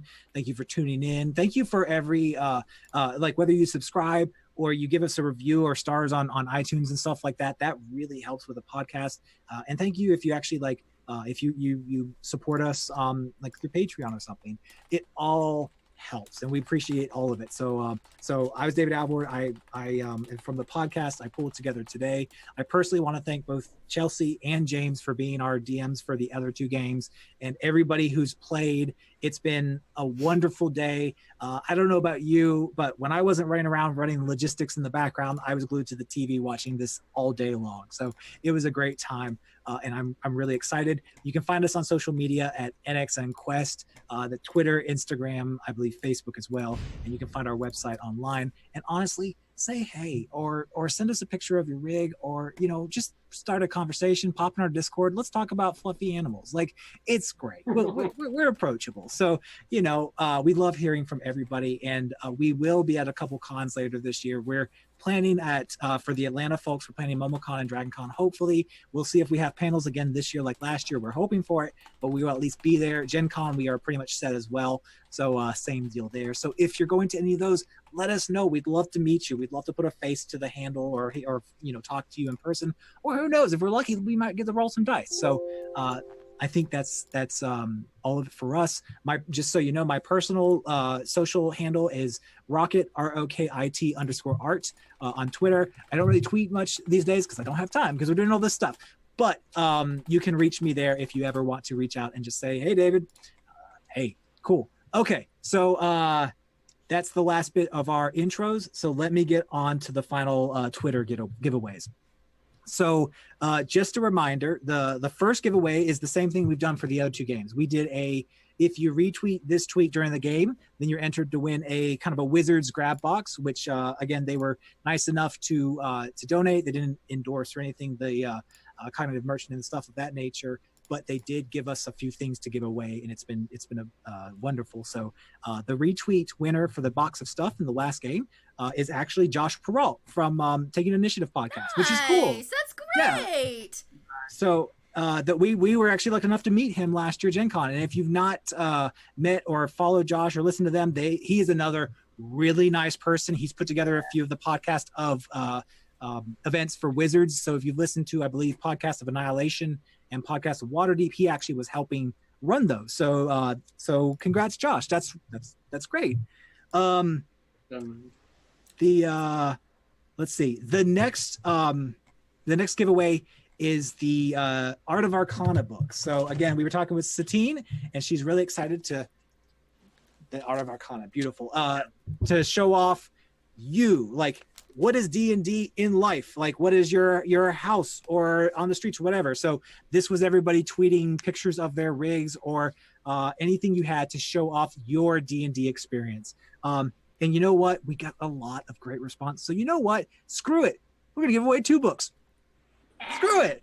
So we're gonna have 2 winners getting Art of Arcana books. So we looked at it. I looked at it briefly, and I had Tiffany, my wife, she was over here looking over my shoulder, and we picked out, oh God, hold on, I can't read my handwriting, Jesus. The first winner, did I leave it up? I did. The first winner on Twitter is I believe you pronounce it Rohtia1, ROHTIA1. Okay. Thank you for your photo of you and your family playing D&D. It's really great to see, families coming together. And the second book is, let me see how you say it, Wrath of Rathie, WRATHOF RATHIE. So thank you also for y'all sharing your pictures as well. And Satine is looking at all of these, and she's going to start, throwing these out there, and we're going to get them out there too, because it's just wonderful to see. And I'm sorry to everybody else who entered on this, because we got a lot of really great pictures, and I really wanted to pick everybody. But unfortunately, we did a quick little chat over here, and these are the ones that got selected. But thank you for everybody who submitted those. Okay, before I do the statue, does anybody here have anything else they'd like to say? Just Can thank I you. win it, please? Can I just have it? I mean, if that was the case, I'd keep the damn thing, right? Of course not. No. I try. I know you tried. You almost got me. Almost. So just a reminder, we sent this tweet live shortly after we started the first game with Chelsea. And we've had it live for anybody who would like or retweet it to help spread the word today about the event, to try to bring in some more donations. And apparently it obviously worked for everybody. So this is our final thank you of the day for everybody. Seriously, let me hold it up really quickly one more time, because every time I look at this, I'm blown away. I'm so jealous. Like, it's the size of my torso. And like, it's really cool. So one person is about to cost me a lot of money in shipping, but it's okay. It's okay. No, I'm really excited about it. It's gonna go, whoever the winner is, I'm sure will really enjoy it. And I really hope we get to see photos of its new home, because I haven't opened it. It's been unopened. It actually was shipped in the original, like the brown box shipping box, individually numbered. There are only 1,000 made. It has its number on the side of the main box. So like it's still in the package and everything. So hopefully we'll see whoever does. But the new happy home for the Bellafoss Sword Coast statue. Drum roll, please. It is, and God help me because I'm probably mispronouncing it because it's an odd combination. Nei, NEI7 Nick, N-I-C-K, yeah. NEI7 Nick. NEI7 Nick. Yes, that. I guess sure that works for me too. But congrats. You won. I don't know if you're yeah, so I don't know if you're in the chat or not, but congrats on the Twitter giveaway. And wow. Again, if any of you are winners, please reach out to us via DM, connect with us, and we'll get the information or get you the information needed to get your giveaway prizes. Again, one more time around the table, I'm David Alvord. I helped pull together today, and I was your DM for Game 3. Chelsea? I'm Dot, better known as Little Red Dot. I'm obsessed with tabletop RPGs and telling stories together in a collaborative manner right here on this channel. And we are the Cognitive Merchant, and we stick leather together and make pretty things out of it. Pretty true. Y'all do good. And you guys are all the D&D community, and you guys give me hope. So thank you for that, because honestly, these days, sometimes that's all we need. And thank you for everything, again, from tuning in to sharing to donating. You made today a truly wonderful day for all of us. So with that, that's been the Save the Shop Twitch stream event hosted by NXNQ and on the Little Red Dot Twitch channel. If you liked the stories and stuff and the people that we had today, look at maybe listening to the podcast, or if you want the stream version, come try to find Chelsea. She does a lot of things with a lot of different people, or just connect with any of us online. Yes. Okay. We will talk to you all soon. Have a great night, everybody. Thanks, everybody. We're going to actually switch over to some credits and thank everybody one last time. I think I have this credit thing working out appropriately so that we can get one last thanks out to everybody that donated today. So nice. Thank you all. Bye. Thank you. Bye.